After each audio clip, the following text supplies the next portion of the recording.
Previously on the Almighty Stream.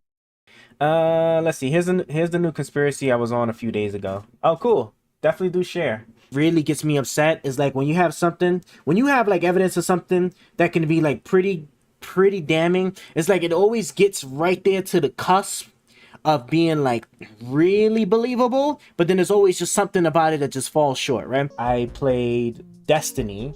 Destiny was I just deleted the whole setup. Fuck! Oh, they hold me. Who makes a button who puts a button to delete schematics next to your movement buttons? Fuck! Fake votes are impossible to prove. No, it's very easy to the prove a fake vote. It's very easy to prove when somebody votes when they shouldn't have voted, right? Because like at the end of at the end of the day, I'm gonna wait till like I make my video on this mail-in ballot I have, right? I don't know why they try it, but they do it, right? So to sit there and pretend like it doesn't, that people don't at least try to do it, is wild and crazy. But the thing is, to sit there and say that there's mass voter fraud, not understanding just the level of difficult you have to, overcome just for one single vote, one single dead person vote, right? For it to not get caught, to at least be initially counted, which is eventually gonna get caught later on anyway. No, it's not real. Oh my God, I'm just remembering too, bro. Well, I don't know how much you know about it, but bro, the Cold War era, that shit was crazy. Through espionage, so after World War II, through espionage, Soviet Union was able to get the nuclear technology from the U.S., right? Because like I said, see, espionage, right? Like these people, you find the right person, you give them the right, the right lever, they will give you documents, right? And that's what they did. And then they was able to get nuclear secrets. So then the Soviet Union was able to build nuclear bombs. Then they didn't like each other. Then they started pointing nuclear weapons at each other in order to tell like, hey, you do anything, I will blow your shit. And then they'd be like, well, you do that, I'm gonna blow your shit too. And we both just gonna have to like kind of deal with the fallout. And it was like that the whole time, right? I would get rid of the Federal Reserve and IRS, issue currency from the U.S. Treasury backed by gold or silver. Having your currency backed by silver or gold is just kind of meaningless in like the grand scheme of things when it comes to like should like the worst possible events happen. Gold and silver isn't what's going to be used as what is it called, a tender. I think that's how you pronounce it, tender. Or tender, like the as a form of money, right? It's going to be other things like medication and bullets, right? And maybe weapons too. To identify waste in government, and I'm going to have a transparent system, a budgetary system, blockchain budgetary system, so that every American can see every expenditure that we have on the budget, everything. I'm going to use the blockchain to like publicly display the budget like what?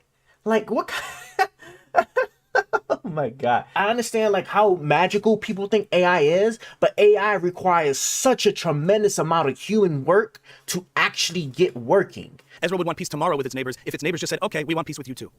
But they don't. So I would just interject here to say that I believe that Bibi Netanyahu has a different agenda. And I think what gives a lot of people pause, people that are agnostic on this issue, is when you say something that feels like a very easy moral question, like do you believe every Palestinian should be killed in an effort to get 250 hostages? How do you moderate and then like sit there and interject whenever you want? That's clearly just propping up one side of the argument. Like it's just, but then like how do you think the families of those people that are kidnapped are supposed to feel?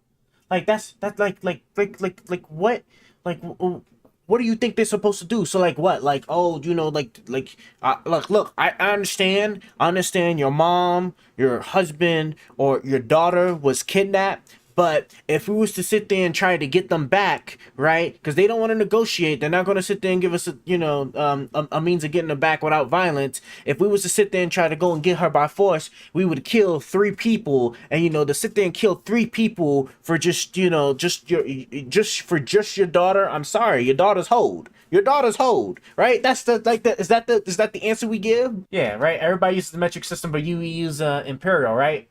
I'm correct on that, right? It's imperial that we use. Do Americans prefer the imperial? Imperial system uses feet. Yeah, right. Because we just gotta do this. This is why we drive on the right side of the road, while everybody else drives on the wrong side of the road. Okay. Yeah, guys drive on the left. We drive on the right. Who you voting? Who am I voting for this year? As of right now, I'm leaning Biden. I'm definitely leading Biden right now. I could potentially change. I kind of doubt it at this point. We'll see how these debates is getting ready to come up. I think like the very first one's happening next week.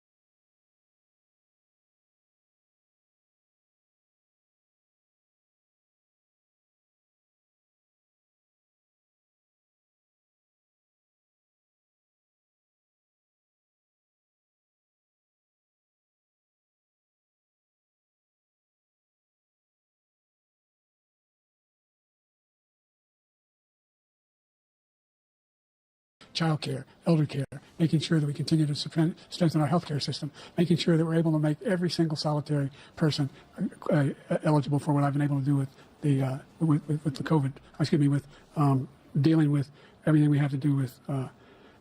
Look, if we finally beat Medicare. Thank you, President Biden. President Trump?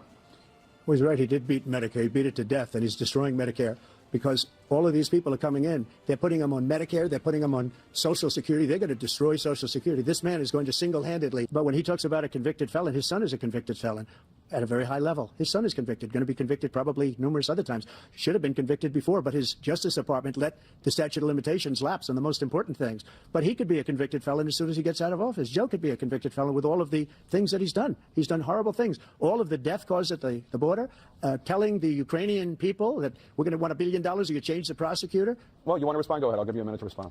The idea that I did anything wrong relative to what you're talking about is outrageous. It's simply a lie, number one. Number two, the idea that you have a right to seek retribution against any American just because you're president is wrong. It's simply wrong. No president's ever spoken like that before. No president in our history has spoken like that before.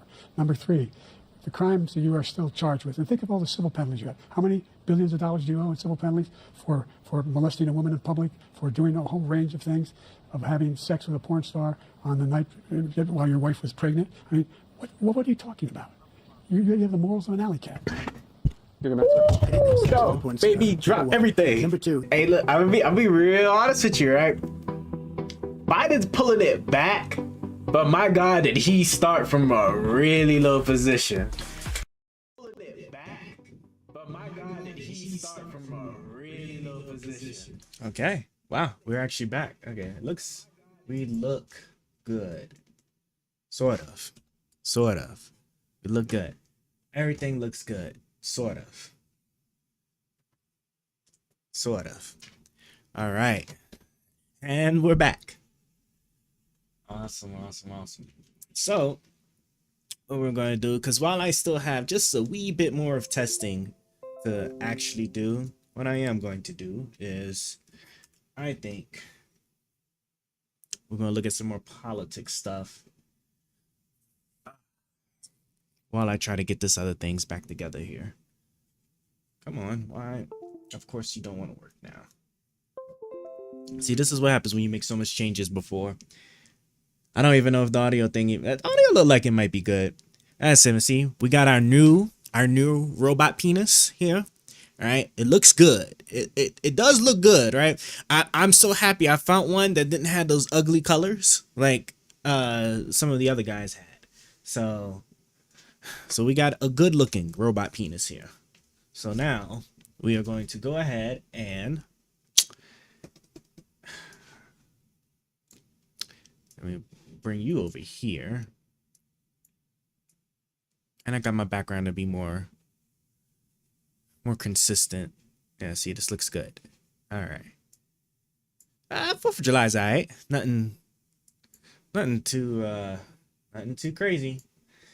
Just watch the occasional fireworks and whatnot. But really, I spent most of that time just working on all this stuff, because all this stuff started to finally trickle in a little bit, and then I did some rearrangements. Now, like my mic thing isn't too far high up in the way, and I just hope that this is stable enough. I don't know, it still wobbles, but we'll see. And it makes me feel some type of way since I did call it a robot penis and it moves like that now. So, all right. Let's go ahead and bring this up. What was I going to click on? I don't want my battery. I don't want my battery to die. And I have to get in the habit of staying close to said microphone here so that way I can actually get picked up. Because I was over there looking at like how people use this thing, and it's not like all the other mics where you don't have to be where you could just be kind of whatever, right? I have to sit here and I have to be close like this, and it just I feel so uncomfortable doing this, okay, for more than one reason. So thanks, the chair. So the chair, right? Chair built-in LED. So you know what? Come here, sweater. Actually, I might put this on soon because you probably can't hear it, but my AC's on full blast and it's not actually making me sound like Cheeks this time around, because the beauty of these dynamic microphones. But yeah, the chair's pretty nice.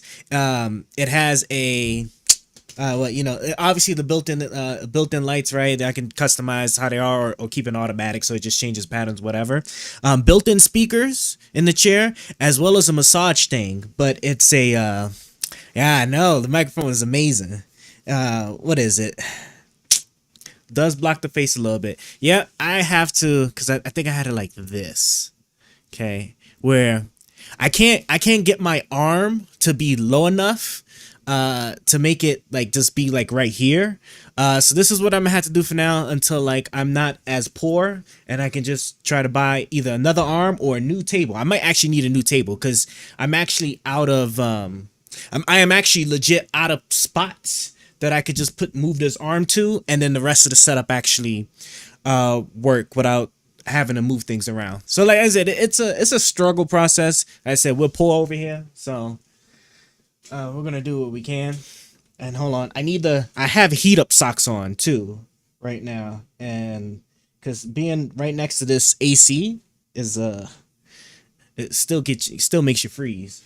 Okay, let's I'll open this up, and we actually do have a couple of stuff to look at today. Bro, I don't know, the world has been breaking so bad over those two recent court cases, right? Your Chevron, the thing that broke Chevron, and the thing that gave us our new king in the United States. Feels good. We're not the the UK no longer has their monarchs and whatnot anymore. We have one now here in the US, so it is it's so fantastic. It is so fantastic. But I'll be quite honest. So it is pretty bad that case. I didn't get to read the papers like I want to, but what I know so far, it honestly actually seems like that the Supreme Court not only gave like so much power on protecting the president from like criminal prosecution, but they actually did so in a way where it's going to be like an endless cycle going through the court system, just because like there are like restrictions there that they did put in place, but they didn't actually explain how those are supposed to look like at all. And so you're only left with like the obvious like reading of what like the words actually mean. So that's like my only slither of hope that maybe the court case isn't as bad, but we're going to look at it. We're going to look at it relatively soon. Let me just tighten up some stuff here. We'll watch some videos that get into the weed of things, and then we'll go from there. And firstly, I just got to make sure my mic is, man, this is so, I'm just nervous because like I have nothing to tell me if like I'm just like well off on my microphone over here. At least not yet. I have a plan for that. Just not implemented at the moment. But I'm gonna do a icebreaker. Oh no. See, already struggle streaming. Jesus Christ. Okay. Already struggle. Can I? No, this should break. I think this actually works. That's crazy. Okay. Let me go over here. No, not you. Actually. Oh, it took my whole thing down. Oh, lovely. Wow, even took my chat thing down. This is what happens when you kill that. Oh, and it. Oh, okay, I see what it did there, and it gave me a new ad. See, fucking A, man. Bro, why do I not like remember how to do any of this stuff anymore? I should be able to. There we go. Jesus freaking Christ. Here. We can have this playing while I like tighten up a few things. We'll only watch like just I don't want to say like only a couple of minutes, but just enough. Can I? Playing blackjack. Ladies and gents, we are officially back in the saddle, ready to take on another tournament of unprecedented proportions. The odds may be great, and Donald may be fatter, but we're going into this with the confidence of the addicted gambler. How playing lovely. blackjack. We're already I just feel like you could have going just left crazy. the fatter part out, but hey, man, go off, I guess. Never have I been less motivated by someone to do something. You the type All of right. person to say, guys, Now, coach is right. If we want I to win, am it's on us, going head to ass. But coach is right. check. If we want to win, it's on us, not me, not Hermione, all of us. Did you just quote Harry Potter? Like, good on you for remembering that with your dementia, but like, ain't you a little old for that kind of movie? Ain't you a little old to be scarfing down little Debbies in the middle of the night running a game meant for children? Okay, so let me Got a do damn this. hostess in one hand and Sprite in the other, without even giving the dignity of your controller to wipe your hands off before you keep using it. All right, you bitches, if this turns into another Hood Sesame Street episode, I swear to God, I'm going to bitch, slap you both into another dimension, sweat this shit, or I'll sell your ass to a sweatshop in Hong Kong. Fair enough, I guess. All right, I'm going to try to go for this. Wait, what are you doing, Donald? Why are you going for that, and why did you change your name again? Oh, you know, it's just the president is enjoying a game of I forgot what the soccer game. What is the soccer game called? Rocket League, right? Rocket League. Rocket League. You know, when they're not like beefing like in public, you know, they actually do like hang out together. That's So what we call a shot.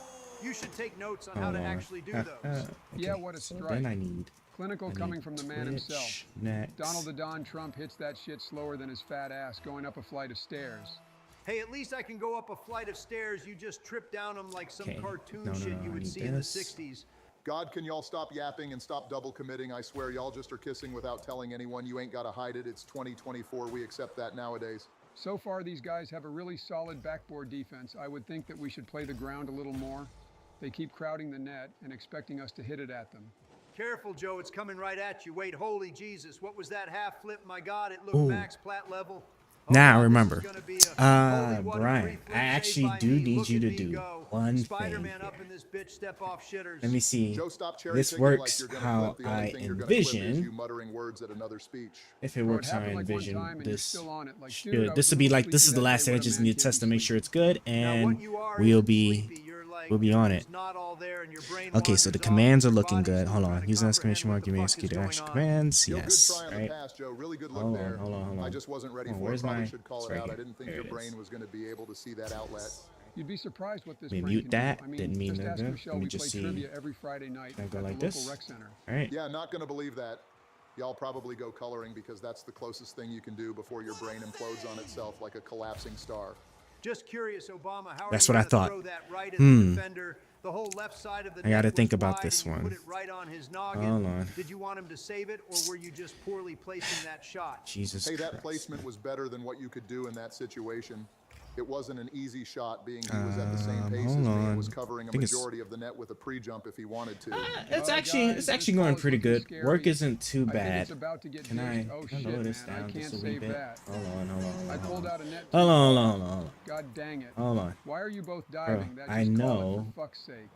Hey, says the one looking Where's the like an tab? Oh, uncontrollable here it is. Tesla See, autopilot. it's been so Yeah, long. I say can't you even. just did a I U-turn can like hardly a remember how to teenager trying to get out of a Kroger how to do parking any of lot. the stuff I used to do. God, bro, it's But, you know, alright, it's Ron. Can't hurt it's you been actually going pretty good. don't A have to little bit lash out busy, at everyone. but Hear me you know, out, it is what it is. We need to play better defense. A lot of other Wow, stuff you is really think we going need to play going better good defense? too. Are you sure, Joe? Are you I'm at the positive? final Are you sure stages Joe of our wants business to thing provide here, your where we official are. statement? I'm waiting on the shipment to actually process properly, so I know it works for like our jewelry. Once the shipment actually happens, everything will be 100%, just about, and then like I can begin actually advertising and pushing it out and stuff. I don't have it with me, but there are some pieces I made, and I'm going to start sending out advertisement wise, and hopefully like because I have a grand scheme that I'll get into when I get to that point. But yeah, no, it's everything's looking pretty good. Everything's going pretty We don't good. play the best. We So, play at best like a couple of champ twos, but and aside then from I have a, I don't know if I said this before, but I have a contract job. So like I get paid, you know, already it's a, you know, set amount, and there's like 2 raises that are built in at certain time intervals that aren't necessarily, well, the first one isn't necessarily much, but the second one will add a little bit of like some relief, just a tiny bit. But I can't wait till the end of my contract, because at the end of my contract, once everything's all said and done, everything's good and I did good, I can then begin to negotiate an actual like real salary. So I am cutting corners wherever I can here, because I am poor. I'm telling you, I am very poor. Where? Not some stingy ass Okay. participation I medal think. either. I'm Let talking me a see this here. full-blown statue This trophy. cool.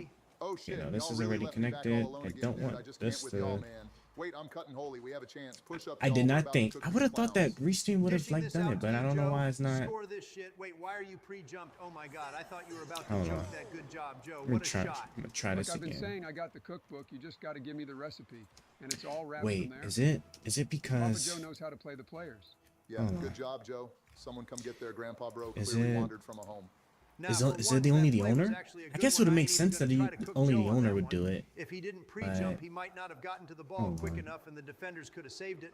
Yeah, Okay. that's what I was thinking when I did Yeah, it. I we knew can something close was going to this cheese one, me out of it, like a and Spidey sense then kind of hold thing. on. And said, all right, I'm going to cook this with a pre-jump.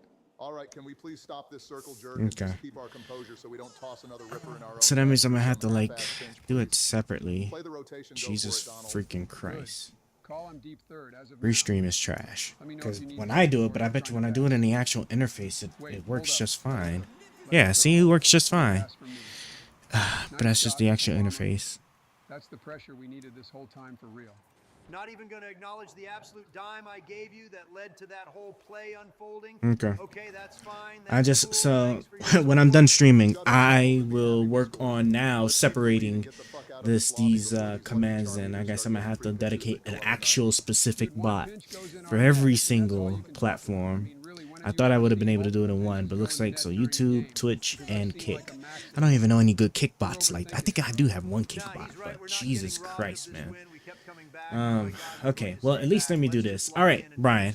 Now this is what I need help with, right? I am going to, with my other account here, let me, this is closed, right? Initiate Project Monkey mode. Can I, with Target, my other account here, I'm gonna actually type goal, in, death. this We is aren't letting my this goal in other. no matter what it takes, but we're going to let it Yeah, in there you go. on All right, Brian, I need you to ban that account. I want you to ban it so I can see, because I did some actions to OBS on it reacting to certain events, and I'm hoping if this one works, then I know like my other ones should hopefully work, and we'll be able to go there. So just I want you to just ban that other account that I just typed out of, the one that just says Almighty M15, and see if it works. This will tell me your mod command stuff work. It worked properly, and I didn't like botch it. It says I cannot ban any other moderators. Oh yeah, you're right. Let me Jesus Christ, yeah. Can I click on it? Can I click on it? Solid is a bit Edit of a stretch. profile. Wait, Joe, you really named our Okay. team Joe No, for that would. president. I guess that would Trust make me, you're perfect really sense. trying I would have anything and thought. everything to get a vote. Hey, any Guess that would make publicity is good sense. publicity. So Trust me, let man. me Someone see. is going to vote my way because I named our Okay, team come on. that. Where's my Firefox? Yeah, no I idea why can't. you would name us Joe for president. Most of us don't even want you to be the president. Yeah. again. And so we got a lot. We're gonna have a lot of stuff to go over. Like you fumbled your Tinder Okay, dates, this is Donald. my Twitch Doesn't here. surprise me you Can were on I? Tinder, I can Donald. click on this, right? What surprises me is Does that it let you don't want you- to fight against me for the presidency. I If refuses. I run again, Moderate. doesn't that make your chances of getting in better? Well, I would, but like it's no guarantee. I have to learn because how you're like probably Twitch gonna does cheese the this. shit out I of it guess once again, I'm gonna have to go. and magically Here we go. find folks in the middle of the night Moderation. when I'm ahead. Yeah, that was a little Bro, sus, not where gonna lie do to you man. go Joe just admitted you to? cheesed. You're already almost done Hold with your on, term. hold on, I hold didn't on, do hold on. anything Where do wrong. I If anything go was done wrong, it's to Donald see getting free everybody votes from who dead is people like the mafia oh did community, to the right? administration. Roles manager. Bro, you Here got we that go. shit from a movie. And let Don't me even cut them act off. like, you know, history Okay. like that, All right. little Now bro. try it. Quoting the This is Irishman, I know this is like the second to last thing I'm testing here, and then we'll just get going. Going on a calorie deficit of 3,000 calories is not a Don't diet. you now try to That's ban them and just a one-way see. ticket to a My 600-Pound Life episode. Hold up, gang. We're actually on top of them. What a ball off the wall, Joe. We're just like that right now. We're already up 7 Alright, seconds. took him off of. These kids trembling like Drake is in the room. Alright. Nah, Drake is the old pedo. Now it's all about Dr. Disrespect, bro. Disrespected his wife and then said, "Now let me slide into a kid's Twitch whispers." Like, And if what? I refresh Imagine this. having everything and throwing it away because Nope. you wanted to yap to a child on the Editor, internet. editor. Couldn't be me. Mod, Well, mod. I mean, have you? Let me stop you right there, Buckaroo. I haven't done that before. Maybe I sniffed some hair, but I wasn't Edit, sniffing. no. No direct messages. Can't have Yeah, that. see you in 6 years when you get outed. That Send the is- text. Oh, if you last gotcha. that long, I know your last Oh, there we go. breaker is already about to flip, to be I see it. My last breaker has been about to flip because I'm playing with you two acoustic rats who only know Nope. talking Says trash it was and banned. open shots. Choking like Portugal against And Georgia. like I thought. Yap, yap, yap. Someone tell Oh, Derek to shut up. We're duh. only up a little Okay. bit and we need to Yeah, focus on hold not on. tossing a lead. Last thing I want to do is lose to some random circus And of course, jerking yeah, each that's other right. in That's team why, because chats. none of the stuff. Isn't that like Let me us just whenever we unban it score? real I mean, we quick. roast sure, Unban. but we Hold light on, each hold other on, up hold when we on. score sometimes. I'm just saying, let's not cast the first stone or whatever that quote is. Okay, hold on, Didn't you hold like on. hold up a Bible in front of church for Shoot. publicity? Where is it? It's right Shouldn't here. you know that We quote go from the Bible? here. I mean, I'm just saying, bro. Oh you no, don't I see did not me mean to holding open up that. coloring We'll close books I that. haven't colored in. Hold on. Swing and a I need miss. to bring you Good try, down. Joe, but that's just a Come hard miss here. anyway. Good job so I far forgot to this actually game. run the We're actual not even program. talking, and these That's kids that's are what messed me faltering. up. The Basically, fact of the French matter in is, World I War II in actually run it. 1939. Don't diss the Oof. French. They were just outplayed. Honestly. Hope my computer doesn't freeze up on me. I probably should have had it running before I started the stream, but we'll see. US don't Do lose that wars so that way that unless it's in doesn't cut some off. Asian country called Vietnam. Rev, We don't talk why are about we that. not? We talk about Still loading, still loading. Hold on. What is this test for?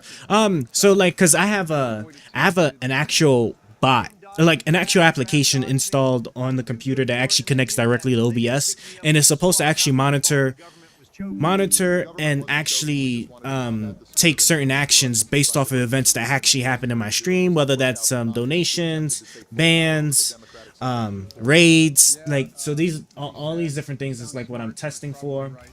Yeah, not gonna hold you, Obama. You got to get out of here with all that smart Harvard talk. We're only So here let for me small see. words, not that big word, like democratic. Like, Okay, so what I does just that need even to actually mean? turn it on because I totally forgot to actually turn it on. Okay, so all of that, all right, all of that is on. Automated messages and command stuff, and because that's the one that I was setting up for in case the restream thing didn't work, which it looked like it didn't. So that's good. So next time offline, I'll start going through that long tedious process of like getting these commands to work properly.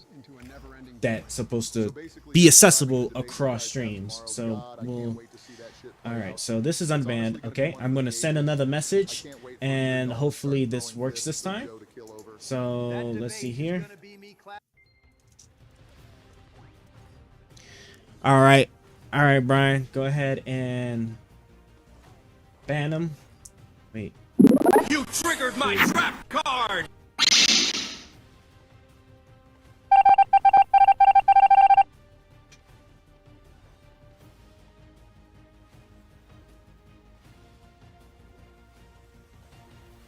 All right. There you go. I know, bro, like I have been working on so much stuff. It's been it was crazy, man. Between the equipment and then getting the functionality to work. Yeah. And you see how nifty it is too? Like I can get the person's name in it, and I designed all of that, most of that myself. The card, like I get the card template, the Among Us thing, all that, and then like the actual, luckily there was a template for the actual Among Us animation that I was able to rip off of, and then I can just do my little edits because I know how to code. It was awesome. So all right, let's okay, so let me unban my account now so I know. Cool, so it works.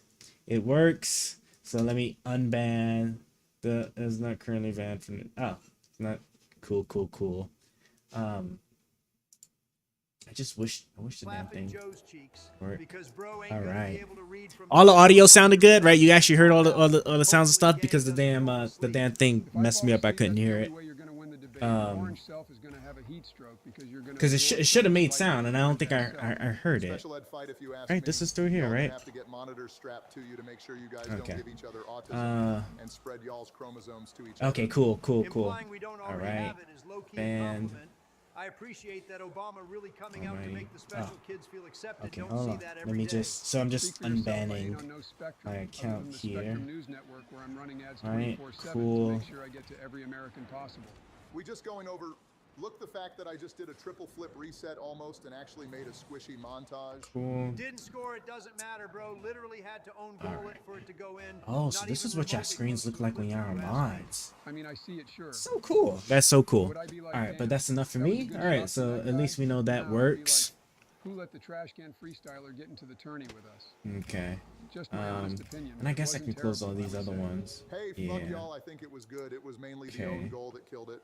Yeah, Aside close from this that, one too. that shit was gas, And this is the and only you one I can't tell need to me actually otherwise have without looking open. like a shitter All who right, doesn't now know we're how getting to ready quick to reset more, less to an stream aerial. very soon Whatever here. helps you sleep at Bro, night, what's young going fella. on? Why is my Just shit? saying what I think, and I'm pretty sure Donald was doing the same. Next time, just hit the shot, and then we ain't got nothing on you. These rats really called it mid-game. What a tease, man. I was actually having fun in this game, and I swear usually the tourney games are actually so sweaty. Big W, I guess not really going to complain. All right. All right. Okay, cool. Now what are we looking at today? Bro, do I need to up the level on my heat up socks? Jesus, man. Why is it freezing my feet today? It's like really like chilling the hell out of my feet. All right, what are we looking at today? Are we going to read the actual court documents, or are we going to just watch some political takes on it? I don't know. I have a couple of political take videos that I did end up saving. I didn't watch them much. You're going to read? Okay, cool. So we're reading text today. How fun. All right. I actually do think I already saved I'm pretty sure I saved our king decision. I'm pretty sure I did that. Let me see here. Let me see. Otherwise, I'll just re-download it. But come on. Okay. Come on. You know what? Looking for is gonna take too long. So if we're reading today, because I can't read and do this at the same time. So let me quit this. Come on. Can I kill this? Oh, did I break it already? Okay. We're going to that. Now let's actually go ahead and all right, Supreme Court decision, right? What's it called? Immunity. Supreme Court immunity, right? Supreme Court ruling immunity. Okay. Immunity. Let me get the actual text here. Nice. And I do want to actually save it. Yeah. I'm gonna save it.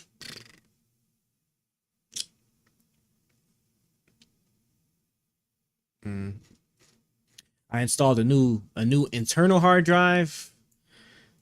So some of my stuff aren't necessarily where I remember them being. So I do apologize. Cool. I think resources, right? Papers and postings. Stream research. I think, you know what? My stream research. Supreme Court. See, when I go to re-download it, I realize that this is where I actually already had it. How lovely. Can I open? Okay, well, let me just open with Acrobat here. Cool. All right. So, let me cancel. Put you back in Google. I've got to stop doing that. Just give me regular Google. Boom. Okay. And all right. Nice. So 119 pages. Now, what I want to do before we get started, if I'm not mistaken, right? There's the opinions. If I'm not mistaken, there's like opinions in the court, and then each judge then goes into their own personal opinions on the matter. I think that's how it works. Or is it that it was only the dissenting judges? I feel like it would be every single judge. You got Justice Thomas. Let me see. We have Justice Thomas. Come on. Justice Thomas. This one is Justice Barrett. Oof. Justice Sotomayor. That's the third one. A lot of text. Hold on. Oh, wait. Come on. I need to move my chat thing out the way. There we go. Justice Sotomayor. That's the third one, right? That's our third guy. Yo, he wrote so much. Jesus. Okay, there go Justice Jackson. So that's number 4. For who is dissenting. Come on, come on, come on. Jesus Christ, she wrote a lot too. That's it. Okay, so maybe that is what it is. All right, well, I guess we are reading 119 pages. All right, so what I know up front about this, okay? So essentially, right, our head of the executive branch, so i.e. President of the United States, is going to be immune from criminal prosecution whenever it deals with anything related to his core duties as president of the United States. Now, when I originally heard this and all the different things, all the snippets of stuff that I read, the way I understood it is that anything that was directly tied to being authorized by the Constitution, the president cannot be prosecuted for. That's a hell of a broad immunity grant going, but they did lay out some restrictions. They said there are certain things that's like absolutely immune, and then there's things that's presumptually immune. And the presumptual is the restriction part of it, where it's like, okay, this is clearly part of his duties. However, if it can be proven that prosecuting this doesn't encroach basically into his core duty as president of the United States, then he can be prosecuted for it, which it is a hell of a high burden to try and breach for quite a couple of reasons. But there's those two things that we are going to see. We're going to try and figure out what is going on with it. So no, I don't want my redact button. I need my highlighter. Do I not have a highlighter on this thing? Come on. Blah, blah, blah, blah, blah. Fill sign, redact. Where is the highlight thing on Acrobat? On the actual Adobe Acrobat, there's a highlight. Is it in the comment section? It's in the comment section. You know what? Maybe the comment section we'll use anyway. Because here's our highlight anyway. Yeah, okay. Oh yeah, and then I can add comments. Cool. Okay. All right, so let's get started here. So going to go ahead. So federal grand jury indicted former President Donald J. Trump on 4 counts. Let me zoom it up a little bit for you guys. On 4 counts for conduct that occurred during his presidency following the November 2020 election. The indictment alleged that after losing the election, Trump conspired to overturn it by spreading knowingly false claims of election fraud to obstruct the collecting, counting, and certifying of the election results. So this is actually, am I still on the highlight? I am. Can I turn the highlight off? Because I don't want to highlight unless I'm trying to. Okay, so this is interesting because like this is, so I love that this is probably the only point that they're going to bring up, because a lot of the other stuff that he's being charged with also happened after his presidency. So the thing I'm worried about is the knock-on effect from this ruling. And by knock-on effect, I mean, so obviously if it's going to be the case that his presidential duties is immune from prosecution, right? It could be the case that if he does an action while president that's immune, and it has a follow-on effect that he participates in after he has already left the presidency, will it still be immune, or is it by virtue because it all stems from a presidential action that he would still be, right, that he would still be immune, he can't be prosecuted? So when he took the documents, right, because I'm going to be referring to the documents case, right, he took the documents while he was president of the United States, right? If we was to just sit there and say straight up he's president, immune. All of the stuff that happened afterwards when he wasn't president is not supposed to be immune. However, because he took the documents while he was president, could it be argued that because of that, all of these subsequent things that happen as a result of his presidential action can't be prosecuted? That'd be a good question that I want to figure out. But I'm already reading a little bit too ahead, and we haven't even read the first paragraph. So let's just keep going. So Trump moved to dismiss the indictment based on presidential immunity, arguing that a president has absolute immunity from criminal prosecution for actions performed within the outer perimeter of his official responsibilities, and that the indictment's allegations fell within the core of his official duties. The district court denied Trump's motion to dismiss, holding that former presidents do not possess federal criminal immunity for any acts. The D.C. Circuit affirmed. Both the district court and the D.C. Circuit declined to decide whether the indicted conduct involved official acts. So this is going to be their entry point here. Official acts. This is going to be their entry point. Because if I'm not mistaken, this was then after this ruling, then like the whole case thing was then kicked back to the lower courts to now hash out this part, the official acts business. So, held. Under our constitutional structure of separated powers, the nature of the presidential power entitles a former president to absolute immunity from criminal prosecution for actions within his conclusive and preclusive constitutional authority. Huh. Am I reading this right? Right? Under our constitutional structure of separation of powers, if I think about it, I don't, off the top of my head, I actually don't think there is anything. The closest you have is the legislative branch. Is the legislative branch when it comes to the impeachment and conviction of the president. However, that's not a criminal prosecution. So maybe that's where they're basing it off of, because outside of that, you don't have a mechanism for.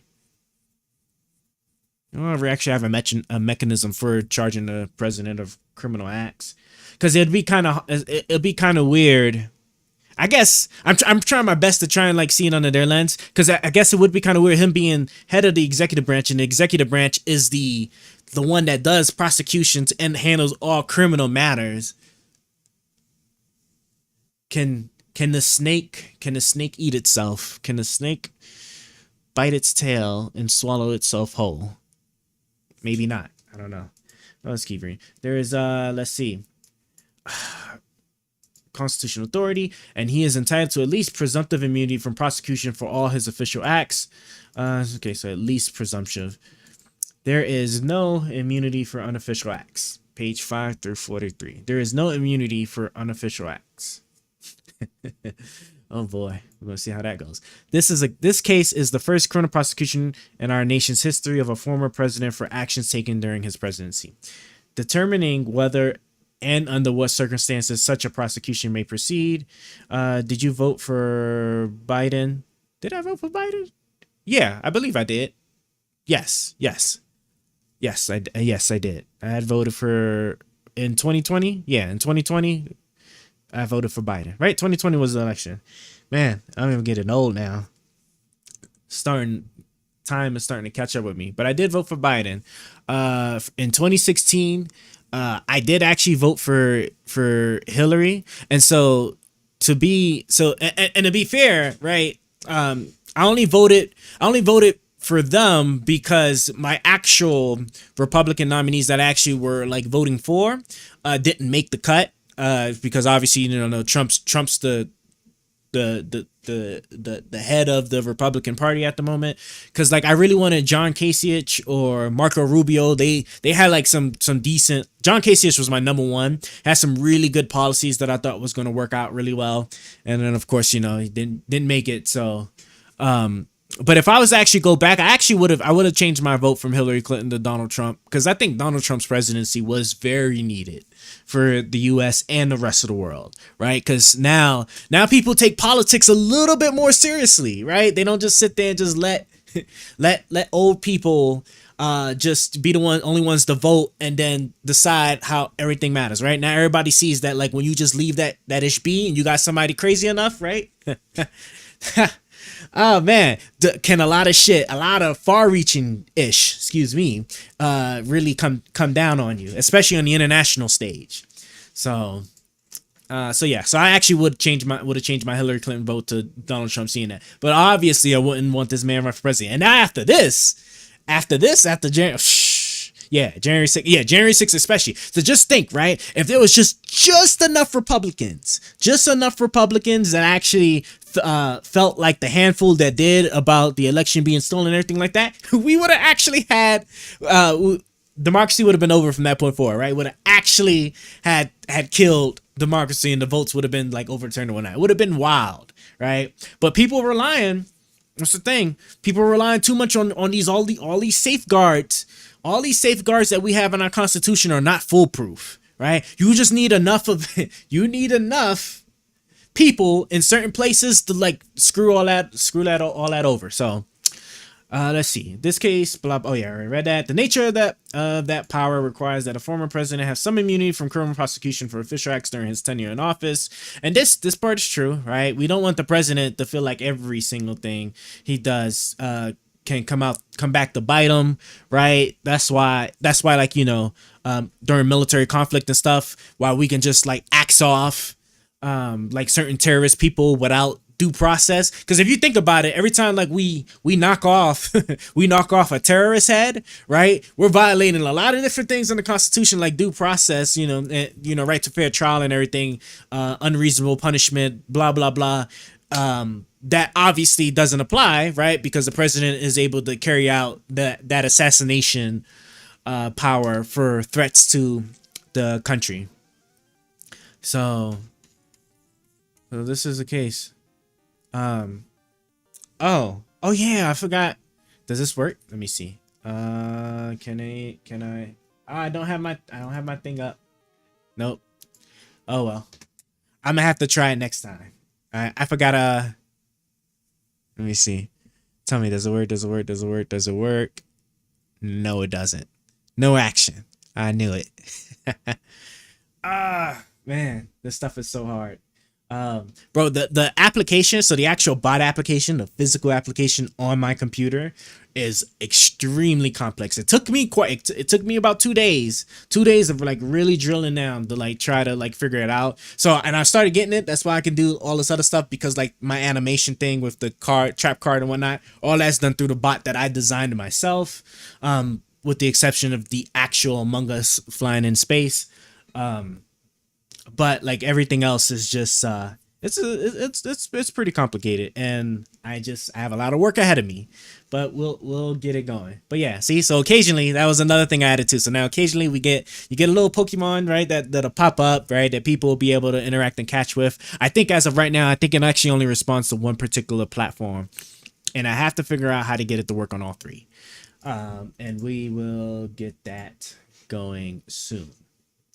Soon I will be a very, very nice streaming machine over here, right, that has all these features that nobody else has. Yeah, and then as a matter of fact, oh yeah, let's turn that off real quick, because you don't work, right? I'm disappointed. Hold on, I just want to turn that off. Turn the relay mode off. Okay, so we don't do that. Do you think Trump made the Republican Party look very bad? So, you know, to be honest, it's not that he made it look bad. It's just the problem is that all our sane people in the Republican Party left. I don't know how much you remember, but like during Trump's like initial presidency, I want to say like in the first year, we had a crazy amount of exodus. Where like we had so many people in the Republican Party like dip out, and even like the prominent ones that probably would have had a good case for like even running for president, like Paul Ryan, right? Because I thought Paul Ryan was like fairly popular within the Republican Party. That man's nowhere to be found. I haven't heard or seen anything to deal with Paul Ryan after that man bounced. And that was like later on. I think that was like 2-3 years after during Trump's presidency. But yeah, like these people like just vanished, and then all you had left is just all the extreme people. I don't want to say they're all extreme, but holy shit, do they have like jelly for spines? Because like some of these people like won't stand for like their original values and whatever like points that they stood for. I think I am about to put this sweater on. I mean, it's freezing, man. All right, let's keep going. And then also too, if you can, like, if my microphone ever sounds crazy, because I think I have like some random issue as of right now, where like the robotic noise might come back, and I'm trying to like lock down on that, which I think I might know, but I just won't know unless it happens. So definitely do, if it ever happens, let me know. All right, but let's get back with this document here. Let's see. So, blah, blah, blah. I guess I'll just start back right here, right? This case, no, I already read that. Damn it. The nature of that power requires that a former president has some immunity. Yep, we read that. Okay. At least with the respect to the president's exercises of his core constitutional powers. See, this is what I mean. Core constitutional powers. This immunity must be absolute. Oh, actually, yeah. So here we go. This immunity must be absolute. This I will for certain highlight. All right. Cannot be challenged. All right. Because that's what this means.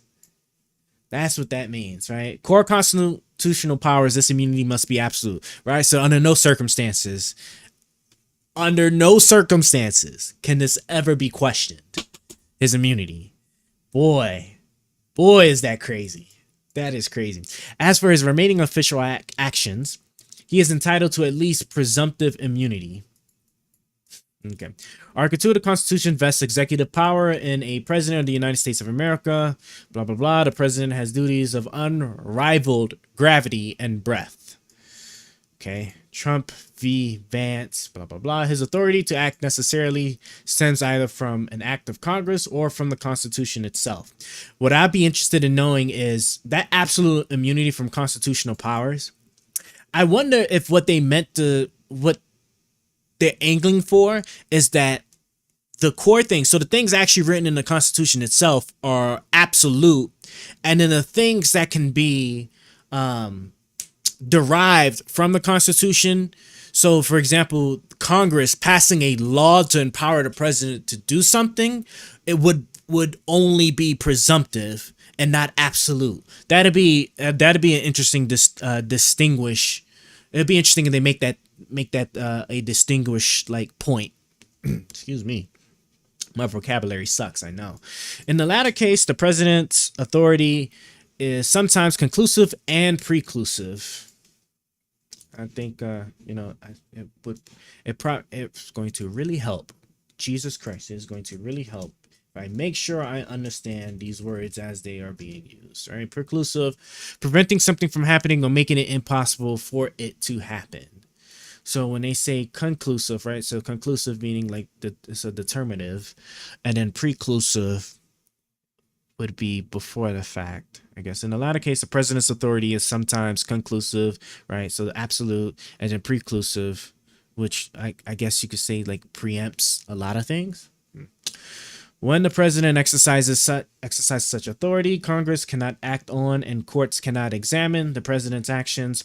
It follows that an act of Congress, either a specific one targeted at the president or a generally applicable one, may not criminalize the president's actions within his exclusive constitutional power. Neither may the courts adjudicate a criminal prosecution that examines such presidential actions. Okay. The court thus concludes that the president is absolutely immune from criminal prosecution for conduct within his exclusive sphere of constitutional authority. Man, we should spend some time actually reading Article 2. I think that's what we're going to do. We're going to end up reading Article 2 of the Constitution so I can really understand. I think we'll do that like after we read a couple of pages. I'm gonna just throw it up in my Google thing here real quick so I know. Article 2 of the Constitution.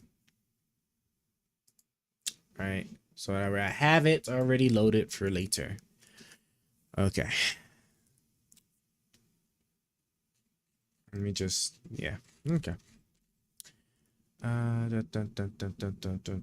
Trump advance is a Constitution self-allowed case. I stay losing like where I was. Jesus Christ. Okay. Not all of the president's official acts fall within his conclusive and preclusive authority. The reasons that justify the president's absolute immunity from criminal prosecution for acts within the scope of his exclusive constitutional authority do not extend to conduct in areas where his authority is shared with Congress. This is a very good one right here, actually. So,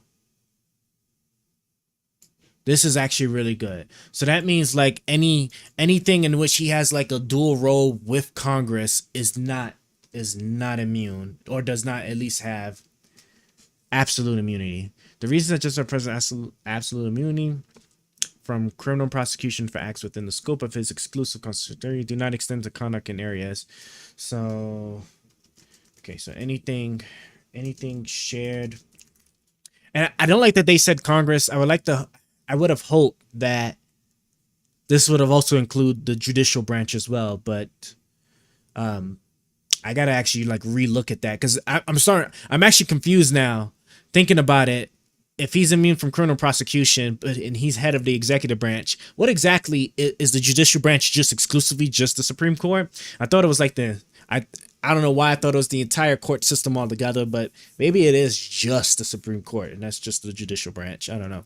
Anything shared with Congress is not granted absolute immunity. So this is good, because this means that the vice president, right? Because the vice president has a role. He belongs to the executive branch, but he has a role in Congress, right? As president of the Senate. So his actions with trying to get Pence to like basically to overturn the election for him couldn't possibly be seen as immune, because because the vice president thing is a shared role. It's a shared role with Congress, right? He has the power to like say and do whatever he wants with his officers, but his officer has a role in Congress. When they said this, does this mean that it's only things shared directly with Congress, between the president and Congress, or does that extend to the things underneath the president that's shared with Congress? That'd be a good. Where I need my Notion. I need to get Notion up. Hold on, because I'm gonna have to. Some of these I'm gonna have to actually write down for sure. Hold on, I gotta open up my Notion page here. That's going to be, God, Jesus Christ. Hold on, inbox. Sorry, I am logging in. I am logging in. No, hold on. Oh, can I just sign in with my? Can I just sign in with my email? Bet. See, I don't even have to go through my inbox now. Okay. And you know what? I did it on the wrong browser anyway. I don't want to use that browser. I need to use this one. My Firefox. Hold on. Again. Gonna continue with Google. Come over here. Go here. Hold on. All right, cool. We have our Notion page here. And I have to clean up my notes section too, man. I gotta stop. There's so much to do, man. I need money. I so need money, because I would so hire people to like help me with some of this stuff. Jesus. Class notes. We'll just do it on the class notes. And can I no class. Can I make a new class and then call it hold on. Class. Can I make a new class? Oh, do I just make a note? You're editing a template in class notes. I thought I was creating one. Okay, whatever. I thought I was creating one, but all right, fine. Templates. Empty. Okay, so we're going to call this Supreme Court, right? Supreme Court decision. And this is the immunity. Oh, right. Presidential immunity. The class, right?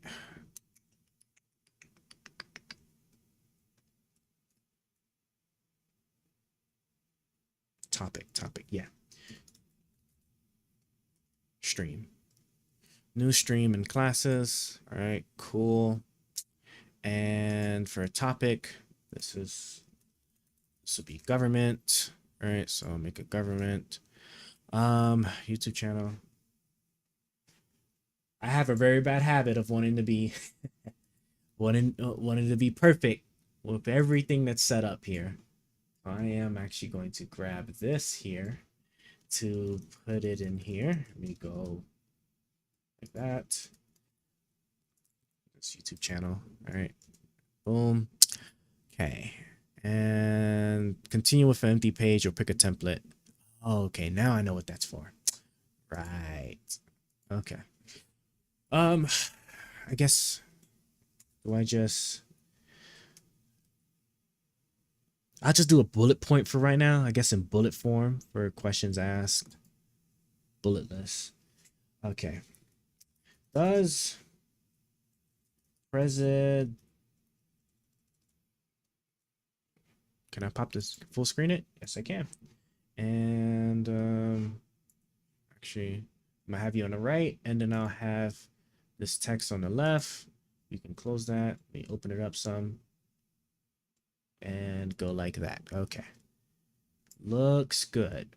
Okay. And I want it just a little bit. So what is that, like 210? Okay, let's do 220.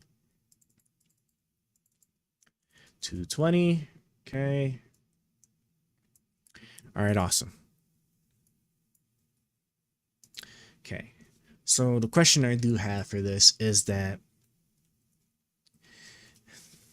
if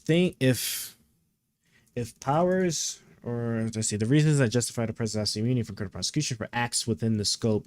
Okay. If acts within the scope of constitutional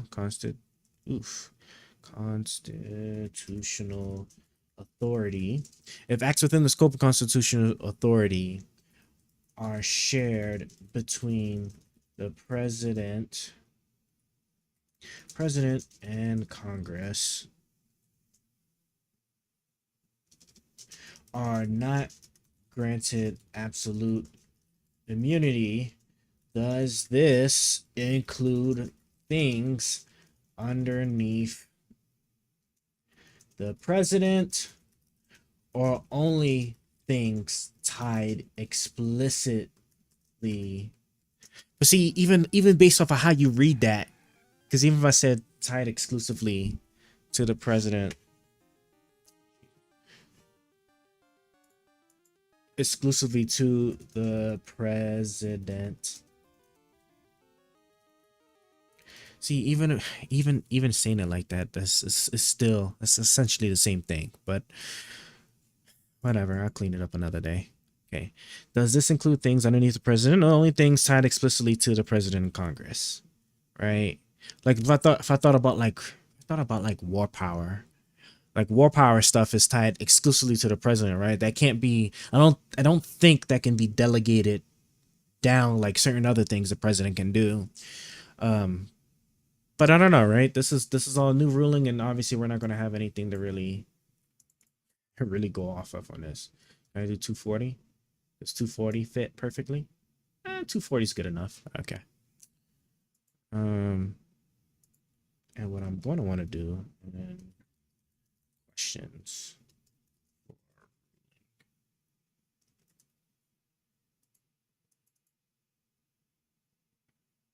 Bruh, come on. Click. Alt click to add a block above. Alt click to add a block above. Okay, yeah, there we go. I just want a heading. Right, and then let me cut that. Put it. Why are you not letting me type nothing? Oh my god. See? Don't worry. Like, it just, practice makes perfect, okay? Right, once we do this enough times, it won't be this won't take us nearly as long, right? We'll have things nice and neat, place. It's like 30 seconds, right? They'll just get it going. All right, so we got that. Now let's go and continue. Let's see. So determine, move you over here. To determine the president's immunity in this context, the court looks primarily to the framers' design of the presidency within the separation of powers. On presidential immunity in the civil context, and criminal cases where a president resisted prosecutorial demands for documents. Is that a direct reference to Nixon? Because I think Nixon was trying to prevent Congress from getting what? Like, wasn't it like the tapes? Right? What is it? The Watergate tapes? It'll be interesting. The firm has designed the presidency to provide for a vigorous and energetic executive. Federalist Papers, blah, blah, blah. They vested the president with supervisory and policy responsibilities of utmost discretion and sensitivity. Nixon v. Fitzgerald. Yeah, see, I knew it. I knew he was going to reference him. Appreciating the unique risk that arise when a president's energies are diverted by proceedings that might render him unduly cautious in the discharge of his official duties. The court has recognized presidential immunities and privileges rooted in the constitutional traditions of the separation of powers and supported by our history. Blah, blah. In Fitzgerald, for instance, the court concluded that a former president is entitled to absolute immunity from damages liability for acts within the outer parameters of his official responsibility. So when they say liability, though, wasn't Fitzgerald, isn't that like civil lawsuits? I could have swore that was like civil lawsuits, wasn't it? I think that's civil lawsuits. We are actually going to have to pull this up. Is any of this clickable? No? Okay. Fitzgerald. We will actually have to pull this up. I think they're referring to like civil liabilities, right? So like the president can't, like, you can't sue the president like for monetary compensation or anything like that. Fitzgerald. Nixon v. Fitzgerald. That's probably how you want to do this. I think. I might be getting it completely mixed up with something, but let's see. In 1968, Fitzgerald, then a civilian analyst with the United States Air Force, testified before a congressional committee about inefficiencies and cost overruns in the production of the C-5A transport plane. Roughly 1 year later, he was fired, an action for which President Nixon took responsibility. Fitzgerald then sued Nixon for damages after the Civil Service Commission concluded that his dismissal was unjust. Yep. Whew. I'm glad we're reading this. God, look at all these old people. Jeez. Anybody I recognize? Nah, so all these people are long gone. Yeah. Black Mun. Okay. Okay, so yeah, so I was right. So yeah. So like I said, that Fitzgerald case just basically you can't sue the president monetarily for anything. Like any civil complaints you had against the president is dead on arrival. So that's what they were referring to here. In Fitzgerald, for instance, the court concluded absolute immunity for damages, blah, blah, blah. We read that. The court's dominant concern was to avoid diversion of the president's attention during the decision-making process caused by needless worry as to the possibility of damages actions. Oh, that sounds horrible. Of damages from actions stemming from any particular official decision. By contrast, when prosecutors, Jesus Christ, has sought evidence from the president, this court has consistently rejected the presidential claims of absolute immunity. During the treason trial for former vice president, why did I bring up the vice president? Aaron Burr, for instance, Chief Justice Marshall rejected President Thomas Jefferson's claim that the president could not be subjected to a subpoena. But a subpoena from who? Hold on. A subpoena from Congress is a bit different than like a subpoena from like a criminal like court case, right? Because my understanding about this immunity is that like if it's a question about something that deals directly to a core power of the president, it can't be questioned, period. So you're not subpoenaing anything, right? But this obviously doesn't extend to like when Congress wants to subpoena something, because Congress isn't a criminal. It's not a criminal like action. So, I mean, I guess you could argue like maybe the contempt in court, contempt in Congress. I mean, and stuff like that could have some. You know what? I actually wonder now. That's a very good. I have to actually ask that, right? So we know. Hold on. So does congressional contempt in court, contempt in Congress, congressional contempt in Congress have any effect if it was the president that defied a response from Congress? I'm curious, right? Because didn't they charge the Department of Justice head? I can't remember his name right now, but basically like Biden's attorney, right, with contempt in Congress. I wonder, couldn't Congress just subpoena the president directly? And if the president refused, did they subpoena the Justice Department? Or did they subpoena the president? We'll look into that someday. I'm gonna make a follow-on question. When Congress, when Congress subpoenas, right? Is that how I want to pose the question? Right. I mean, I'm thinking. Yeah, I guess so. Subpoena. When Congress subpoenas someone for documents, i.e. the president, right? Because then they could subpoena the president directly, right? Oh, you know what? I already have my answer. The documents doesn't necessarily belong directly to the president. It belongs to the Justice Department because the Justice Department is the one that recorded it. So you can't subpoena. I guess you can't subpoena the president for something that he doesn't technically have custody over. Yeah, he wouldn't have custody over it, right? It'd be the Justice Department because it's an investigation through the Justice Department. Even though he's the head, which is another question because he's the head of the Justice Department. So couldn't you just subpoena him directly and say because you are the de facto head of the entire judicial system, I can just subpoena you directly. That's a good. Well, we're still going to make this question. When Congress subpoenas someone for documents, i.e. the president, or the president, can Congress subpoena the president? That's right. The president directly for documents.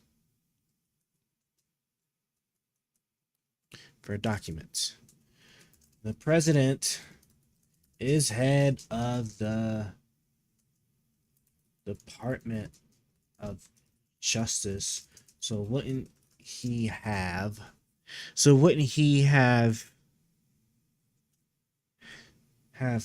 technical control over the records as well? Bro, why is my spelling so trash? Over the records as well. Yeah. And then tab. Just type that there. Or yeah. Yeah. Okay. So, and that is by contrast when the president, okay, during the treason trial, blah blah blah, subject to a subpoena, that the president could not be subject. Yeah, and I'm going to mark this as well. Where's the comments at? Don't tell me. Of course, right? Bullet 3 in notes. Can the president be asked for stuff directly from his agencies? Okay. Marshall simultaneously recognized, however, that existence of a privilege to withhold certain official papers.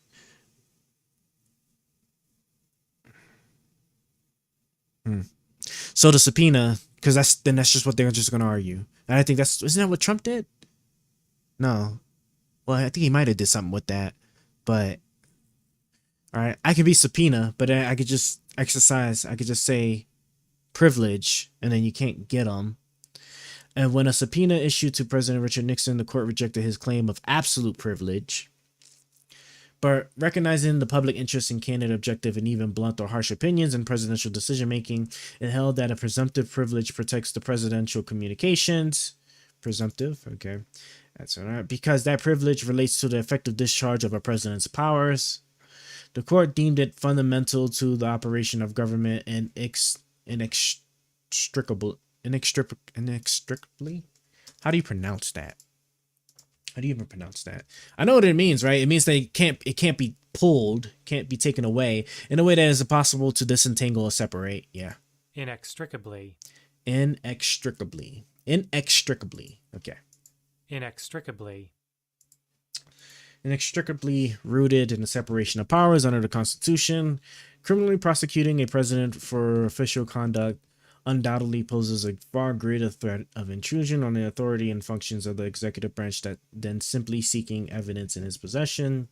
The danger is greater than what led the court to recognize absolute presidential immunity from civil damages liability, that the president would be chilled from taking the bold and unhesitating action required of an independent executive. And that's again referring back to Fitzgerald, but that's the civil stuff. Although the president might be exposed to fewer criminal prosecutions than civil damages suits, the threat of trial, judgment, and imprisonment is a far greater deterrent and plainly more likely to distort presidential decision making than the potential payment of civil damages. The hesitation to execute the duties of his office. You know, I wonder if that was actually, now that I think about it, I wonder if that sentence right there, right? The threat of trial, judgment, and imprisonment is a far greater deterrent and plainly more likely to distort presidential decision making than the potential payment of civil damages. I wonder if that's like a potential reference to Trump's like thing with like the lady, right? The lady that he was found civilly liable for for whatever he did to that woman, right?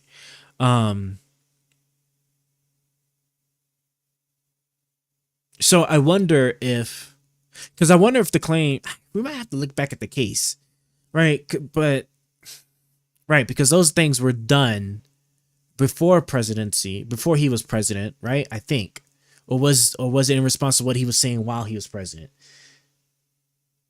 I don't know, bro. This whole thing is Jean Carroll, right? The Jean Carroll, right? Was it first? I know like the thing he did was obviously before he was president, but was it the lawsuit for like the things he said while he was president of the United States? So wouldn't that have? Yeah, I know it happened that's what I'm saying. Like I know, oh, Jesus Christ, I know it happened way before. But I think the suit, but I think like the damages came about like when he says something about it while president of the United States. I could be wrong about that, but I wonder. So I wonder if this phrasing right here was to like kind of like preempt that the president can still be held civilly liable, even if it's for like certain things that might blend into his presidency. I don't know. I think he made a comment. Yeah, that's what I'm saying. Like that it's starting to come back to me like a little bit. I'm pretty sure it was that like he says something while he was president. And so it's not very clear right now. It's not very clear if this had happened before that comment, would he had been immune from it, right? Because he's allowed to give speeches. He's allowed to answer questions directly to the public. The public could ask him about it. So I don't know. This shit's crazy. This is crazy. Oh, hold on. I need to kill that real quick. God, where is it at? Stop it. Hold on. Yeah, here we go. Let me get you. I need no. Oh, cool. I'll go right here, right? Hold on. Replay there we go. Let me turn that timer off and close that. Disable. Okay, yeah, here we go. We're good. So that way that doesn't pop up no more. All right, let's get back to it. We'll open that back up. But yeah, it's not clear anymore necessarily if he would have been immune from being like sued not after this ruling. But then again, the way they kind of like posed this makes me think that they probably would have still been able to stick him with it. So we'll see. Although the president, and then of course it did happen while he was not president, but it would have stemmed for something that he did while he was president. And so see, this reheightens my question, right? It's just that knock-on effect from anything the president already did, right? Which is something I'm going to write down, right? So this is another question, right? Do things stemming from a presidential act that happen after the presidency still enjoy immunity? All right. That's going to be a really good, important question for sure. Let's see. Okay. The hesitation to execute the duties of his office fearlessly and fairly that might result when a president is making decisions under a pall of potential prosecution raises unique risks to the effective functioning of government, but there is also a compelling public interest in fair and effective law enforcement. Taking into account these competing considerations, the court concludes that the separation of powers principles oh God, how do you explicate it? Explicate it? Is that how you say it? Explicate it. Explicate it. Is that Explicate. explicated then is how you say it, right? Explicate. Explicated. Okay, explicated. Analyze and develop in detail. Power principles explicated in the court's precedent necessitates at least a presumptive immunity from criminal prosecution for a president's acts within the outer perimeters of his official responsibility. And see, this is going back to criminal prosecution, right? So I wonder, I think this might have some type of knock-on effect for civil stuff then. It could. It's not directly stated, but it's probably the case. What popped up? It was Sneasel. Okay. Such an immunity is required to safeguard the independence and effective functioning of the executive. And actually, let me disable that since it doesn't work anyway. Oh, actually, it probably could still work. What I just need to do, I do want to just at least test that. Hold on. Let me just, I want to pull it up right here. I'm gonna click on this, and what I do want to do, let me mute that so that that's not loud. I'm gonna go into the chat here, and oh yeah, because like the runaway message doesn't even pop up, so there's no even telling what the hell this shit's doing. Okay. Can I just pop out this chat? Can I pop out the chat? Pop out chat. Yes, I can. Nice. And then I can close this. And all right, now let's just get back to it. That way, when it pops up again, I can test it out. Okay, let's get back to it. Such an immunity is required to safeguard the independence and effective functioning of the executive branch and to enable the president to carry out his constitutional duties without undue caution. At a minimum, the president must be immune from prosecution for an official act unless the government can show that applying a criminal prohibition to that act will pose no dangers of intrusion. So here's the kicker right here. Here's the kicker right here that is probably impossible to actually overcome. So let's go here. What does this button do? Underline text. Strike through text. Strike through and add a note to replace text. Add a sticky note. I don't like sticky notes. We'll just leave it here. Okay, so this is the bar that is needed to be overcome. Overcome? Is it overcome? Is it? I guess maybe that needed to be overcome in order to prosecute a president. For sure. Okay. Dangers of intrusions. So what they're basically saying here is that if you're going to prosecute the president for something that he is empowered to do, you have to prove that doing so could not be portrayed as an encroachment onto his ability to do his job. So, which is crazy that they would even like say this in this manner, right? Because obviously if you're being prosecuted for something that you did and carrying out your job, being prosecuted for it would mean that you wouldn't be able to carry out your job in doing the said thing, is how I kind of like initially interpret that. So like this this is almost like a fake, restriction almost, right? Because like this would be, I can't think of at the top of my head an example that you could actually meet this. I just can't. I really cannot. Yeah, I really cannot. Like maybe like some if I go back to like the civil liability thing. If I go back to the civil liability thing, maybe like, you know, making comments about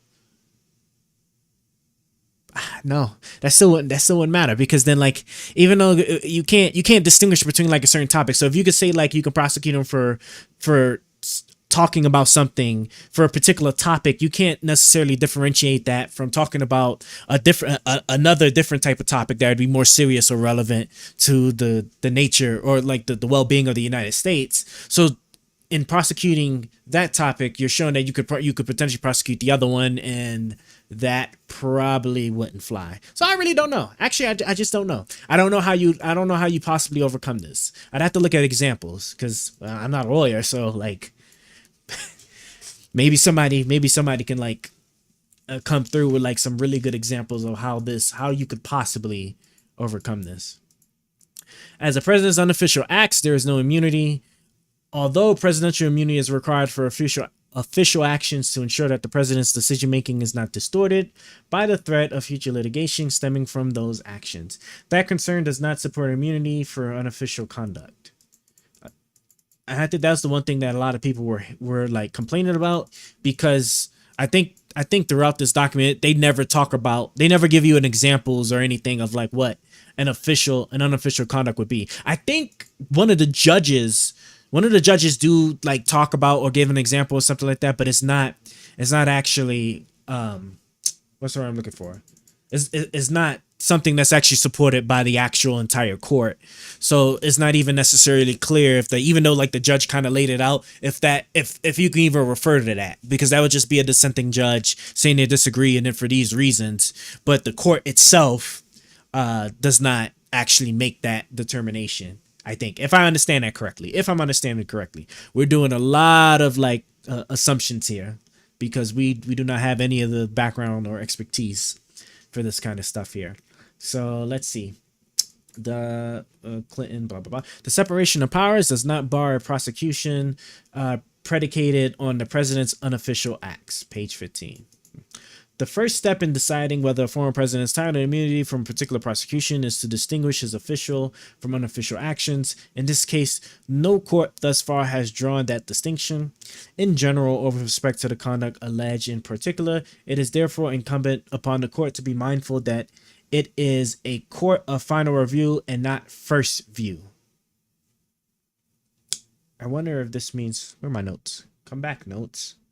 Firefox. Oh, over here. I'm tripping. Okay, so what page is this? This is page 4. All right. Yeah, so page 4. So page 4 is where I actually want to make a separate page 4. I really have to clean this up, Adam. Page 4 lays out the steps for determining. It seems like this is about to tell me like how to make the determination of like whether he's immune from something. Yeah, and for determining immunity, and then we can bullet. We will bullet this list here. Okay. First step, let me read it one more time so I can make sure I understand, right? The first step in deciding whether a former president is entitled to immunity from a particular prosecution is to, let's see. Step 1, distinguish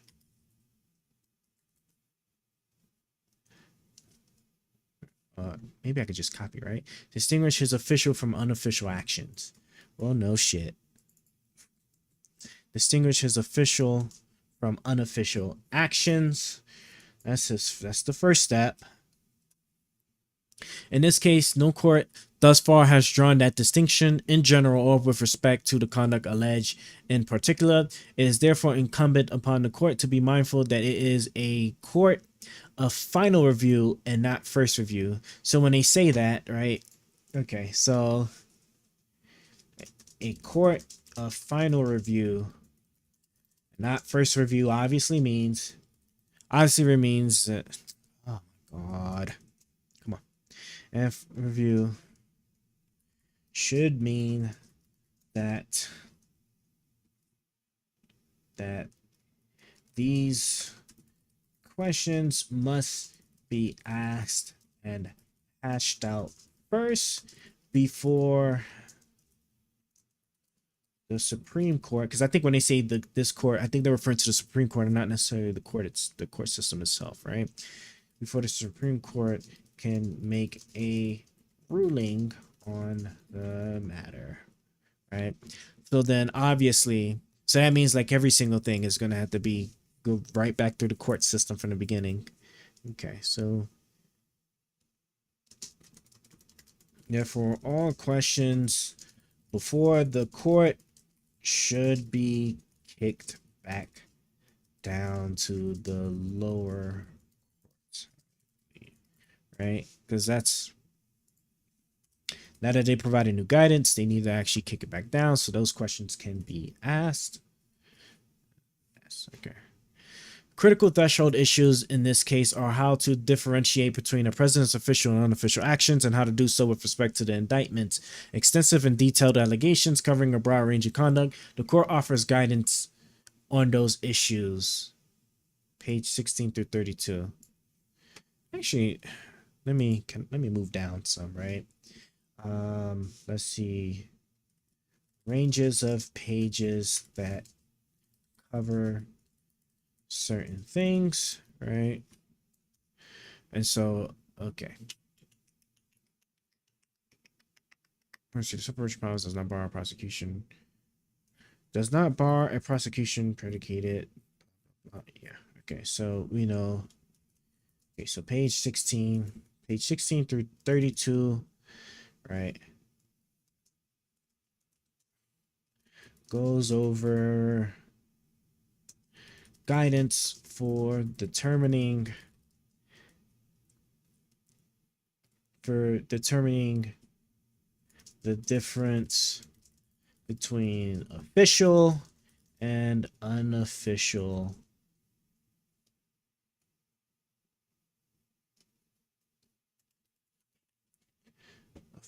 and unofficial. What did I miss? Oh, I missed the I. Unofficial acts. Okay, so we got that there. When a president acts pursuant to constitutional and straight, oh no, hold on. You know what we need to do? Actually, we do need to hopefully Restream lets me do this. I do want to update the title here. Reading the Supreme Court decision on presidential immunity. I'm just updating the title. This should do it for all the platforms, hopefully. And I need to get rid of that R.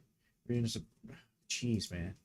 My keyboard skills are just so trash. Jesus Christ, man. Presidential immunity. Let's update them all. Boom. And so now if I refresh this, does it? Yup. That looks good. And then I can just now go to, let me just make sure, right? I think, come on. Let's see. Where's the button? Okay, cool. YouTube did it, Twitch did it. I think the only one that I actually have to still change myself is Kick. They slowly integrating stuff with Kick, but just not quite. So let's do this. Reading the Supreme Court decision on presidential immunity. Boom. All right. Now let me close it. Close. And yeah. And I guess I can stay open. All right, cool. All right. When a presidential acts pursuant to Constitution and statutory authority, he takes official action to perform the functions of his office. Right? Constitutional and statutory authority. I need to look this up real quick. Statutory authority. So would that actually be the laws then passed through Congress, right? Statutory authority refers to the powers and duties assigned to a government official agency through a law passed by Congress or a state legislator. I was right. Okay. He takes official action to perform the functions of his office. Determining whether an action is covered by immunity thus begins with assessing the president's authority to take that action, but the breadth of the president's discretionary responsibilities under the Constitution and laws of the United States frequently makes it difficult to determine which of his innumerable functions encompassed a particular action. The immunity the court has recognized therefore extends to the outer perimeter of the president's official responsibilities. Oh my God, this sounds so bad, bro. This is basically saying that because like you can't, because oh no, because it's so like hard to separate. It's so hard to separate the two. We're just going to assume that he also has immunity for all those things outside of it as well. Jesus, that sounds so... That's what I'm reading, right? Determining whether an action is covered by immunity thus begins with assessing the president's authority to take that action, but the breadth of the president's discretionary responsibilities under the Constitution and laws of the United States frequently makes it difficult to determine which of his innumerable functions encompassed a particular action.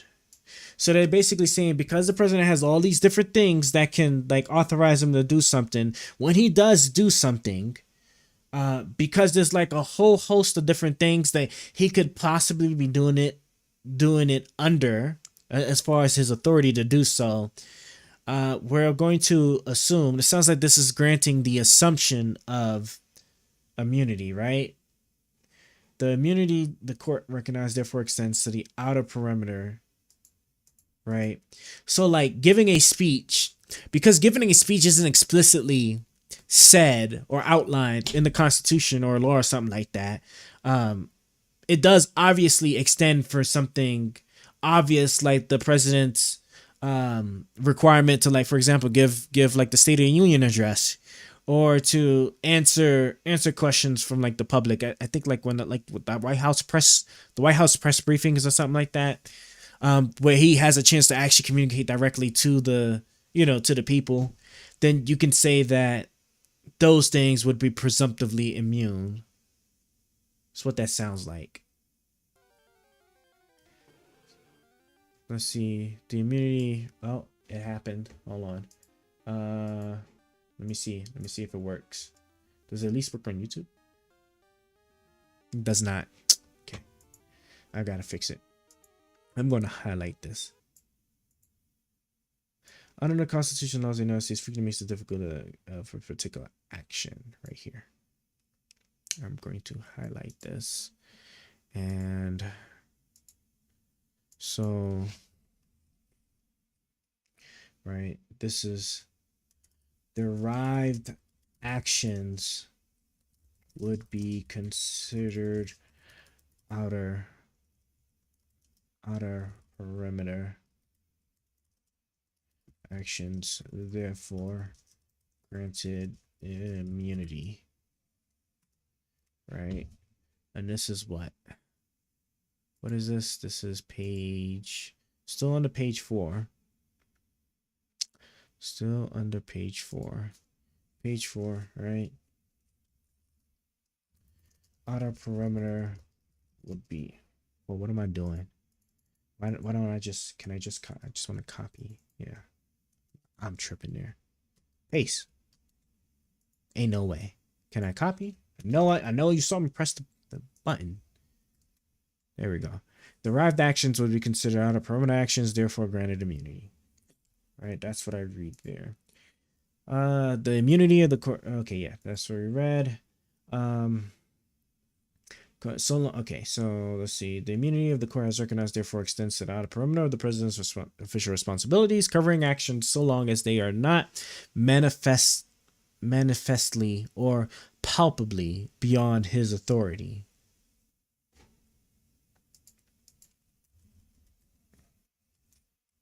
So long as they are not his authority.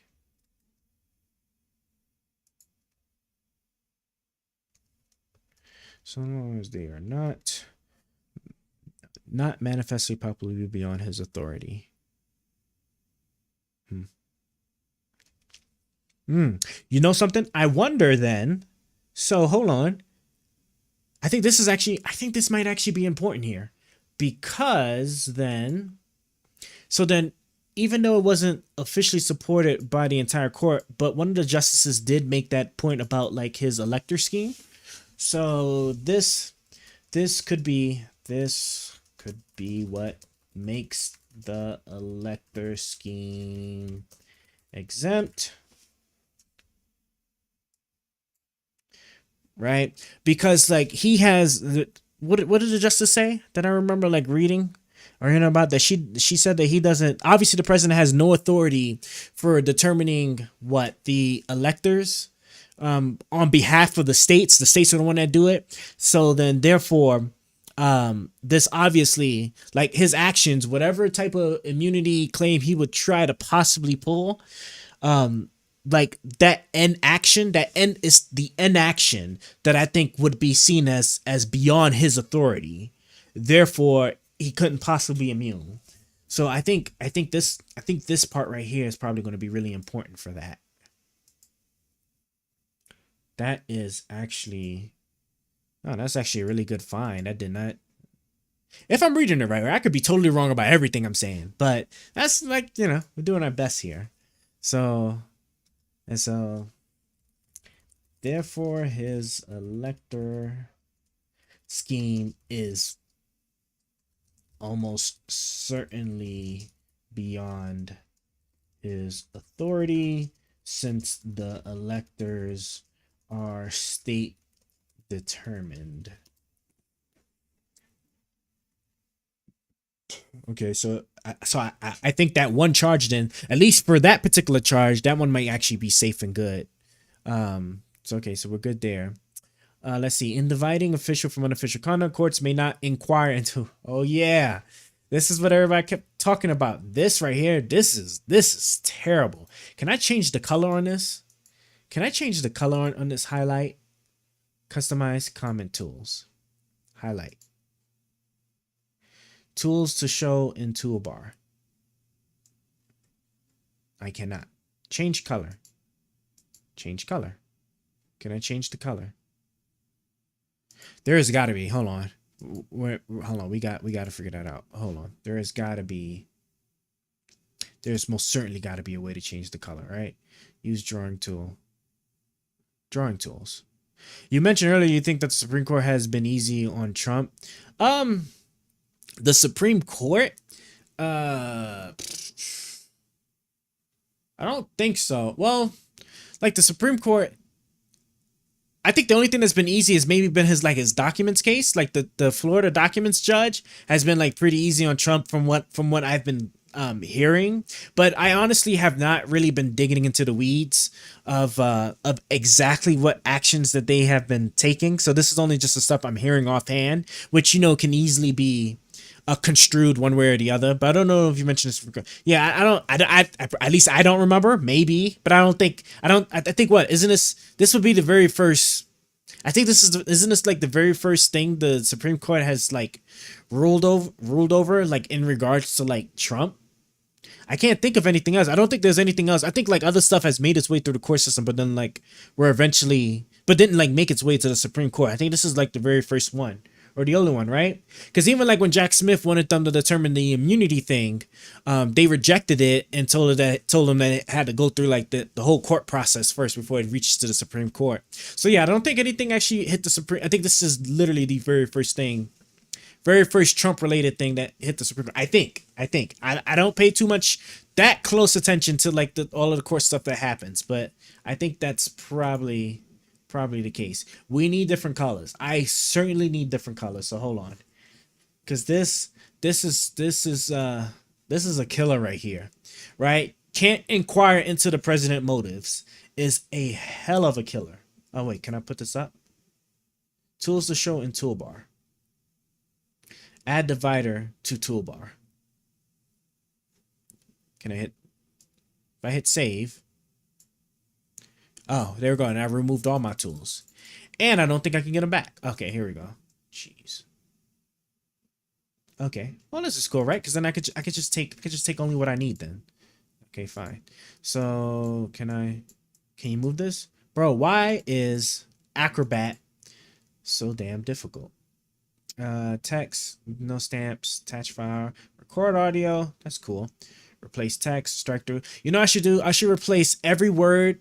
Whenever they say president in this document, I should just replace it with the word king. That's... Why not? We're going to do that in a second. I'm just curious if it works. Text box, line, oval, blah, blah, blah. Drawer. Do I need a drawer? No. I think this is good for right now. I think that's really the only tools I really need.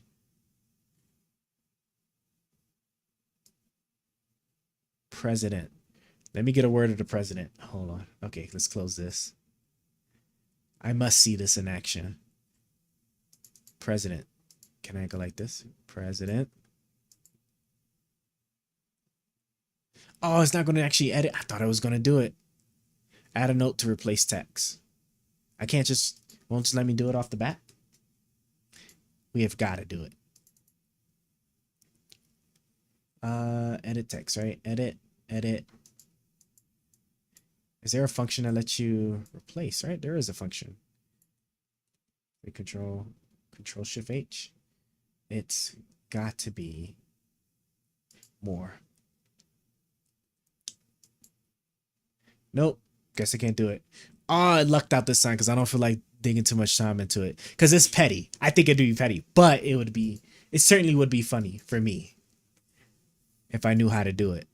Because I would sure change every word that they say president would be therefore changed to the word king. And it doesn't look like.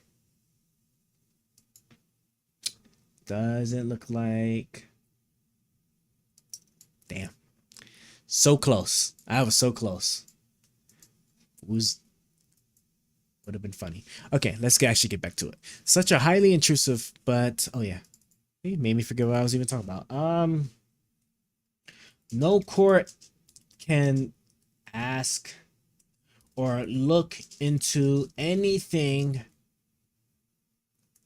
that asks the question about something the president did, specifically his motives.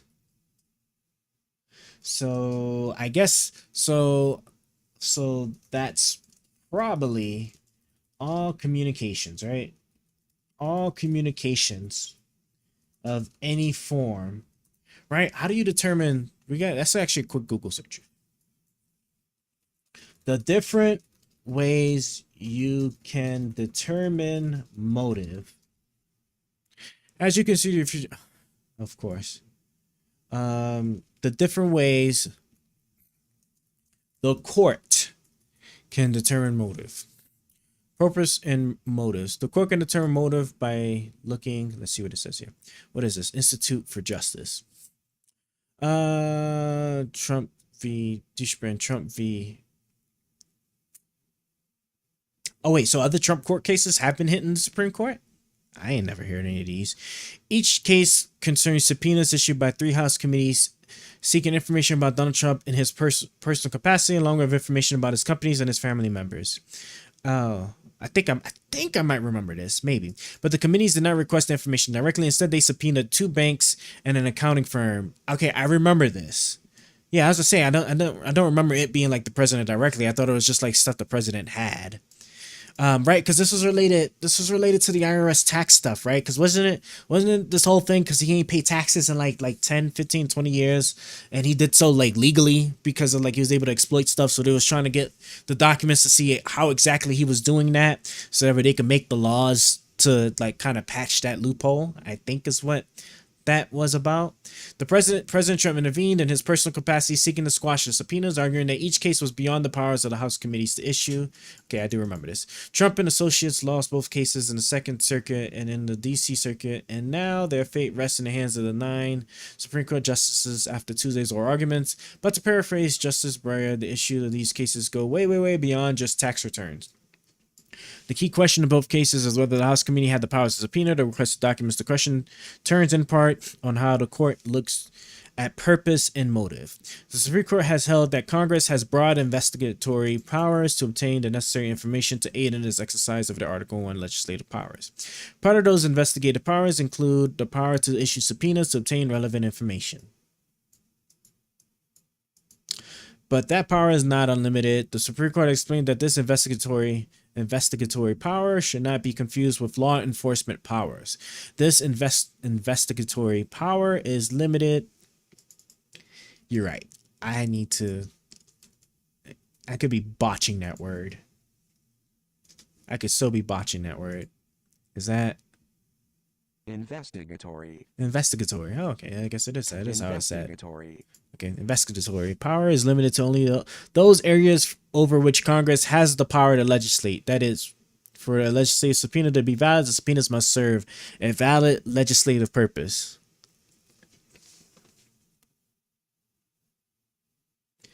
Huh? You know that than anything, right? Wouldn't that mean that anything that Congress could subpoena would be legitimate, right? Because Congress can pass a law for just about anything, isn't it? Like, isn't that the case? They can outlaw stuff. They can make things legal, right? They can create holidays. They can create That's actually a really interesting statement there. So, I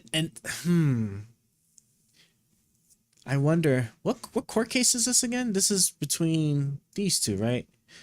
Trump v. Deschbank and Trump v. Myers, right? Because these are both court cases. Let me go here real quick, and this is still page 4, right? Jesus Christ, man. According to court cases and Trump v. Oh, does it already have the links to those? Does it? Or is that? Oh no, is that just the links to the actual court cases? Oh, it is. I should probably grab this too. And let me go ahead, because I like to have my notes all together here. Okay, according to the court cases, Myers, right? Congress should have the power to subpoena, right? I knew I was going to spell that wrong.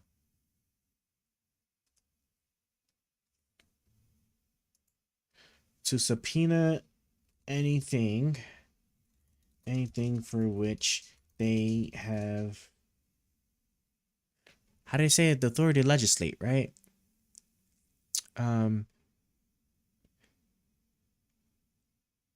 Areas for which Congress has the power to legislate. Subpoena anything for which they have the power to legislate. To me, that sounds like that's a really broad power, isn't it? Because they can literally legislate anything. Law enforcement, right? They can create agencies. And I'm writing this down because what's the conflict that then arises? As a matter of fact, they could grant the president power. They could grant the president power to be able to do stuff, right? That gives him his immunity. So I really do think I really do think that this means that he's just immune from just the regular court system. But Congress can still come in for anything, but Congress is not a criminal. It's not a criminal like prosecutory body. Do you think that adds leverage? When you say add leverage, what do you mean exactly? Like leverage for Congress to pull levers on the president for certain things, right? Because I think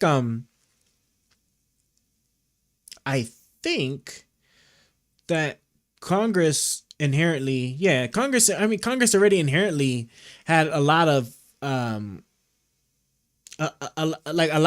checking power over the president and his actions. I mean, those are kind of hard coded into Congress. Yeah.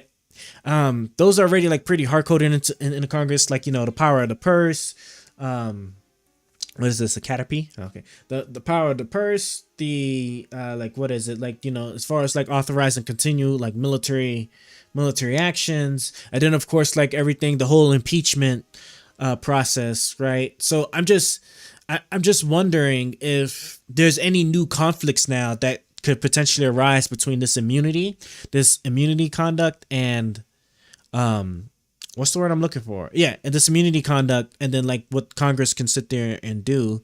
Because if I'm not mistaken, like Congress can still do like really specific criminal things, like contempt in Congress, right? When Congress asks you to show up and you choose not to show up, like you can, like they can hold a contempt hearing, and then they can find you guilty, and then like you can actually get jail time and whatnot from it. So I'm just curious, like under that specific circumstance, right?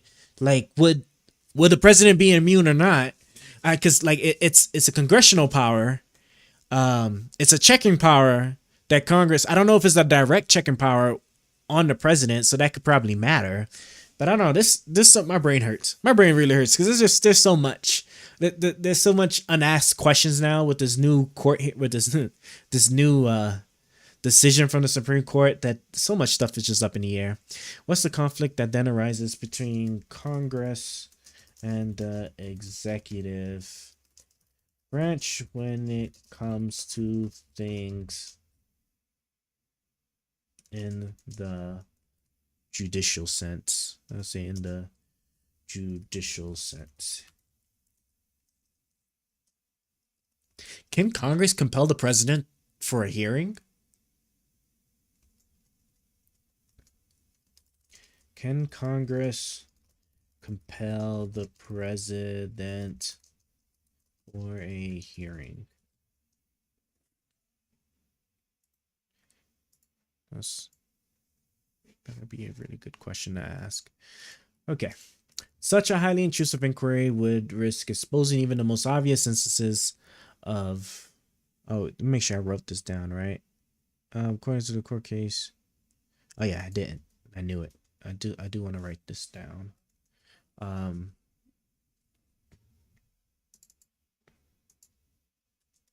Go like that. Bam. No court can ask and look into anything that asks the question about something the president did, specifically his motives. So that's probably all communications of any form. Yeah. Cool. Okay. Such a highly intrusive inquiry would risk exposing even the most obvious instances of official conduct to judicial examination on the mere allegation of improper purpose.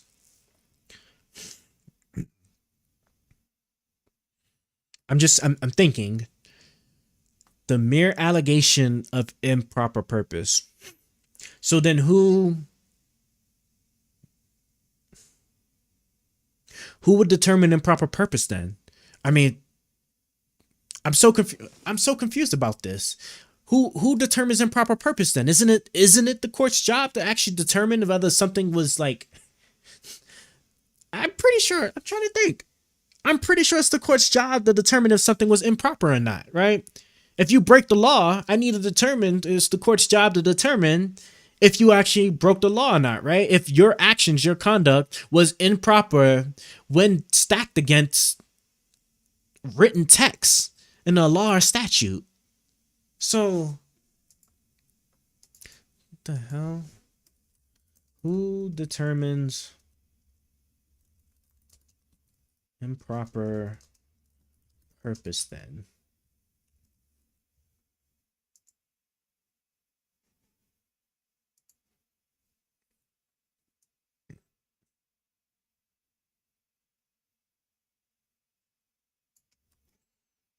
Actually, I want that whole section here. What the damn? Let's have page 4 here, right?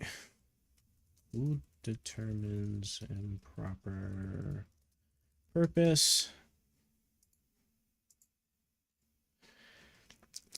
Okay, nor may courts deem an action unofficial merely because it allegedly violates a generally applicable law. Oh, so this is okay. Now that we're actually reading this document, this is the stuff that they were really, I gotta sit up. Really going crazy over here. Wow, that's This is crazy. Norme Court. Norme Court. Oh, sorry. No. Oh, wait. Can I? Oh, is this? Now we can do it? So that's what I needed to do? Brev. That's how we do it. Okay. Now we got our colors, right? Because I really needed that. And I forgot about it too. See, I was doing all that for the colors, and then I totally forgot because I got distracted with trying to change the word president with king. Let's see. We'll figure it out. Off stream, we're gonna figure it out. I promise. Let's see here. Let's see. I have to read this again because I don't even know how to even what to make out of this. Norme courts deem an action unofficial merely because it allegedly violates. Wait, the way I read this though, I think they're saying it'll be a weird thing to say, but I guess they're saying that the court can say an action was unofficial for an allegation that hasn't been, I guess, tested first. Maybe that's what I'm reading. I think that's what I'm reading, right? The court cannot say an action was unofficial because of an allegation that it violated a law. But I like that it says an allegation that it violated a law. So I wonder then if it gets proven that it definitely violated a law, could this be a loophole? This might actually be a loophole. It could potentially be a loophole where it's like, okay, well, they say allegedly violated. It's not alleged anymore, right? It went through the trial system, and it was determined that it indeed violated the law. So we can say that this official act is no longer can be seen as official, right? I think that's what I would have gotten out of this. And let me fix that. And let's go here. Okay. The court cannot say an action was unofficial because of an allegation that violate the law. And let me potential loophole maybe.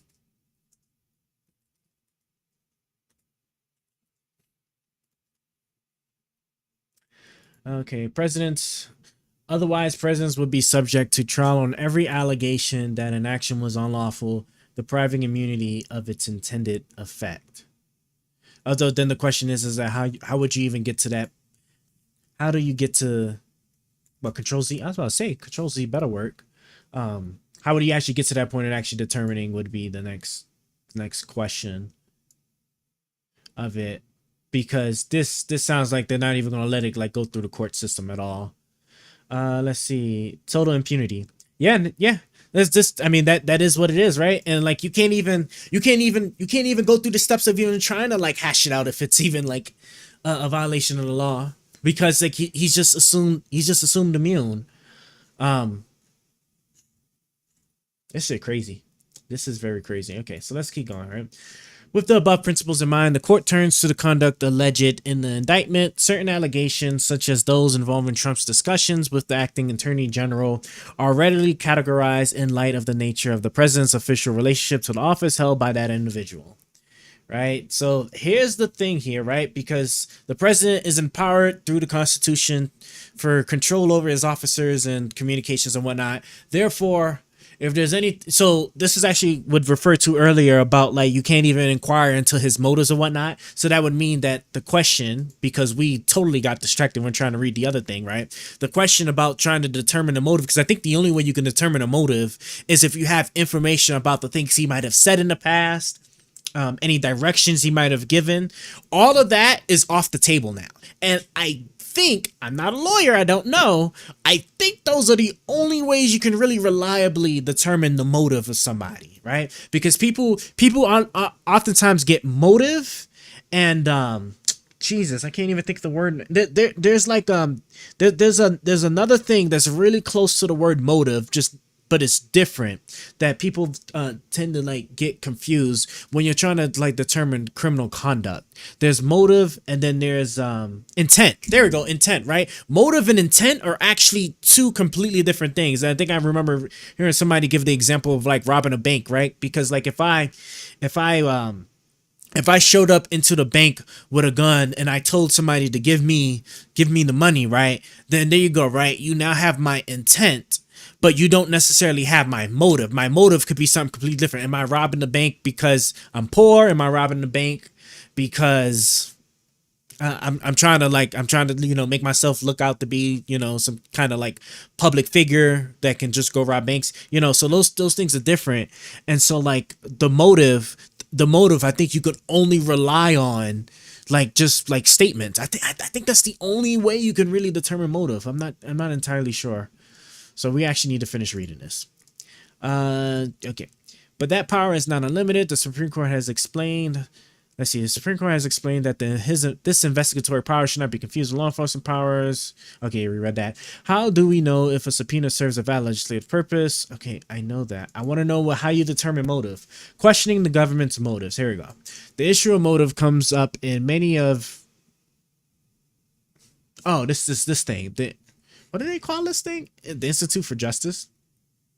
Of Institute of Justice Economic Liberty cases, we often argue that the announced health and safety purpose of many economic regulations is nothing but pretextual, and that the real reason or motive is protectionism or handing out favors. For example, New Jersey bans bakers from selling cookies, cakes, and muffins that were made in a home kitchen. The announced purpose for this is health and safety, but the state simultaneously allows people to bake these same goods in a home kitchen and be sold for charity or a non-profit bake sale.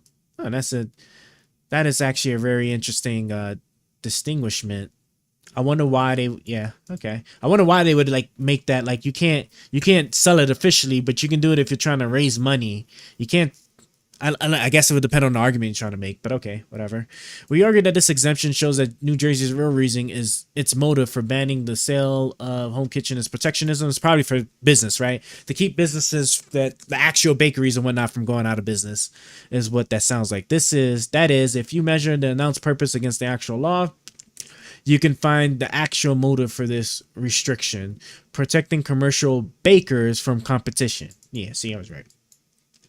We can see how this works in another IJ case, excuse me, that was recently before the Georgia Supreme Court. There, the state in 2018 began requiring all lactation consultants to obtain a certification. What the hell is a lactation consultant? Are you talking about like milk production, like from cows? Or are you talking about milk production from something else? What are we bursting? Okay, I was right. I thought. Oh my God. How do you consult somebody to breastfeed? Isn't that just doctors? Is this something to require doctors to do? Or is this just like, can I actually just be a consultant for mothers on breastfeeding? That's kind of wild if that's the case. I would read into it more, but we just don't have the time. And let me go back. Stop it. Breastfeeding. I knew it. It is a breastfeeding thing. Cow milk is for baby cows.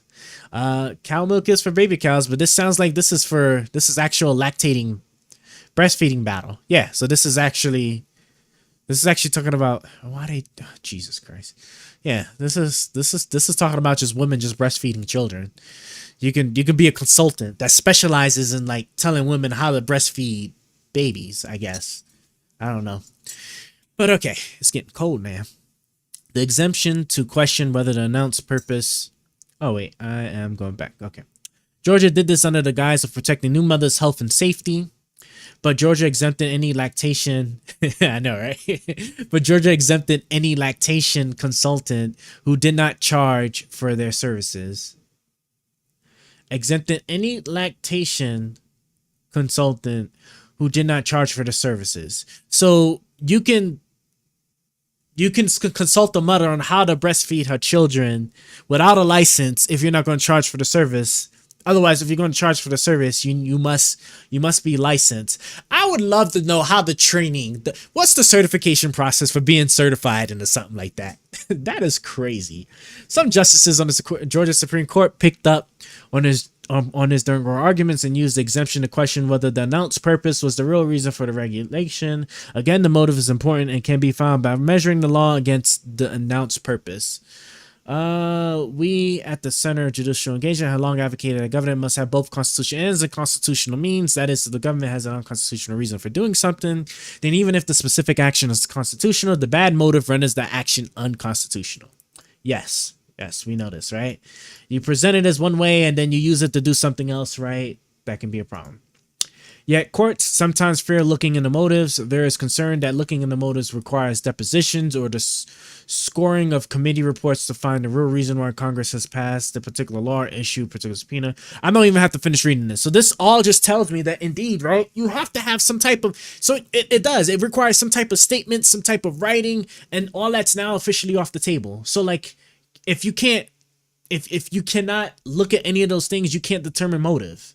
And so, like, the Supreme Court definitely just took that off the table. I'm going to take a quick browse. Motive. Let's see. Motives. A motive is the cause that moves people to induce a certain action. In criminal law, motive in itself is not an element of any given crime. However, the legal system typically allows motive to be proven to make plausible that accused reasons for committing a crime, at least when those motives may be obscure or hard to identify with. However, a motive is not required to reach a verdict. Motives also used in other aspects. The law technically distinguishes between motive and intent. Yeah, so this is what I was saying about the difference between motive and intent. I get that, but how do you? Yeah, it seems like to me, motive's role in criminal punishment. Motive plays. Oh Jesus, I'm not about to read all this. Not right now, but this is, bro. Why can't I just get a bullet point? You can look at this, you can look at that, or you can do this and find it.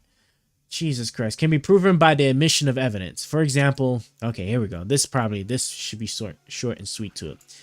In the legal context, what is this? This is a corfish. I don't even know what the hell that is.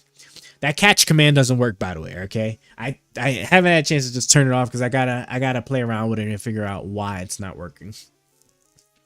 A motive can be useful in combination, blah, blah, blah. For example, here we go. Missouri case of State v. Friend.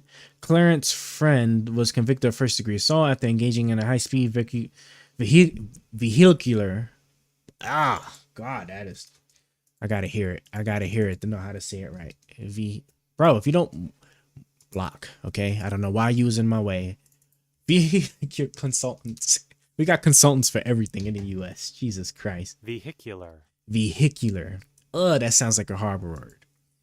Chase with a police officer, firing a handgun at the officer and fleeing. A passenger in the defendant's car claimed the driver's name was Donnie, but officer concluded this was false and instead arrested and charged Friend.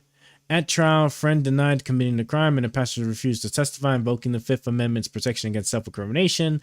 Among other, actually, because you're in the car with him, so I guess this will apply. Among other evidence, the prosecution introduced evidence that Friend had escaped from a halfway house, was involved in the burglary of a liquor store, and had a warrant out for his arrest. This was put forth as proof of Friend's motive in fleeing from and shooting at the police officer. Okay, so not just statements, but actions. I think I remember reading about this, that somebody said about this in the Supreme Court case, right? So you can look towards public statements or any public information in determining motive. Because I think somebody gave the example about accepting a bribe, right? Because if somebody offered the president a bribe for, I think the example was offer the president a bribe for a pardon, and then the president pardons, right? Because the bribe is technically illegal. You can't question or bring in the evidence, the conversation, or anything about being bribed, because him being able to pardon or granting the pardon, because the pardoning is an official president duty, therefore it would be exempt and immune from being questioned at period. But you could potentially use the pardon once it hits public records to show. Is that how I read that right? I don't know. Like, this stuff gets so confusing after a while. But I'm pretty sure that's how it was. You can't question the pardoning, but you can't question the pardoning because it's an official president act, but you can question the bride, right? Which he bribed the president with money in order to grant the pardoning, but you can't question the pardoning. But you can then question it, I guess, once it hit public records. It's a very, very weird, convoluted, I guess, process for trying to hash that out, which I think once we get to the Supreme Court justice that actually gave that example, we'll have a better understanding. Because I only heard about it like once or maybe twice and couldn't really understand it. But okay, so motive, right? So we can use public records.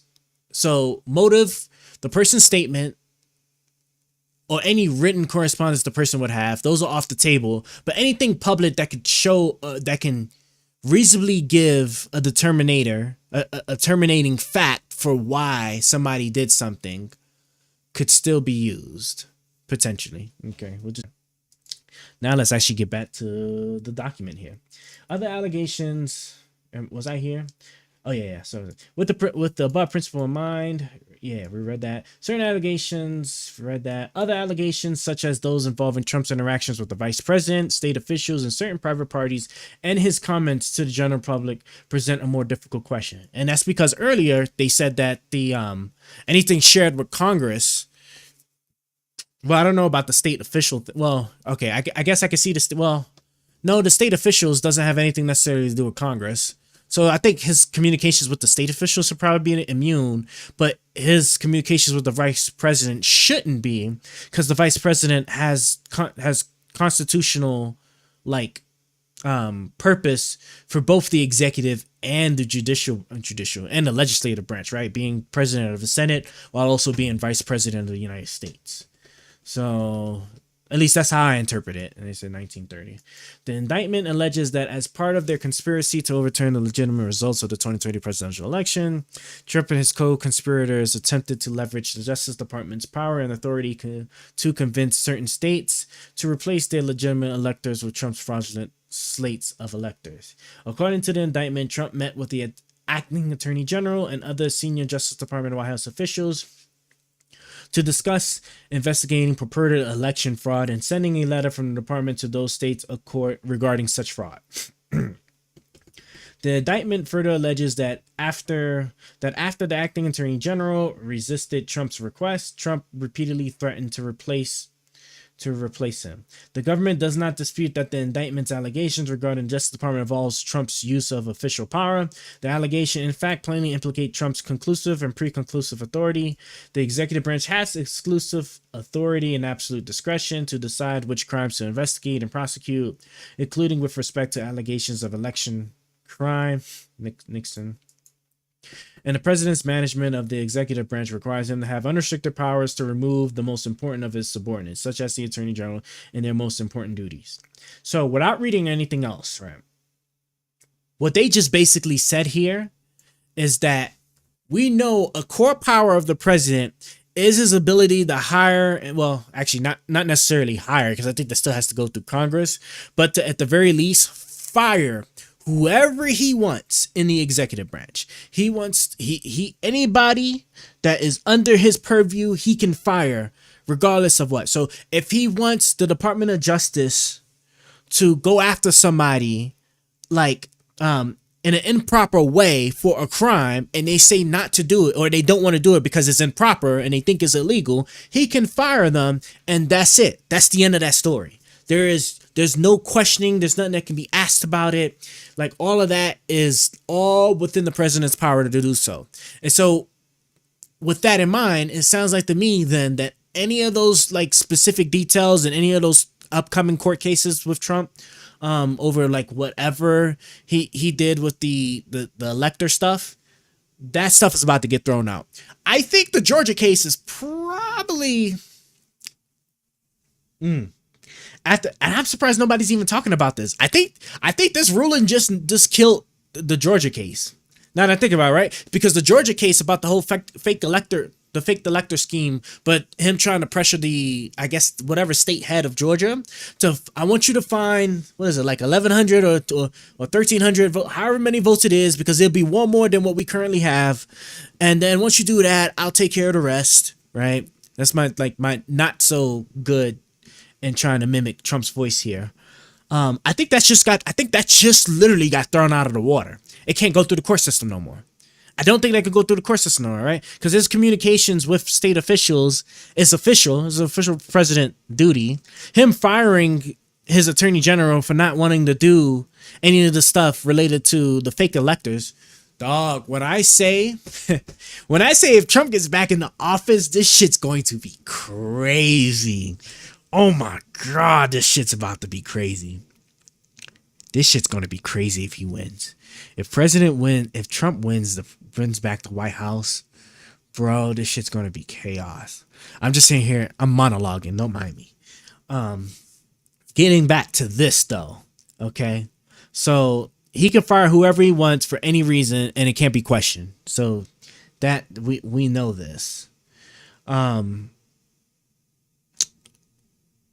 Unrestricted power, yeah, so we know this. The indictment's allegations that the requested investigations were shams or proposed for an improper purpose do not divest the president of exclusive authority over the investigative or prosecutorial functions of the Justice Department and its officials. This right here, this is important right here. This is for sure important. What is this, page 5?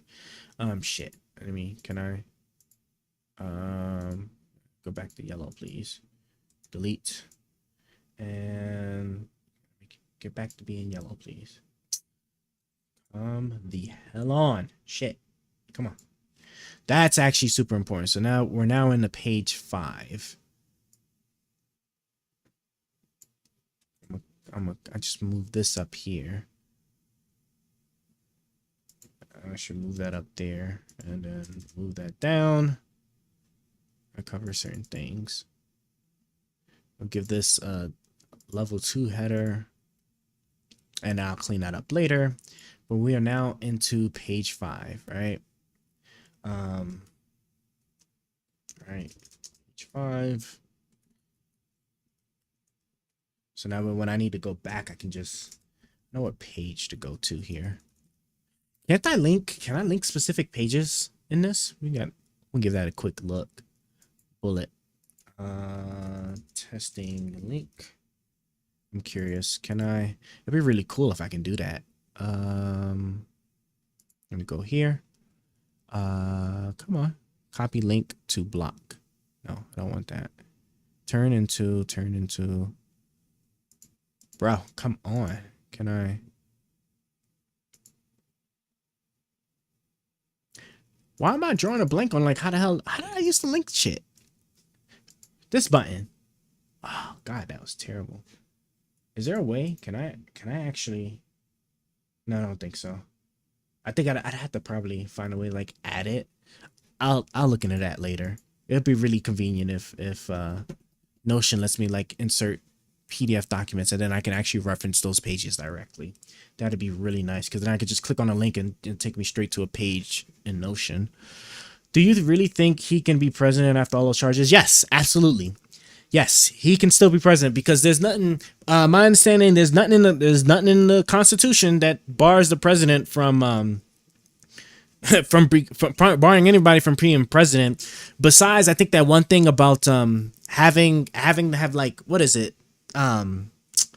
I'm drawing a blank on the word, but the insurrection stuff. I think that's the only thing you can do to bar somebody from being president or holding office. But the Supreme Court already shot that down and said that only Congress can actually enforce that, and Congress is not about to enforce that. So as far as I know, he can be president. He's positioned to where right now, just the slightest of disruption can easily go in his favor and make him president. And then once he's president, remember, he's the head of the executive. He's the head of the executive. So all those charges and stuff he can have removed. All the federal stuff he can have removed. All of the state stuff, right? Because I think the only state thing he has, because New York thing is done. Although New York's that sentencing thing is going to be crazy. That sentencing thing is going to be another crazy thing. Look at that later. But the Georgia thing, because Georgia is still republicly controlled, then the governor is just a pardon him. That's what's about to happen. Hold on. I gotta swap the batteries in my heat up socks because my feet are getting cold here. Let's see. Terrible president, but very funny. His tweets and insults are so funny. Oh yeah, he is definitely, he can definitely be funny sometimes for sure. But yeah, no, like if he wins the presidency, the only thing, and that's what I'm saying, like what I was really worried about, the only thing that could be like catastrophic is going to be New York. New York's the only one that could be like really catastrophic, because if they give this man a jail sentence and it extends for a year plus, and then he wins the presidency, because I am not familiar with any mechanism in the federal government that could release him from prison, right? That is only state ran. I think only the governor has the authority, and if the governor was to sit there and be like, no, we're holding you in prison. My next question is, how does the Secret Service work? And then also, can he still give lawful commands in there, right? But like, how would he get those commands out of the prison? Because then could he just order? And then the thing is, he has this immunity now. So could he just order the military to break him out of New York prison? That would be, oh my God, bro. That, like, actual things that can really happen right now, bro. Could he order the military to, like, jack up New York and get him out of prison, right? Bro, this, oh my God, bro. I'm just sitting here thinking, like the amount of chaos would be unreal. That would most certainly then lead to a civil war. 1000%. If it was that, and the crazy thing is that we actually we're a stone toss away from certain actions happening from that becoming an actual reality. That could actually really happen, right? His sentencing's coming up. He goes to jail for a year plus, right? He wins the presidency. He's still in New York jail. He has immunity now, a very broad immunity. And it's already been posed that he can like order SEAL Team 6 to like, you know, assassinate people and it can't be questioned. I'm going to order the military to conduct a strike on New York and break me out of prison. Boom. Oh my God, bro. This is it's going to be crazy. Let me get back to this. This is going to be so crazy. So crazy. All right, so we know our testing thing doesn't work no more. The indictment's allegation that the Crescent investigations were shams, right? So, okay, yeah, allegations, right? So allegations of improper purpose does not strip. Oh man, why is it in caps, you bastards? Allegations of improper purpose does not strip the action from being official, right? Does not divest the president of exclusive authority over the investigation and prosecution functions of the Justice Department. Yeah. So allegations of improper purpose does not strip the action from being. And they keep saying allegations, so I guess but it can't be questioned, because I keep on sitting here like allegations is different from like being a determinant. So like an allegations is just like it's alleged, and then like once you go through the process, then it's either determined or proven not to be the case. So it's like technically this opens up to like when something is determined to be the case.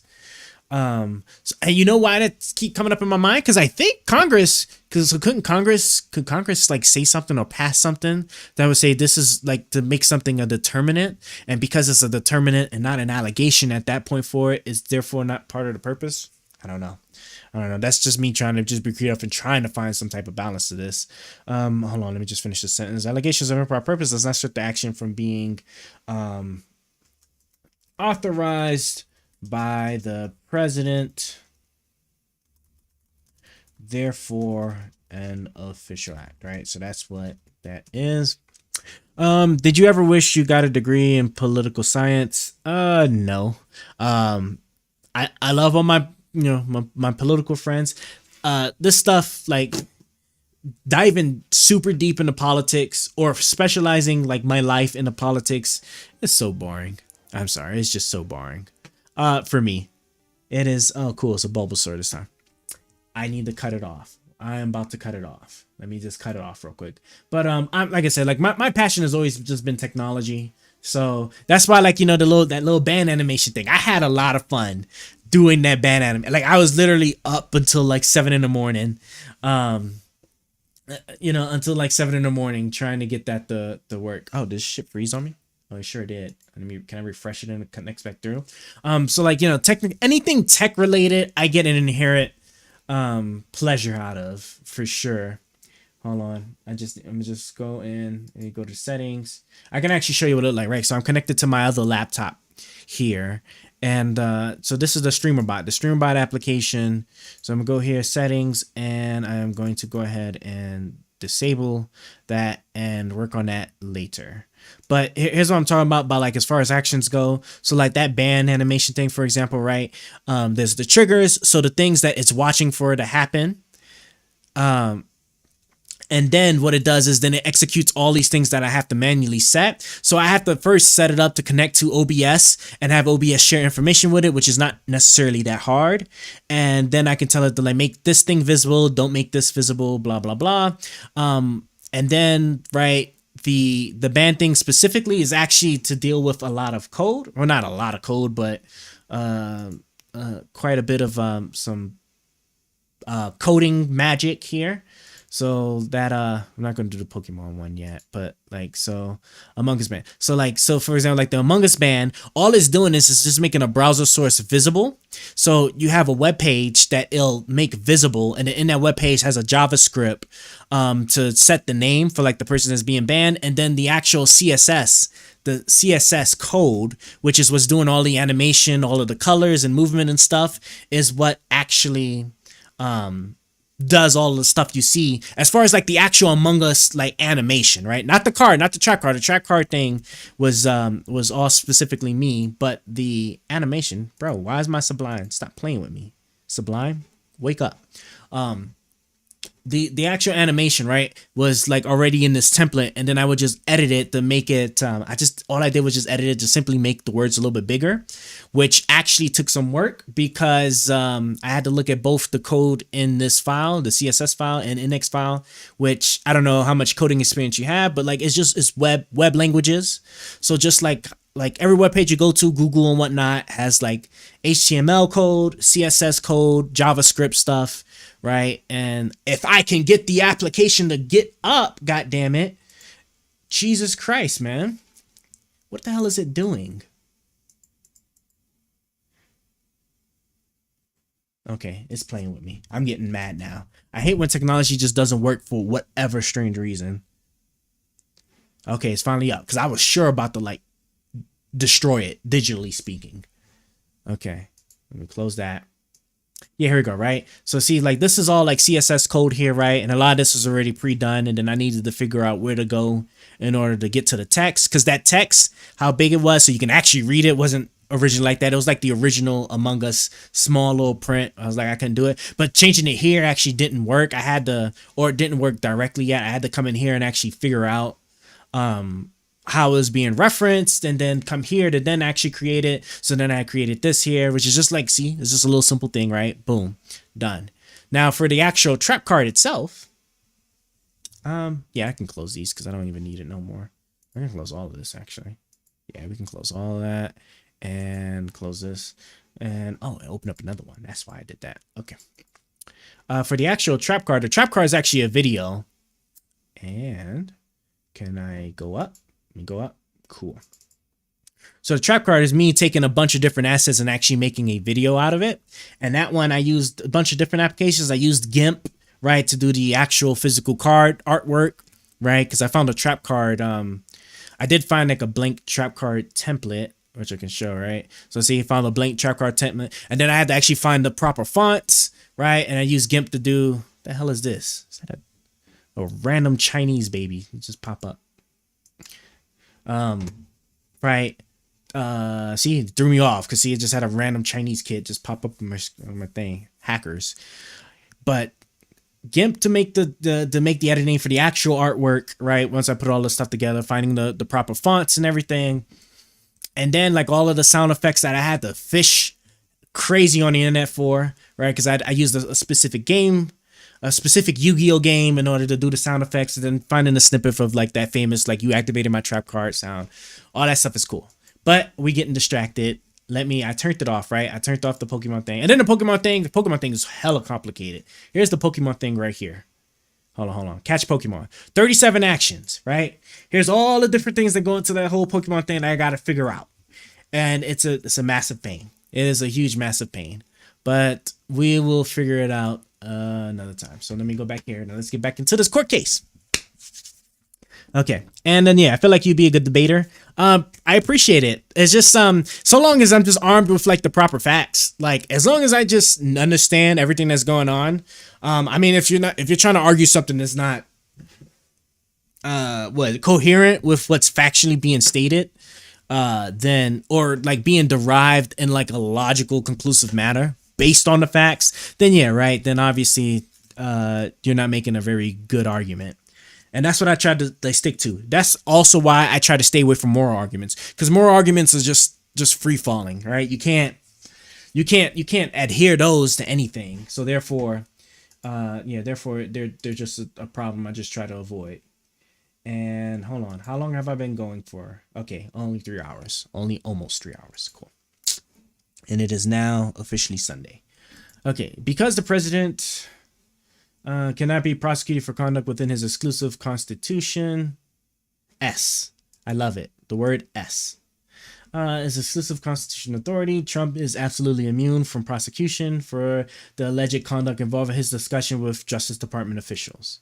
Okay, so the stuff with the Justice Department stuff. So any references to that, yeah. So like I was saying, like any references to like the Justice Department stuff, Brav. Trump is absolutely immune from prosecution for alleged conduct involving his discussions with Justice Department officials. Okay. Actually, I do want this in red. And this is what I was talking about when it came to intent, because now, right, a big pillar for determining the intent motive is out of it. Oh, well, I guess you could say intent too, right? Because if he was intending to do something and he was communicating with somebody the intent to do something, yeah, right? All that's out of the water. Well, that's most certainly out of the water now. The indictment next alleges that Trump and his co-conspirators attempted to enlist the vice president to use his ceremonial role. Now, this is what I want to know, because vice president stuff is going to be interesting to like get into. The vice president used his ceremonial role at the January 6 certification proceeding to fraudulently alter the election results. Let's see, blah, blah, blah. In particular, the indictment alleges several conversations in which Trump pressured the vice president to reject. Oh, no. Those conversations, let's see what they do with them. They're probably going to throw them away. Pressured the vice president to reject the state's legitimate electoral votes or send them back to state legislators for review. Whenever the president and vice president discuss their official responsibilities, they engage in official conduct, presiding over the January 6th certification proceeding at which members of Congress count the electoral votes is a constitutional and statutory duty of the vice president. Right. First off, like, when is the vote certification? When is the 2020 election certified? Election day marks the final day which voters can cast a ballot, but the electoral system chooses. I'm just curious, like, what day is that? Certification appointment no later than December 11th. Meeting and vote of electors in their states. So this is when the states do their thing. Deadline. So it is actually every January 6th. Okay, so every 6th of January. Okay, that's kind of good to know. I was just curious here. Okay, so where was that? The indictment alleged allegations that Trump attempted to pressure. Jesus, stop it. Go here. Turn it off. Cool. Okay. The indictment allegations that Trump attempted to pressure the vice president to take particular actions in connection with his role at the certification proceeding thus involve official conduct, and Trump is at least presumptively immune from prosecution for such conduct. I'm going to read this one more time. Let me start from here. presiding over the January 6th certification proceeding at which members of Congress count the electoral votes is a constitutional. Let me close this here. I can't believe what I'm reading right now. Is that really about to be the case here? Ah, God, man. Proceeding in which members of Congress count the electoral votes is a constitutional and statutory duty of the vice president. Oh wait, is it still under Article 2? I would have thought that would have been under. That wouldn't have been under the. I don't know which article deals with what it precisely, but I would have thought that would have been under like with the legislative branch. Okay. The indictment's allegations that Trump attempted to pressure the vice president to take particular acts in connection with his role at the certification proceeding thus involved official conduct, and Trump is at least presumptively immune from prosecution of such conduct. This doesn't make any sense. Hold on. The indictment's allegations that Trump attempted to pressure the vice president to take particular acts in connection with his role, are they? I'd have to research this, right? Because I thought the vice president's role is tied to Congress and is not tied to the executive branch, right? If it's tied to Congress and not tied to the executive branch, then how could it possibly be immune if the conduct in which, like, the official communication could be immune, but because it's dealing with him doing something in Congress, how could that possibly be immune? I know it's presumptively immune, but attempted to pressure. Let me see. With its role certificate thus involve. What's the official conduct? The official conduct of what? The president has no official conduct when it comes to when it comes to Congress. He only has official conduct when it comes to just communicating with the vice president. See, this okay. This we're gonna mark this as. I'm gonna mark this as green, not green. I'm gonna do it like a dark orange. All right. This is very. This to me is really. This noticeably okay. Cool. This is noticeably different from yellow. Okay. This is noticeably different from what my understanding of like the vice president's role. Because I guess it boils down to like, I guess what article or what clause empowers the vice president to do it. If it's empowered by the, I guess whatever article presides over the president's power, then that's how they would get away with that. But I was under the assumption that because it dealt with Congress, it had to been tied directly to the legislative branch. So not part of like the executive branch, and therefore it couldn't possibly be under the president's purview. So, okay, question. What empowers the vice president? The vice president, jeez, come on, keyboard. President to preside. Oh my God, my keyboard refuses to allow me to live. The empowers the vice president to preside over. The vice president to preside over the Senate, right? Because isn't he president of the Senate? I think is what it was. Preside over the Senate, right? And that's because if it is somehow tied to the executive branch authorizations, then yes, everything related would be immune. Otherwise, this couldn't possibly be immune since it, right? Because since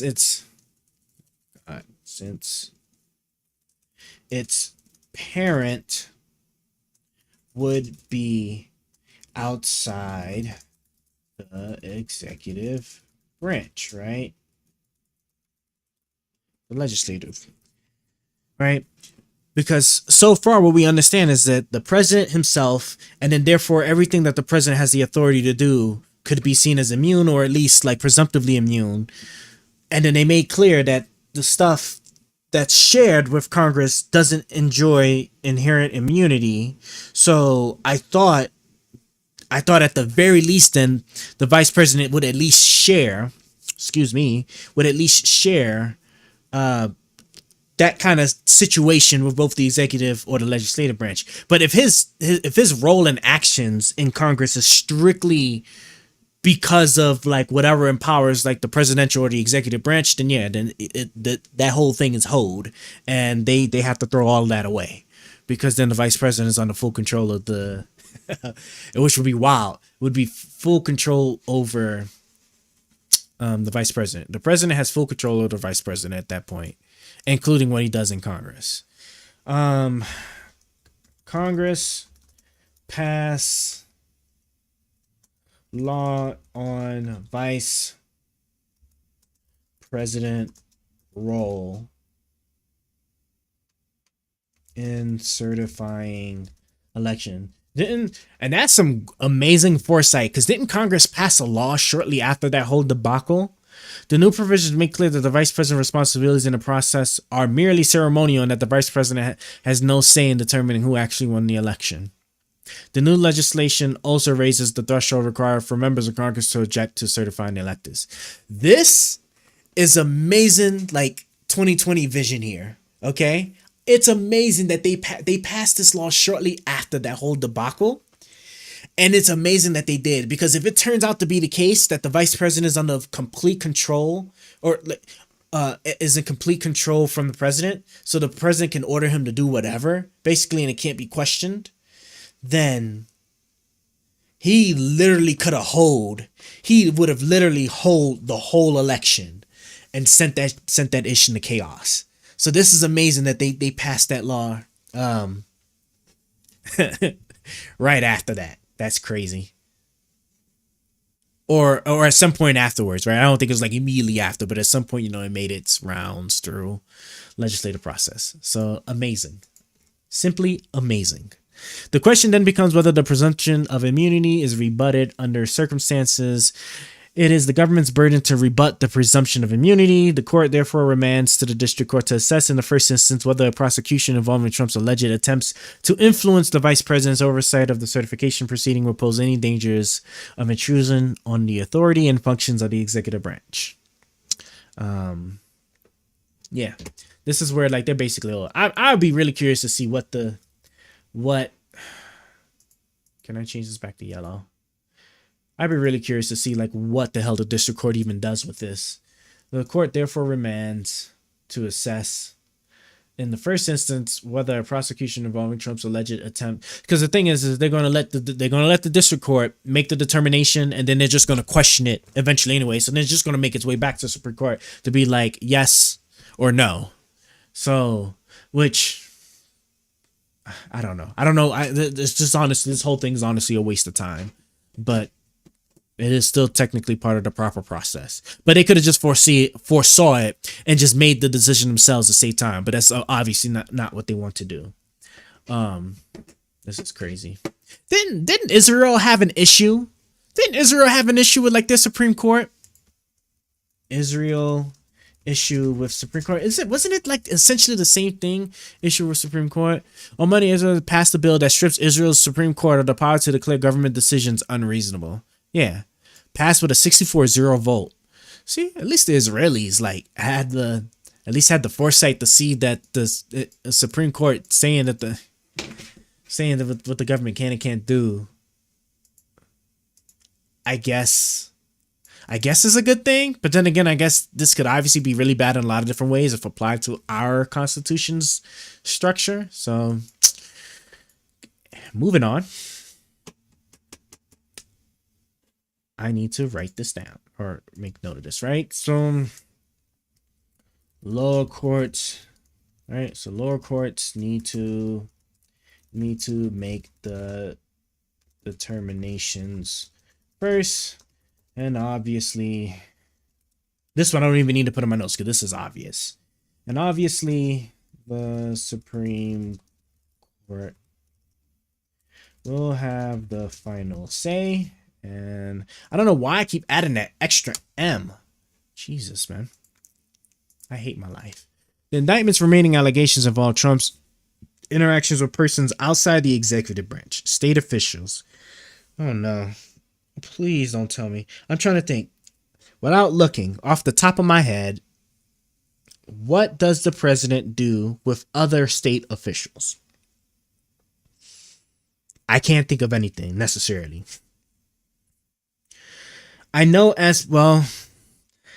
Congress empowers the president to sign off on things like FEMA. I mean, there's natural disasters. I think there's a requirement for the state to declare an emergency. Then the president can then send federal resources to the state. So I guess inherently there would be a connection, but I can't think of anything. Like, what would the president naturally communicate with a state official for? I guess for maybe law enforcement activities, right? It probably would be law enforcement activities that he would argue. And then the thing is, he was talking to the state officials regarding like investigating the votes. If he made any mention of investigating anything regarding the election stuff, then everything that he was saying from that point forward, even if it had nothing to do with investigating ish, it was just a matter of just saying that, hey, we just get these extra votes and then we'll take care of the rest. Because it started off with investigating fraud, which I know that's exactly what he was doing at first, saying there's a lot of fraud, blah, blah, blah. I need to investigate. Since he is a law enforcement official, I guess technically, right? They're probably going to say that's immune. This would be what will kill the Georgia case. I'm pretty sure this is what's about to kill the Georgia case. Let's see. Let's see. State officials. Bro, stop it. Okay. Cool. The state officials, private parties, and the general public. Oh, they lumped this all into one? Oh, that's wild. In particular, the indictment alleges that Trump and his co-conspirators attempted to convince certain state officials that election fraud had tainted the popular vote count in their states, and thus electoral votes for Trump's opponent needed to be changed to electoral votes for Trump. After Trump failed to convince those officials to alter their state processes, he and his co-conspirators allegedly developed and effectuated a plan to submit fraudulent slates of presidential electors to obstruct the certification proceeding. On Trump's view, the alleged conduct qualifies as official because it was undertaken to ensure the integrity and proper administration of the federal election. This right here. Does the president have an actual role over federal elections? At the top of my head, I don't think so. I do not think he actually has any role to play in federal elections, right? Like, as far as like as an arbiter or like a person in control of said election, he participates in it, obviously. If he is running for election or re-election, obviously he's president, so he already won. But I don't think he has any lever or any type of anything to do with the actual process of the federal election. So this is a really important question here. Does the president go back to bullet points, right? Bullet lists, right? Does the president have an actual role over federal elections, right? Could be the killer for Georgia prosecution. This is what that is, right? Could be the killer for Georgia prosecution. As the government sees it, however, Trump can point to no plausible source of authority enabling the president to take such actions. Determining whose characterization may be correct and with respect to which conduct, don't tell me they're about to punt this off, requires a fact-specific analysis of the indictment's extensive and interrelated allegations. The court accordingly remands. They kick the shit down the road. What did I tell you? The court remands to the district court to determine in the first instance whether Trump's conduct in this area qualifies as official or unofficial. But this should be a no-brainer then. But I really do think this should be a no-brainer. I do not think he has any form of like lever whatsoever over the federal election. So okay, so maybe the Georgia case could be safe because even if, right, because then this would be closer about the vice president thing, right? Because even though you can say that he has some type of authority to communicate with state officials, being president of the United States, what's that word? I need to highlight it. I need to highlight it in this here. Excuse me. Here we go. Can I increase the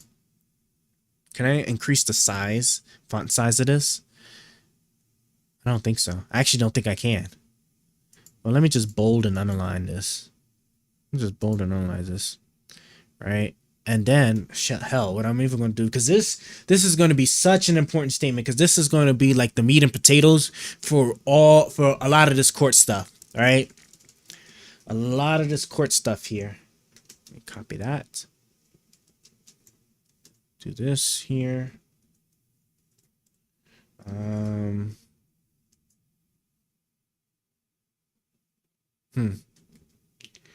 Yeah, I guess we can leave it like that, sure. Can I just, in that case then, can I just, hold on, go like that, go like this, enter.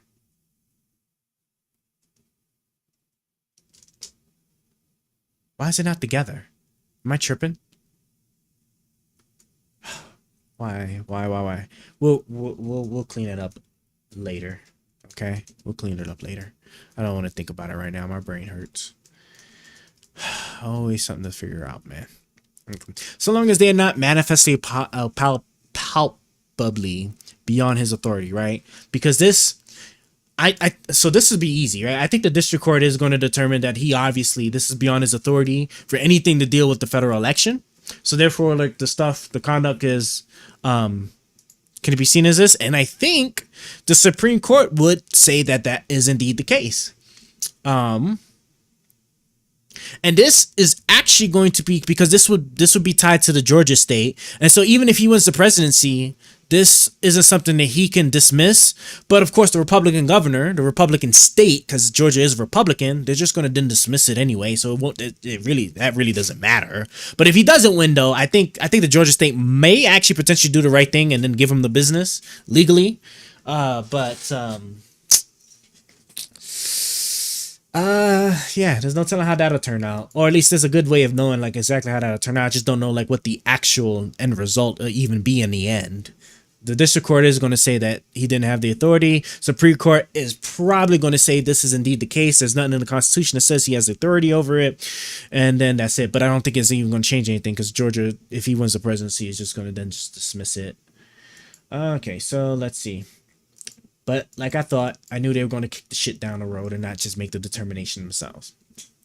The indictment also contains various allegations regarding Trump's conduct in connection with the events of January 6th itself. If I look back at the January 6th stuff, all that's going to be thrown out for sure, right? Because all he did, he gave a speech.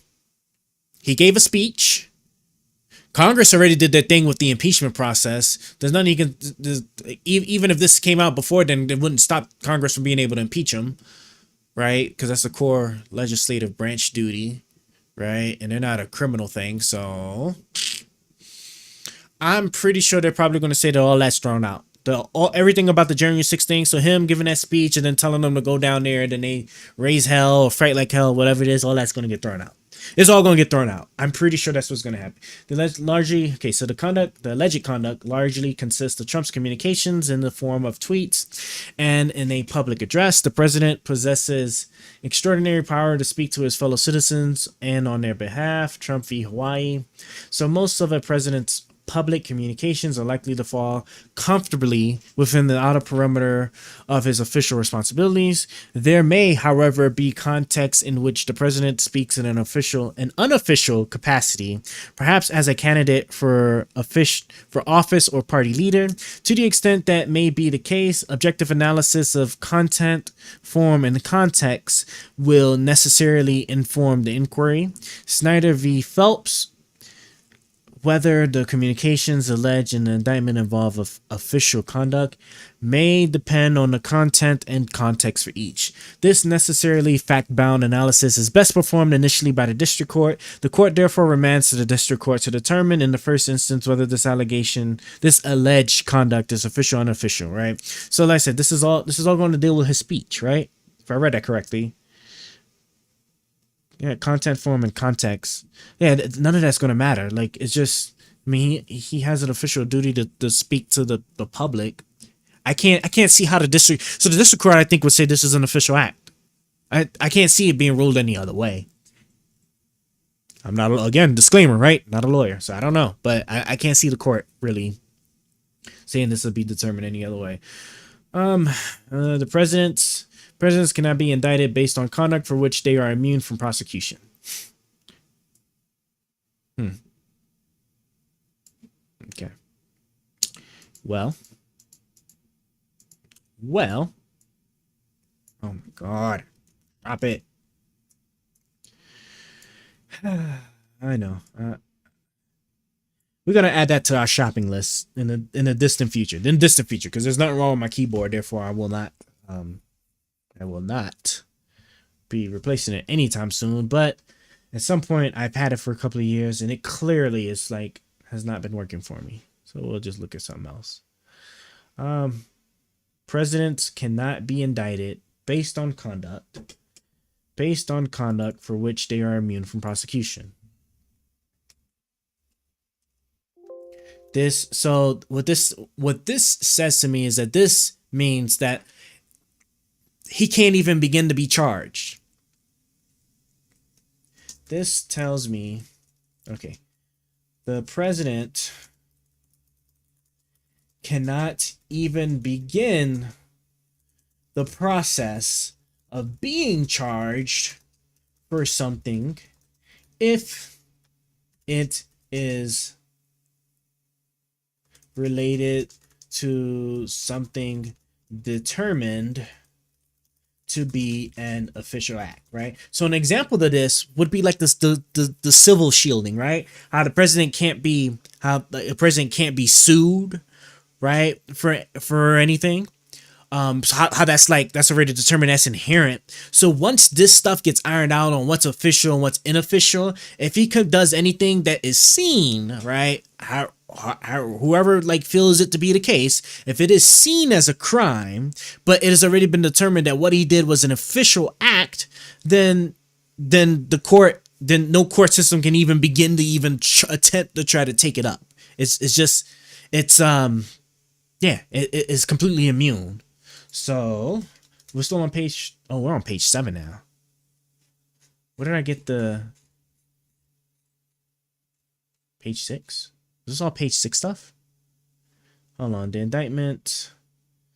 What empowers the president? Hold on. See? Wasn't even paying attention to what I was doing. For alleged conduct. Does not strip. Does not vest. Okay, so it's right here. This one's page 6. Okay. And then just come back and clean it up later. Right. And then here we go. Now we're in page 7. Page 7. And then let's bullet.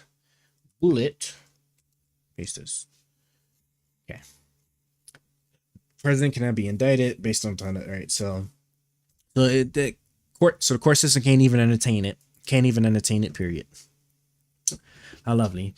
On remand, the district court must carefully analyze the indictment's remaining allegations to determine whether they too involve conduct for which a president must be immune from prosecution, and the parties in the district court must ensure that sufficient allegations support the indictment's charges. Without such conduct, testimony or private records of the president or his advisors probing such conduct may not be admitted as evidence at trial. Here we go. Boom. Testimony or private records of the president or his advisors probing such conduct may not be admitted as evidence at trial. There we go. These red ones are coming. Right? Nothing belonging to the president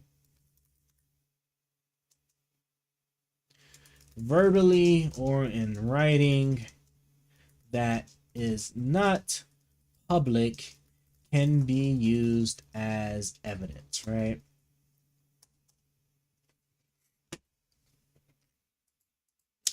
Crazy. Absolutely crazy. Nothing belongs to the president verbally or in writing that is not public can be used as evidence, right? So Trump asserts a far broader immunity than the limited one the court recognizes, contending that the indictment must be dismissed because the impeachment judgment clause requires that impeachment and Senate conviction precedes a president's criminal prosecution, but the text of the clause does not address whether or and on what conduct a president may be prosecuted if he was never impeached and convicted, right? So this is just basically saying that yeah, as far as like the whole impeachment process doesn't actually, I did not mean to do that. The whole impeachment process does not, I'm not going to note that down, does not actually specify anything about criminal conduct or criminal, you know, the whole criminal process for a president, whether he was impeached or not. So historical evidence likewise lends little support to Trump's position. The Federalist Papers on which Trump relies concerns the checks available against the sitting president. They did not endorse or even consider whether the impeachment judgment clause immunizes a former president from prosecution, transforming the political process of impeachment into a necessary step in the enforcement of criminal law. Finds little support in the text of the Constitution or the structure of the nation's government. The government takes a similar broad view, contending that the president enjoys no immunity from criminal prosecution for any action on its view as applied challenges in the course of the trial suffice to protect Article 2 interests, and review of a district court's decision on such challenges should be deferred until they nervous. I don't know why. Should be, hold on, I lost it. The president enjoys no immunity on its view as applied challenges in the course of the trial suffice to protect Article 2 interests, and review of the district court's decision on such challenges should be deferred until after trial. But questions about whether the president may be held liable for particular actions consistent with the separation of powers must be addressed at the outset of a proceeding. Even if the president were ultimately not found liable for certain official actions, the possibility of an extended proceeding alone may render him unduly cautious. Oh my God, bro. Are they really about to give him this too? I need to read this whole section one more time. On its view, the government takes no similar broad view, contending that the president enjoys no immunity from criminal prosecution for any action. It's crazy that they were speaking and said that there's nothing in the Constitution that will promote that he's immune or that he requires impeachment before he can be criminally prosecuted. There's no like historical writing or historical documents. The government isn't even structured in that manner to sit there and say that the president or that anybody really could be immune in the manner in which he's speaking. But it sounds like to me they're about to give him another immunity shield for it. I need to read this. The government takes a similar broad view, contending that the president enjoys no immunity from criminal prosecution for any action. On its view, as applied challenges in the course of the trial suffice to protect Article 2 interests, right? So, if I'm not mistaken, yeah. So when we get to reading the actual Constitution, because we got to actually look at these articles and see like who gets their originating power from what. I think Article 2 is just exclusively the president, the executive branch.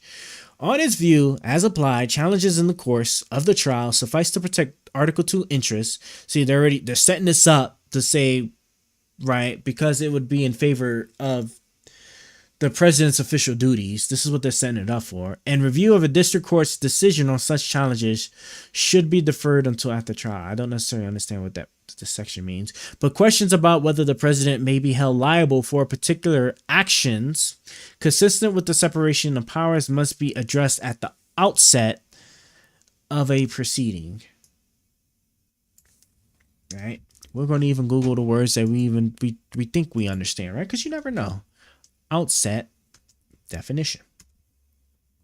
Right, the start of or beginning of something, right? So the outset, right? Because like these are things that need to be hashed out before you even start getting deep into something, right? Because that's what I figured out outset was meaning, right? So it sounds like they're gonna make this decision for him. They won't make the decision on a lot of other things. They'll send that back to the district court, but they're gonna make this decision for him though.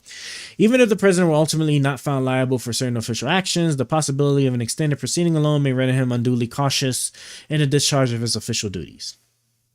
The Constitution does not tolerate such impediments to the effective functioning of the government. Oh, man.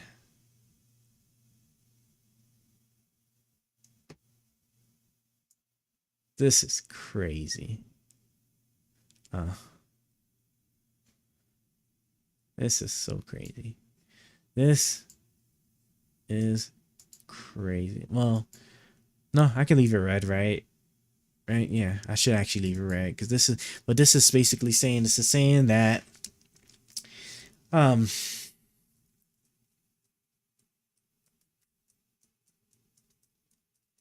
even if let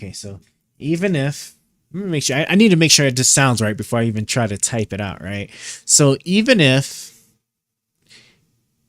the government takes a similar broad view, transforming the political process of impeachment into a necessary step. So even if there could be, because it sounds like they're also saying too that even if this was the case for like impeachment, the fact that the president can be impeached about it shouldn't stop the president from being able to take said action, even if it was the case that after a full impeachment, right? That means the impeachment and then the conviction by the Senate could even lead to criminal prosecution. So they're taking that out of the equation. So even if it was the case that the president could go to trial for conduct after being fully impeached, this is something that would encroach into him being able to perform his official duties. Therefore, it is not allowed. Beautiful. Encroached. Encroached. Is it encroached or is it encroached? No? It might be actually encroached. And I'm just encroach, right? Encroached. Would encroach into, oh my God, stop it. Would encroach into him being able to perform his official duties. Yes. So we know this is crazy. I'm technically in a page 8. So, but it's fine. It starts off at page 7, so we'll just leave it at that. Even if it's the case that the president could go to trial for conduct after being fully impeached, that is something that would encroach into him, something that would encroach into him being able to perform his official duties, therefore is not allowed. This case poses a question of lasting significance. When may a former president be prosecuted for official acts taken during his presidency? Okay, so here we go, right? So, well, no, because no, they're just going to say that he just can't, right? Any action that he took as president is immune. It would have been nice if this leads into asking, like, if he can be prosecuted, if he can be prosecuted for things that are a knockoff from an official act taken while he was president. That's what I would love to hear.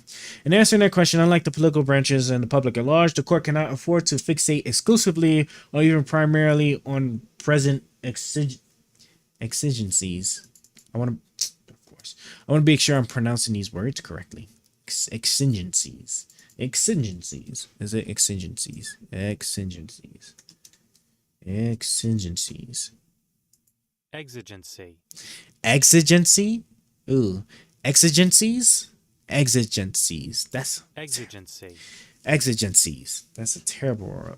Or present exigencies. Enduring separation of powers principles guide our decision in this case.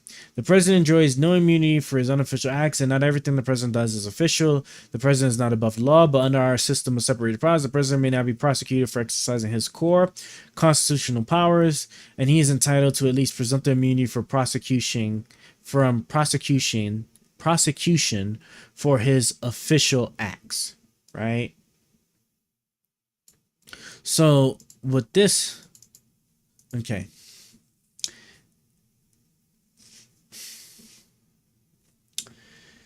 Needs to be made clear what are core constitutional, well, no, they say constitutional acts. Or core constitutional acts, and can statutory powers be delineated? I hope that's right. Delineated from them. Right?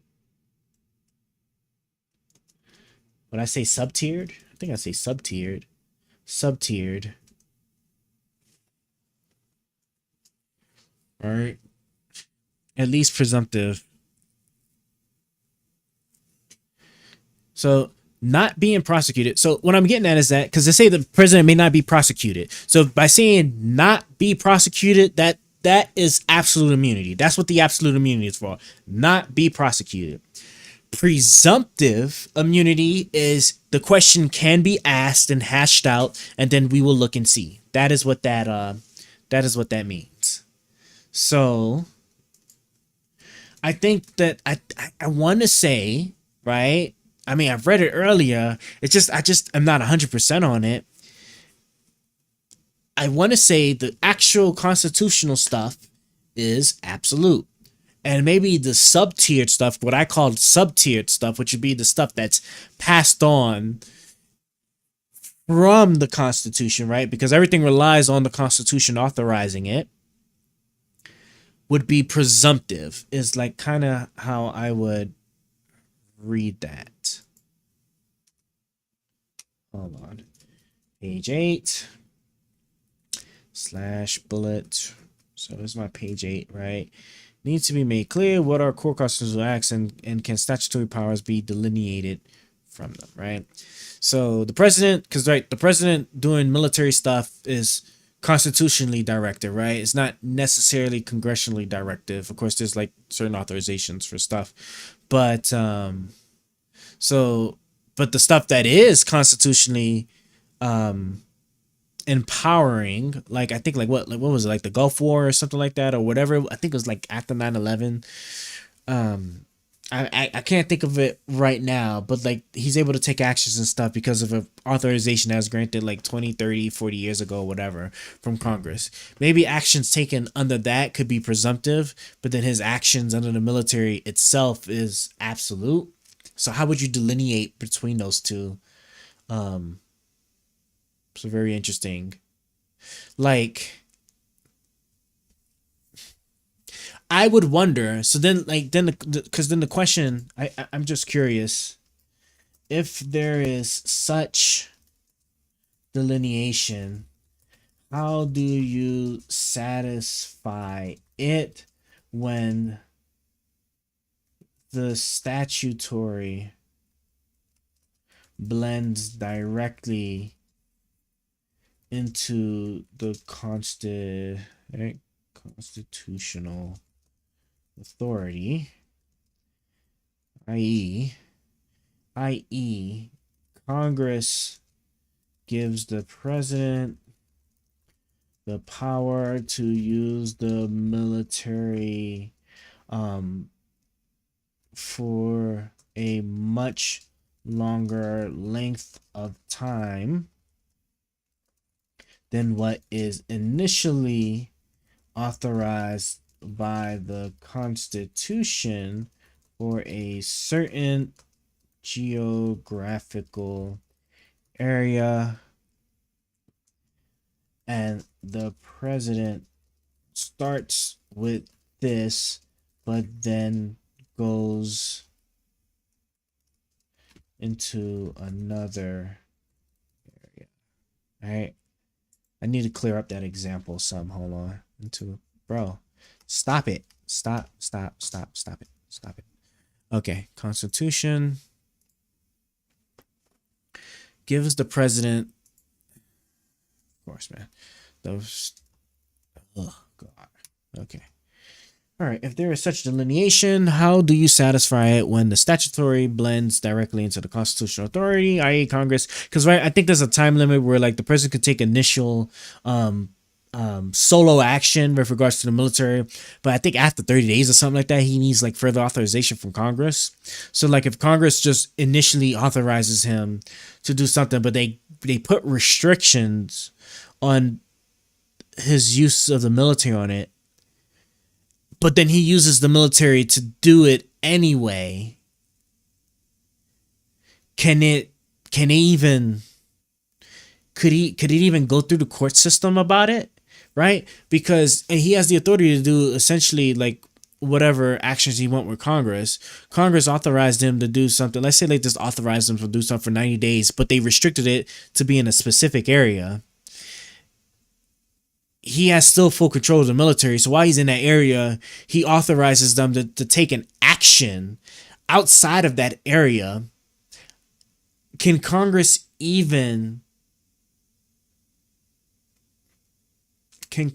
do anything about it? My initial answer would be yes, because I keep forgetting that Congress is not a criminal body. It's not a criminal investigating body, right? So they could just subpoena him, but I don't think they could.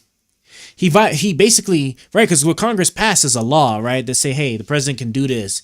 He would have violated the law by taking an action, but he couldn't possibly be prosecuted for it. He could potentially be impeached, but holding him criminally liable for it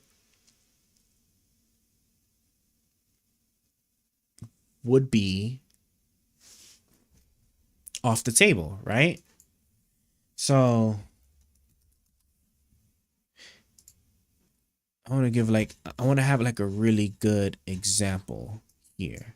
So like if I go to, here we go, right?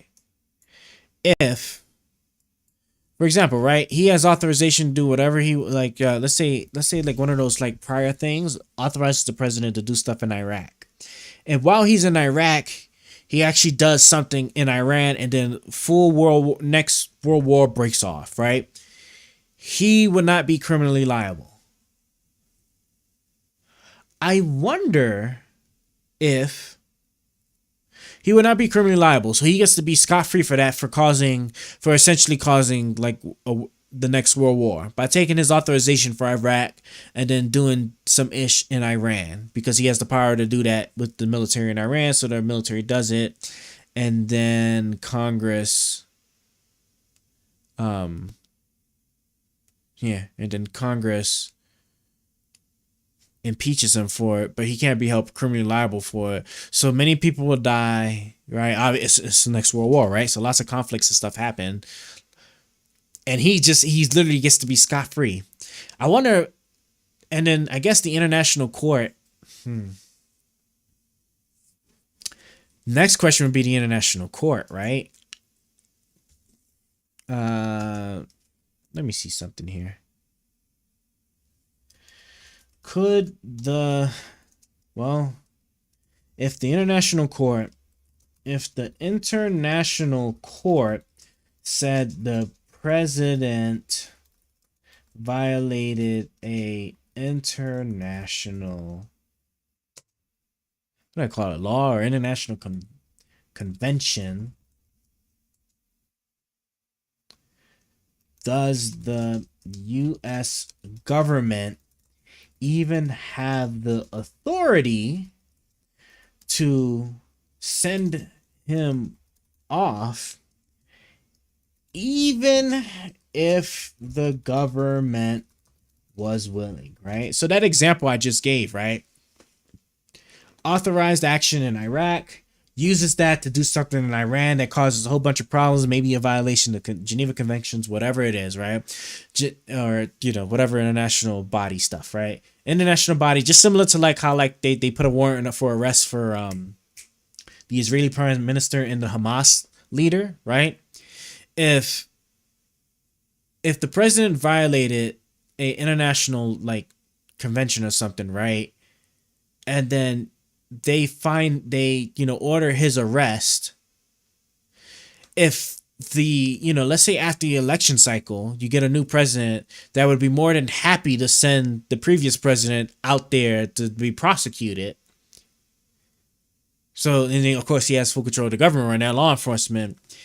Does he even have authority to do so? I don't think so, right? Because it would be seen, because wouldn't it be seen as circumventing? Wouldn't it be seen as circumventing the immunity that the president had? Because I think that would be the case, right? It would be sending him to be prosecuted by like an international body would be circumventing the immunity that the president of the United States enjoys. Therefore, that action would have to be illegal. Therefore, they couldn't even send him before the international court to be prosecuted. So we literally do have a president. We literally have a presidency that could commit a crime overseas, and the international world could do nothing about it unless they were going to come into the U.S. and get them themselves. That is crazy. That is kind of crazy. Huh. I guess technically you could say that's already the case, right? Because obviously the Israeli prime minister isn't about to go nowhere. And ain't nobody about to come get him or go get him. And I think the internet the same thing for the Russian president. So I guess maybe that puts it in. But like this would be in front of like actual this would be crazy. I can't say actual war crimes because obviously like the Russia stuff, actual war crimes, right? The Israeli stuff is a little bit not as clear. This is crazy.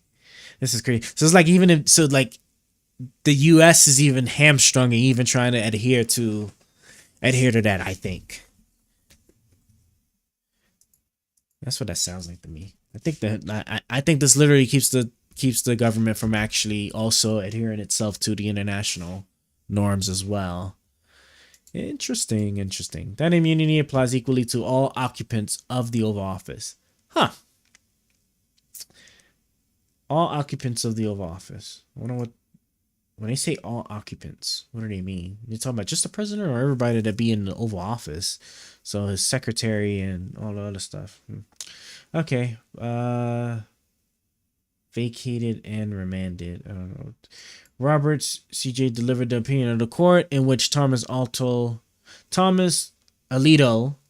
Gorsuch, and Kavanaugh joined in full, in which Barrett joined except as to Part 3C. Thomas J. filed a concurring opinion. Barrett J. filed an opinion occurring in part. Also, Barrett said part of this is cool, part of this isn't. Sotomayor filed a dissenting opinion in which Kagan and Jackson joined. Jackson J. filed a dissenting opinion. Okay. I never understood how exactly these work, right? Because I thought weren't these just like still like separate statements, but like they did their opinion together and then he just did his separate. Is that how I read that? Okay, opinion of the court. Chief Justice Roberts delivered the opinion of the court. This case concerns the federal indictment of a former president of the United States. So this is what I'm going to do, right? We're going to have to obviously break this up into parts here. I want to say just already off the bat, before we even get into delivering the court stuff, like the information is pretty clear that he's immune from official acts, and what those official acts are not determined yet. It's going to have to be hashed out in the lower courts. So we don't even need to really go any further, because this is just going to talk about the methodology and speak all the stuff, and all this is going to be boring. We're going to actually read the dissenting opinion. We'll read the dissenting opinion, and maybe later on we might come back and then like read the rest of this. But I'm not about to go through all 119 pages, right? Because one thing I always hated is just repetitiveness, right? Because it's just all going to be just the same stuff. It's just all going to be the same stuff, and I don't really care for that. I just want to know like what's officially being granted here, and officially his core acts are immune. That's it, right? They're absolute immune, and then there's other stuff that could be presumptively immune. And what is presumptively immune is the stuff that's not quite hashed out yet. We have to wait for the court system to hash that out. So, and we got some information already about like what could be presumptively immune, what might not be. Well, not really what might not be, but what would be presumptively immune. So yeah, so there's actually really no reason for me to really even read the rest of this. So what we're going to look for now, we're going to look for the dissenting opinion. So what did they say? Who dissented? Let's see. So what I'm going to do is I'm definitely read Barrett's decision in part, right? So he's saying some things are good and some things are not. That's actually going to be interesting. Let's find this. Barrett, where's your opinion? Barrett, here we go. Concurring in part. What is this? This is page 61. All right, we're going to read this. I don't know, of course, like the dissenting thing. The dissenting thing, we might read later on, but all that's just going to be they just disagree with it, and they're going to say, like, they're probably just going to be like, yeah, this is crazy. He becomes, like, you know, basically king. He can't be tried for anything, blah, blah, blah. Right? Which is important. Don't get me wrong. I ain't saying it's not important and it's not crazy, but I just want to read stuff that gives me some new information here. So let's see. Justice Barrett concurring in part. For reasons I explained below, I do not join Part 3C of the court's opinion. The remainder of the opinion is consistent with my view that the Constitution prohibits Congress from criminalizing a president's exercise of core Article 2 powers and closely related conduct. This makes sense, right? Okay. That said, I would have framed the underlying legal issues differently. The court describes the president's constitutional protection for certain prosecutions as an immunity. As I see it, that term is shorthand for two propositions. The president can challenge the constitutionality of a criminal statute as applied to official acts alleged in an indictment, and he can obtain interlocutory. Is that how you even say that? Interlocutory. Oh, I like that because this obviously has a dash here, but they didn't have it when I copied it. That's cool. Interlocutory, right? Interlocutory. Given provisionally during the course of a legal action. Provisionally. Okay. And the provisionally was subject to further confirmation. Yeah. Right. Okay. I'm just making sure I actually do understand these words. Interlocutory. I forgot it already. Interlocutory. Okay. Interlocutory review of the trial's court ruling. And he can obtain interlocutory review of the trial's court ruling. Hold on, but if this is given to him, provisionally given, but this would mean that he would be provisionally immune, right? Of the trial's. I might be reading that wrong. There appears to be substantial agreement on the first point. Like the court, the dissenting justices and the special counsel all accept that some prosecutions of a president's official conduct may be unconstitutional.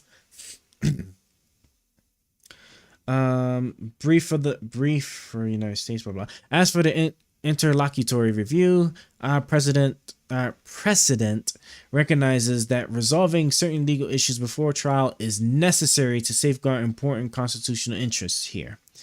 I think what he might be saying here is that, like, so that thing I was saying earlier about like how like the question can't be asked, like he just can't be prosecuted, period, for core acts. I think he's saying that it should have still been allowed to been questioned in court, and then maybe like see like if it can be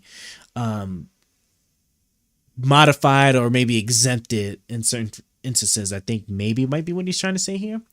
Important constitutional interests here. Executive branch independence on matters that Article 2 has Article 2 assigns to the president's discretion, properly conceived, the president's constitutional protection from prosecution is narrow. The court leaves open the possibility that the Constitution forbids prosecuting the president for any official conduct, instructing the lower court to address that question in the first instance. CNT at 14. I would have answered it now. Exactly. This is what the big problem is. Why not just talk about it now? We already know that whatever the lower court says is going to be challenged in either instance. Period. It's going to be challenged in either instance.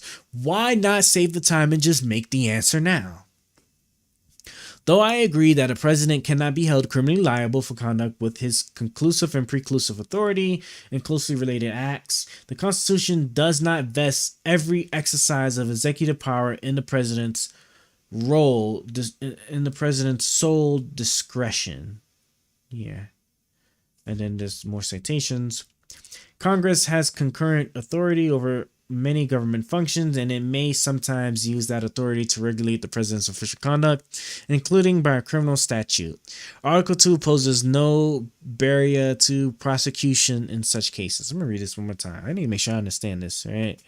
Congress has concurrent authority over many government functions, and it may sometimes use that authority to regulate the president's official conduct, including by criminal statute.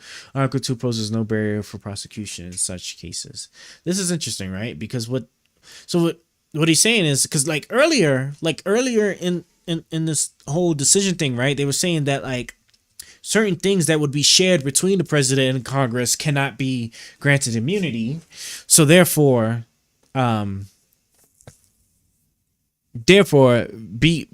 because of the fact that there's a lot of entanglement between Congress and the executive branch, for Congress passing laws and then the president having to enforce them and stuff, that could be the potential nexus or gateway into, the whole criminal prosecution of the president, potentially, right? Or that he couldn't possibly be immune. He couldn't possibly be immune because of that nexus. Let me see, page 62.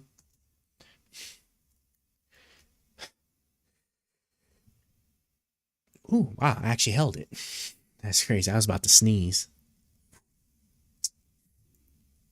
I wasn't trying to hold it, but I want to make sure, cover. Don't want sneeze fluids all over. Hold on. Where is, okay, I need to change the color to this on yellow here. And yeah, so can we just, oh yeah, we can just change. Okay, so whole time I was sitting and deleting it and putting it back. I don't have to do that no more. So what is it, right? So Congress and the executive branch have a lot of interwoven things. Let me just make sure I read it right. Congress has concurrent authority over many government functions, and it may sometimes use that authority to regulate the president's official conduct, including by criminal statute. Article 2 poses no barrier to prosecution in such cases. Congress and the executive branch have a lot of interwoven things. Lots of interwoven authority. So it could be the case that Congress could be able to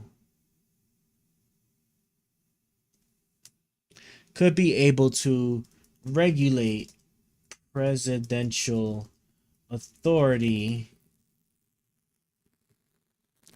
conduct, right? So it could be the case that Congress could be able to regulate presidential conduct to include the use of criminal statute. Now that I reread this, I actually don't think this is the case, right? Because they can't make a criminal statute. Well, let me think about this. Maybe it actually could, right? Because you wouldn't make a criminal statute over something that the president has authority to do. You would make a criminal statute if you give the president authority to do something new that has to be used in a certain way. So maybe it could be the case if they gave the president the power to... I'm trying to think here.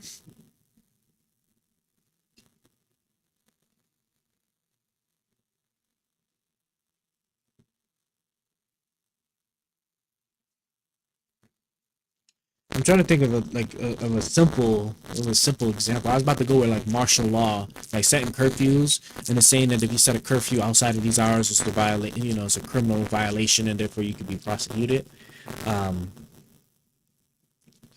Right. So let me think about this. I wish I mean, I guess that example kind of works, but it'd be a bit convoluted.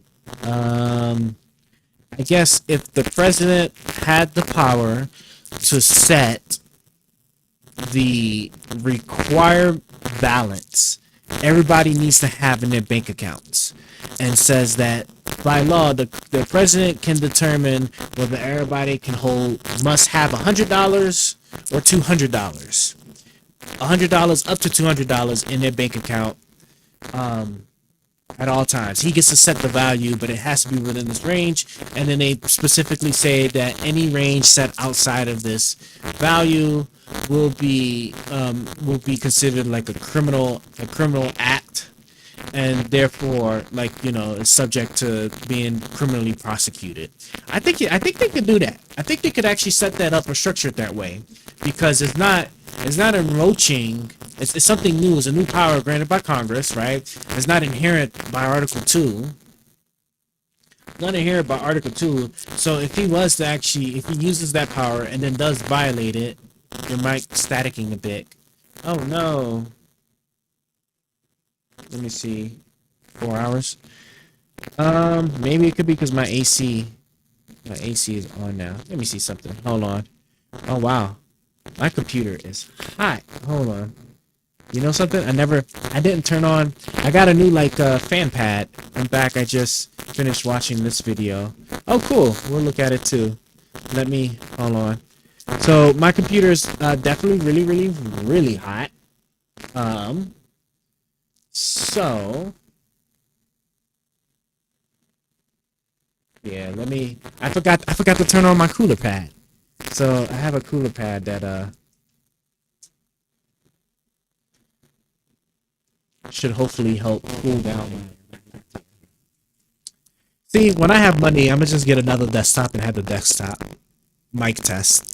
Mic test 1 2 1 2. I don't know if does it sound better? I don't know. I'm trying to bring the temperature down on it. I'm hoping that the air stuff I'm pushing out should be still staticky. Okay. Hold on. Can I lower this down a little bit? Okay. I turned down the mic a little bit because the staticky could be too that it's breaching some threshold. So I'm hoping that's not the case. Is it still staticky? Actually it should be, because that actually still blew up. It crossed the red. Let me turn it down just a wee bit more. Okay. Now is it breaching the red? It's not breaching the red no more. Even with me talking like that. Does that help? Yes, it's good. I'm gonna say that that's a yes, that we are good now, and it's not being staticky no more. And I turned around for a second and it went back into the red, so it's still staticky. So yes, that it's still staticky, or yes, that it's good. No, it's not good. Okay. Turn you down more. Turn you down more. Okay. Now, is it still staticky? If it's still staticky at this point, then I know that it could be because my computer is having a hard time actually processing. That's the next thing. Still is. Okay. So still staticky. All right. Give me a moment. Okay. One moment. Brev.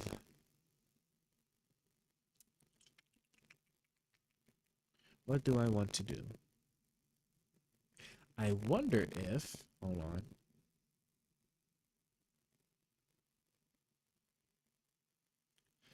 Hold on. Because it'll probably take a while too for the cooler pad to take enough heat away from it. I'm waiting for some mail too, because this cooler pad has 2 USB ports that I assume, like, if you had them both powered, it would give the fan a lot of power to blow air. But they gave me only 1 USB cord. That is all. It only needs 1 to work.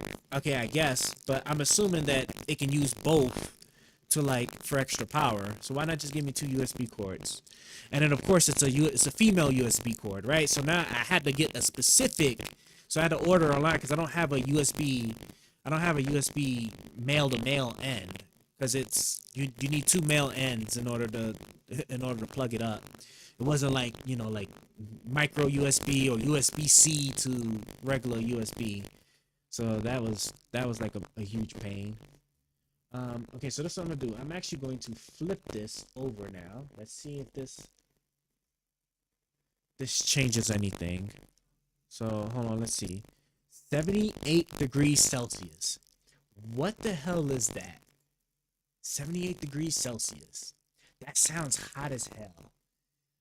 Can't I just change this to Fahrenheit? Why do they have it in Celsius? All right, this is America. Okay, we do everything different. Let me see something. Hold on. Default. Do we have an option to change this? Capture hypervisor pages. Capture user pages. No. No. I would go out of my way to find an unsafe way to mod Windows to get that garbage off my computer. And writing something in Celsius, right? That tells me nothing. When my life has revolved around Fahrenheit. Real-time update. Performance. Specify which page is visible when launching the blah, blah, blah. Yeah, so there is no Wi-Fi, so I do have to actually just look it up. Celsius sounds crazy. 71 degrees Celsius. 71 Celsius to Fahrenheit. 159 degrees. Oh, I'm sorry. It's not 71. It's 78 degrees Celsius to Fahrenheit. Huh? Oh. So what the hell? 172. Okay, so this is why it's like starting to spaz out. It has actually managed to get really hot. All right. Just give me a second. Let me figure something out.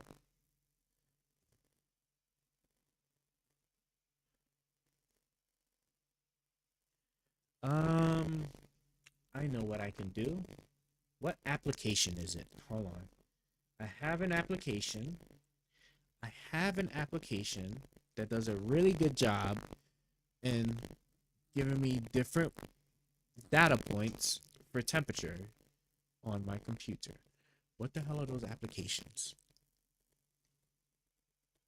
Is it Nextcam?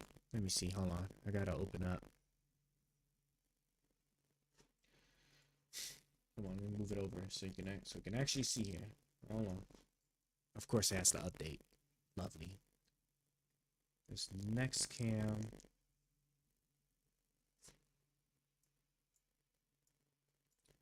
Jesus Christ, man. Come on. Bug fixes. Rollback PC monitoring update to resolve the following issues. Incorrect CPU readings resulting in visual display of incorrect higher CPU temperatures. Sorry about that. Blah, blah, blah. Blah, blah, blah. Okay. Come over here. Can I go back now? Does this tell me? Yes, so this does give me the temperature for the CPU and the GPU. So this is what I need to install on the other computer. Okay, so because remember, this is my desktop computer we're looking at here, and then my other computer is the one that's doing the thingamabob. So I need to be able to do the thingamabob. And okay, so let me refresh. So hold on. I'm hoping this. No, it's still getting hotter. It's at 79 degrees, bro. What's heating it up? Something's heating it up. I don't know what's heating it up, but we got to figure it out. I need to get that other damn USB cord, man. You know what I think I can do too? I think next time I'd have to restart the stream in order to do it, so we'll do that next time. But I think I could I like potentially like lower the load if I were to If I also like to reduce like one of the codecs thing here. Hold on. So if I bring this over here, so right now on my Microsoft Surface Studio laptop thingamabob, right? This is what I'm streaming here. I am streaming. Let's see. It is under slower and high quality. 2 passes, quarter resolution. Because this was especially good for what's the word I'm looking for? Fast action stuff. Whenever I was like doing like certain games and whatnot. Because I hated when the fast action movement was a bit blurry, generally blurry. So this is what I was able to get in order to get it to not be as blurry. It could actually look pretty good. But we might want to we might drop the slower preset. I think the slower preset. Oh, I can actually change it now. What do I have for? I'm gonna do it based off of what I had for my DaVinci Resolve application. No, we're gonna look. I just need to look and see like how I encode my videos, because I think I dropped this. I don't think I do slower. I think I do. I think I dropped it down to medium for when I actually do my video encoding. So we'll see. I'm waiting for it to load up. It's loading. Here we go. Yeah, I could just open an untitled project. It's fine. Okay. Let me go here. Let me go to my, whenever I'm doing 4K videos, what do I have it set? I have it set to slow. Okay. High quality. Yeah. I don't have to worry about the passes, because it's a static contact, right? I think like because when I was testing it, there was no difference between doing 2-pass disable and a 2-pass on all the other ones. But the when we're talking streaming, however, it was a really noticeable difference with fast action stuff. We're currently on slower, so let's just say slow. I hope this doesn't crash anything. Where's you? 80 degrees. Bro, why is it getting hotter?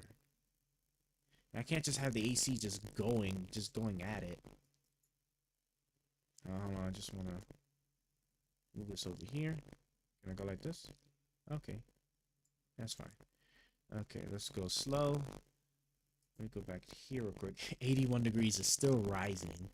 This is a huge problem.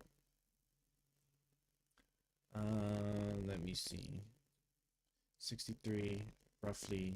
The encoding, right? It's encoding that's going to potentially be affected. The 3D and encoding, maybe. So let's see. So if I drop that down, I see no change. I literally see no change.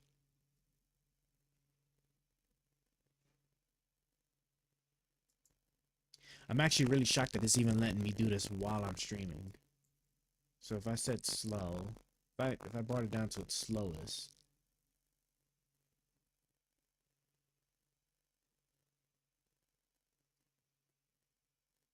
I'm sorry, not slowest, but its fastest. I see no change.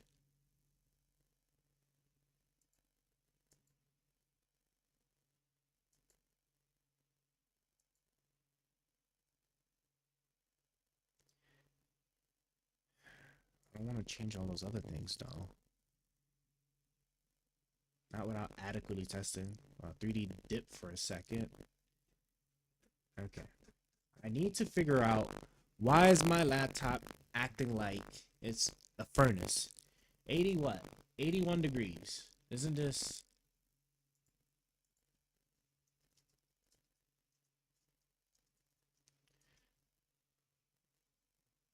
We're breaching into, like, getting closer and closer to 180. 180 would be a bit problematic. I don't know what to do to make it calm the hell down. The graphics card can't possibly be.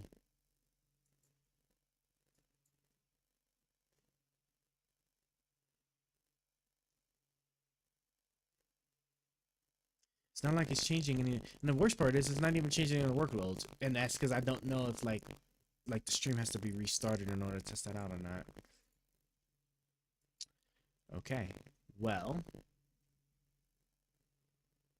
let me think about this. Could I make the CPU work on some other stuff? All I have left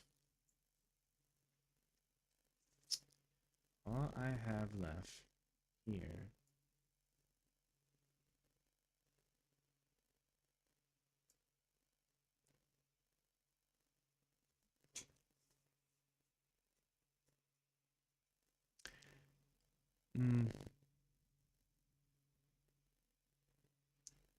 you know, it's just kind of hold.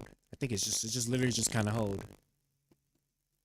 Is it still staticking? If it's still staticking, you might be hold on this one. I'd have to redesign my setup here to figure out how I can prevent this from overheating the way that it is.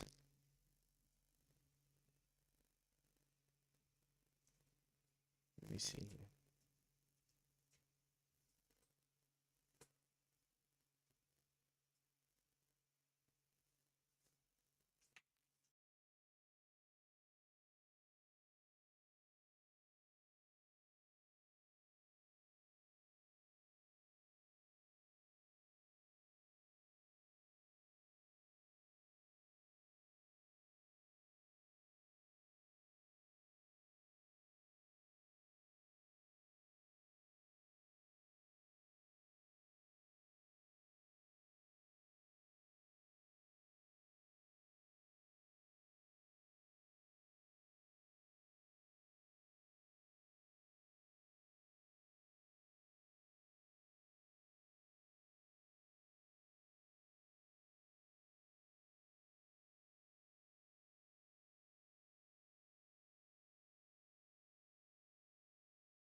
Testing, test. Okay, no. So that's the other microphone. Won't want that. Now to my actual mic. There we go. Right.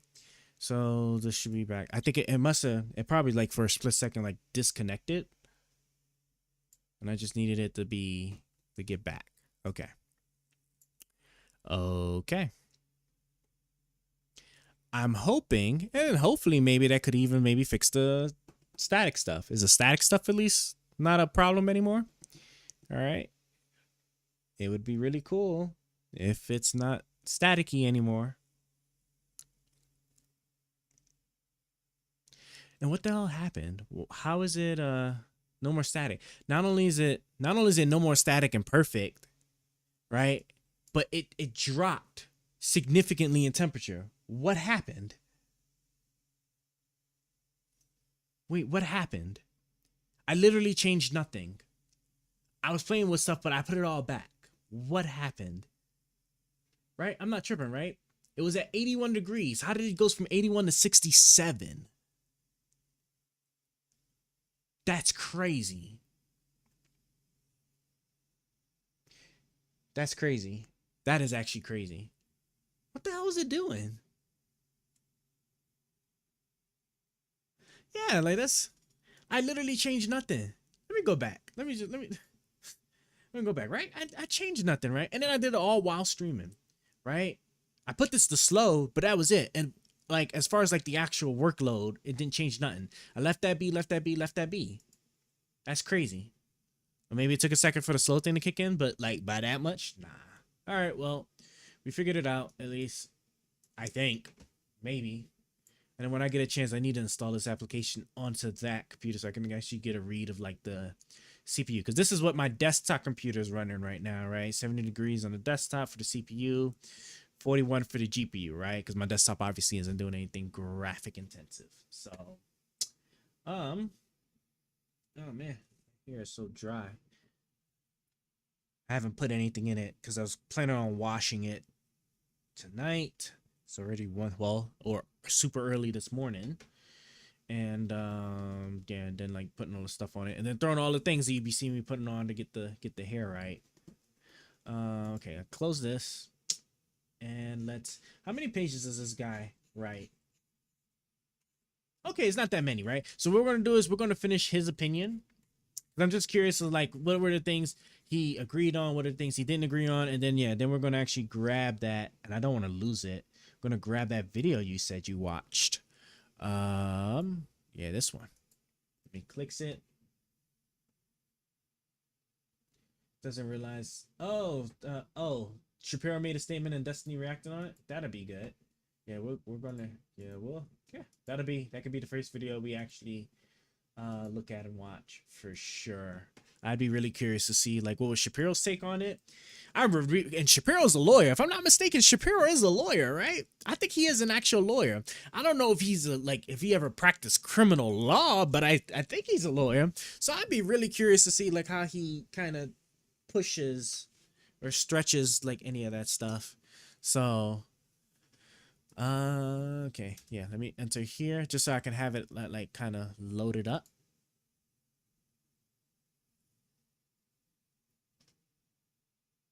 I can't hear anything. I'm pretty sure you could probably hear it just fine, but for me, oh wait, do you actually even, let me see, hold on. Oh, Jesus Christ, nope. Because I don't even see any, oh, that's probably why it dropped. Now it's starting to make sense why the temperature dropped. I think it's somehow, oh, yeah, the Elgato thing is actually frozen. I'm talking just fine, but the Elgato thing is actually not okay. Okay. So, now it makes sense. Now I understand why it started dropping. It started doing a lot less work because it doesn't have to actually deal with the Elgato thing anymore. Perfect. Okay, so that's easy, right? Because all I gotta do is just deactivate it and reactivate it. That's all I have to do. So, deactivate. We give that a second. Reactivate. Right? I reactivated it. No? No? Still not gonna show me. Right? Let me change it to like my Surface camera, right? Okay. And now we're going to come back here to the Elgato.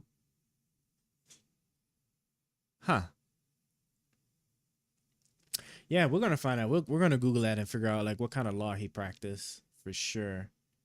Okay. Something's up with our thing. What happened? Let me see something. For whatever reason, it's not working at all, period. So what I need to do, I think I should be able to just disconnect it and reconnect it. I think I should be able to do that. We'll see. I'm scared because I'm doing this all while streaming. All right, I'm going to disconnect it. All right. We disconnected it. I'm going to reconnect it.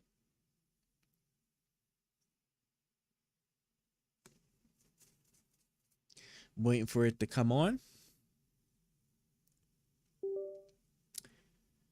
Okay. It is back on. Let me go here to properties now. Okay. It's a black screen, so at least that's good. That means it could be starting to roll back up. Right? Right? Come on. My monitor still isn't up yet. It's still trying to cut on. this back down. Okay, why is my monitor not coming back on? Harry, we are. Everything is falling apart. Let me deactivate. Right. See, okay.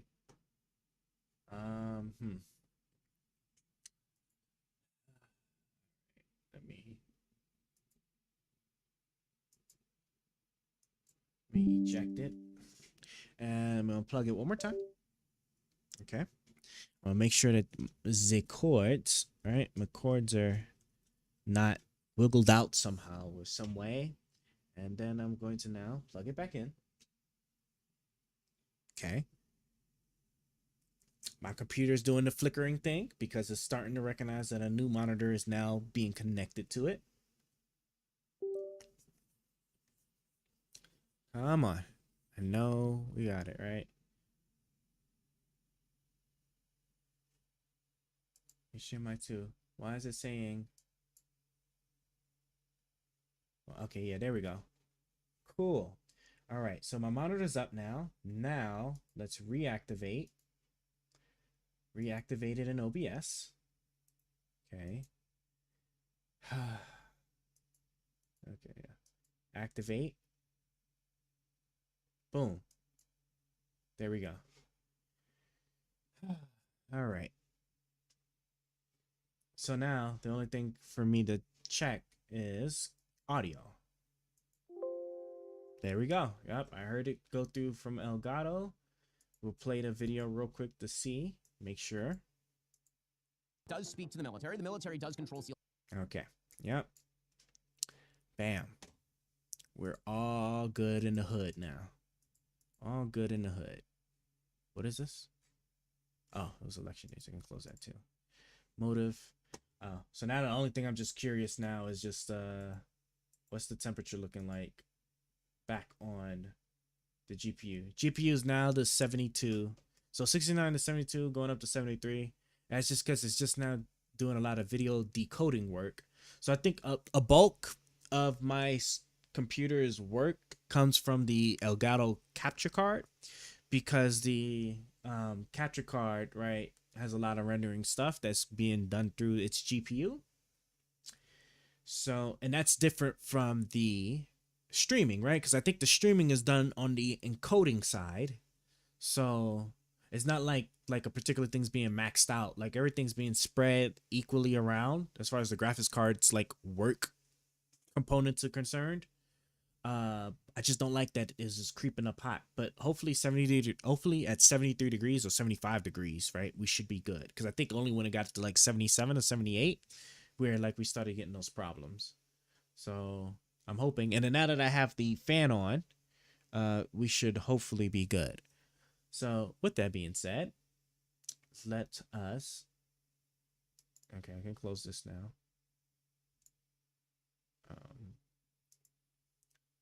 The Elgato to be good. Okay, cool. All right, let's just finish up. I just want to finish up that particular section, and then we'll go from there. Where is my constitutional? No, I don't want that. Oh, Acrobat. Yeah, I'm tripping. Where are you, Acrobat? You're over here. Okay. Yeah, so let's just finish up like with this guy sitting here saying, and we'll go do it from here. Did I finish this? I did. Okay, so this is what, page 62. All right, Congress and the executive branch. Wait, why is this circle out? This should not be the case. There we go. I like the circle was see-through. Congress and the executive branch have a lot of interwoven authority, so it could be the case that Congress could be able to regulate presidential conduct to include the use of criminal statute. Okay, so let's see. I would thus assess the validity of criminal charges predicated on most official acts, i.e., those falling outside of the president's core executive power, in two steps. The first question is whether the relevant criminal statute reaches the president's official conduct. Not every broadly worded statute does. For example, 65 covers conspiracy to murder in a foreign country and does not expressly exclude the president's decision to, say, order a hostage rescue mission abroad. The underlying murder statute, however, covers only unlawful killings. The Office of Legal Counsel has interpreted that phrase to reflect a public authority exception for official acts involving the military and law enforcement. Because of my limited understanding, I'm actually having a hard time understanding what they can mean by this. So they're saying that there's a rule for unlawful killings that maybe could be applied but shouldn't be. The underlying murder statute, however, covers only unlawful killings. The Office of Legal Counsel has interpreted that phrase to reflect a public authority exception for official acts involving the military and law enforcement. So they're saying that, okay, so in general, okay, I get it now. So in general, right, can't do unlawful killings. However, there is an exception for when it's done so by the military or law enforcement that could be at the result of taking some action, right? Excuse me. Because an unlawful killing, so I guess an unlawful killing would be any type of murder that would technically had not been authorized by like the judicial system, so i.e. the death penalty. And so, right, because what notwithstanding the death penalty, I don't think there's any other way you can kill somebody legally, right? And so then therefore law enforcement and the military have an exemption just because of in carrying out a duty or something, somebody could literally die. And then of course this is outside of then, like, you know, the civil stuff where, like, you know, some civil statutes, you know, grant the use of self-defense and whatnot. So I guess that part makes sense. So okay, so I understand this now a little bit better for that part. Applicability of federal criminal laws and the Constitution to contemplate it lethal operations against blah blah blah. Yeah, so these will be the terrorist actions, right? Terrorist operations. See also brief for the United States, blah. I express no view about the merits of that interpretation, but it shows that the threshold question of statutory interpretation is a non-trivial step. If the statute covers the alleged official conduct, the prosecution may proceed only if applying it in the circumstances poses no danger of intrusion on the authority or function of the executive branch, right? So I mean, that hold on though. That literally brings us right back to the question about the president ordering SEAL Team 6 to kill somebody that they deemed as a terrorist threat. Because, okay, so this is what I'm pretty sure they're going to argue. And I can already see, like, I can already kind of think of how Shapiro will probably present it, right? Saying that the president has the authority to order SEAL Team 6 to do whatever the president wants. He doesn't have authority to kill, say, a political rival because it's illegal, right? Because there's no reason or justification for it.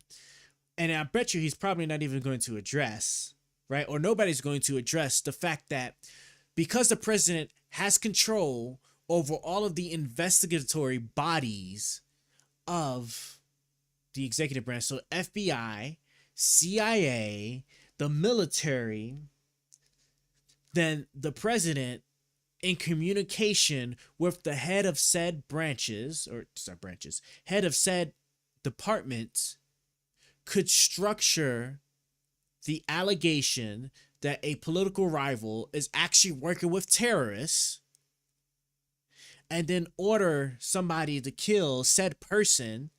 And it couldn't be questioned. You can't get to those conversations because those conversations are immune, right? Because he's the president of the United States who has core power over like how he deals with his officers and whether he chooses to fire them. So like if he says, I need you to find Pelosi to be a terrorist, or that or find something to show that she's a terrorist, I'm not going to do that because that's illegal and we have no indication or anything like that. Good, you're fired. We'll find somebody that's actually willing to do it. That can't be admitted in evidence. He finds somebody that's actually willing to do it. Somebody actually goes through the process of doing it, whatever fabrication they have to do. They could say that it was in direction of the president. The specific direction can't be looked at or prosecuted because it's a core function of the president's power to communicate with his officers. So it can't even be admitted in evidence, right? That's what we read so far. So that's what I thought he was going to like make it a little bit clearer, but no, he literally brought it right back. He literally brought it right back to the same problem. Danger or intrusion of authority and function of the executive branch, right?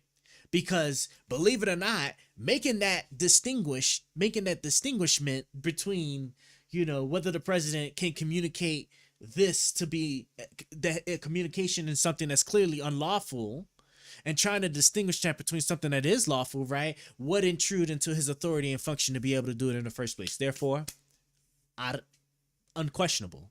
It's unquestionable, period. It is literally unquestionable. That's crazy. I'm going to just put here, right back to the same problem of not being able to question actions and their motive.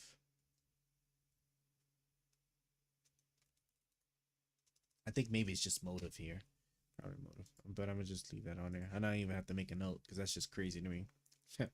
On remand, the lower courts will have to apply that standard to various allegations involving the president's official conduct. Some of those allegations raise unsettled questions about the scope of Article 2 power, but others do not. For example, the indictment alleges that the president asked the Arizona House Speaker to call the legislator in the section to hold a hearing about election fraud claims. Yeah, I mean, that at face value shouldn't be illegal or shouldn't be used as evidence. The president has no authority over state legislators or their leadership, so it's hard to see how that's crazy though, right? But he's hold on. He's asking the legislator of the state to hold a hearing. Asking and directing them, right, is I think would be two different things, right? Because wouldn't the argument just be that asking the legislator to do something versus ordering them to do something would be a different thing? If he was telling them to hold a hearing about their election fraud claims, then yeah, that'd be out of his scope. If he's asking them to do it, like how would that be any different than asking the governor to have his state consider passing a law to make a certain thing illegal, you know? Or to like revise an oral. I don't see how. I don't know. I actually for the president's part of it, I actually didn't see like how they would challenge that, because he's asking it's an official communication with a state body, right? Asking them to do something, but not ordering them to do something. I don't know. Maybe I'm reading that completely wrong. I'm probably reading it completely wrong just because my brain is slowly fizzling out. So just keep that in mind, because as time goes on, we start to drop in our comprehension ability over here. Okay. Cutting him from crimes committed. So cutting him from crimes committed when dealing with the Arizona House Speaker would unconstitutionally intrude on executive power. Is that right? Is that right? So it is hard to see how cutting him from crimes committed when dealing with the Arizona House Speaker would unconstitutionally intrude on executive power. Wouldn't it be a form? I guess technically he has no authority. Does he even is there even a requirement or something that he communicate? So I guess that would make the distinguishment, right? Whether he's required or empowered to communicate with state legislators. Maybe it's just the governors. Maybe it's just the governor. So if he called the legislative body directly, maybe that would be the case. But he could easily circumvent that by just talking to the governor directly, right? Because I'm sure there'd be some official authority for him to communicate with the governor somehow. so it would at the very least be presumptively immune. I don't know. I'm just throwing ideas around here. This two-step analysis considers first whether the statute applies and then whether its application to the particular facts is constitutional. Is similar to the approach that the special counsel presses in this court. Brief for the United States. It is also our usual approach to consider the validity of statutes in situations raising a constitutional question. Blah, blah, blah. An important difference in this context is that the president is entitled to an interlocutory appeal of the trial court's ruling. I feel like, didn't we look at this word before? Interlocutory? Just want to make sure I'm pronouncing this right. Is that interlocutory? Giving provisionally. Yeah, we did look at that word before. I was like, the word sounds familiar. I don't know why I'm like drawing a blank on it over here. But interlocutory, but I didn't even know how to pronounce it. Interlocutory. Interlocutory. Okay, appeal of the trial court's ruling. A criminal defendant in the federal court normally must wait until after trial to seek review of the trial court's refusal to dismiss charges. Yeah, so he's saying, but where trial itself threatens certain constitutional interests, we have treated the trial court's resolution of the issue as a final decision for purpose of appellate jurisdiction. So on one hand, he makes the argument that under normal circumstances, right, before you could challenge or say anything, you would have had to wait for the court to go through its process. But that in itself would be a problem, I think is what he's saying here. But where trial itself threatens certain constitutional interests, right, because that's what the constitutional interests are, we have treated the trial court's resolution of the issue as a final decision for purposes of appellate jurisdiction. So, because after a trial has finished, it's not normally said and done until after all of the appeals are exhausted, we have basically made the determination that the trial doing the action of whatever judicial review in itself could be considered a final act because it would encroach potentially on the constitutional interests. That's how I think I'm understanding that, right? Because then it would be a violation of all the other stuff that they just said is not allowed. Yeah, it's not allowed in the Constitution. So it'd be a problem. The present circumstances fall squarely within our president authorizing interlocutory review. When a president moves to dismiss an indictment on Article 2 grounds, he makes no challenge whatsoever to the merits of the charge against him. Allowing interlocutory appeal of rejection of double jeopardy defense. He instead contests whether the Constitution allows Congress to criminalize the alleged conduct, a question that is collateral to and separable from his guilt or innocence. Oh, we're getting into the legal territory here, where my brain is starting to go on fire. I sort of understand, but not really, right? Because they're saying Congress's ability to criminalize it, right, in itself is a completely separate issue, right? It's a collateral, so it stems from like the question at hand, but is separable from like the trial's purpose of finding him guilty or innocent, I think is how I'm understanding that. Moreover, the president's executive branch authorities would be significantly undermined if appellate review of the constitutional challenge were postponed until after conviction and sentence. So they're saying, right, because remember, they said that normally, like, a person would normally wait for the trial to go through its entire process before challenging it and all this other stuff, right? That in itself of just going through the trial would be an encroachment or would be a problem, so it can't be allowed, right?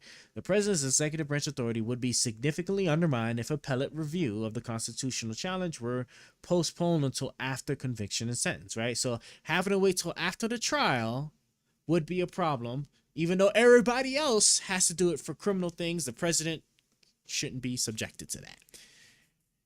Hear ye, hear ye, I knew king. So let's see. allowing interlocutory appeal of refusal to dismiss an indictment on speech or debate clause grounds. The prospect of a trial court erroneously allowing the prosecution to proceed poses a unique danger to the independence of the executive branch. Yeah. So like I said, this can't even be hashed out in court because it would be a problem. It would be a problem for the executive branch. This is so crazy. This is so crazy. As the court explains, the possibility that the president will be made to defend his official conduct before a jury after he leaves office could distort his decision while in office. These Article 2 concerns do not insulate the president from prosecution, but they do justify I hate that they do this, right? This is of course insulation, right? If it can't even be brought before the court to begin with, like inherently that means that it's just like he's just immune and he's being insulated from prosecution, because if the prosecution has to do with any conduct official, then it can't be prosecuted. That's what that means. Why do they sit there and try to like present it to you as if like it's saying that he's not insulated from prosecution when he's clearly being insulated from prosecution? This is I don't understand it. I've got to be reading this. I'm going to just chalk this up to the fact that I am not an attorney, not a lawyer, right? So maybe I'm not understanding something entirely, but as I read this, it can't be interpreted as any other way. He is protected from official acts. Official acts can't even be like looked at in the court system. How does he not be insulated from prosecution if the prosecution can't even happen to begin with? I don't understand what that statement means. But they do justify interlocutory review of the trial court's final decision on the president's as applied constitutional challenge. Agreeing that the president has a right to an interlocutory appeal from the district court's rejection of his immunity defense. I understand most of the court's opinion to be consistent with these views. I do not join Part 3C, however, which holds that the Constitution limits the introduction of protected conduct as evidence in a criminal prosecution of a president beyond the limits afforded by executive privilege. Okay, so he's because I was like, I might have to go back to Part C, excuse me, to read it. But so this is the part where like the Supreme Court basically said that his official conduct when it comes to talking or writing to his officials, people that he, because of the nature of his official acts, any of these statements, any of these verbal stuff, written stuff, all that stuff cannot be put into evidence, period. So if he sits there and he talks to his attorney general and he's like, I need you to go investigate Barack Obama for something, make sure that the law enforcement have the authority to protect themselves from any hostile acts that could mean lethal force can be used, and then make sure law enforcement does so in a way where the president might former president offer reaction, like responds in a retaliatory manner, and then make sure that we have the right law enforcement that would argue that they was in fear from his life because the president yelled at him and shoot him dead. This is what I want you to do. And then the attorney general is like, no, that's absurd. I don't want to do that. Okay, you're fired. I'm going to find somebody that actually does it. He finds somebody that actually does all those things, right? To show that it was all set up just so he can kill the former president, Obama. You can't admit that in the evidence at all, period. That is off the table. So this is what he's saying, right? That's what I do believe is what he's referring to, right? When he says that you can't introduction of protected conduct as evidence, right? He's saying that's what the Supreme Court had decided. It said that stuff can't be added. What that scenario I just laid out to you, where the prosecution would have him dead to rights off of that conversation that this is what you intended to do, and that's what actually happened. So like the link is clear, off the table. Can't add that as evidence. Therefore, the man walks scot-free. It's crazy. So he's saying that he would have disagreed with it. And so he seems to be a balanced judge here. I disagree with that holding on this score. I agree with the dissent. And it's Sotomayor. The Constitution does not require blinding juries to the circumstances surrounding conduct for which presidents can be held liable. Oh yeah, here's the bribery thing. Oh cool. We actually went straight to the judge and actually talked about the bribery. Consider a bribery prosecution. Our charge not at issue here, but one that provides a useful example. The federal bribery statute forbids. It says forbids. Oh, sorry, it's not It's not working. I thought I disabled it. It still came up. The catch command doesn't work yet. I gotta go back and like fix it because I don't know why it's not reading the other channels, because it was originally meant for YouTube. I know it was originally meant for YouTube, but Kick, but for whatever reason, it's just not reading it, and it's a really complicated bot, so I have to dig in through the implementations and like how the feedback is between Kick and the bot, YouTube and the bot, Twitch and the bot, because I'm streaming on all those platforms all at once. So yeah, sorry, but we're gonna get there though. We're gonna get there. All right, with all growing pains and like trying to get the streaming stuff right. Do you stream often on Kick? I do. Every time I stream on Kick. The only time I have a hiatus like this past week is when I actually have a lot of stuff going on in trying to get the stream better. So I just spent this whole week. Hey guys, oh. hey guys. We have a new Kick follower. Thank you, Dune, for the follow. Yeah, I spent all of this week actually getting like stuff like that, like all fixed up and stuff, because I didn't have any of that. Like I have to do all this myself, obviously, right? So the bots, right, which don't work, so I gotta get them working. All of the cool little graphical stuff that pop up when things happen like that, raids, things like that. That's all stuff that I do and work on. This court shit. No, like this court stuff, bro. This court stuff is crazy. It's crazy. Like we literally, if you want to be super reasonable, right? I'm a Republican, right? I'm a registered Republican, but I like to keep it balanced and equal, right? I don't sit there and like meat ride a lot of the stuff that like the Republicans be sitting here do when it comes to Trump, for sure. But like, if you wanted to be really generous, trying to look at it in the best of light possible, this has made our president close to being a king. The president has a lot of immunity and protections that is actually crazy. That scenario I just gave to you about like his Justice Department, getting his Justice Department to orchestrate all that stuff so he can like present it as a legal means of killing like the former president because like of setting up the situation. The key thing you would need to prove that happening would have been the conversation between him and his attorney general. Can't do it.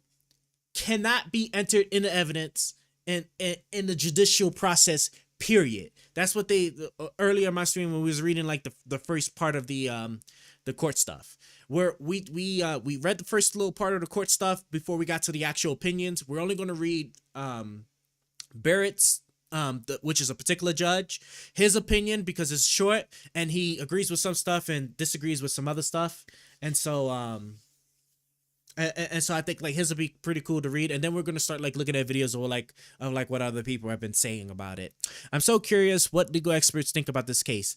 I would be curious too. Some people I have seen so far or like had glimpse of are saying that this is like absurd, like the kind of requirements that this court case has just laid out for you to be able to try to prosecute the president or to determine if you can even prosecute him. They basically made it out of thin air is what is the common phrasing that they're using, where like this isn't based off of anything, nothing. No, you can't turn to anything in our constitution and our history, right? On like some of the requirements. And so like this is just all just to like basically give the president the immunity to basically do what he wants, because it's so convoluted in trying to determine. I'm gonna give you the nutshell of this case, right? This court case basically said this: when the president of the United States is doing anything that is officially allowed from the Constitution, meaning that our Constitution says the president can do this thing, it cannot be prosecuted, period. There is no circumstance whatsoever. He has absolute immunity from anything the Constitution authorizes him to do. So when the Constitution authorizes him to use the military to conduct a military action, like protect the interests of the United States against all threats foreign or domestic or whatever, especially like the foreign ones, right? He can't be prosecuted for it, right? So if he goes out and this typically was understood, right? When he goes out and orders a terrorist to be murdered, right? You don't sit there and be like, okay, we're going to prosecute him because you didn't let that terrorist get his due process and not being free from other whatever constitutional protections, right? He just gets to kill him and then that's it. That's the end of it. No prosecution, right? That was already understood. They took it a step further and said that like just the action. So even if you could think of scenarios where that could be used in a illegal manner, like, hey, I need you, right? I want you to go kill the Korean, you know what? Korea, oh, it's a perfect example. Korea threatening us with nuclear weapons. I'll bet. All right, military, let's go ahead and let's like destroy that whole piece of land free from prosecution, right? Korea was threatening us. Therefore, I blew them out of the water. Boom. That's it. Shit's wild. Would impeachment be the only thing that could penalize it? Impeachment was always the only thing that could take the president out of office. But you got to remember, impeachment is not a criminal process, period, right? So like what was it, like Nixon stuff, like when Nixon did all that stuff, right? He was facing impeachment, then he resigned. Then who else you had the guy that was getting like, what is it, getting head in the Oval Office? What was the president's name, boy, that was getting it in behind the desk? Who was it? Clinton, right? Yeah, there we go. Yeah, Clinton, right? Yeah, it's just, yeah, you just get kicked out of the office, right? If you did anything illegal, like it doesn't matter. So right now, before this hearing, right? If Biden was to had like came down and he went to Congress and like punched like Mitch McConnell in the face, right? Assaulting him, right? Then Congress could be like, oh yeah, that's crazy, we're impeaching you. And then he'd be impeached and then he could, and then that was it, right? That's it. There's no criminal thing behind that, right? So, and I don't even think he could even be sued. Like he couldn't even be civilly sued, like for damages or nothing like that anyway. Would you say it's because of Trump's judges, or do you think this ruling could happen anyways? No, this is only because of the Trump judges. The Trump, he made sure to appoint judges, right? That were, let me go back, right? This is what, page 66? Because they have it written in here who did it, right? I can tell you right now, right? Who are the Supreme Court judges appointed by Trump? Trump with his first Supreme Court nominee, Neil Gorsuch. Trump with his second Supreme Court nominee, Brett Kavanaugh. And Trump with his third Supreme Court nominee, Amy Coney Barrett. I think she's the one that dissented. But I think these two are the ones that actually agreed, right? Did I read that right? Let's see. Roberts delivered the court. Gorsuch and Kavanaugh. Yeah, see? So these two right here. These two judges that he appointed, he appointed 2 or 3. He appointed 3 judges. I think he might be the first person to actually have been able to pull that off. Well, something's got to happen if the Supreme Court, because I think the Supreme Court is like became a very, very powerful branch now. Hell, I think that's the reason why Israel, right? Didn't Israel, I think we looked it up earlier, right? Israel sat there and stripped like some power away from the Supreme Court, because like it is getting a little crazy. But yeah, this is only possible because of the 2 judges that Trump was able to push through. Because it's like what, like it's like currently what, 9 judges? Is it 9 judges? How many judges are in the Supreme Court? Right? How many judges are in the Supreme Court? 9. Yeah, so it's 9, right? So we had, let's see. So you had Roberts, Thomas, Alito, Gorsuch, and Kavanaugh, right? So 1, 2, 3, 4, 5, and then the 4 that would have dissented. Well, actually, I don't even think, because I think what? I think what? Barrett even joined too, so that's 6. So that would have been 6 out of 3. I don't know if you would have considered his dissent. He would have just like maybe argued, be like, all right, whatever. Maybe, I don't know. I don't know necessarily how it works. 9.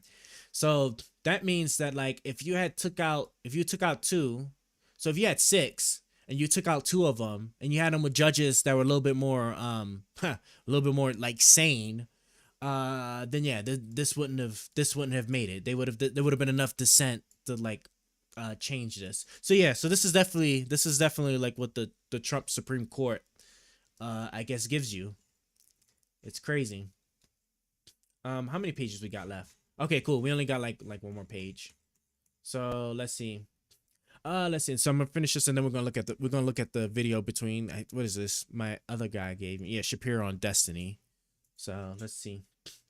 I agree with dissent. The Constitution does not require blinding juries to the circumstances surrounding the conduct for which the president.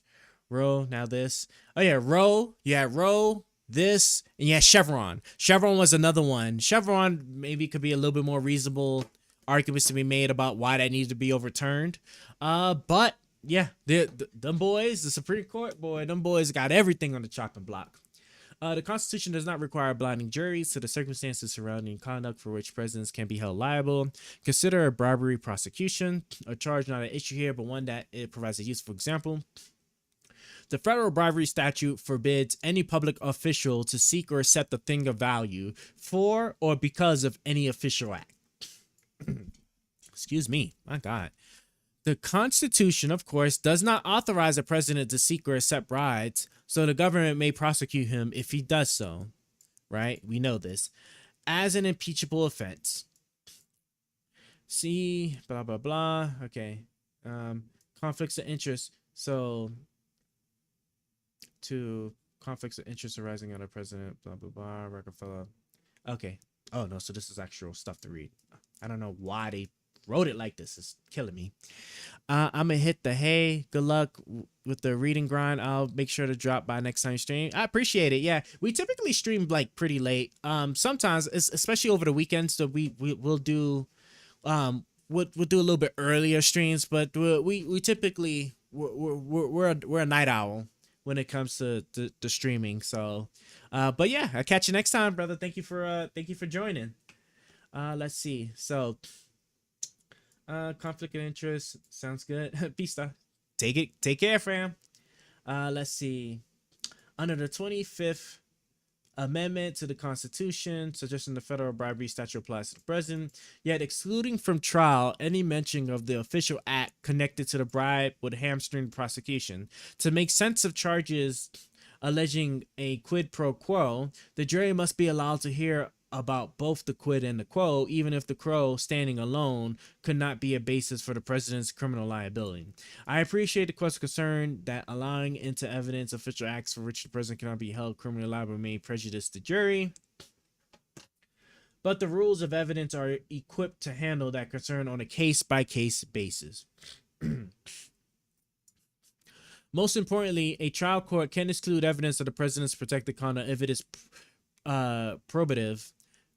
If its probative value is substantially outweighed by a danger of unfair prejudice or confusing interest. I like how he wrote this here, because what this is basically saying is that, like, we could be allowed to add the official stuff in the evidence and then make a determination based off of each of it, case by case, if it should be allowed to be used or not for enroachment. So in the case of bribery, right, we could allow a communication to be admitted into evidence if it's being alleged that the president did an official act that would be in that is due to a bribery, right? That wouldn't encroach into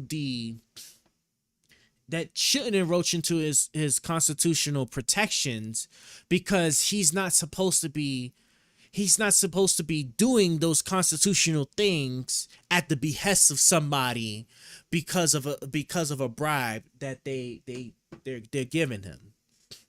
So I mean, to make that part makes sense. And so that could be something that would be that they could have easily carved it out to where, like, for bribery allegations, we can allow the, you know, official conduct to be heard about to see if it can be used as evidence, right?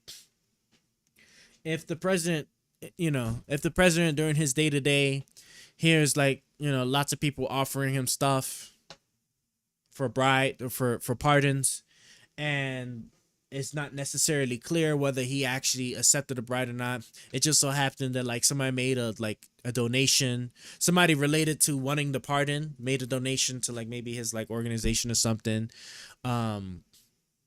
Maybe that could be hashed out and found not admissible because like there wasn't necessarily any communication to indicate that he was going to pardon them because of that donation, you know? So like if I was seeking a pardon from the president and I was already going out my way to like donate to his organization and I tried to offer him, say that, hey, I'll make triple the donations if you like pardon me. And the president doesn't respond and I do it anyway. And the president does actually happen to grant me my pardon anyway. I don't see that communication being entered in evidence because it wouldn't necessarily be clear that he did it because of my tripling of the donations, right? I don't know. That's just like my off the cuff kind of thought behind it. Most importantly, a trial can blah blah blah. Oh yeah, most importantly, a trial court can exclude evidence of the president's protected conduct if it is probative. If it's probative, I gotta figure out how to say this word right. Probative, right? I know what probative means. I just want to know how to pronounce it. Probative. Probative. Okay. Probative value is essentially outweighed by the danger of unfair prejudice or confusing the issues. Blah blah blah. Requiring the court to restrict the evidence to its proper scope and instruct the jury accordingly. The balance is more likely to favor admitting evidence of an official act in a bribery prosecution, for instance, than one in which the protected conduct has little connection to the charged offense. If the evidence comes in the... Okay, actually, I think this little sentence here is important. One in which the protected conduct has little connection to the charge offense, right? So I think what they're distinguishing here is that the protection from the Supreme Court is that you ought to not look at the president's motives or like his communications or things like that would hamstring his ability to make judgments. And what they're saying is that that's cool. And what he's saying here is that's cool, but they can easily be carve out exceptions for things that are not directly related to the charged offense. So if you're trying to like, if you was trying to charge the president for, my thing on? It's not. That's concerning. If you was trying to charge the president for an act, right? For whatever act it is, and you was trying to include things that aren't necessarily directly related to that act, then it shouldn't be. But you know, it under normal circumstances it could be used for evidence, but like that the thing in itself is not directly related to what's being what he's being charged for, then it shouldn't be allowed in the court. And then the carve out would be for things that you could say is directly related. So i.e. communications directly tied to accepting a bride to do this action, right? I think is what is being said here. I botched that whole explanation, so do forgive me on that. But we're getting a good understanding of it. And if the evidence comes in, the trial court can instruct the jury to consider it only for lawful purposes. I see no need to depart from that familiar and time-tested procedure here. The Constitution does not insulate presidents from criminal liability or official acts, but any statute regulating the exercise of executive power is subject to a constitutional challenge. A criminal statute is no exception. Thus, a president facing prosecution may challenge the constitutionality of a criminal statute as applied to official acts alleged in indictment. If that challenge fails, however, he must stand trial. So, okay, he's saying that what at least should have been allowed is that it go through the court process, and then he challenges the constitutionality of it, right? Because remember, the immunity that they just granted the president is that stuff can't even be hashed out in court, period. It can't be allowed into the court system, period, because it's about an official act or a presidential power. Therefore, it's not allowed. Okay, and then we get into the sentencing, which is what we're going to stop here for reading this document, because I think just the beginning part of it was enough for me to kind of get a good understanding of what that case is. So now we're going to actually look at the this video. But before I do that, I am going to make me a bowl of cereal. And I'm only going to do such a thing because I need I need to put these batteries on the charger too. I need to be able to use up all the milk before it expires, because I think I got 2 days left. And so the milk's almost done, just not quite. I need to kill it. So let me now first I'm gonna check the temperature of my laptop, see how my laptop's doing over here. 72 degrees. Okay, yeah. So having a fan on, I think really helped out. Because I forgot that's the whole reason why I bought that damn cooling pad. Okay, cool. So 72 degrees. So it's good there. Let me now. Oh yeah. So I'm going to switch scenes here. Ooh, I need to make a transition. I want to make a cool transition effect too. That's what we'll work on next time. Ooh, man, I got so many damn scenes. It's crazy. Eyes on me. Dun, dun, dun. Okay, here we go. All right, so I'll be right back, and then we're gonna look at the the video I guy passed us here.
All right. We're back. So what we're gonna do now? Let me save my thing here. We'll close that. And yeah, look at my colors. What I'm gonna want to do is I'm going to want to. Yeah, I guess I can leave those two out. Close tabs to the right. Pop her open. Bring you down. Bring you over here. And then I'm gonna open up my decks here. This is, so we don't try not to get copyrighted whenever possible. Okay. Gotta, significantly transform the content at hand. So my go-to here is playing Mindustry. What you won't see me play quite yet, or a lot of quite yet, I'm just going to use it to just let it build up materials while I sit there and, oh yeah, because I was getting ready to, what's the word I'm looking for? Yeah, I was getting ready to make new pathways. Maybe I could tighten up this one before then I go to a new map or whatever. So, okay, cool. So we're actually out. Don't need no more titanium, and you don't need no more of that. Don't need no more metal glass, so that's cool. Am I really like capped out? I'm capped on. Oh, I'm capped on everything, but this stuff here. Okay, cool. Yeah, let's go ahead and let that. Then as soon as that hits 9, oh, and that too. So this and this. Yeah, and then I don't have any silicon, so we know the silicon can go do its thing. So, all right, we're good now. So let's go ahead now. Let's start this video while I eat me some cereal. Yeah, we'll look at it like that. Let's take this to its logical conclusion. Okay, let's Using do the this. model Yes. that we have set up under the Supreme Court majority. Yes. The president does speak to the military. The military does control SEAL Team 6. I know he is not actually on the thing, but he's saying it like as if like he's actually sitting there talking with it directly. That's funny. Okay. I also need to like not be eating, or like I don't want you to hear me crunching, so I'm gonna have my mic muted and I'm gonna try to remember to unmute it when I want to speak, and hopefully not speak and not be able to hear me. So mute my mic and then eat cereal, and we can go ahead and get to it. So, that in and of itself is inside the official act. However, the president ordering them to do something blatantly illegal, like murder his political opponent, prosecution of that crime would certainly overcome any presumptive immunity the president has in ordering his political rival to be killed. He doesn't understand the ruling. He's making the mistake that to overcome the presumptive immunity, you have to show that the action was really bad. That's not the test. The test for overcoming presumptive immunity has nothing to do with how bad the act is. The test has to do with... Then that would threaten the constitutional order. Whoa! Yes! Yes! Holy sh... These are my full takes on the recent Supreme Court case that was just ruled on July 1st. In which Donald Trump is bringing a case before the Supreme Court seeking some forms of immunity from criminal prosecution for at least things that he considered to be official acts of him as the president. That's what his counsel was arguing in front of the Supreme Court. A lot of people are talking about this, probably people who either haven't read it or don't understand it or have some agenda that they're interested in pushing about it. But regardless, here's my reading of it. Of which we've spent the last 3 days painfully going over the entire decision. Chief Justice John Roberts, writing their majority opinion, argues that the president has 3 different types of actions that he can take, and then creates a novel ruling about the types of criminal immunity that would apply to the president based on the kind of action that he's taken. For these actions and for the criminal immunity that's been granted for these actions, this is a new thing that has never been done in the history of the United States. As far as I'm aware, as far as anybody else pointed out, for basically any citizen ever at any point in time. The idea that there would be absolute criminal immunity for some action has never been discussed in the history of the United States, not for the president or anybody else.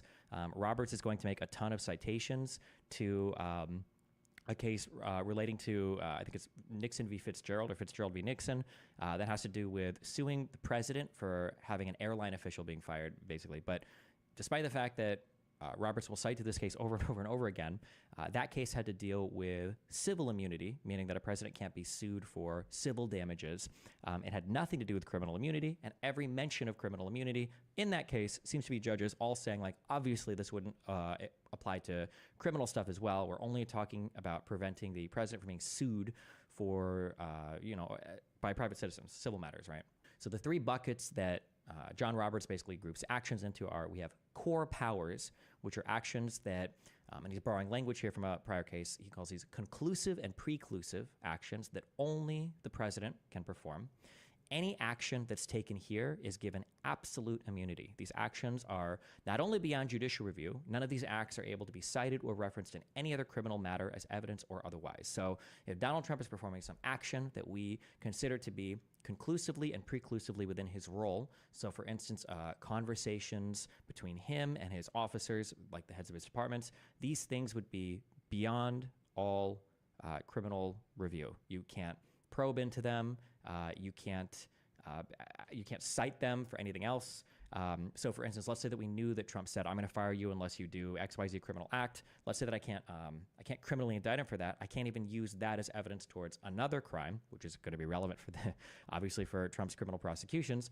But the core powers here that are conclusive and preclusive to the office of the presidency, Roberts has said that these are given absolute immunity from all criminal prosecution.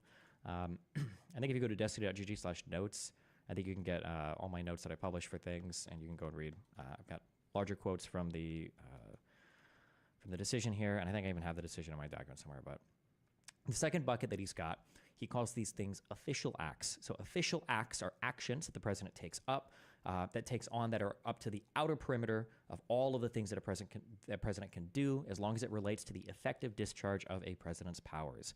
So any action that's declared to be even in the outer perimeter of what a president might do as an official act are given presumptive immunity in order to protect the president's ability to execute the duties of his office fearlessly and fairly. Roberts will speak a lot about how we need an energetic and vigorous executive, and he will cite the Federalist Papers when he says this over and over again. I will say, however, that if you read those Federalist Papers, what they're actually talking about is having a single head of the executive, as opposed to like a council or multiple people in an executive. I don't believe any of them were referring anywhere whatsoever to being immune from criminal prosecution. I think that if you just imagine historically how the United States was founded, the idea of creating an executive who was beyond criminal prosecution is kind of silly. Obviously, none of the framers had this in mind. That would be ridiculous. We just rebelled against the king. Why would we make another one?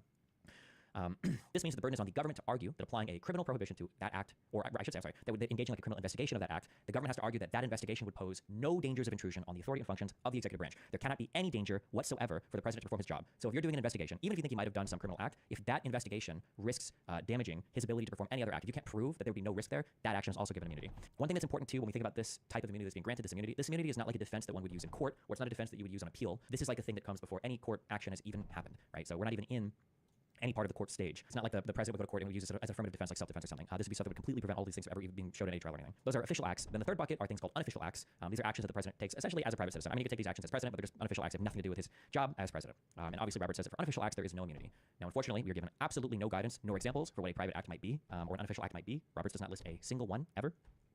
Roberts notes that in dividing official from unofficial conduct, courts may not inquire into the president's motives. Such an inquiry would risk exposing even the most obvious instances of official conduct to judicial examination on the mere allegation of improper purpose, thereby intruding on the Article 2 interests that immunity seeks to protect.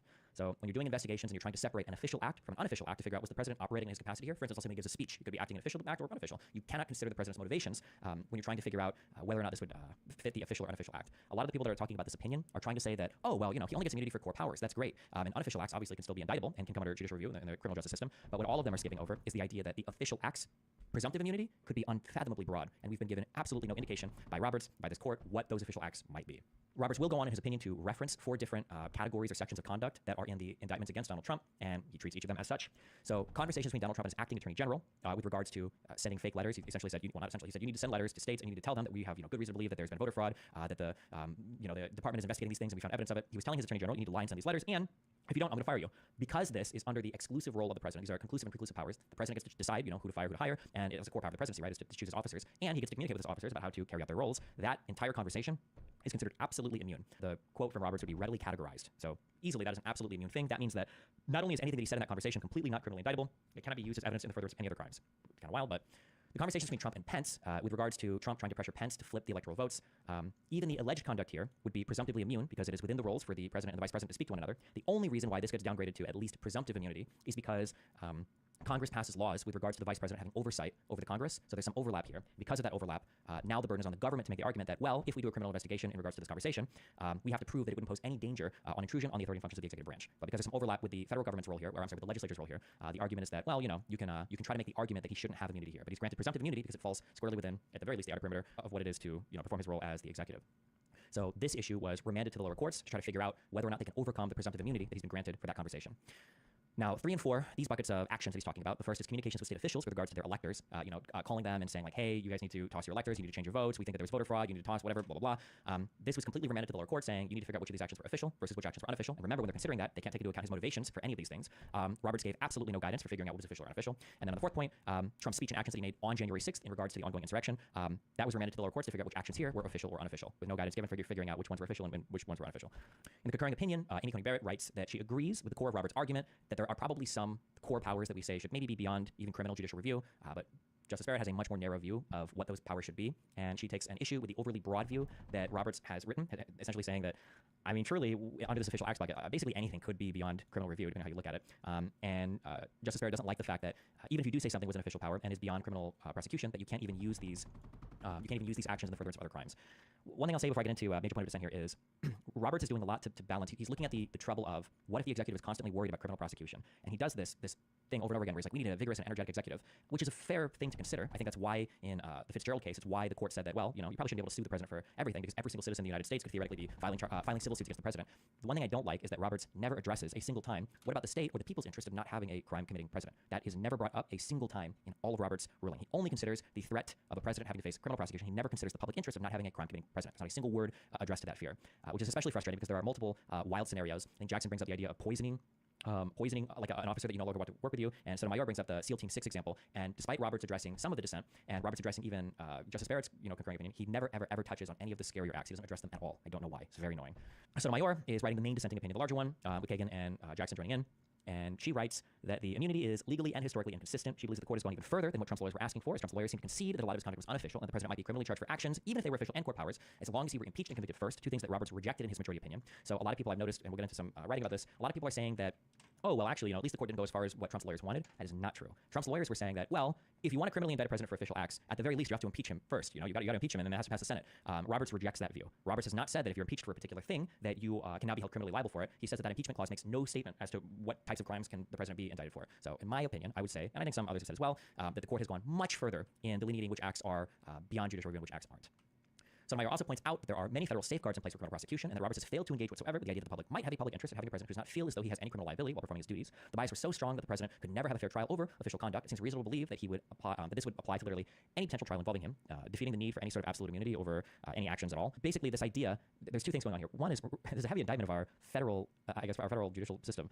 The idea that you could have a corrupt prosecutor that would get an approval from a corrupt judge to file a corrupt indictment that he could put in front of a corrupt grand jury who would corruptly approve it. And then you would have all of your pretrial motions would be thrown out for corrupt reasons. The trial itself would be corruptly performed, and then the jury would make, the new jury for this would make a corrupt conviction, and then the upper courts would corruptly not hear any appeals, all the way up to the Supreme Court that would corruptly, like, there's so many safeguards in the federal judicial system when it comes to doing indictments and convictions, and Roberts considers none of those. He says, well, none of that would work because all of this would be corrupt because of the President of the United States. But something that Sotomayor points out, that I think is a good point, is like, if the system is that corrupt, why would we expect this decision to help him anyway? Like, wouldn't you expect to have somebody just randomly indict Trump for just a random murder and just say, like, oh, we're just going to indict him for this, we're all going to go after him anyway? It's like, okay, well, if you think it's this corrupt, wouldn't they just convict him on any random thing ever? Like, who cares at that point, right? So she also remarks that it was not right for Roberts to make a determination of absolute immunity for the conversation between Donald Trump and his attorney general while remanding every single other action back to the district court. If Roberts is saying that the Supreme Court is not a court of first review, it's not, the Supreme Court is not in the business of making first reviews or first passes on facts, that's up to the district courts to consider first and then to appeal up to the Supreme Court if necessary, why did Roberts find it necessary to make a determination of absolute immunity over Trump's conversation with the attorney general? Why didn't Roberts remand that back to the court the same way that he did with the conversation between him and Pence, between Trump and Pence? I feel like Roberts should have remanded the Trump and Pence conversation back to the district court and granted it. He would say, oh, it's probably got presumptive immunity. Same thing with the conversation with him and his attorney general, but he didn't do that. I don't know why he needed to. Okay, I'm done eating cereal now, so we're good there. He got a point. Right? Because what we were reading, we were reading that document, and it was just like, it was basically kicking all that stuff down the road. But he just went ahead and just answered like a few other questions. It's like, shit, if you're already there answering those questions, why not answer the rest of these? That is, that is true. That is true. Declaration on one, but he didn't declare anything obviously private or obviously unofficial acts. And then Justice Ketanji Brown, dissenting, writes that while Roberts expresses great concern about the separation of powers that he while Roberts writes a great concern about separation of powers, Roberts obsesses over this idea of separation of powers. Justice Brown points out fairly that the court, in a way, has snatched a huge amount of power for itself because now whatever laws the legislature passes, remember, criminal laws come from Congress. What Congress deems to be crimes are passed in Congress in the form of legislation, and then that goes over to the executive, the president, for enforcement. But the court has said for itself that, Justice Jackson, the court has said now that we're actually going to determine whenever the president is breaking the law, the legislature no longer gets to determine that. Because every single time you charge the president with a crime, obviously the president's going to challenge, well, this is official conduct, you can't probe this, and all of those decisions are going to make their way up to the Supreme Court, most likely, and the Supreme Court is essentially going to have the final say over whether or not a president is ever breaking a crime. So they've snatched that criminal enforcement from the legislature, which one might argue is a more severe form of upsetting the balance of power than simply saying that the president should probably be able to be held criminally liable for their actions. The opinion is pretty unhinged. A lot of people are saying that, people are being unhinged with their evaluation of the opinion. I think people can be unhinged sometimes. I don't think people are being unhinged about this. I think that if we weren't worried about like a Navy SEALs assassination hit jobs on fellow politicians, I don't know why Roberts wouldn't have just addressed that in his ruling. I don't know why Roberts, because Sotomayor brings this up, exactly, saying that like, oh, well, he could order a SEAL team assassination, and Roberts doesn't address that at all. I have no idea why. No opinion tweeted or retweeted this. Basically a thread saying that people were being too hysterical, and then we have a 1 hour Ben Shapiro video on it. All right, here we go. This is probably going to come up. I think Tim Poolsbooker reached out to me. I think we're going to do something in a few Let's weeks. see. Talk to Michael Knoll soon. I go on his program, I think on the 11th. So I'm pretty sure this question is going to come up quite a bit. So here are like questions I guess that I would have for people that are supporting this decision or think that it's not a big deal. The first All right, now let's head down to the lot where Tom Brady is trying to track down our Hertz customer. I'm here, Vaughn, but looks. The first question would be, can you give a single example of an action a president might want to take that would be chilled by him being criminally liable, even for the core functions of his office? One assumption that's made is that presidents won't be able to act if they feel like they can be held criminally liable. My counter would be, presidents probably have always felt like they could be held criminally liable. That's why Ford pardoned Nixon. That's why Nixon accepted. Maybe even more importantly, that's why Nixon resigned. I don't think Nixon even dreamed of making this argument like, well, actually, there are some things you can actually never hold me criminally liable for. Even if I'm like obviously working, against my powers or against what the Constitution would want or against the system, like there are probably something you could just never criminally indict me for. I don't think any president has ever operated under that assumption ever. So the idea that like the president might not take some bold action because he's chilled about it being held criminally liable, I'm curious, what actions do you think those are? I really want to know what actions you think the president might need criminal liability to perform to the best of his duties. Well, I mean, but they wouldn't they just, I think they would just turn to like just his actions, like especially abroad, right? Like especially like with foreign relations, right? What actions a president might want to take that would be chilled by him being criminally liable even for the core functions of his office, right? The assassinations of terrorists is one important one, right? We know, of course, it was always assumed, but the problem is that the court system is going to look at all of it anyway. So, hold on. So, like, even though like it was never questioned that the president didn't have the authority to do this without being held criminally liable, it's almost like what? It's like I know like people don't like this example, right? Because there is some purpose behind it, but not really, right? Just think of like jaywalking, right? Like jaywalking is illegal. You don't typically hear anybody being prosecuted for it. You don't want people to be prosecuted. You typically don't really want people to be prosecuted for it. It's there because there is a purpose on like not having people just walking through any street in any form of like basically messing up the flow of traffic, especially in heavily populated or high traffic areas. So I mean, like it makes sense and I get it, but you still like it is still something that you could potentially be, oh, that's how you pause, something you could still be potentially prosecuted for. So like, depending on the actions you take as president, for something that would initially be like, you could say lawfully authorized through the Constitution. So like, terrorist operations, capturing the terrorists and beating the shit out of them, to get like whatever information and secrets you need. You could potentially go to jail for that, right? Or you could potentially held criminally liable for it, but it would be generally understood that, you shouldn't be. Right? Because I don't think anybody could sit here and say, for example, right, we know torturing people would be out of the question, but like if the president had information to say that this particular American was like a threat, right? They knew of an imminent attack because of a flaw, because of multiple flaws that were inherently discovered that we cannot patch or get ahead of in time, but we can get ahead of the actual action before it happens and like the attack. and this person knows of it, oh yeah, that man's going into the dark room and he's gonna like, yeah, what is it, the interrogation? Oh yeah, the interrogation gonna get kind of brutal for sure, right? But that interrogation, depending on how it's carried out, could be illegal or unlawful, right? And the president could potentially, if the president authorized it, right, he could be held liable. Now that can no longer be the case. So I think like in for the sake of national security, it's probably like easy to make those examples. I would be interested in seeing like some of the other examples, like the bribery thing. The bribery thing would be a bit hard to kind of justify. I don't know how preventing the president from disclosing like stuff related to bribery, how that would have a chilling effect on his ability to carry out his actions, right? You know, there's just stuff like that. But like law enforcement things, easy. Those kind of things are easy for sure. These new robots, I don't remember seeing these. Self-destructs causing a large explosion. Laser bolts that damage enemy targets or repair allied. Okay, that's cool. I don't think I can get anything else now. Yeah. Cool.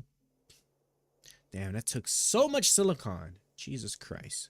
But yeah, so let me do some initial things, and there's some initial things you could probably say. The second question would be, if we are so worried about presidents infinitely prosecuting prior presidents for criminal matters, why hasn't this not happened yet, right? Apparently we've seen now that you could always criminally prosecute a prior president. Why hasn't that happened? Again, maybe people are thinking like, oh, well, you know, people have just assumed that's not the case. That's bullshit. Like, source that anywhere. For a court that is so obsessed with textualism and history, where are your historical arguments that it has ever been the case that a president has been assumed to be above criminal prosecution? Even in the Mueller investigation for Trump, which conservatives love to, freak out about all the time, even in that investigation, there were always questions. And I think even Barr, I should have the quote from Barr. I think Barr's right. Can you indict a sitting president? That was always the question. Can you indict a sitting president? Can you indict? Nobody ever suggested. Well, actually, some people said you can't indict a sitting president. That's not allowed. Nobody suggested, actually, you can never indict a president or ex-president for having committed a crime. I don't remember seeing that ever suggested. Like, oh no, actually, presidents are totally unindictable in a criminal sense.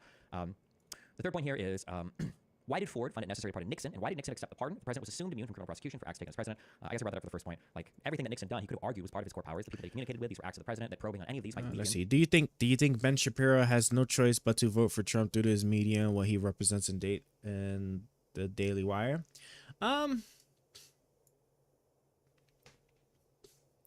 It's not that he doesn't have any choice. I think I do think that, like, you're right that because of all of the things that he does represent with his like media company or whatnot, there's a strong inclination to support him, especially when the rest of his staff are like just like all on the Trump train in that regard. But because he has made it clear he dislikes Biden, so that's why, you know, I'm going to be really interested in seeing, like, if, well, I would not to see this actually happen, but if we was to actually have a Trump presidency, I want to know how Trump is going to handle the whole Israel-Hamas thing, for sure. Because I feel like whatever determination he makes would not necessarily be in the best interest of Israel, per se. And there's all this pressure on, like, on ending the Israel war, and Israel has a right to defend itself. So I feel like all that could be like really counter to Israel. So I'd be really curious how he takes that. But thinks Trump is the only Republican Party candidate. I mean, he is the only Republican Party candidate, right? He's the only nominee now, right? Everybody else dropped out.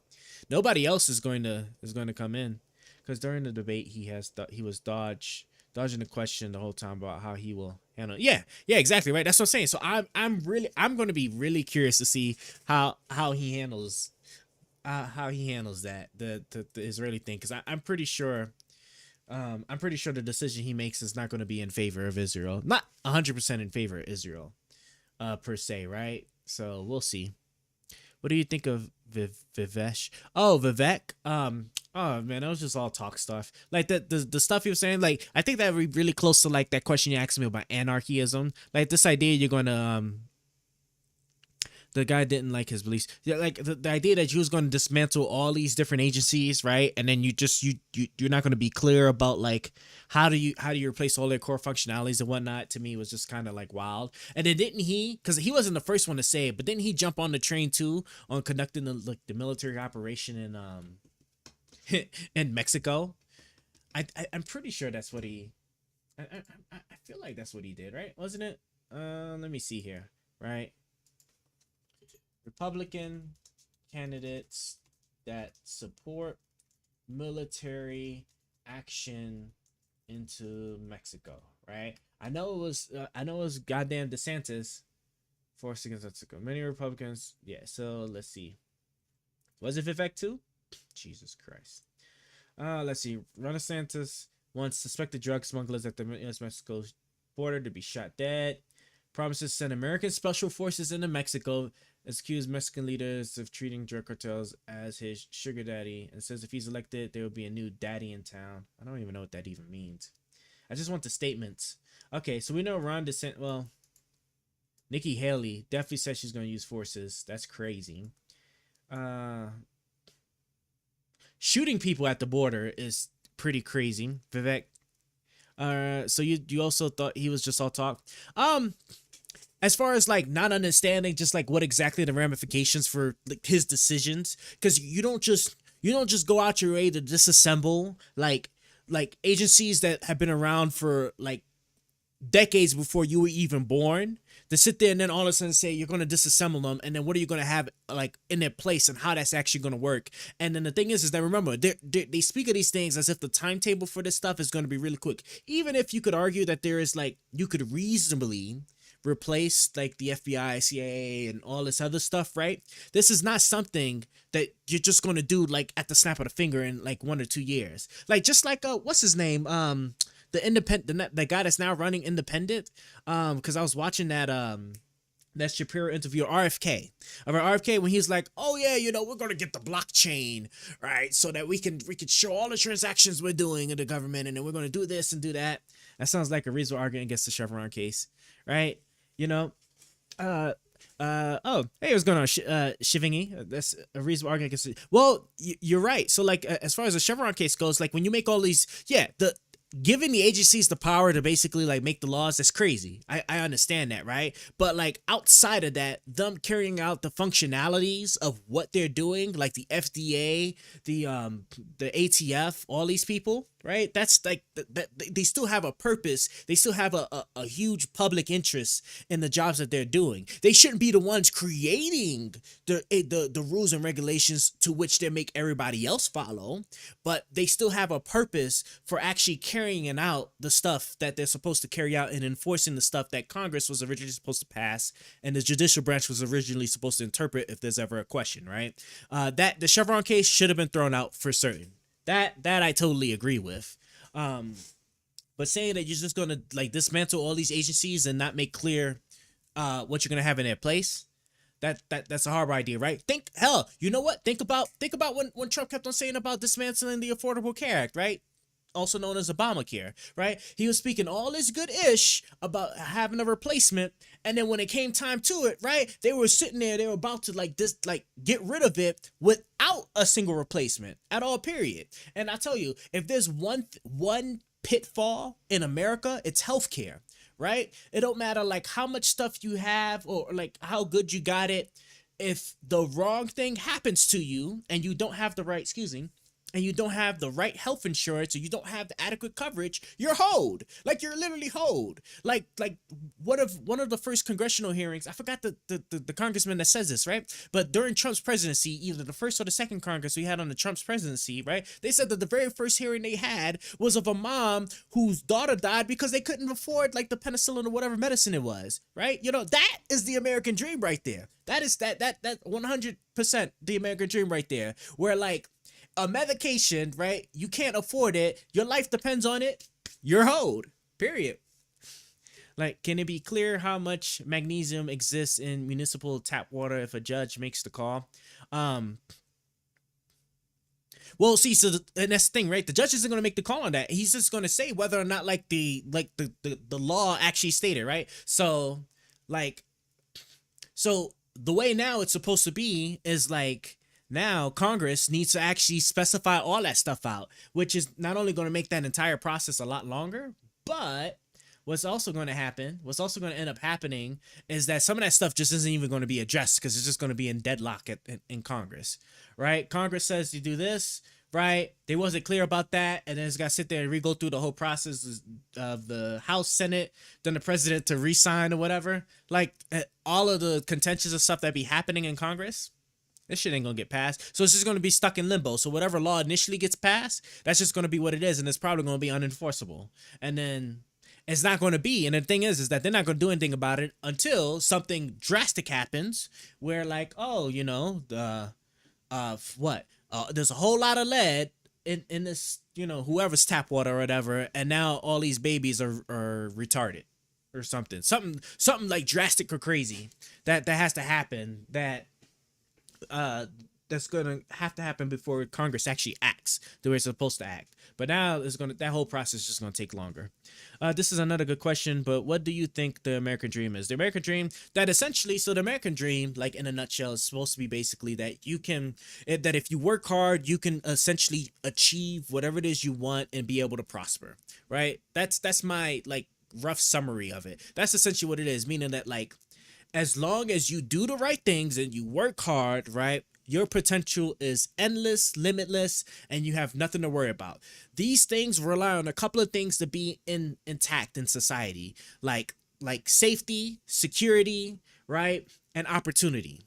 Right, you essentially need those things, right, and a lot of that stuff you rely mostly on the government for, right? Opportunity, you kind of have to search for yourself, but at least like safety and security, like those are things you rely on. Because don't you think the American dream is different for everybody? Well, but everybody, at the end of the day, everybody's really looking for some type of like prosperous end, right? Whether you're looking for fame, whether you're looking for fortune, right? Everything is like in some form of some prosperous form for you, right? That could be whatever it is. Life, liberty, and the pursuit of happiness, right? Right? Life is a human right. Liberty is a human right, and then the pursuit of happiness, right, is your own thing that you have to do, that you have to find, right? That is supposed to be, you know, a big component of the American dream, right? And so the thing with that is simply this, okay? Is that if, right, you rely on the government for a lot of this stuff, for the enablement of these things, right? If the government doesn't do it, then you're kind of hold. So that's what I'm saying. Like, you know, we all rely on the government for a lot of things like safe drinking water, right? I don't want to be able to, like, you know, try to get some water, like whether I'm drinking like a bottled water, it's because I don't drink the tap water. But this is supposed to be the case. You're supposed to be able to drink the tap water and not worry about it. So don't do it. Please don't do it. Don't do it. I can't stress that enough. Don't do it. Like, you're setting yourself up for failure. But I should be able to drink like a bottle of water, right? Or get a store, like some water, or eat food, right? Get food from whatever store, whatever place, and not worry about like some parasite or brain prion that's going to like turn me into a vegetable, right? These are all things that we rely on the government's regulations, the government's ability to enforce those regulations, right? To all be in place so that I can go about my life without worrying that I'm about to get hoed. And then the most important thing is that, and then if the government does a poor job at that, not only do I get initially hoed, but then depending on the situation, it's irrecoverable for me, right? If I get sick to the point where I go to the hospital and the hospital fix me up, but then I get like a $90,000 bill that I obviously can't pay. And then now we're talking before Barack Obama passed the Affordable Care Act, right? So if I got hoed by a huge like hospital bill that I cannot pay, right, then my credit, right, because once it hits collections, you know, 90 days, right, not making a payment, hits collections and everything, your credit down the water, right? Now getting housing is harder, right, because there's credit checks. Getting a job is more harder, right, because they do credit checks in case if you have excessive debt, right, because those are certain liabilities that certain companies, especially in certain industries, avoid hiring people to have. Right now, like I can't afford to like start funding certain things. Like if I wanted to start a business and trying to get like an initial credit loan, or trying to like, you know, get a new a car or something, right? Like what if my car my car blows up, right? I need a new car, right? I'm not about to finance it if I got a hospital bill that went into collections for damn sure, unless I'm going to pay an outrageous interest rate if I find one that actually gives it to me, right? And then that was one of the things the Affordable Care Act like went into effect that said that those hospital bills shall no longer impact credit, right? Period. I don't know if that's the Affordable Care Act specifically, but around when the Affordable Care Act was passed, like that also went into effect, right? They made like Obama made sure to also throw that into effect as well, right? And all this stuff, right? All those positive things, right? Affordable Care Act, capping out-of-pocket expenses, right? Whereas like, you know, before then, limitless, like how much you'd have to come out of pocket for your expenses, to the point where like, you know, where the insurance company be like, look, your shit's getting a little too expensive. We're not covering it no more. You're 100% on your own on that, right? All that stop, right? All these positive things. And so like if you're going to say that you're going to remove it, you should probably have something better. You should have something just as good or better, right? You're going to disassemble an agency, you should have something just as good or even better, right? Everything should be covered, right? To sit there and say you're just going to remove something, right, that has all these positive benefits, but then do nothing like he's trying to do with the Affordable Care Act, for example, is crazy. Tap water should be also should be absolutely required nowadays. We have the ability to easily mitigate microorganisms and such in water nowadays. We have the infrastructure. Yes, we do. But we have such poor etiquette in how we manage our infrastructure. I think one comment I remember reading that made me reflect a bit was when a foreigner talked about our subway system, and like he basically said that he understood why the US subway system always looked so trashy compared to like everywhere else. And this was a comment on a video where like somebody had a goddamn trash can. Somebody put a trash can, right, on the train tracks, right, in a subway, and then the train obviously came through, right, and then like all the sparks started flying, and then it shut the whole goddamn like electric system down there, right? How the trash can got there easily placed? Why didn't anybody say anything to like, you know, report it up so they could stop the train, get the trash can off? Like, I don't know why any of that happened. Why somebody would do something like that? Completely stupid. Apparently they don't do that in other countries. They don't do a lot of things in other countries, and in other countries governments also do a really good job at regulating certain things like chemical usage and whatnot. But with that being said, right, if you're going to replace an agency, have an adequate replacement for all of the needed functionalities that the people rely on, right? Because now, right, if there was any like FDA related protections, right, that the FDA was unrightfully, right, making like rules and regulations interpreting it, all that's out the water. They can't enforce it anymore.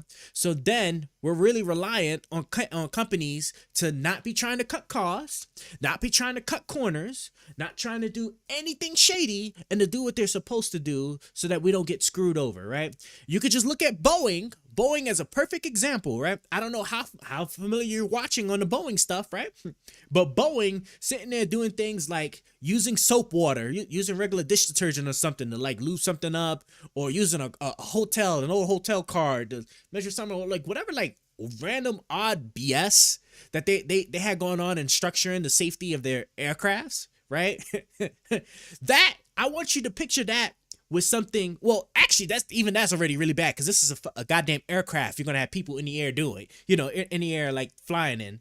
But like if you start imagining companies taking those type of shortcuts for things like food safety, water safety, right? How they dispose of their chemicals, right? Not dumping it into, you know, whatever waterways or whatever, right? You know, all that stuff's thrown out now. It's all a wrap. It is all a wrap. But yeah, my understanding is that these three goofy goobers here, right, all supported some type of like military operation in Mexico, the one of two countries that we border, that up to this point there hasn't been like no issue at all, right? We're going to create an issue with one of them, create an opening for like Mexico or whoever to or Russia or China, whoever, to then make a relationship with them. You mean like subsidizing less safe vehicles? I'm actually not familiar with that. Subsidizing less safe vehicles. Subsidizing, you mean like the government like giving like tax breaks or something to a company to like produce like less safe vehicles? What exactly do you mean? Or maybe like the companies like actually taking less protective measures in like vehicle safety, and maybe selling those for cheaper or something like that to get them off the hands. I don't know. I'm not sure what you're quite referring to on that one. And account installs Trump case again. Oh, did she just make a decision? Oh, this is 14 hours, right? I'll read this another time. I actually am. Let me close all of this.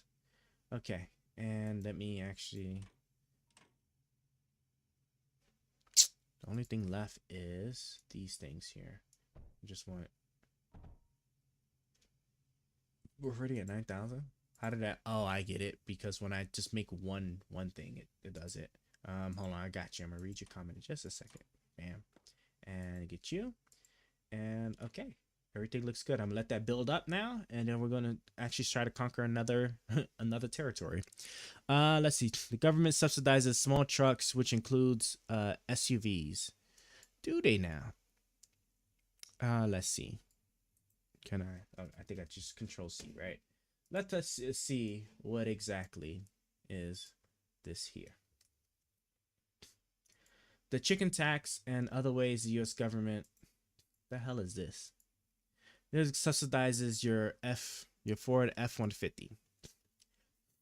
SUVs and pickup trucks are increasingly common in the United States, despite their role in the catastrophically escalating climate and traffic violence crisis. Man, climate and traffic violence. Climate violence. Oh boy. Other countries have managed to maintain a small, safe, and efficient car stock by regulation and pricing, but the U.S., at the coaching of the omnipotent auto industry, has taken the opposite tack. At best, American policy fails to curb car bloat. At worst, it exacerbates and cements it. The growth of all cars, particularly SUVs and pickup trucks, is the result of policy and regulation informed by anarchists and anachronics. Bro, how do you even pronounce this? How do you even pronounce this? Anachronics? Anachronistic. Anachronistic? Bro, I was way off. Anachronistic. Informed by anachronistic lines drawn by U.S. governments decades ago, which benefit the production and sales of the largest cars while leaving the smallest behind. Anachronistic. This is anachronistic. Anachronistic. Let's see. How car bloat got so bad. What is this exactly complaining about? The United States divided vehicles into two categories: passenger cars and light trucks. Light trucks at the time were largely farm and work vehicles, and no owner would consider using their slow, expensive, gas-guzzling truck to take their kids to school. Today, 80% of new vehicle sales are categorized as light trucks, mostly pickups and SUVs, used for commutes, grocery stores, store rides, and trips to the park. Despite this shift, American regulators continue to treat the two categories very differently. Light trucks see more lenient fuel economy, emission standards, a high chicken tax import tariff ensuring domestic control over the industry, and a generous Hummer deduction for business owners, all of which bolster the industry and enable car makers to build bigger, more expensive, and more profitable cars. Oh, wait. Hummer deduction. So are they... So... Oh, okay. So are we giving tax breaks to the companies in order to produce these gas guzzlers? That's what that sounds like to me. To build bigger, more expensive, and more profitable cars. Plenty of federal support for vehicle exists in the United States, where car ownership and use are heavily subsidized and near mandated by federal policy and urban design. Gas taxes have been frozen for 3 decades. Car infrastructure is built, maintained, and expanded with taxpayer dollars. Engineering codes prioritize car travel, and commute benefits subsidize car commutes. However, large vehicles in particular are more common and more destructive. In the United States, because the federal government not only permits but specifically incentivizes and subsidizes SUV and pickup truck ownership, the safety, sustainability, and functionality of all vehicles have suffered as a result. So what's the problem with the safety part of this? This will be good. In 2022, the average new car in the United States weighed more than 2 tons, a full 1,000 pounds heavier than the average car sold in the 1980s. The largest vehicles, SUVs and pickup trucks, hold an ever-increasing share of sales in the United States, representing 4 in 5 cars sold in 2021 and 2 in 5 sold globally. The bloat of all cars, particularly these colossal vehicles, is responsible for the mounting death toll on our street. Pedestrian fatalities on American roads have climbed year over year, with few exceptions since 2009, and are now at levels haven't seen since the 1980s. While all cars have grown more deadly as they have gained weight and size, light trucks stand out. The number of pedestrians killed by SUVs grew twice as fast in the last decade as those killed by passenger cars. A person driving a pickup truck or SUV is much more dangerous to their neighbors than a sedan driver. Light trucks are 2 to 3 times more likely to kill a pedestrian than a smaller vehicle, 55% more dangerous to cyclists, and more than twice as deadly to occupants of smaller cars. Okay, I mean, I get it, right? I guess the argument is just that because they're like inherently bigger, I don't see how, like, if I'm speeding in like a residential area with a sedan and I'm speeding with an SUV, like unless like I'm going to roll somebody over, even rolling somebody over, I don't even know like if the weight would really matter, because I think just the sheer impact and shock alone is still likely to just kill you regardless.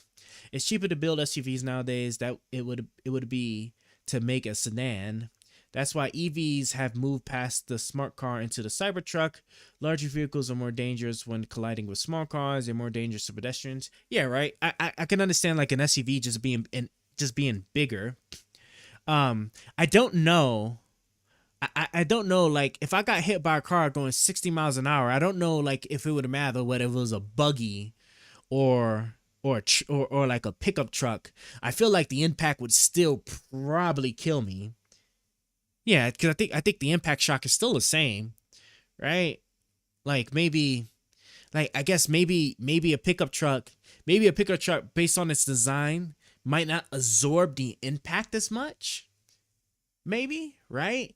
But like to rely on a buggy's ability to be caved in as a means to say that I would be safer, right? I don't know. Oh, if you roll someone over, they'll go under the SUV rather than over the small car. Oh, so like when you hit, you mean something like that? Yeah, but like the impact, I feel like going fast enough, like, so I kind of get it, right? Because it's bigger, right? They could kind of go underneath the vehicle. But isn't an SUV, aren't pickup trucks also like high enough to where like if somebody goes underneath the vehicle, if they manage to like avoid the tires, they could potentially make it out of there unscathed? Well, I mean by unscathed, I mean like without further damage. Whereas like if you get hit by like a low riding vehicle, not only do you get the impact, but then you also get literally thrown out into into wherever like it's gonna like send you. I don't know, right? And then of course then there's like the ejection, so then there's the follow-on impact of like hitting the ground, versus if I just get hit and I just get sent straight to the ground, and then hopefully as long as I don't get ran over, like then the truck just passes over me. I'm not sure. High speed is probably lethal regardless, but going 25-30 miles and hitting someone with an F50 versus a Honda, you'll get chewed up by the chassis. Yeah, that's what I'm saying. Like, right, because the chassis you can't cave, it doesn't cave in as easily as like say like a I don't know, like what it got, like a Ford Fusion, right? Or like whatever other car. So yeah, like I can definitely see it. And then not only that, like the bigger vehicles is also a little bit harder to maneuver. So that's why I can also see like things like cyclists being in particular danger versus like a smaller car, or a motorcyclist, like really. So like someone on a motorcycle might have to like be more careful. So like all that makes sense. I just don't know if that's, it's like one of those things where like it's like, okay, like that could be inherent to just like the design of a pickup truck, but I don't know like if that, I don't know. But what's the subsidies for? That's what I want to find out. I want to know like what exactly are the subsidies for like the bigger vehicles. What it was called? It's called the Hummer deduction. Let me try and Google that real quick. That's what I want to know. Hold on, Hummer deduction. The Hummer loophole. Plus, they got the models that show you can have like 15 kids lined up in front of a modern SUV and only the furthest kid is visible. Okay. Yeah. So, yeah, I know visibility. I mean, but that's like also like with, what's it called? That's what also like certain other types of like trucks and really big machinery as well. Let's see. Successful business owners have no problem paying taxes that they owe, but that doesn't mean they shouldn't look for loopholes to reduce their tax burden as much as possible. Let's see. Section 197 of the IRS tax code provides exactly the kind of loophole 1980s. Most recently restructured 2017 Tax Cuts and Jobs Act after getting a big bump as part of the Small Business Job Act of 2010. 2017, right? So this is part of what Trump passed. Okay. Business owners and entrepreneurs get even more tax relief when they capitalize on the Hummer loophole. Okay, let's see what the Hummer loophole is. To put it bluntly, the Hummer loophole of Section 179 basically allows small business owners to write off 100% of heavy equipment purchases as long as those purchases are put into use at the business during the same year they are purchased. Originally intended back in the 80s to give small business owners relief when purchasing bulldozers, dump trucks, and the like, the law explicitly allowed for heavy equipment to describe any vehicle over 6,000 pounds. Let's see. So today a significant amount of vehicles, including a lot of luxury vehicles, tip the scale north for 6,000 pounds and are able to be legally written off completely, even if they are anything but heavy equipment. Okay, I understand this. I mean, so that could be any vehicle, right? Because I'm sure. Well, obviously, I know. Like, I'm sure every pickup truck, every heavy duty pickup truck, especially, right, would be post 6,000. So especially, so if you happen to have like some like whatever side business you're doing, you can buy that pickup truck and say that, hey, I'm using this for business. So would make sense, right? What's the requirement, right? Purchase to put into use at the business during the same year. So as long as it's put into use at the business, so as long as I make sure I make a good, reasonable, plausible way, right, that I can say that this pickup truck is being used for business purposes, I am more inclined to buy a brand new pickup truck than I am to buy just a regular car. Got it. Tangible personal property, even certain improvements to a piece of commercial real estate. Hold on. Office equipment and hardware. Tax exemption loophole. But they got to be over 6,000 pounds still, though, right? We got to look at this. I'm very, very curious. What's it called? Section 179, right? Okay, section 179. And of course, but shoot, I might have some stuff I can write off. Section 1, oh shit, it already knows. Deduction. Allows businesses to take immediate deductions for business expenses related to depreciable assets such as equipment, vehicles, and software, right? This allows businesses to lower their current tax liability rather than capitalizing an asset and depreciating its value over time in future tax years. Is limited to a maximum deduction of $1 million and a value of property purchased to $2 million-ish. Okay, criminal expenses deductions. Yeah, okay. I know what I'm doing when I file taxes. I got a lot of things that should probably qualify. We'll have to look and see. But okay, so my understanding is that, okay, so there's deductions and stuff that can go for bigger vehicles than it would for regular vehicles. But isn't there also deduction though for like brand new electric vehicles or like new types of electrical vehicles, right? That are just circling production. I think you get like a rebate or something like that through the U.S. government, if I'm not mistaken, when you file your taxes. And that applies for like any electrical vehicle, just not just the big ones. But then I guess you could just double up on that too, right? Because then you can get that. So like when the Cybertruck was like what just came out, I'm sure it qualified for that rebate, and then also qualified if you also had the business to also write that off too. But I don't know. Well, yeah. So I guess that would be like kind of like double dip, because you get your rebate and you get your tax rebate, and you'll be able to also knock the cost off from your liability. So I guess that's pretty cool. On the consumer side, there are plenty. Yeah. Sure is. All right. Well, that is interesting. I most certainly am going to look at the section. I will read this section a little bit more in detail later. The manufacturer side is the problem. Yeah, great. Because, okay, so you're saying government subsidizes small trucks for the growing size and price of pickups. Let me see.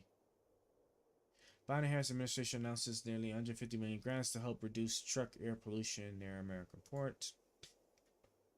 One of my favorite economic rules is simple. Whenever a progressive scold blames capitalism on private companies for market failure, the inefficient or seemingly inexplicable distribution of goods or services in the economy, is best to dig a little deeper. Almost always some government regulation, tax, or law is largely to blame. One recent example involves the proliferation of mega pickup trucks.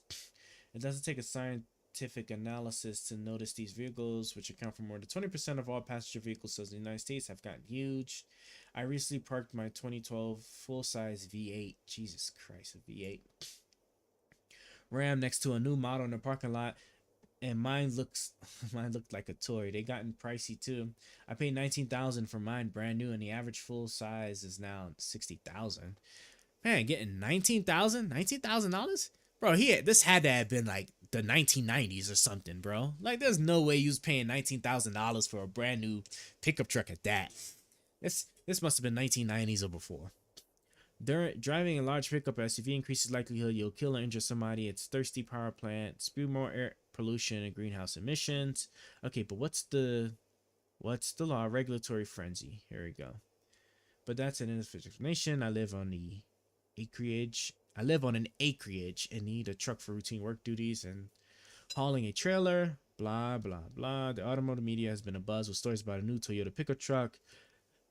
Features a large and useful bed. Blah blah blah. What's the tax? I want to know. I'm guessing even a $20,000 US variant would sell like proverbial hotcakes. One reason pickup trucks, here we go. One reason US pickup trucks have dominated the marketplace dates back in the 60s when an European economic community raised tariffs on imported chicken from the US. President Lyndon Johnson retaliated with a 25% chicken tax on imported trucks and other items, right? It was aimed at Volkswagen, which used to sell great little pickups. It no longer sells them here, but the tariff remains in place out of political inertia. It's no surprise these massive taxes lead to market distortion. Basically, U.S. tariffs undercut the competition from foreign. Wait, so it's still just the tariffs? That's just what they're complaining about? If you're complaining about tariffs, then what you're just saying is just that we just keep tariffs to keep other foreign companies from making competitive pickup trucks that I guess would be smaller and more efficient in the US. Is that what the argument is? I'm looking for what's the direct regulation, right? Because there's no way we could say a tariff is the reason for that. No way. Here's another article. Oh, it's literally the same exact article.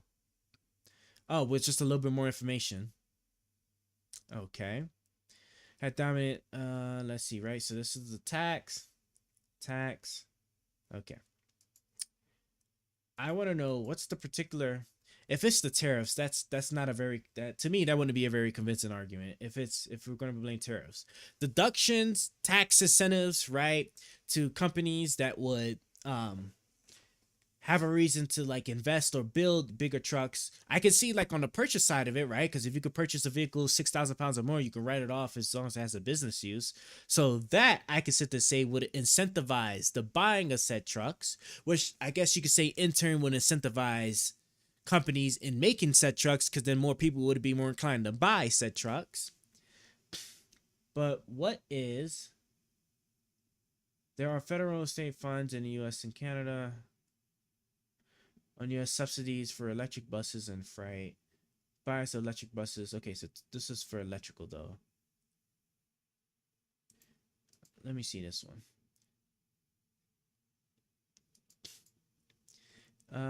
What about huge subsidies for cars and trucks? Reported American Joe's 2008, blah, blah, blah. Naturally, many Amtrak was died, 2002, blah, blah, blah. This is one of the oldest political arguments in the 19th century. The prospect of the federal government supporting internal improvements, canals, roads was a major source of partisan contention. Ultimately, the Jeffersonians and Jacksonians lost out to the Whigs and their heirs, whether it was the Erie Canal, the first transcontinental railroad, or the interstate highway system. State and federal resources have repeatedly been deployed to build new types of transportation. Okay. Subsidy. Okay, how big is the subsidy? Nearly 100 billion. All right, let's see what we got here. This little letters might actually give us something. Americans can drive so much because there's an extremely extensive system of largely free roads for us to use. Despite some private sector efforts, maintaining and building the nation's roads remains almost exclusively the preserve of government. Data from the Census Bureau on construction spending shows that this year, public spending on highway streets is running at an annual rate of about $75 billion. But that's not all. Tax credits and breaks for particular types of economic activity constitute a public subsidy of the activity. Taxpayers effectively subsidize home ownership through the mortgage interest deduction. They subsidize the use of mass transit through programs that permit people to purchase transit tickets with pre-tax money, and taxpayers subsidize the purchase and operation of gas-powered automobiles in at least 2 big ways. Here we go. So this is what I want here. Subsidized purchase and operation gas. First, just as they can with other types of equipment, businesses and self-employed individuals can write off the cost of cars and trucks they own against their taxable income, right? So this is section 179. So I got that. As part of an effort to stimulate business incentive, right? The law was changed to significantly increase the amount of deductions businesses could take on equipment, including vehicles that weigh more than 3 tons. In the past, the category would have been limited to commercial vehicles such as pickup trucks and moving vans. But in SUV Crazy America, that also means Hummers and Escalades. So if a realtor bought a $75,000 Hummer and used it mostly for business, she could take a $25,000 deduction from her taxable income in the first year of ownership. That's pretty cool. That's pretty interesting. I wonder if other people, because I know somebody that just bought a Hummer too. I wonder if she's aware of that. I don't talk to her no more, but if I had known, I would have told her. She could look into it. But taxpayers aren't just, well, she was also need a business thing. I don't think she has a business, so never mind that. Taxpayers aren't just subsidizing the purchase of gas customers by business. Thanks to tax credits for hybrids, they are also subsidizing the purchase of gas sippers by individuals. Self-employed individuals and businesses can also deduct the cost of operating a car for business purposes from their taxable income. In light of higher gas prices, the Internal Revenue Service this year boosted the mileage allowance to 58.5 cents per mile. A self-employed salesperson who drives 5,000 miles a year and is in the 33% tax bracket can save about $1,000 in tax payments. The language of the allowance suggests that it applies only to cars, not bicycles, scooters, or motorcycles. There are doubtless many other examples of taxpayers, but you're not going to give me the examples? Okay. So at best, the one solid thing I'll say in support of that is that for sure, right, you can get a significant deduction, because even saving just $1,000 on your tax payments is just, I don't know, that's just not that much. But saying you could take $25,000 off a deduction, now that's, you know, that's a big hit, and that's from section 179 for it. So like if he was to buy a vehicle, I just don't know how you would justify it though, like your cost of gas, right? Why would people, I understand like driving big vehicles is nice and all, I don't know why people do it. Me, I own a Prius, right? I have a 2014 Prius, and it is amazing, right? I pay for gas sometimes once a month, right? Just because I also have a job where I can also remote too. But I actually like, because I only drive to work here, I get my groceries delivered most of the time, right? I sometimes do still run to the store, and I sometimes take trips to like other things, like when I got my business stuff going on. I still only pay gas once a month for my hybrid, right? I get about close to 50 miles per gallon, and I don't have to drive too far for work. So it's like I couldn't possibly imagine getting a Hummer. When my vehicle was hit in the parking lot and I had to use like a rental, oh, I hated that shit with a passion, right? Bro, I couldn't imagine. I can't have it where I drive to and from work and I lose like close to a quarter tank of gas, right? To me, that's absurd. I don't know how people are living driving vehicles like that. That's absurd. And there was I don't even remember. It was a Chevy. I forgot what kind of Chevy car it was, but my God, like I would not trade my hybrid for anything. If I was to upgrade, I would get a Prius Prime, right? The Prius Prime being the next level up from the regular Prius because it's a plug-in hybrid, right? So still gas. I can't go full electric. I don't think I'll go full electric for a long time because the infrastructure just isn't there.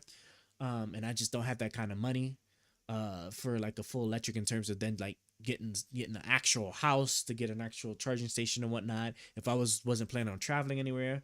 With that being said, right, gas hybrids, right? Hybrids are the best ones. And for the hybrid, I don't know why my foot got itchy like that. For the hybrids, you know, those are obviously a big win. Like I said, I saved so much money on gas throughout the years, and it's been so reliable. The Toyota Prius, man, amazing. And the later models, right? So 24, I can only vouch for 2014, and assuming they didn't do nothing crazy and up, right? Because I remember the old school Priuses being like really tiny, but this one, bro, Oh my gosh, bro. The 2014 Prius, when I put the back seats down, I was able to fit my L-shaped desk, right? Disassembled, of course. This computer chair here, right? Which is obviously it's actually a pretty big computer chair compared to other ones because it's built-in LED lights, built-in speakers, the massage vibrator thing, whatnot. And I didn't even disassemble it. I didn't take the wheels apart, none. I just put it in as is. I was able to get my 2 monitors with its mount while it's still connected to the mount in there. My custom big desktop computer, it is pretty big, right? I was able to get that. I had like 4 like giant duffel bags of stuff. This was when I was moving from state to state, right? 4 giant duffel bags. Like what else? Like massive stuff I had up in there, right? Monitors, computers, the desk, the chair, and this chair's not disassembled, right? I gotta make that clear, right? So the amount of space it was taking was quite a bit, right? Along with the duffel bags, random boxes because I did have some boxes of stuff. You know, some couple of beddings. Trying to think what else, right? Yeah, I just had this is a bunch of stuff. All that fit in my Prius, not a problem. All of that fit in my Prius without a problem. It was the greatest thing. It reminded me of just like how I made the smartest decision that my very first car, I told myself when I was a kid, my very first car was going to be a Prius, and that's what it was. I made sure that was the only car I focused on. Or some type of hybrid. I wanted my first car to be a hybrid, and I've had it ever since. It's been super reliable. Okay, let's get back to let's actually get back to this. The executive to make them fearful in the future of performing other acts. The fourth question I have is, let's say a president goes on TV and makes a statement that a particular judicial action would deter him from making tough decisions about running the United States. Would this statement in and of itself not shield him from all criminal prosecution with respect to the judicial action he references, or would it be to the criminal action that he references, as it could then be cited by the court itself as evidence that the proposed judicial action would intrude on the authority and functions of the executive branch? Like, remember, the threshold that the government has to meet when they're trying to prosecute a former president is saying, oh, this won't affect his ability to do his job at all. But what if a president just goes on TV and says, if I get prosecuted for this, by the way, it will affect our ability to do our job? It's like, oh, okay, well, I guess in that case we can't prosecute for it. Like, how do you even make that determination? The fifth question would be, would you be okay, this is for conservatives, would you be okay with the entire cases against Joe Biden and his impropriety with Hunter Biden, or anything having to do with Hillary Clinton, assuming, let's say, she was president, falling under the purview of official acts in accordance with this ruling, thereby making all of their actions absolutely immune from criminal prosecution or judicial review? Remember, all Joe or Hillary has to claim is, well, you guys are gonna start going through my servers or going through my emails or whatever, like, I don't even feel like I can operate, without me facing infinite criminal prosecution. I think that Joe Biden could very easily argue that his administration has been hampered by criminal prosecution. Hillary Clinton, if she were president, I mean, she could make the argument like, I didn't even get elected president because of this investigation by the FBI. I feel like Hillary Clinton could strongly make the argument. You know something? Actually, after now this ruling, now Biden can actually sit there and say that, like, if they were sitting there, that whole thing about the pushing the Ukrainian prosecutor out because he was doing investigation stuff, that was official vice president like duties underneath, like empowered by the president. So now that he is actually president, right? He could sit there and say that, yeah, well, that's just protected, right? Because the president can't be prosecuted, and he was doing his work through the empowerment of the president, therefore it's protected. So yeah, so like that whole Ukrainian thing, whoop, gone. That for sure. I think that argument could most certainly be made for that. The stuff with his son stuff, if it had anything directly related, actually, I think even the son stuff with regard specifically to Ukraine could actually probably be protected. It should be. I think it should be protected. Obviously, Hunter Biden's specific stuff with the gun and the drugs and whatnot, like obviously the president ain't gonna have nothing to do with that. But the stuff with Ukraine, as it involves him as vice president at the time, just because he happened to be there, he could sit there and say, "Oh, that's protected now." All that's protected because he was doing it under the empowerment of the president of the United States, and the president can't be challenged. So, and it can't be inquired upon. Remember, right? The presidential stuff can't be inquired upon. We'll do like another hour and a half of this, and then we're gonna kill it. That future presidents might be deterred from making certain actions because of potential investigations that could hamper their reelection, right? I think you can very easily make those arguments. Now, so that means any of those actions would be absolutely immune from all criminal prosecution. None of these are even the crazy SEAL Team 6 things. I think that all of these are very easily arguable. I guess we'll see over the coming days if conservatives want to argue over any of them. The first thing that No Opinion cited was this Twitter thread. For everything partisan coded, 80% of people will lie through their teeth to serve their tribe's goals. True. So it'll be hard to find an impartial summary of today's presidential immunity SCOTUS opinion, but I don't have a tribe. So here's my just the facts summary. Oh boy, this is always a red flag when people say this. I'm not politically biased. Executive immunity has always been a thing. The underlying rationale is that presidents cannot be encumbered in carrying out their necessary official duties with fear that they will be sued into oblivion for doing so. I don't know what he means when he says executive immunity has always been a thing. If that was the case, then I don't know why the Fitzgerald case would have ever happened, where the Supreme Court granted civil immunity to the president. I don't think it's always been a thing. There's no plain reading of the Constitution that gives you that. I'm pretty sure this is just wrong, but I don't know, maybe you in the comments can link something disagreeing with me. In terms of official acts, a president may 1. Act with constitutional powers reserved solely for the executive branch. 2. With powers shared between or delegated by the legislative. Or 3. Neither. Presidential immunity is strongest in Category 1 and non-existent in Category 3. So he's kind of like created the 3 buckets of acts in a different way than how Robert structured it. I don't agree with his structuring here, and I think as we read through, we're going to find out why I don't agree, because I don't think that the way they structured them is the same as how Roberts would structure them. But so for the first thing here, presidents have total immunity in Category 1, otherwise it would give Congress and the judiciary power over the executive in an area where it is supposed to have exclusive power. This opinion focuses on Category 2, where Congress delegates or shares powers with the president. So I don't know how nitpicky I want to be. He said he was a lawyer, right? So what has been ruled is that the president has total criminal immunity in Category 1. The reason why the president has criminal immunity is because we give Congress and the judiciary power over the executive in an area where it's supposed to have exclusive power. So the president, in no reading of the Constitution, in no reading of U.S. history, in no anything, has ever been said to have exclusive power over committing crimes in the course of their job as the executive. That's just not true. Now, in terms of, can the legislature tell the president that he can't have a power that is dictated in the Constitution to him? No, the legislature has no power over that. And can the judiciary rule that he's not allowed to do a thing that he has a core power over? No, the judiciary is not allowed to do that. However, what this ruling has done today is it said the legislature can't make laws that apply to the president at all, even if it's outside of the core powers, because eventually it's going to be the judiciary that decides whether or not the president has immunity from that particular prosecution. And for the first time, the president has been given total criminal immunity when performing acts in Category 1. That's never been the case, okay? The other axis relevant here is whether proceedings are civil or criminal. A president's official acts, which encompass both Categories 1 and 2, are absolutely immune from civil money damages lawsuits. In terms of criminal law, though, we have far less clarity. Well, I would argue we have none. And remember, the official acts are only immune from civil liability because of the Fitzgerald ruling in the Supreme Court. I don't believe that was ever a core thing in the Constitution. I don't think there's a textual reading there. I don't think that Fitzgerald, I didn't read the entire Fitzgerald case, but I don't think that they cite any textual basis for that, because I think if they did, I think Roberts would have cited that instead, or cited that in the ruling. But SCOTUS today laid out the tension. The president needs to be able to act within the scope of office without fear of politically motivated prosecution after leaving office, but the president also cannot be above the law. SCOTUS today said, taking into account these competing considerations, well, I don't got much resources. we conclude that the separation of powers principles, he says competing considerations here, but they don't ever really consider whether or not the president can be above the law. They just basically say that, well, if we redefine the law as such, the president's never above the law, so we don't have to worry about it. I think that's what Thomas says. Thomas writes a little bit about this, but he mainly, in his concurrence, he just dedicates it all to his schizo ramblings about the fact that he doesn't believe that a special prosecutor should ever exist. He doesn't think that Congress is explicitly authorized. I don't know why apparently Thomas writes just random shit in his concurrences for other stuff that he cares about. I don't know why. Apparently that's the thing. SCOTUS today said, taking into account these competing considerations, we conclude that the separation of powers principle necessitates at least a presumptive immunity from criminal prosecution for a president's acts within the outer perimeter of his official responsibility. What is presumptive immunity? It is a presumption that a president is immune from criminal prosecution for official acts, but that presumption can be rebutted with a showing that prosecution wouldn't violate separation of powers. I don't like his expression here, wouldn't violate separation of powers. This doesn't really make sense because any judicial review is technically crossing separation of powers. What Roberts has really said is you have to show that it would have no bearing on the executive's ability to carry out its functions as president. That's what you have to show. Not that you're not violating separation of powers, but it would have no bearing on the executive's ability to perform and function those powers. But SCOTUS today said that the president has at least presumptive immunity. The majority said whether immunity here is presumptive or absolute is not a question that needs to be resolved today. In essence, today's decision kicks that can down the road. That's not really true. SCOTUS said in Category 1, in the first thing when he was talking about the AG, SCOTUS said that he has absolute immunity for his conversations with the acting attorney general. For Category 2, with President and Vice President Trump and Pence talking, he has presumptive immunity. So the district court needs to overcome that presumptive immunity. And then actions 3 and 4, which were Donald Trump talking to state legislatures about the electoral votes, and Donald Trump's actions on January 6th, those are remanded to the district courts for a fact analysis to see which acts were official and which acts weren't. So this tweet is just wrong, I think.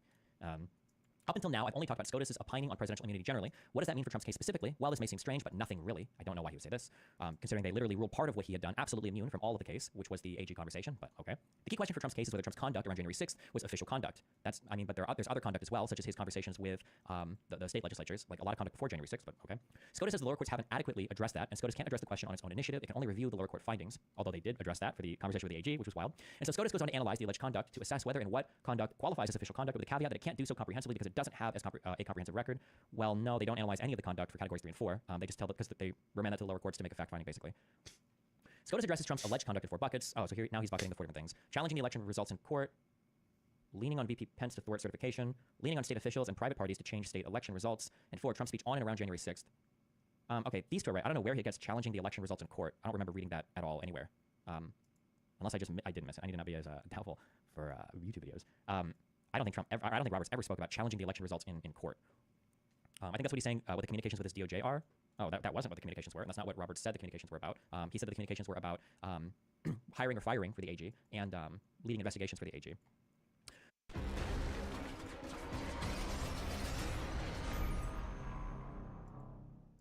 Bucket 1. SCOTUS says that this conduct has absolute immunity. The executive is given sole authority to investigate and bring cases. True. If you could get around this by saying the cases were shams, every challenge to presidential judgment in bringing cases would claim as much. Okay, but Trump's cases for his election stuff were not cases that were brought by the Department of Justice, so this is not really talking about anything. Bucket 2, SCOTUS says that the vice president presiding over certification is generally not an executive function, but some VP acts presiding over the Senate may be. SCOTUS instructed the lower court to determine whether prosecution on these grounds would intrude on executive function. He's kind of right here, but what SCOTUS actually said is these probably are an executive function, so there's presumptive immunity, and you need to prove why the presumptive immunity wouldn't apply to make sure that so then you need to make sure they don't intrude on executive function. Bucket 3, SCOTUS says the president doesn't have authority over the state's elections. They suggest find me 10,000 votes, and plots to replace slates of electors aren't immune.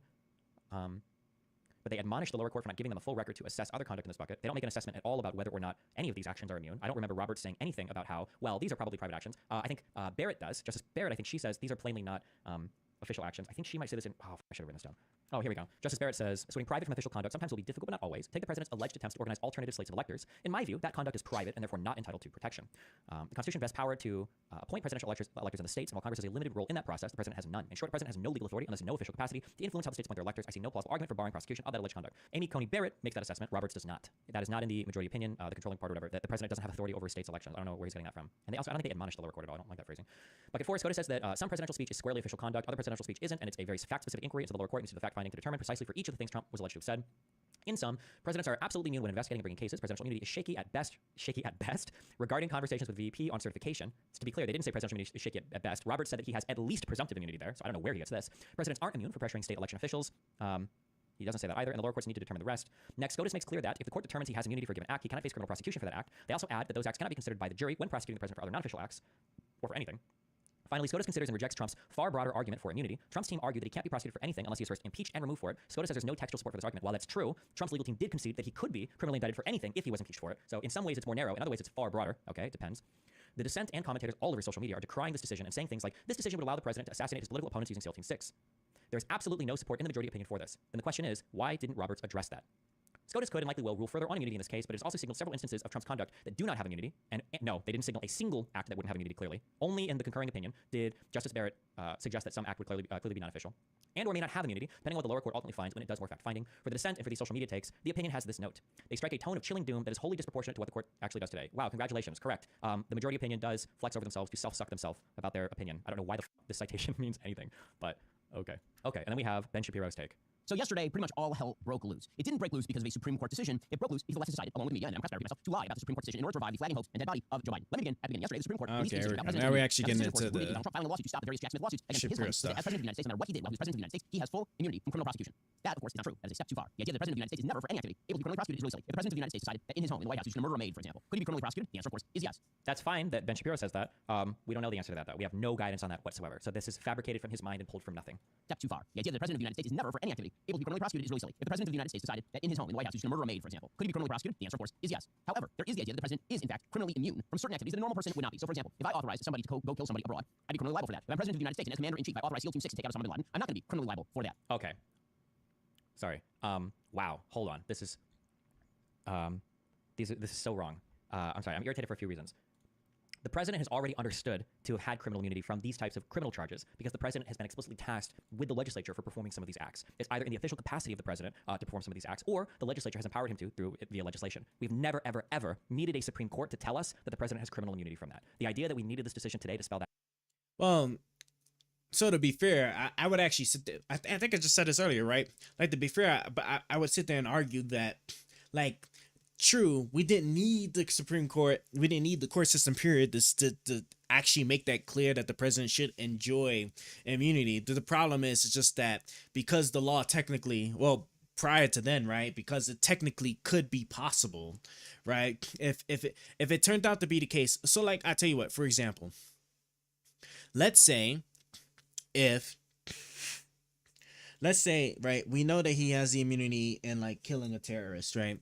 And in doing so, right, he's given a decision to blow up this house, okay? There's a known terrorist in it. But his leadership and everybody around him tell him that, look, we don't have a very strong, what was it like? God, what is the word? What's the word I'm looking for, right? We don't know for certain that this terrorist is in here. It could very well be a bunch of innocent people, right? And so you can either tell us to wait and do further due diligence, or you could have us blow up the house now, right? And again, right, we're only like 20% sure the terrorist is in there, right? It could very well be the case that it's full of, a bunch of, like, cancer babies, right? It could be full of a bunch of cancer babies, lots of them. And so the president then is like, fuck it. There could be terrorists in there. Let's just blow it up anyway. We'll figure it out later, right? And he does so, right? He's empowered to do that. He's empowered to take that action as he's trying to get the terrorists that are a threat to the well-being of the United States. However, that in that manner that he just did, that you could say it was probably reckless or disregarded a bunch of things to ensure that no innocent lives were lost, right? You could have probably made the case that he could have been impeached and then potentially prosecuted for that, for being so reckless and disregarding the possibility of innocent life being there without making sure that those are terrorist things, right? So now because of the ruling, now that's completely off of the table, period, right?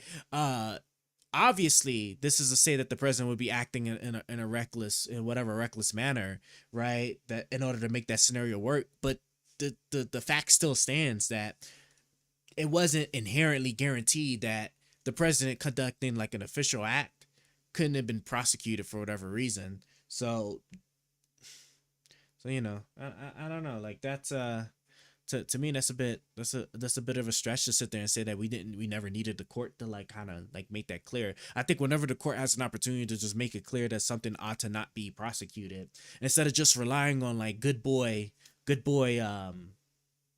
behavior from your trusted bodies. This is how you ended up with Trump. This is exactly how you ended up with Trump, right? You realize that once you had somebody like Trump in the office that would really stretch the powers that he could stretch the way he did. This is what happens when you try to rely on people just doing what they're supposed to do without making clear rules and regulations on what you can and what you can't do, right? You get outcomes similar to Trump. So I think the court should definitely try to clear up as much as it can whenever it can. Out is entirely inconsistent with the history of the United States. It has never been suggested when Barack Obama joined as an American citizen and he consulted, his legal counsel for what was okay. It has never ever been suggested that the president requires criminal immunity to do his job. That's never been suggested. So the fact that that we needed a Supreme Court to tell us this is ridiculous. If I'm president of the United States and as commander-in-chief, I authorize SEAL Team 6 to take out Osama bin Laden, I'm not going to be criminally liable for that. So there's plenty of stuff that the President of the United States has to be able to do in order to ensure the functioning of the executive authority of the United States. The President does have outsized powers under our Constitution. Those powers are not endless. Immunity is not eternal and endless. That is not the way that immunity works. We have no guidance on what core powers even are. We've gotten a few from the Constitution, but in terms of what are the core powers that are exclusive, we don't actually know. There was nothing given. There wasn't a list given by Roberts, and there wasn't even a good way to determine what those are other than this conclusive and preclusive, this idea of what a conclusive and preclusive power is. And that's basically what the Supreme Court found. So in order to understand why the left is lying about this decision, why Joe Biden is lying about this decision, and the political games that are now being played, you have to understand the decision itself from the Supreme Court. So I'm going to go through that decision in a little bit of detail because the sort of final effect of this as far as President Trump is that there are a couple of charges Jack Smith has been pursuing that are basically DOA, and then there are several charges that are not DOA, and that will likely be upheld when this thing is reverted back to the DC Circuit Court of Appeals, because that's effectively what the Supreme Court did. Maybe, but the problem is that if you can eliminate enough acts as core acts, maybe you have other things you want to indict Donald Trump for. However, if you've eliminated enough acts that aren't now able to be considered as evidence for whatever other crimes you're trying to charge, you have no case, right? Let's say that I go to the head of my FBI and I say, hey, listen, I don't always have 1 to 2 hours in my day to actually prepare a meal and then clean up after. Sometimes I don't want to. I want to steal a horse, okay? I really want to steal a horse. I think that you should hire an agent to go and find out who has the best horses, okay? Otherwise, if you don't, I'm gonna fire you, all right? Okay, then the FBI reports back and we found this, and then he goes to the DOJ, he's like, listen up, okay? Listen up, Attorney General. We're gonna sue this guy who has, who has a farm. I want you to sue this guy, and we're going to, if you don't do this, I'm firing you, okay? You need to do this, okay? We're gonna bring a case against him. Well, not a criminal case against the DOJ, right? And he's like, okay, Jesus, okay? So they bring a case against him. Let's say the case isn't going too well. Then the president goes to the head of the CIA and listen, I just need you to, can you take this guy out? But also, can you deliver the horse to my, I want you to deliver the horse to my backyard so I can ride this horse around. I really want this horse. And the head of the CIA is like, well, okay, well, and he's like, I'll fire you if you don't. Okay, fuck it. Okay. In all three of these actions, all right, the president has implicated core powers that are conclusive and preclusive to his office, all right? Let's say that everything happens, the FBI finds the person, the DOJ tries to prosecute him, eventually the CIA kills him, and then the horse has been delivered to the president's backyard, and he's riding around on his horse. Let's say that a criminal investigation happens, and they find out, okay, well, clearly the conspiracy is all here. We've seen all of the actions of Donald Trump and all the things he said for these heads. He clearly, conspired to set up this whole plan to get this horse in an illegitimate manner. However, you can't begin to even probe on that because all you could talk about is the fact that a horse showed up in Donald Trump's backyard. That's it. You can't bring up any of the conversations that he had as evidence in any of those three circumstances because it is the conclusive and preclusive power of the President of the United States to have conversations about with his officers about how those executive departments carry out their jobs and talking about hiring and firing people. That's all exclusively within the purview of the President, and it's unquestionable insofar as his immunity goes. Absolute immunity here. So in this case, the President would get away with that, and there'd be nothing you could do about it. All you could bring up is the fact that he has a horse. This is brought up. Roberts tries to address this by saying, well, actually, so in oral arguments, this was brought up as the one-legged stool thing, right? What if a more simple example, it doesn't involve horses in 3 different executive departments, what if the president takes a bribe for a pardon? Well, You can talk about the bribe, but you can't talk about the pardon. And I think it's Sotomayor that brings up, how do you prosecute somebody for doing a quid pro quo if you can't talk about the quid or you can't talk about the quo? And Roberts' way of getting around this is Roberts like, well, you know, you could consult the public record that shows through some unofficial action, you know, the president saying, well, you know, I'll accept a bribe, you know, if he says it publicly in a non-official act. But it's like, it's obviously like a ridiculous, it's a ridiculous way to try to get around that. Oh, I'm sorry. Justice Barrett actually brings this up. This is Roberts' attempt to head that off. Justice Barrett disagrees, arguing that in a bribery prosecution, for instance, excluding any mention of the official act associated with the bribe would hamstring the prosecution. But, of course, the prosecutor may point to the public record to show the fact that the president performed the official act. And the prosecutor may admit evidence of what the president allegedly demanded, received, accepted, or agreed to receive, or accept in return for being influenced in the performance of the act. What the prosecutor may not do, however, is admit testimony or private records of the president or his advisors probing the official act itself. Allowing that sort of evidence would invite the jury to inspect the president's motivations for his official action and to second-guess their propriety. As we've explained, such inspection would be highly intrusive and would seriously cripple the president's exercise of his official duties, and such second-guessing would threaten the independence or effectiveness of the executive. So I have no idea how the Roberts thinks that this prosecution could ever be successful, because remember, when you're talking about a criminal prosecution, your standard for conviction is beyond a reasonable doubt, okay? It's not just a preponderance of evidence. It's not like a civil case, you 51%. It's not a preponderance. You have to prove something beyond a reasonable doubt. And now we're not allowed to bring up any of this stuff if we're trying to do a criminal prosecution. A couple of charges, they said the president has immunity for this sort of activity, and then they said about many of the other charges, we're not going to rule whether the president has immunity on this sort of activity. We instead are going to send it back to the D.C. Circuit Court of Appeals to determine whether the president has immunity. Judge Chutkan is the judge in that particular case. Presumably, she's going to rule that President Trump does not have immunity on those particular charges. So, in essence, this is a very in-between decision. Now, you could have known that by the fact that the writer of the decision was Chief Justice Roberts. Chief Justice Roberts is, in fact, a fairly moderate justice. He is not Justice Samuel Alito. He is not Justice Thomas. He's not one of the more right-wing members of the federal judiciary. Remember, it was Justice Roberts who saved Obamacare way back when. Justice Roberts has a view of the court that it should be minimalist in how it approaches decisions. It should draw decisions as narrowly as possible. So, in this particular case, he said, okay, we're going to try to create some sort of system, some sort of framework for thinking about when the president is immune from criminal liability. And the idea that this was a narrow decision when Roberts has fabricated out of thin air these concepts of absolute and presumptive criminal immunity that apply to every action that he has created out of thin air, this new test for a state overcoming this presumptive immunity, like the idea that this is a narrow ruling is hilarious. This ruling is quite broad and quite extensive. And Roberts almost says this himself when he's like, we're not trying to rule just on Trump's case. We need to figure out like a rule that works for like every future situation like this going forward. I disagree here that, oh, well, it was just a narrow ruling. When he's not. But we're going to restrict our judgment to very specific aspects of the charges being brought against Trump. We're going to say only a couple of these he has absolute immunity on. And the rest of the stuff we're going to push back to the court. That does not sound like President Trump or any other president has endless immunity. The kind of immunity that the dissent in this case suggests. The dissent is written by Justice Sonia Sotomayor, who writes all of her opinions in crayon because she is not an intelligent person and apparently doesn't know how to read the law. So to be clear, Sotomayor's reading of the law and the underlying Federalist Papers is vastly superior to Roberts. For instance, when Roberts cites over and over and over. You know what I'm just kind of curious about is like,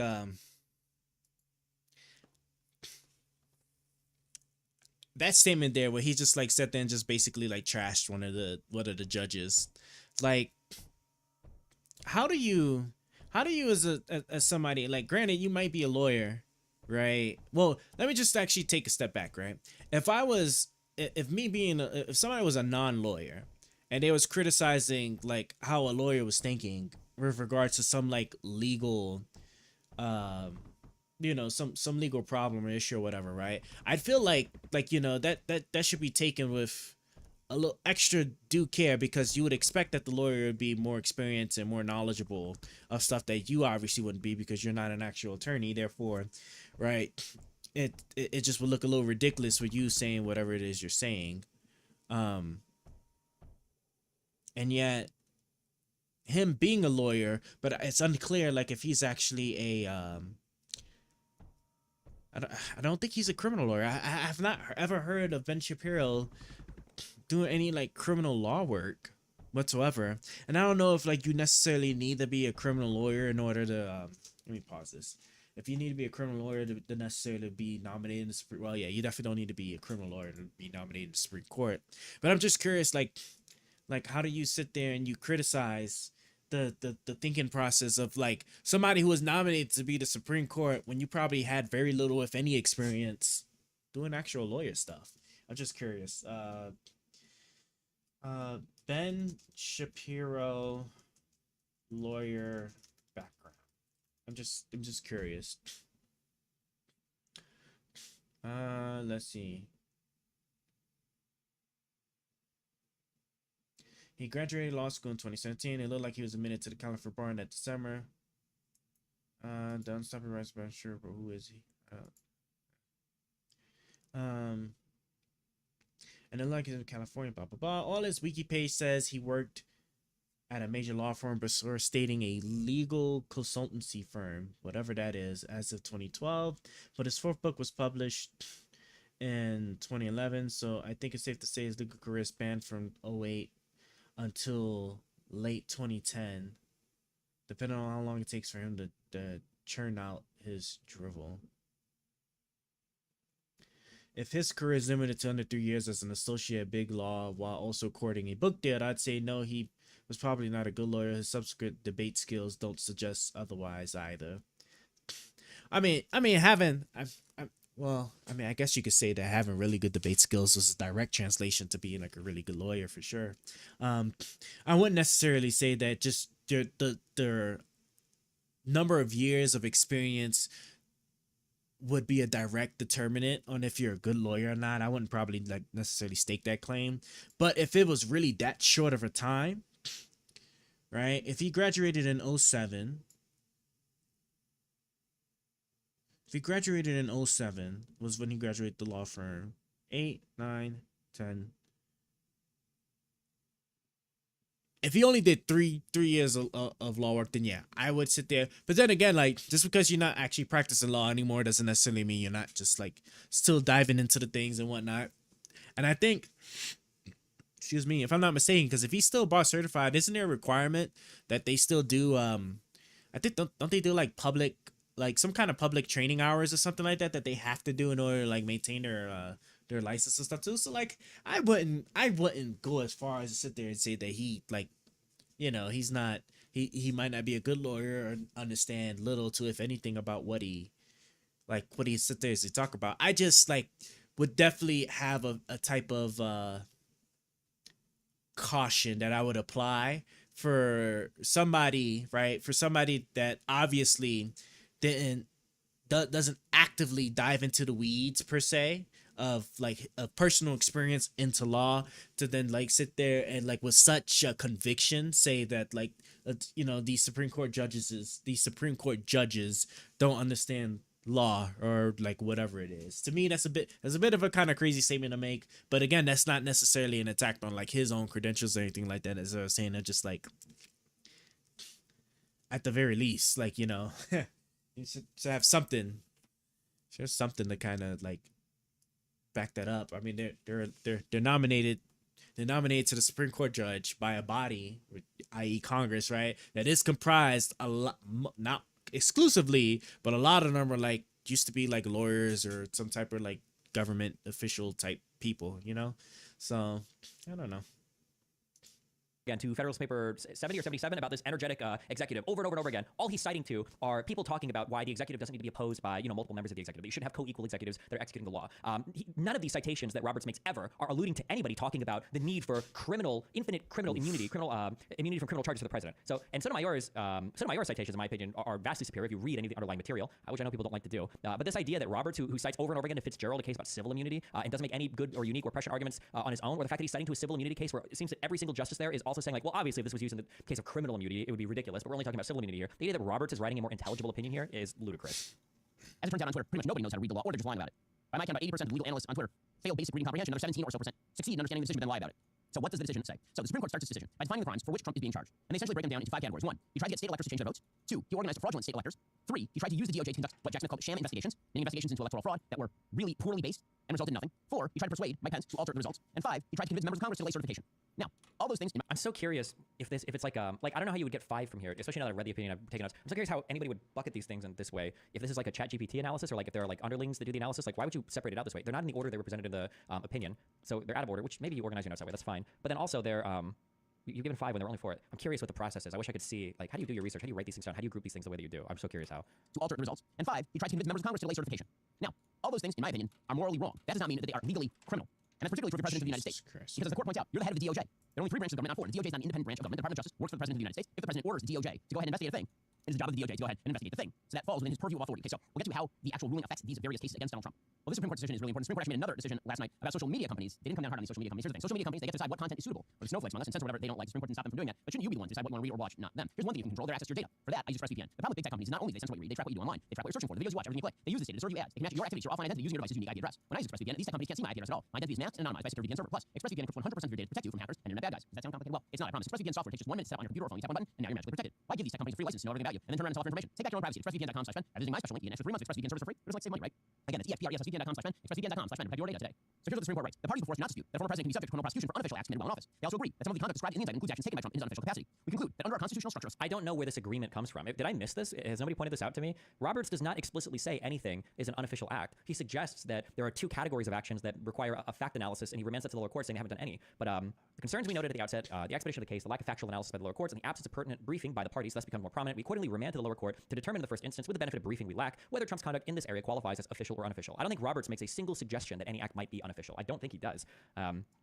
I think that Justice Barrett does, but I don't think, I'm sorry, did I say Jackson? I don't think Roberts does, but I don't know. Separated powers. The nature of presidential power requires that a former president have some immunity from criminal prosecution for official acts during his tenure in office, at least with respect to requires that a former in his unofficial capacity. We conclude that under our constitutional structure of separated powers, the nature of presidential power requires that a former president have some immunity from criminal prosecution for official acts during his tenure in office, at least with respect to the president's exercise of his core constitutional powers. This immunity must be absolute. As for his remaining official actions, he is also entitled to immunity. At the current stage of proceedings in this case, however, we need not and do not decide whether that immunity must be absolute or instead whether a presumptive immunity is sufficient. Except they do for one act, which was the conversation with the Attorney General. He does decide that, but... And so let's start from the beginning. Why does the president need immunity at all? Why does he need immunity at all? The answer is, again, the executive has to be able to function in the constitutional order.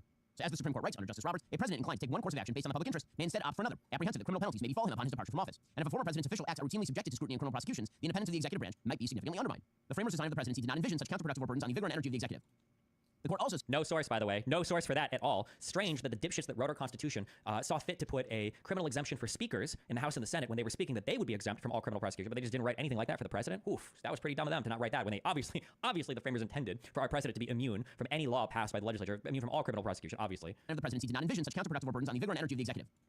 The court also said there are in fact countervailing interests at stake when it comes to, say, criminal liability. Quote, we must however recognize the countervailing interests at stake. Federal criminal laws seek to address a wrong to the public as a whole, not just the wrongs of the individual. There is therefore compelling public interest in fair and effective law enforcement. The president charged with enforcing federal criminal laws is not above them. So in other words, the president is not above the law, but there are core constitutional functions where the president is immune. Wait, what was law enforcement? The president charged with enforcing federal criminal law seeks to address a wrong to the public as a whole. Okay, I'm just going to read this. I don't know if he's going to read past this. There is therefore a compelling public interest in fair and effective law enforcement. The president charged with enforcing federal criminal laws is not above them.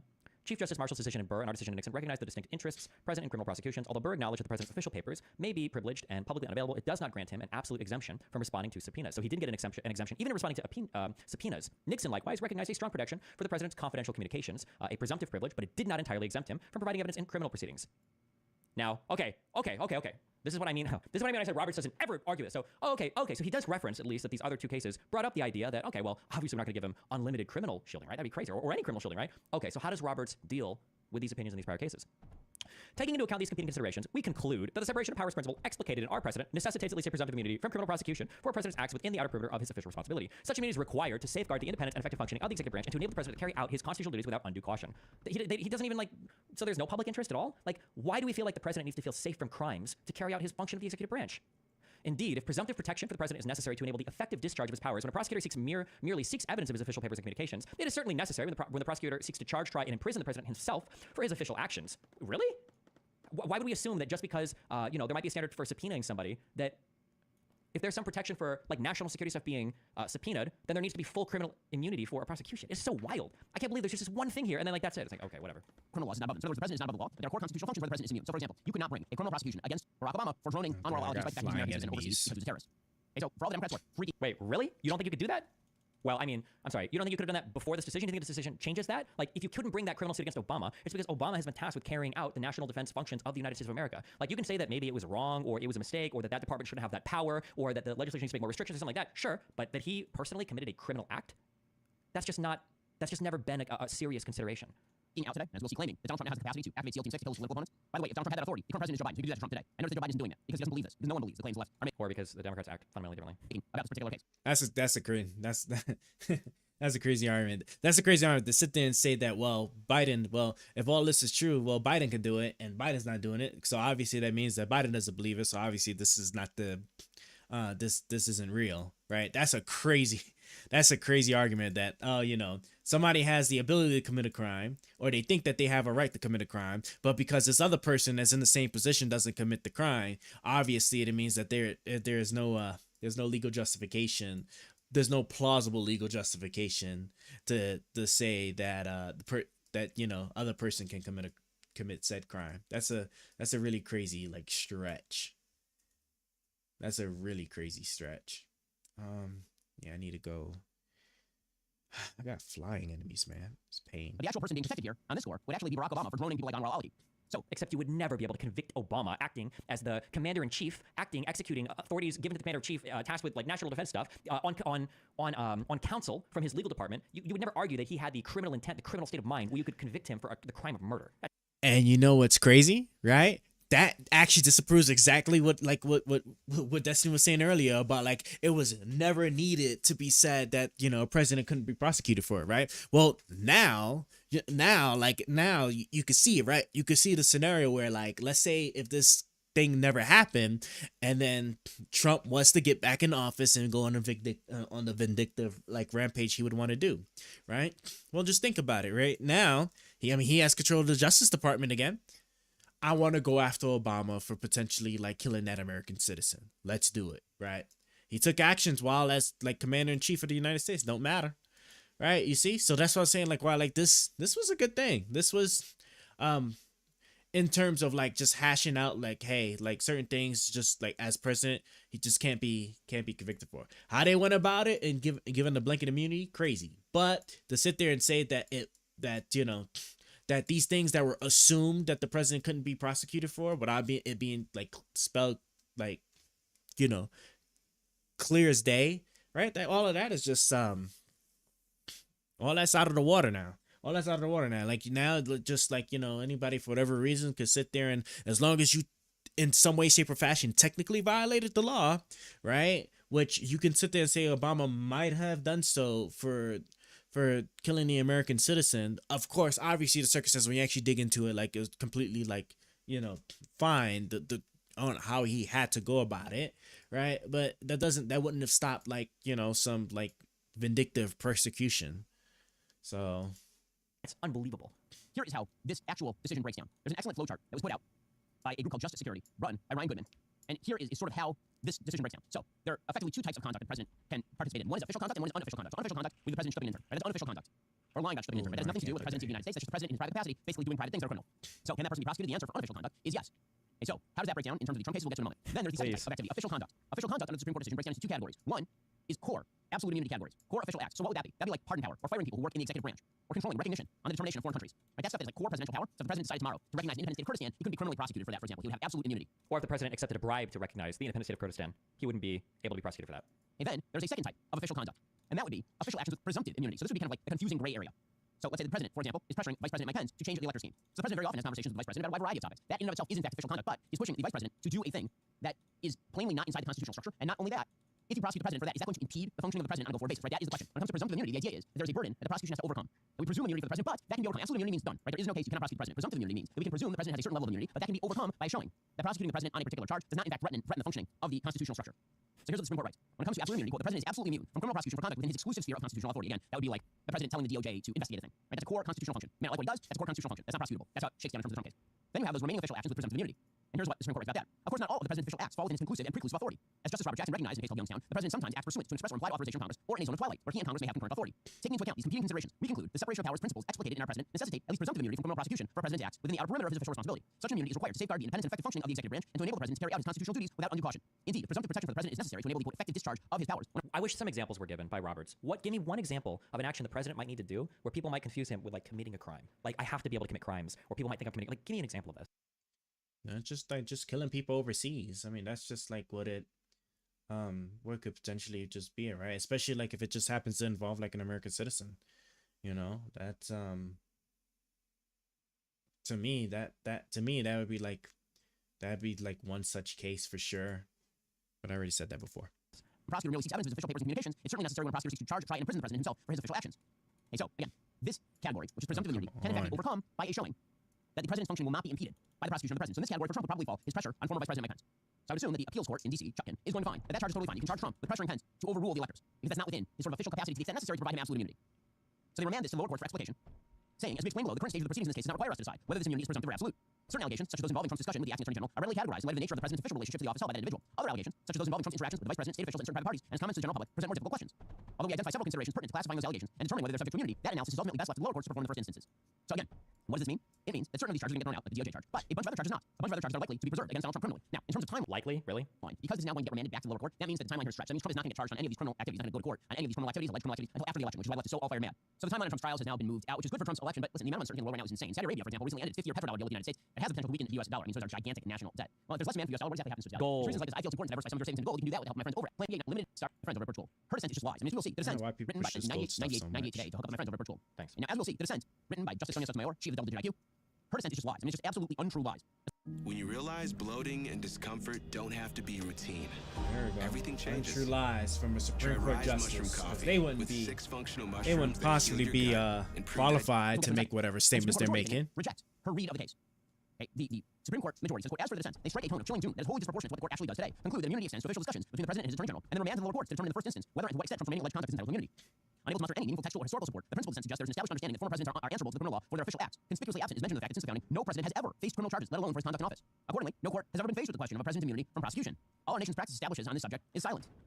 And now, why exactly the Supreme Court has to write all of that is pretty obvious. Okay, and the answer is because Sonia Sotomayor, in her true political fashion, has decided to just lie about what the majority opinion does. Where is the textual or historical evidence then? Historical? Is Nixon now? That's history? That's ancient? That's our historical, that's our foundational, that's our framers' intention in writing the Constitution and figuring out our separation of powers? Really? So she writes an absurd dissent, and this dissent becomes the basis for every Democratic talking point. Here is where things become perverse. So I spelled out to you how this decision works. The decision is actually quite mild. It suggests that core official authorities of the President of the United States are immune from criminal indictment. Non-core and can't even be used in the furtherance of other crimes. Official activities are subjected to presumptive immunity that can be overcome by showing that you're not harming the constitutional order by criminally indicting the president. Not harming the constitutional order. Show that you're not impeding on or hurting at all the executive's ability to carry out their functions. So you have to show that you wouldn't even impede at all in hurting the executive's ability to carry out their functions. And then there are unofficial acts in which the president can be indicted willy-nilly. Of which, who the knows what an unofficial act would ever be? It seems like almost everything could be theoretically an official act. That seems like a fairly rote and along the basic lines of logic decision. That's not how Sonia Sotomayor takes it. She decides to go absolutely hog wild nuts over this thing. Why? Because she's a militant left-winger. And so her goal is to suggest that the Supreme Court has now given the president, presumably Donald Trump, even though he's not the president right now, absolute criminal immunity for literally everything, which is clearly not what the Supreme Court is doing. So here's what she writes in her unhinged dissent, and it is totally unhinged. I mean, this lady needs some Thorazine. This is a wild dissent. Man, I can't wait to hear his factual rejections of her arguments and the way he deals with her arguments rather than over and over and over and over again ad hominem her. Oh boy. She says, today's decision to grant former presidents criminal immunity reshapes the institution of the presidency. It makes a mockery of the principle, foundational for a constitution and system of government, that no man is above the law. Relying on little more than its own misguided wisdom about the need for bold and unhesitating action by the president, the court gives former President Trump all the immunity he asked for and more. Now, that's not even true. Trump asked for immunity for everything. If that were true... That's not true. Trump did not ask for immunity for everything. They said that he couldn't be prosecuted for something without being impeached and convicted by the Senate first. That's what the ask was. The ask was, hold on, if you want to charge my client with a crime, you need to impeach him first. He didn't ask for permanent immunity from everything. Even Trump's counsel didn't ask for that. They would not have remanded multiple of these charges back to Chutkin, who's presumably going to uphold the charges. President Trump all the immunity he asked for and more. Now, that's not even true. Trump asked for immunity for everything. If that were true, they would not have remanded multiple of these charges back to Chutkin, who's presumably going to uphold the charges. What do you mean uphold? They didn't remand the charges back to him to uphold the charges. They remanded them back to him for him to do a fact analysis because there's been new categories of immunity created by the Supreme Court that have never been created before. And now we need to do a factual analysis to try to figure out how these even fit into our new paradigm of what a president cannot be held criminally liable jump for. straight across the goddamn... So that's the law, right off the bat. Hey, she continues. The court effectively creates a wall for his own around the president, upsetting the status quo that has existed since the founding. Really? How many criminal prosecutions of the president have we had since the founding? Zero. Yeah, but why is that? Maybe that's because presidents are, one, exceptional characters. We haven't had that many presidents, okay? To be the president of the United States is pretty exceptional. And two, maybe because presidents generally don't think they can get away with committing crimes. So they don't commit crimes while they're in office. Founding. Really? How many criminal prosecutions of the president have we had since the founding? Zero is the answer. This new official acts immunity now lies like a loaded weapon for any president that wishes to place his own interests, his own political survival, or his own financial gain above the interests of the nation. The president of the United States is the most powerful person in the country and possibly the world, says Sonia Sotomayor. When he uses his official powers in any way, under the majority's reasoning, he will now be insulated from criminal prosecution. That's not even true. If he uses his powers in improper ways that are outside of his core official position, then a presumptive immunity can be overcome. Wrong. If it is a conclusive, conclusive and preclusive power that is a core, it can never be questioned. Doesn't matter how he uses it. That's what absolute immunity is. As soon as you start saying, well, it depends, that's not absolute anymore. So she's talking about the definition for the absolutely immune acts, and those are not questionable regardless of how you use them. From criminal prosecution. That's not even true. If he uses his powers in improper ways that are outside of his core official position, then a presumptive immunity can be overcome, as I've now explained about 4 times on the show. But since presumptive immunity is only if it falls outside of those conclusive and preclusive powers. That's the not only that, but like you still gotta not only that, but you still have to show like if it's something that could allegedly be presumptive, like you still have to show why going after those things wouldn't it possibly encroach into his ability to carry out his job officially. So if it's ever the case that something looks like it can be improper, but it's also shows any inkling of being blended in with his ability to carry out any type of official act, it's unquestionable. It's unquestionable. That's the point of the matter, right? The exceptions, right? The exceptions from the limited stuff we read so far, they're not real. They're not real because like the burden to overcome them is damn near impossible. Like I said, I don't see how you can overcome those burdens to say that like this conduct has to show that by prosecuting this, you're not potentially like scaring the president from being able to take action for like whatever job duty or whatever it is that he's like he should be able to do or he ought to be able to do. Like to me, that like that's, I don't know. I don't know how, like how. Yeah, I'm gonna put this here. I don't know like how you overcome that. Like that something like that to me is crazy. So I'd be really the district court's probably like, bro, what the F kind of ish is this? I bet that judge is mad, bro. I bet whatever judge is actually looking at this shit afterwards, bro, he's probably like, bro, what kind of bullshit is this? So oh my gosh. I guess we can go like this. Yeah. Let's go. Only time this presumptive immunity applies. Otherwise, it's absolute immunity. Apparently cannot read. Here's what she comes up with, Sonya Sotomayor. And this is nuts. Okay, this is just nutso, bizarro world, straight from the asylum crap. Here she goes. Orders the Navy's SEAL Team 6 to assassinate a political rival. Immune. Organizes a military coup. He skipped over all of her opinion just to go to the he read her intro, which is going to have the most charged language, by the way, because that's what you do. You're the dissent, and so at the beginning, of course, you're right. This is a sham. That's what you do, and then you make all of your arguments, of which she did, and now you've got like your final paragraph, where she talks about, well, these are the bad things that can happen. He basically read her opening and her ending. He didn't deal with any of the arguments in the middle, really. To hold on to power, immune. Takes a bribe in exchange for a pardon, immune. Immune. Let the president violate the law. Let him exploit the trappings of his office for personal gain. Let him use his official power for evil ends. Because if he knew that he might one day face liability for breaking the law, he might not be as bold and fearless as we would like him to be. That is the majority's message today. That is like every element of that is false. Every element of that is false. Orders Navy SEAL Team 6 to assassinate a political rival. Okay, so the president has a conference. Let's take this to its logical conclusion. Okay, let's using do the this. model Yes. that we have set up Yes. under the Supreme Court majority. Yes. The president does speak to the military. The military does control SEAL Team 6. So that in and of itself is inside the official act. However, the president ordering them to do something blatantly illegal, like murder his political opponent, prosecution of that crime would certainly overcome any presumptive immunity the president has in ordering his political rival to be.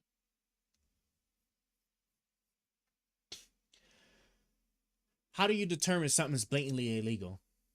How do you determine something's blatantly illegal, right? If the president is authorized to like kill people under certain circumstances, how do you determine that a particular Clinton is blatantly illegal, right? You would have to figure out the circumstances surrounding about why he killed said person, right? I want to say that's typically what you would have to do. Now, what's the problem, right? The problem is that you can't question his intent or the reason behind what he's doing, because anything private about his decision making on why he decided to take a core constitutional functionality, like i.e. use the military to do something, right? Or use maybe the agencies to do something, right? It's unquestionable. Period. It's just it's unquestionable. Like we all read it. It's unquestionable. It can't be added or used as evidence. So I don't know what is it that he's trying to say. He doesn't understand the ruling. Did Harvard stop teaching lawyers how to read law? He's making this mistake, and it was the same one that Connor was making. He's making the mistake that to overcome the presumptive immunity, you have to show that the action was really bad. Let's say that the president orders a thing to execute his opponent or assassinate his opponent, well, we can overcome the presumptive immunity because it's really bad. That's not the test. The test. Are you a hot sleeper? What is the Do you test? find yourself waking up I'm in not the mistaken. middle of the Yeah, the night test is that it overheated and drenched in can't sweat? put at risk Something the I did president's not know ability to until do I his did more job. research Which obviously, is that like if the he does an body is illegal too killing, hot, it simply puts will at not risk. fall into the deeper Questioning it levels puts of at risk sleep. of being able to do his It job is because gonna he be the uses reason why you killings feel in like order you to get plenty protect of the hours of United sleep, States from but still are certain exhausted in the morning. certain stuff. However, So I have the Test for overcoming presumptive immunity has nothing to do with how bad the act is. The test has to do with if you are allowed to probe on this, will it impede the executive in any way from functioning in the future? That's the test. Nowhere does Robert say, well, if he does a really bad thing, then fine, you can then we can hold him criminally liable. That is not the test.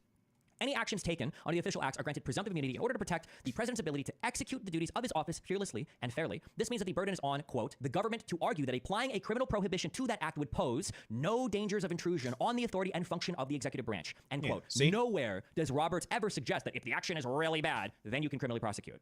Yeah. That is not the case. That is The president ordering them to do something blatantly illegal, like murder his political opponent, prosecution of that crime would certainly overcome any presumptive immunity the president has in ordering his political rival to be killed. Why? How? In what way? How does that overcome the presumptive immunity? What do you think it means to overcome the presumptive immunity? Sorry. In fact, if the president were not, in fact, criminally indicted for ordering his political rival to be killed, then that would threaten the constitutional order. Whoa! Yes! Yes! Holy shit! He unintentionally stumbled upon the incredibly important countervailing interest that Roberts never addresses. That is true. Having a president that could infinitely commit crimes would threaten the constitutional order. Correct. Yes. Criminally indicted for ordering his political... I think actually, yeah, hold on. I think somebody check this out. I think Roberts might even explicitly say, Roberts might have even said explicitly that the legality of an action can't even be, it's not even relevant. I'm trying to remember if he said that explicitly or not. Yeah. He said that. He said that. What you call it? He said that like just the mere allegation of something being improper, or because it violated some like general law or statute and stuff doesn't matter. Like just because it allegedly violated a law doesn't strip the president of his doesn't strip the core power of the president. Therefore, it's still unquestionable. That is exactly what is said in that statement. I remember this because I wrote it down and I was like, bro, this shit. I was like, bro, this shit sounds crazy. So hold on. Oh, here we are. Nor may courts deem an action unofficial merely because it allegedly violates a generally applicable law. For instance, when Fitzgerald contended that his dismissal violated various congressional statutes and thus rendered his discharge outside the perimeter of Nixon's duties, we rejected that contention. Otherwise, presidents would be subject to trial on every allegation that an action was unlawful, depriving immunity of its intended effect. So no, just because you're saying that an action might allegedly violate a generally applicable law, that doesn't mean that you can all of a sudden make that action unofficial. The test has nothing to do with the legality of the action. The test has to do with imposing an undue burden on the executive and hurting the executive's ability to do its job. That's what the test is. You will not hear Ben Shapiro reference at any point Roberts saying anything along the lines of, oh, well, if the action is mega illegal or horribly illegal, then it's not an official action. That's not part of the test at all. Political opponents, prosecution of that crime would certainly overcome any presumptive immunity the president has in ordering his political rival to be killed. In fact, if the president were not, in fact, criminally indicted for ordering his political rival to be killed, then that would threaten the constitutional order. Yeah. Obviously and clearly. Again, Joe Biden doesn't even believe this. Nobody believes this. If they believe this, Joe Biden would have put out the hand on Donald Trump yesterday. He already authorized his DOJ to try and jail his political opponents. Notice the reversal that's taking place. Joe Biden's DOJ is trying. He already authorized the DOJ to imprison his political opponents. What the hell kind of argument? To jail his political opponent in an what election type of argument is and that? What kind of argument am I about to hear right now? Oh man, hold on. Let me see. Okay, I knew it was gonna be some regular person. All right, I just hope I can kill him without myself dying.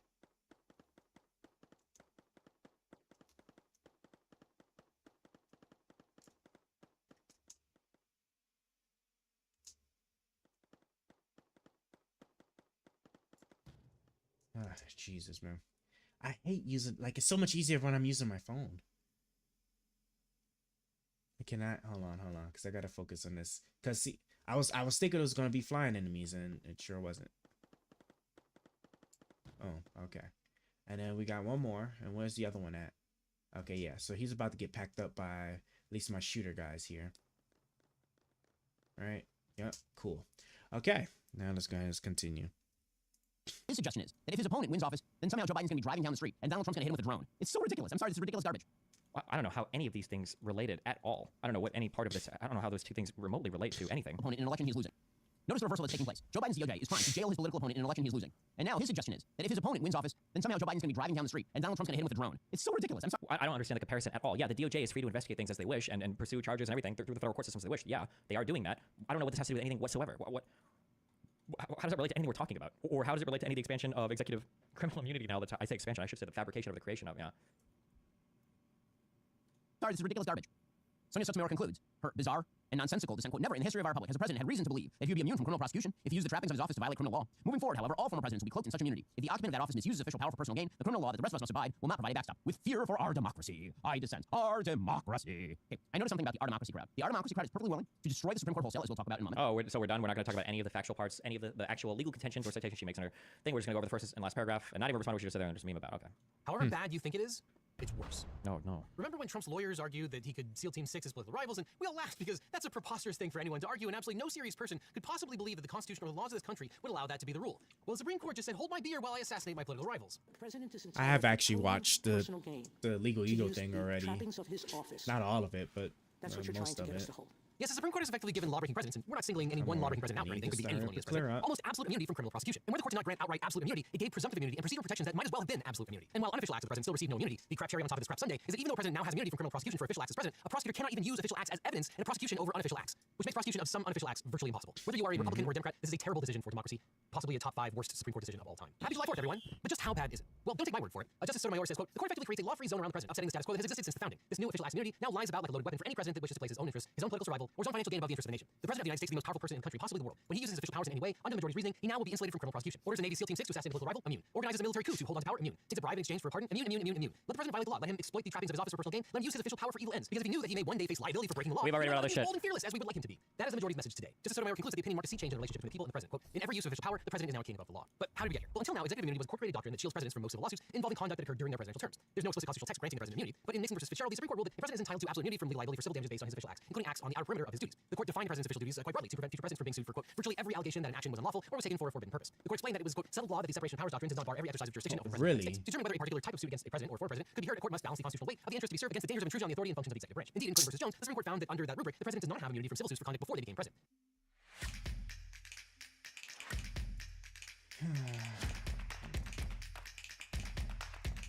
So until now, virtually every lawyer and judge in the country assumed that while executive immunity would shield civil lawsuits because the president could be sued by almost anyone in the country over almost anything, that criminal prosecutions would be different. Why? Because it's way more important that the president be bound by criminal law and not commit heinous criminal acts, even in service of their duties. Plus, there are way more safeguards against criminal prosecution than civil suits. But Trump moved to dismiss his DC prosecution on immunity grounds. He lost the trial court and appealed the decision. Judge Tanya Chutkan stayed the criminal proceedings pending the outcome of the appeal. The DC Circuit upheld the lower court's ruling, quote, former President Trump has become citizen Trump with all the defenses of any other criminal defendant. But any executive immunity that may have protected him while he served as president no longer protects him against this prosecution. The Circuit Court ruled that presidents are not above the law. Quote, the president has a constitutionally mandated duty to take care that the laws be faithfully executed. As part of this duty, the president is responsible for investigating and prosecuting criminal violations. It would be a striking paradox if the president, who alone is vested with the constitutional duty to take care that the laws be faithfully executed, were the sole officer capable of defying those laws with impunity. The Circuit Court's decision was widely praised as a well-constructed opinion that came to the only logical conclusion. But then it arrived in the Supreme Court. The top line ruling from the majority of the Supreme Court is this.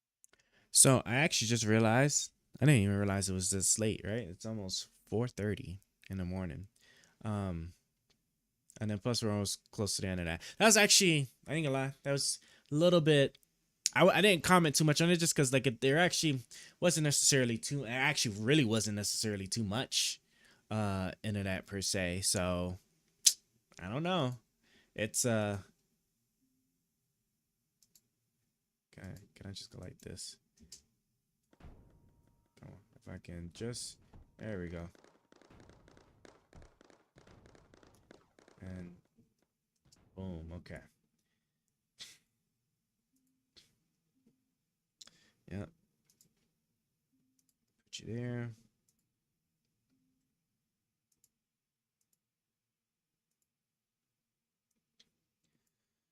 See, that's the problem. Like when you initially trying to set this stuff up, because you don't have much time to really set up anything, because you just don't have.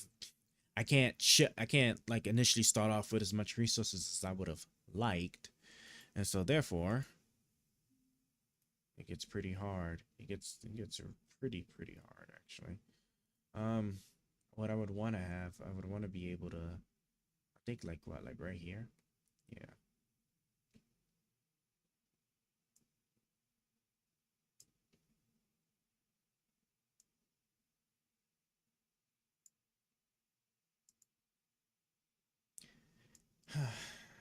Okay. Well. But yeah, so I knew, and the crazy thing is that I knew Ben Shapiro was probably just gonna sit there just like he does the same thing. Like it's funny because they used to work together, right? He does the same thing like Candace. Like it's the same exact thing like Candace. Because if you notice, like how Candace would go out of her way to avoid, avoid speaking or bringing up things that if you know enough of it, you know that this is something that's like strongly against their position. So like he was sitting there pointing out how like like he didn't address any of her actual like specific concerns, because I'm sure as a Supreme Court judge she didn't just give those concerns without actually giving, oh, don't tell me I just it's fine because I'm not about to delete my whole thing just for it, without laying out why explicitly she thinks that way. So to me it's like kind of crazy. And see, and this is why like really all you really need is you just need the beginning part of the, what is it, the beginning part of the Supreme Court decision that lays out, what's the decision and why it is the decision. And then like, you have the option of reading the independent judges like thinking process behind it. But, you really don't need to. It's just, because then they'll just give you examples or whatnot, which is cool. But like, if you at least have an understanding of just what the underlying restrictions are or what the underlying decision is, and in my opinion, I think that's good enough. At least I think so. But we're about to wrap this up though, because I don't want this to get too long, because we went past 6 hours and it's currently a limit on our restream thing where like after 6 hours the thing stops recording. So like when I edit now I have to refer to my YouTube stream and get YouTube or download the stream from YouTube now, which is going to be a long process in order for me to get the original video. So with that being said, let me just go ahead and let me make this wall, build the wall. We got to build the wall. And I guess while that's doing that, I can go here.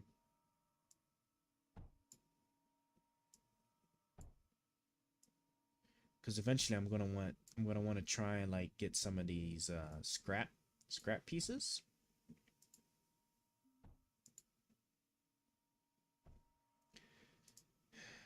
Which is all these like little square things here. So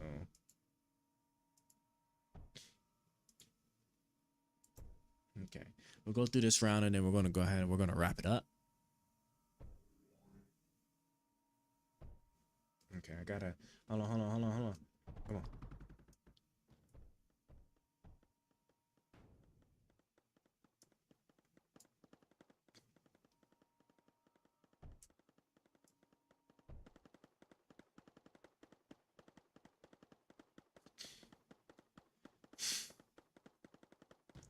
Okay, see, I was able to kill one, and that's just because I have the ability. Let me try to weave.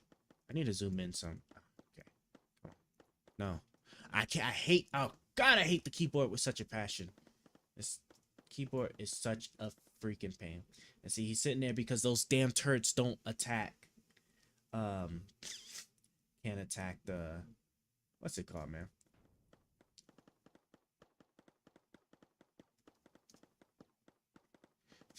They can't attack regular enemies.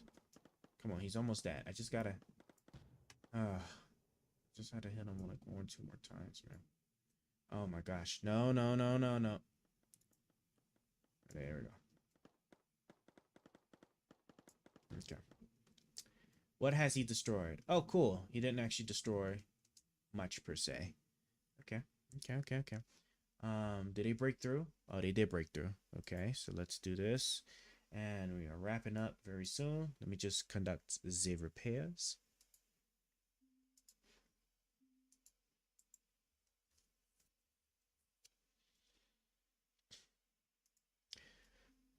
Do my little repairs here. Come on. Okay, and that looks good. I hate keyboard with such a passion, man. I guess I could put. I think I do need to start putting. I need to put some turrets here. Let's just build, and then we're just gonna build this out real quick. All right, so our copper is slowly increasing to a level that I am starting to be happy with. I am only going to do.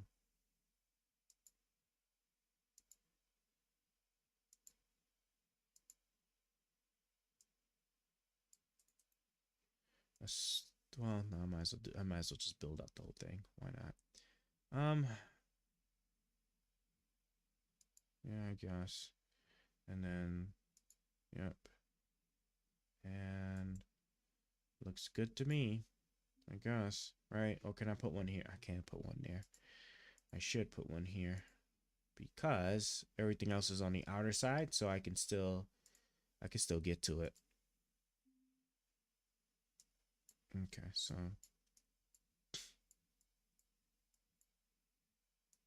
all right, yeah, we're just gonna build this real fast so that way I have the word I'm looking for. That way I have regular turrets, and then there we go. Right now we won't be defenseless anymore, so I'll put you there. And I did say this is the section, right, that I want them to start like try to funnel themselves into. Yep, for now. So I'm gonna also build, we could do our 1 layer, right? It's nice that this is, oh man, we perfectly got it. Nice. Besides that one section here. Which if I wanted to, I could just push it out to, oh, but then it would throw this off. Yeah. Okay, so we have that. Okay, so how would I want to do it? I would want it to be like,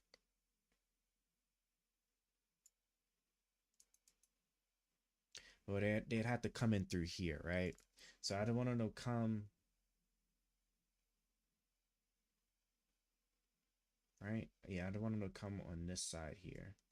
So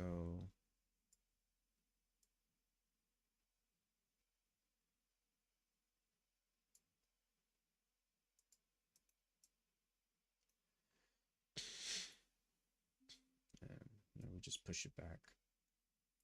Yeah. Oh, hold on. Is that too much? No, that's too much. I want to have like the reliably, because like having 2 squares of space makes it more reliable to predict their pathing. Sometimes when they only have 1 square space, they'll take like some weird, crazy pathways. Okay, so bro, come on, we go like this.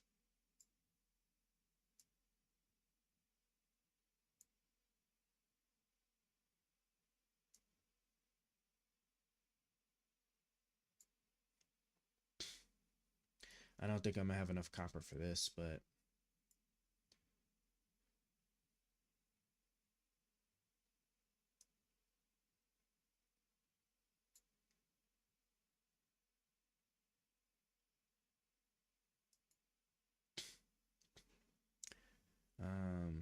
yeah, that looks good to me.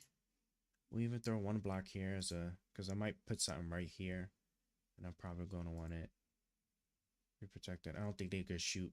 I don't think they'll shoot from here to here, so that'll probably be good. And oh yeah, I did kind of goof by not at least well, I needed this so I can at least see where I'm gonna put the robots. Hold on, we are nearly done, and then we're gonna wrap this up.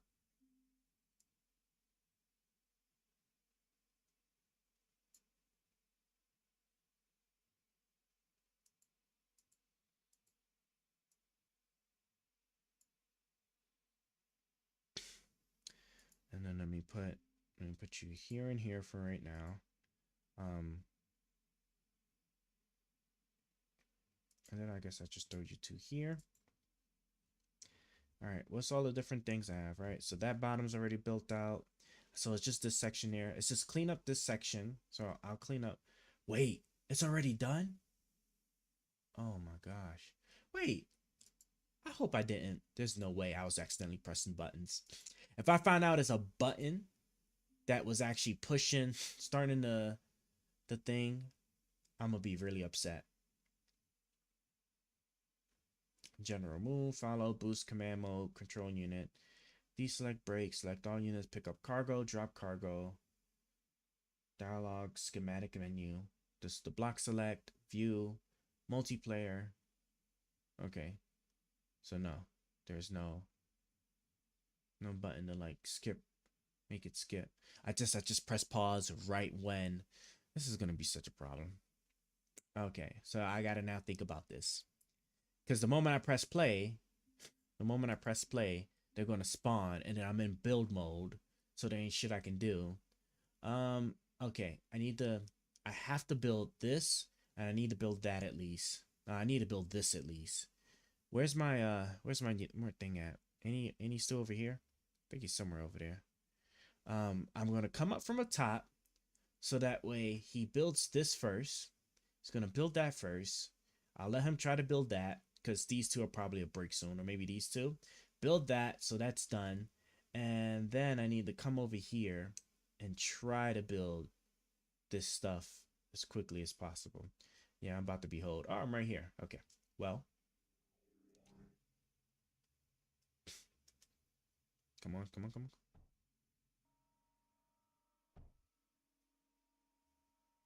Okay.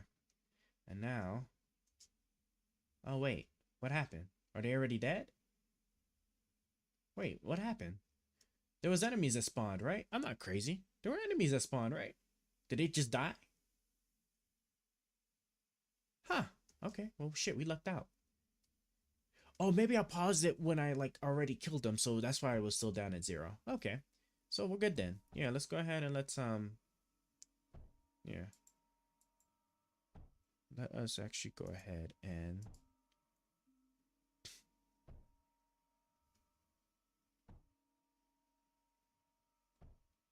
go ahead and finish this section. Come on. Can't be any slower. Any slower. And then I gotta, come on. I just want to finish this building here. All right, build you 2, right? And then, okay, cool. and then I need to come.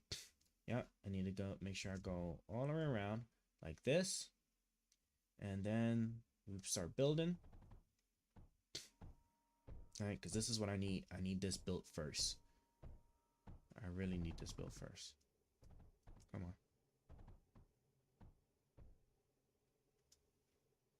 All right.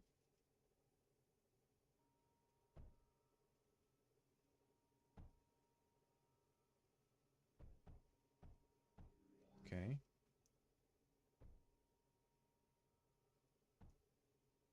Come on, just finish building.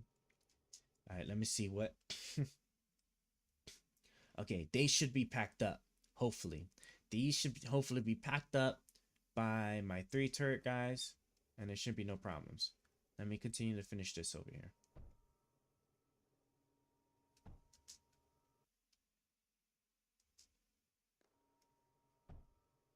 Okay, yep. So they are dead. They got stuck in this little corner here because they were trying to break through. See, because see, this is what I'm talking about. Like, see, the pathways are sometimes like really hard to predict, which could have helped me because they might have like managed to break out enough, or had just made their turn and walked fast enough to where like they didn't kill them all, and then like all of this would have been wrecked.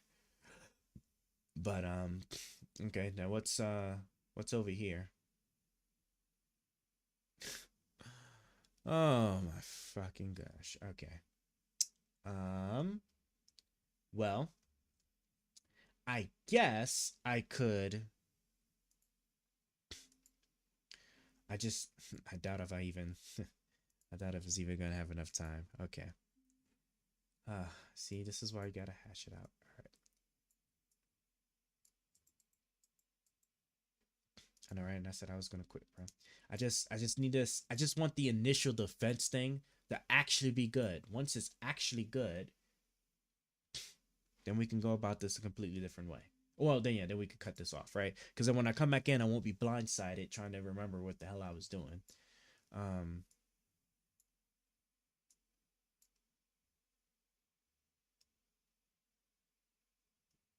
Yeah, see, it has, but it has, well, I should be able to actually stop real quick.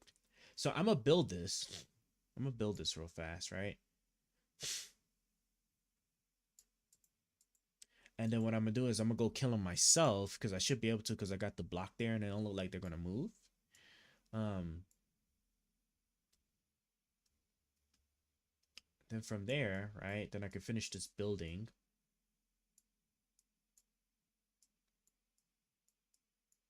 Yeah, finish this building, and then yeah, then we're good. Then we're actually like legitimately actually good from that point going forward. All right, let's see. Hold on.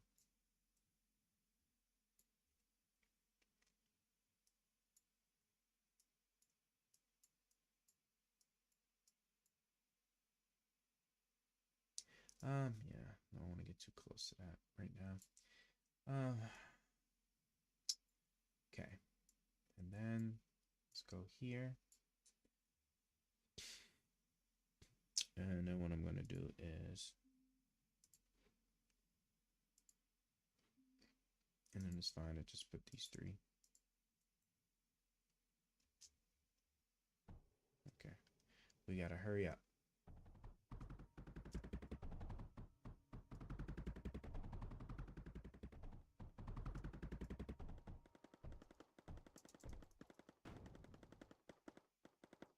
I knew it.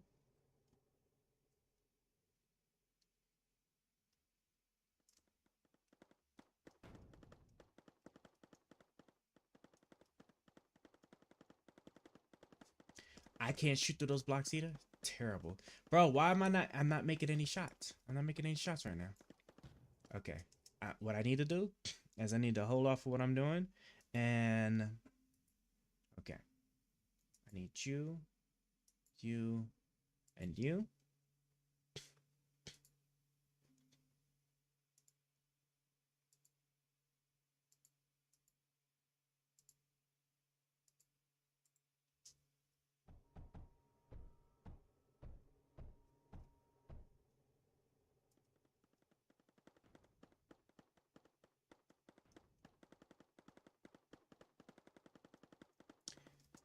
they really gonna go this way?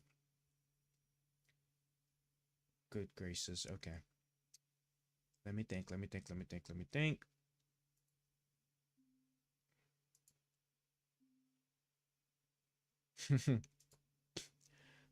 about to get wrecked like something crazy. Now let's go here. All right, and then come on, and then let's do this.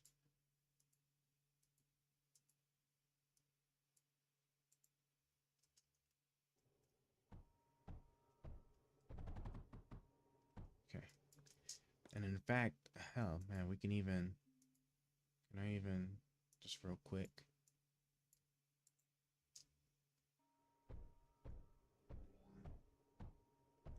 Bro, and then even another wave has came through.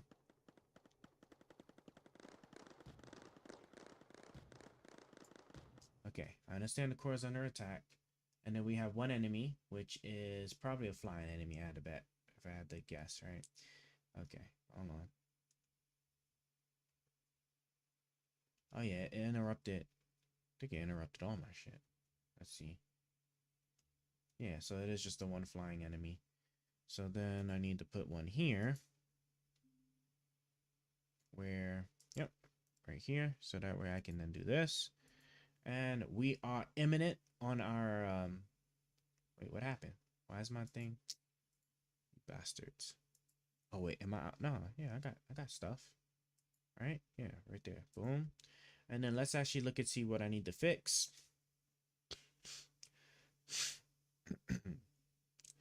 Okay, so you know, see when you die while you're in the middle of creating, all that stuff just disappears. So and then I guess I can also put one here too. All right. Okay, what else needs to be fixed? Yep, see right here. Okay. And okay, cool. They only destroyed like one of the turrets. Let's do this here. And then I need to do well, actually what I want to do instead is I want to do something like that. And then go like that. Let's get these three. And get these three. And yeah. Okay. All that looks good. And they didn't break any of the pathways. They did kill those two turrets though, so I'm gonna rebuild those, and we should ultimately be good now, right? Because there's nothing else. I don't think there's nothing else. Yeah, nothing else. All right. I guess I want to go top down. Yeah, I'm gonna go top down. The other guy's turret should have it squared away. Let me go ahead and just make this real quick, because now I gotta like redo this. Bro, I had such a nice design. They like messed it all up.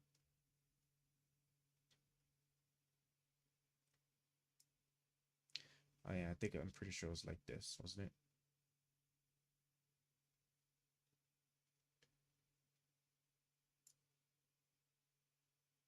Right?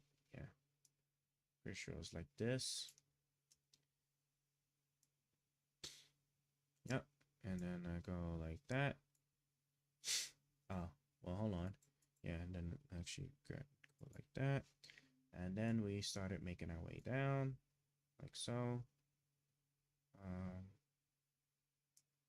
2 going up. All right, yep. 2 going up. Okay, I don't think this is like how it was. This is how it's going to be now. So,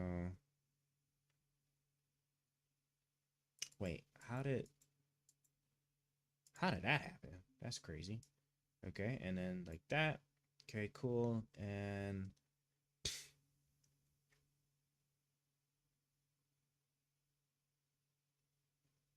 I'd have to look back at this. I'm gonna have to let that finish. Okay, that's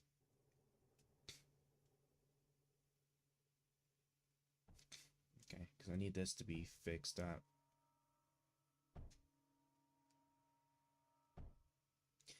Okay, I don't like that it's still alive. It should have been killed by now, so now I gotta go down there and see what the hell's going on. And fix. What's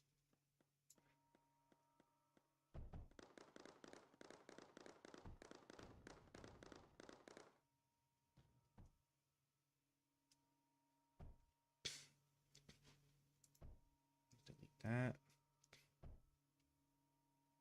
Yeah, look, can you like at least like come on, get this and then delete that so that way I can make these things work. Okay.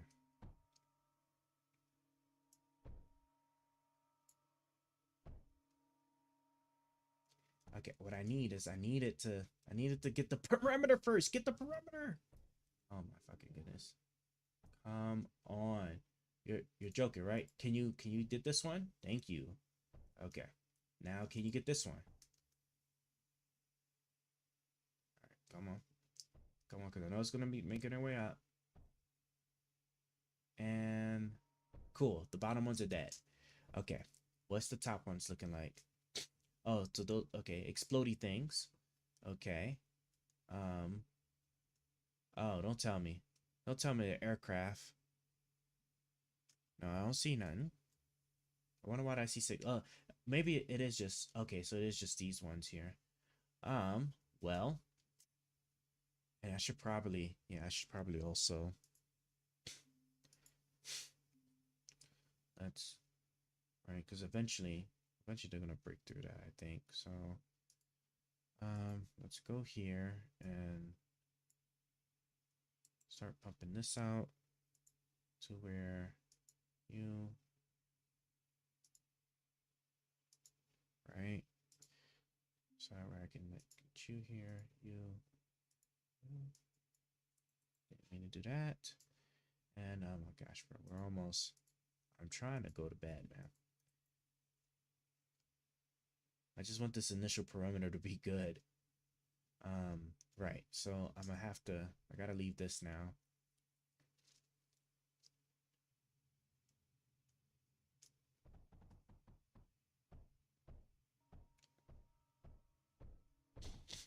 Okay. And can I shoot? I can shoot, right? Alright, cool. Now let's go ahead and let's shoot at these guys here.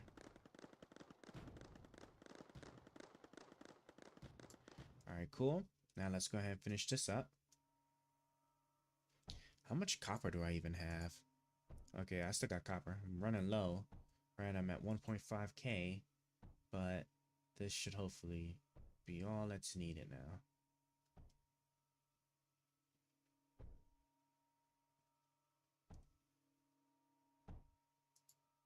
We can finish this too.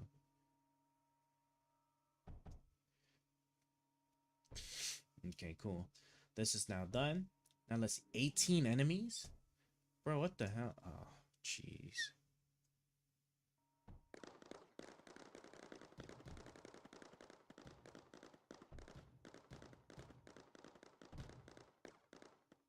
Okay. Well, at least that worked out. Oh, they're all dead too. All right, nice. I'm gonna repair the air turrets up top, and then we're good. We're done. We're done here. Okay. We're done here. I just wanted to just like wrap this up, and then that way I can actually like focus here. I think that's what it is. Like initial planning is difficult for me to do, but okay, this needs to be okay. Yeah, so we got to fix the bottom one too. And I'll clear. Let me eat that one up as well. Okay, let's all right. So now we can do our fix for top and bottom, and we should be good.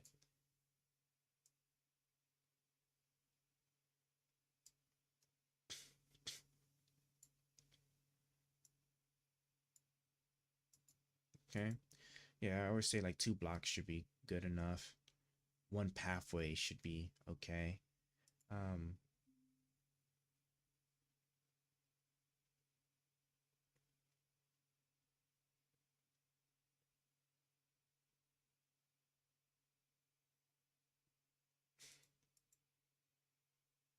Is this done wrong?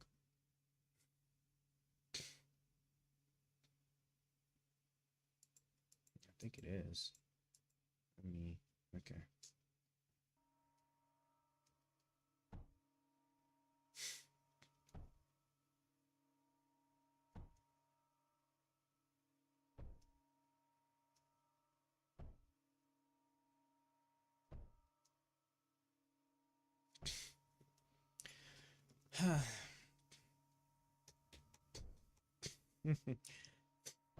That's watching paint dry. Come on. I'm doing this because I'm pretty sure like my upper security should be okay. But if a massive form of those turrets come through from the top, it's a wrap. Okay. So these are all bottom bad guys. I am going to throw one more round of, well, one more like section, and then like when I get to cleaning this up, because I really need these scraps, or maybe I might not end up actually using these scraps, then we'll figure it out. But for now anyway, I need to make sure this is taken care of here. Okay. Okay, right. That's gonna be fine. What I need to know is I need to know up here what came up here. Okay, it's all walking enemies. Plenty of blocks there, so they're not gonna go through any of that. And I got them here, but they're not gonna get close enough, so it is just gonna be about over here. And let me see. I can actually do this and actually add this guy here. Let me add you. Okay. All right, we can finish the bottom. Then while we're creeping up to the top, we'll be able to build that stuff there. Can I? Oh, let me see. Will it let me? There we go.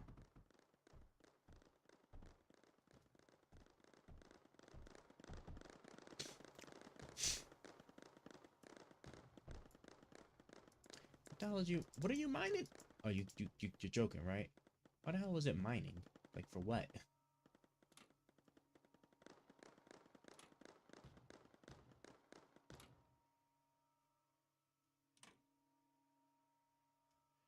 Okay, so that's cool. And yeah.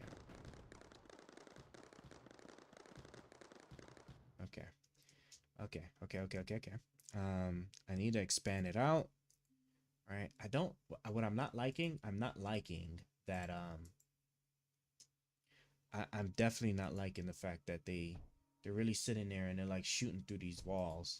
I don't remember that ever being like an actual thing, but whatever, I guess. I'm just gonna put those there. Okay. Now here we go. Now we're at the final building thing, so I can shut this down.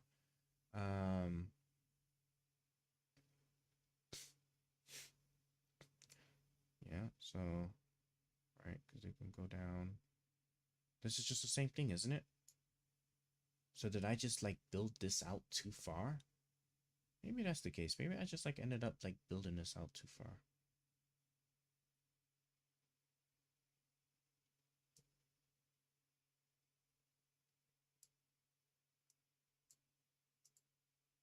But we'll see. They don't necessarily like a one-way thing, but we'll see. And then yeah, right, and then to prevent these mofos from like shooting at my shit across the wall. Have that done. Because I gotta get turrets to a longer range. Because now we'll finish this up, get the top taken care of there, and then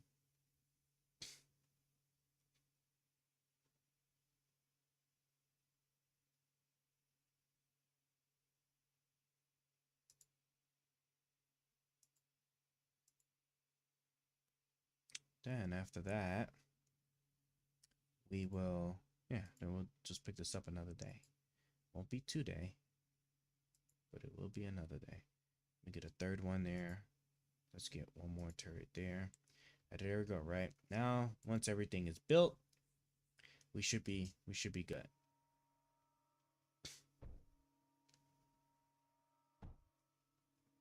Okay. Now let's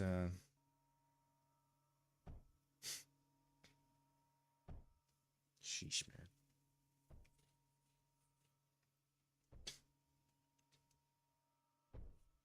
This shit could take care of it though. This is only okay. So bottom ones is probably gonna have some okay, no. And it's suicide bombers. All right, and then the top is going to be we're about to roll out. And then it's all the same things. Okay. So I should hopefully just be good to just finish this. I know the ones at the bottom, they're gonna get ran through. Okay, and I see that they broke this one. This is why I need to get the thing to like start getting this scrap because I need titanium. This is gonna get really hard without titanium. This is gonna get really hard without titanium. Hold on, let me just go ahead and build this out real quick. Okay, cool.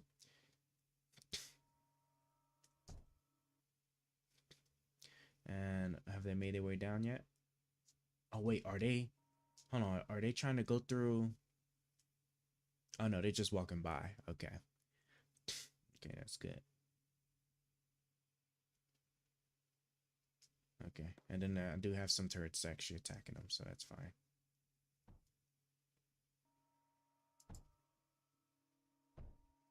How much copper? Okay, so I'm literally like operating within my regular allotment here. Okay, so that's good. And okay, now we're at the part where we're going to clean. Yeah, we're going to clean up this. And okay, so they're still getting reached over here. I don't like that they're still being like tagged. I'm just gonna put like a small like little wall over here for right now. Yep. And once we delete those, we'll put the new blocks up there and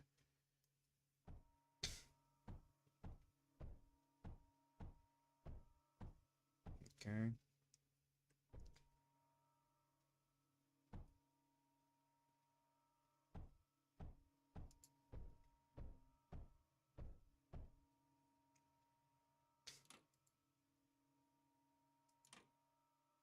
Now the problem is that by the time it gets to doing those ones, okay, actually it might actually just finish just in time before it gets destroyed. Come on, come on, come on, come on. Boom. Nice.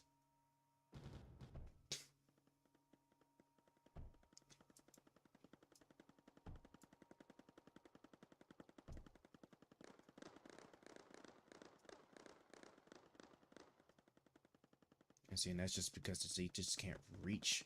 They just can't reach that far.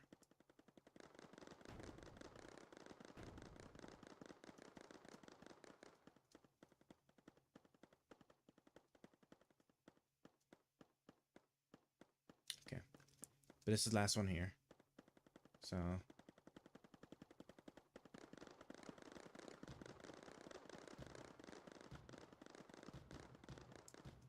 okay, cool.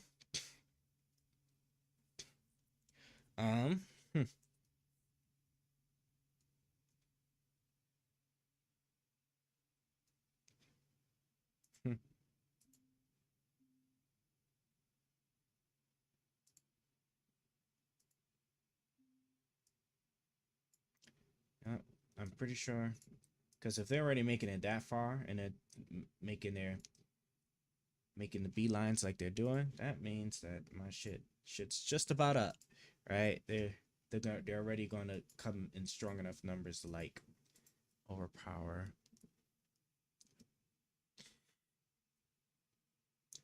And the thing is because I can't reach them over here. I gotta figure out what can I.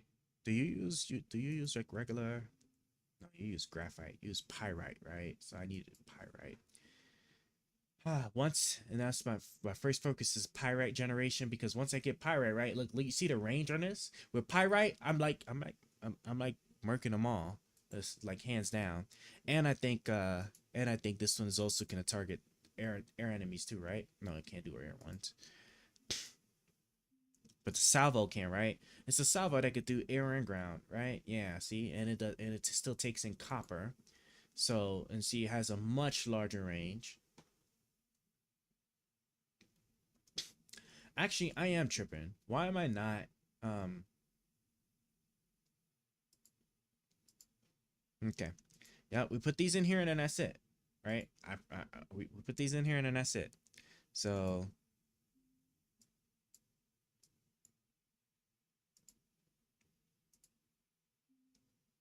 Let's get these babies in here.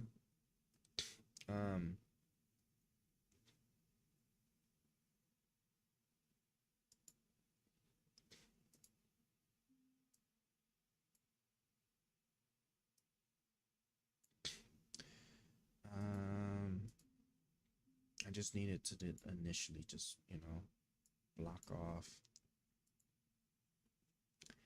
And where is this?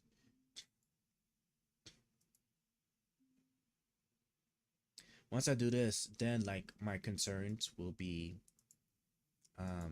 okay. My concerns will be completely okay. And then as a matter of fact, I can actually I'm gonna do it here too. All right.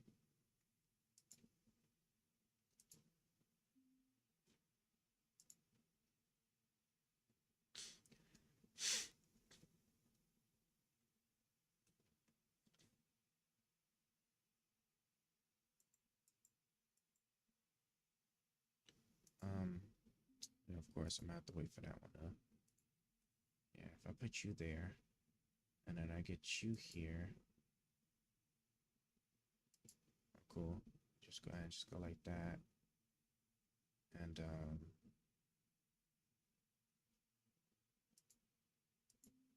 go like,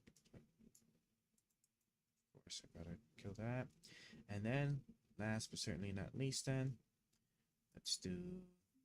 we'll do it right here. Go up.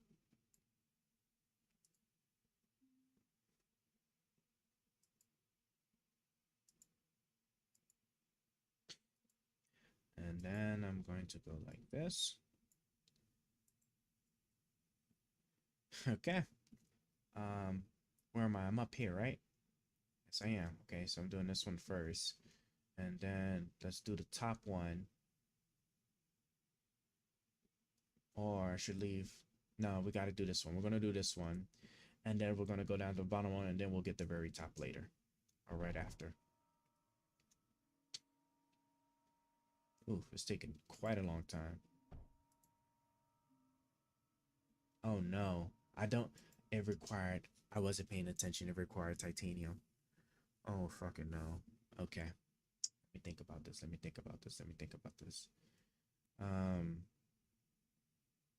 I gotta get something going now then. Yeah, no, this is about to be a lost cause, and I'm about to just be like, the hell with it. But okay, so right here looks like there could be just enough. If I disassemble this and this, there might be just enough scrap for me. Is there a separator, right? Is it pulverizer? No, pulverizer takes scrap and turns it into sand. I don't need that. I need a separator. Incinerator, separator. That requires titanium. It requires titanium. No, I'm hold. If I had actually, okay, hold on. No. Could I? Will it refund me? Would it refund me if I did it like this?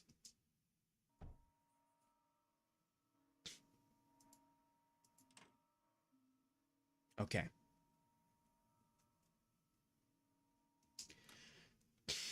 Wow. Okay.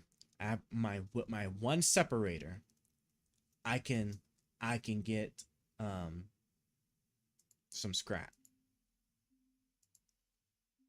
Yeah. With my one separator, I could get scrap. Does the separator need electricity? 66 units. Wait, do I have solar panels? I think I have solar panels though, right? But they need silicon. I don't have any silicon. I have no production of silicon. But I do have coal. Okay. Coal production, a little bit of electricity. The stuff. Oh my gosh. Okay. Okay. All right. Let's do our one drill, right? Coal into, how much do the generators make? I need 66, right? Okay, so if I do 3, like I was just thinking, and then the crazy thing is like the way, because you can never tell because of how slow it generally is, I like to do 2 paths. Well, like 2 blocks worth between, so that way I can see how much coal is queued up, and then here.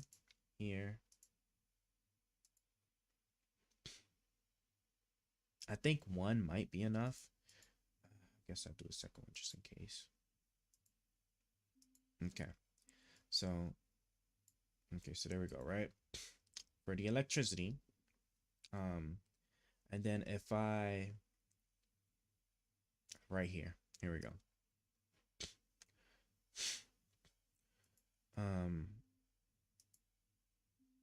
If I go scrap, enough scrap,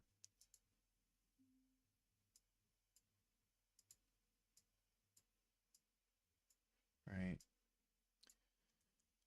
And then I build the little separator, right? Which is then going to require, okay, it's just copper and lead. Okay, I was worried for a second. Can I bring this over here like that? I just need it to,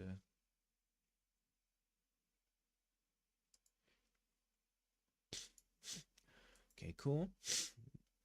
Power the separator, and then with said separator, right?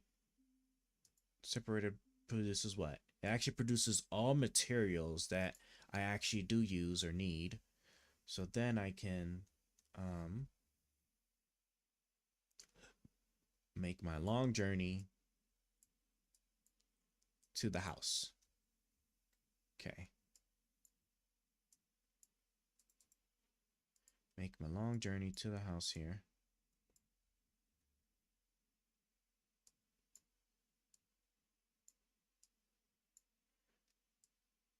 Yep, boom. Okay.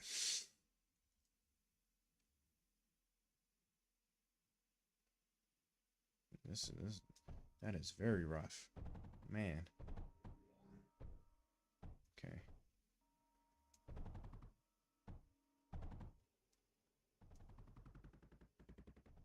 Okay, cool. How much does it need? It needs slag? There's no way it needs slag. Was I not paying attention? I wasn't paying attention. Separator. Input, output. Input, slag. Okay. I need slag. If I recall, I need the melter to turn that into slag.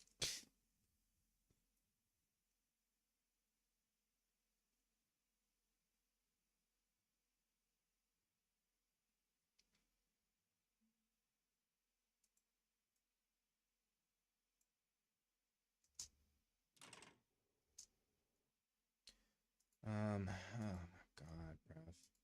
Hold on. I gotta think about this. And then the slag was a piping, because it needs pipe. It needs a pipe in order to go through. And I don't know if I have any metal glass. Do I have any metal glass? I don't think I have any metal glass. I came with just enough metal glass. I came with just enough metal glass in order to actually pull off what I'm about to do. This is crazy. Okay. So we'll do melter, right? Because the melter's a small little thing here, for sure. We'll do this. I need a slow.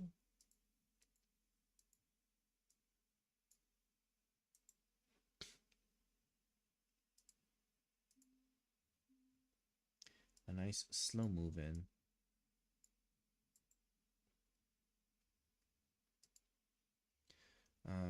Okay. I'm actually gonna.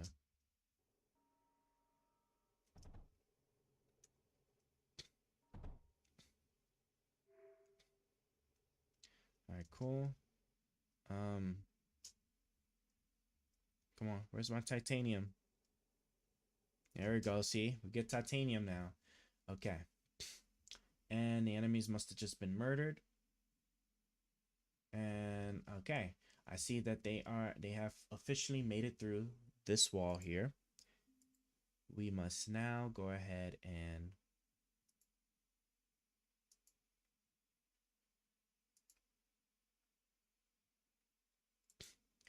go like that.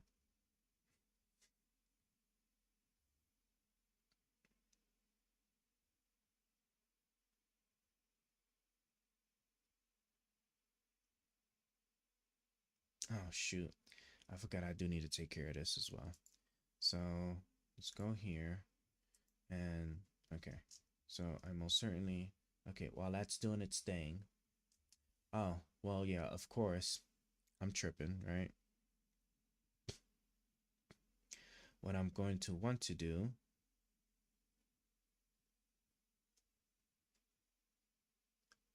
right, I need to get more slag.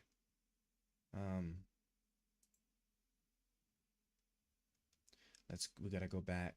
I'm gonna go back, make a quick drill, and I just want to put one more over here, and then yeah, let me just get one more drill right there, maybe even two, depending on. Okay, yeah, so I thought that's that. Get here, come here, go like this, go like this.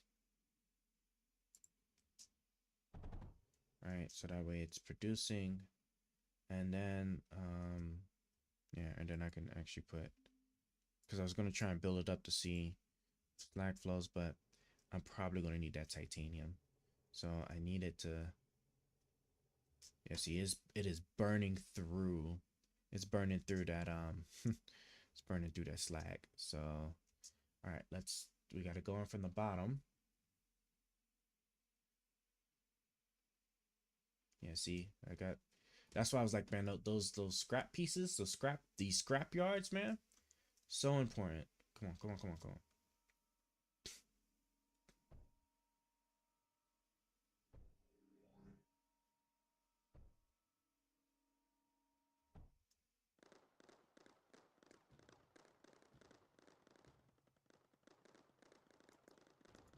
Okay, what's it out of? It's the titanium. And it's 50 pieces. It needs 50 pieces. Okay. And there's no telling what's going on up there. Okay, this is getting like pretty hard.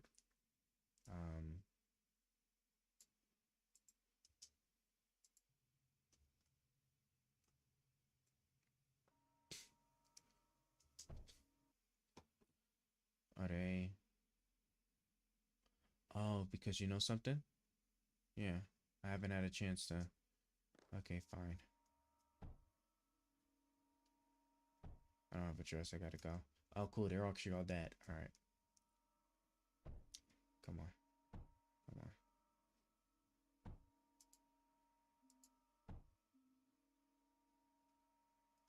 I gotta go up there and hurry. Okay, I gotta go up there and I have to get.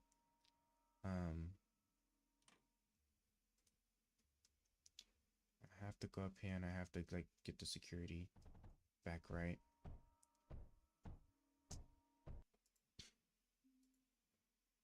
And let me go here. Let me go here. Let me go here. And all right, we're gonna put this guy over here. Put this guy right here. Okay.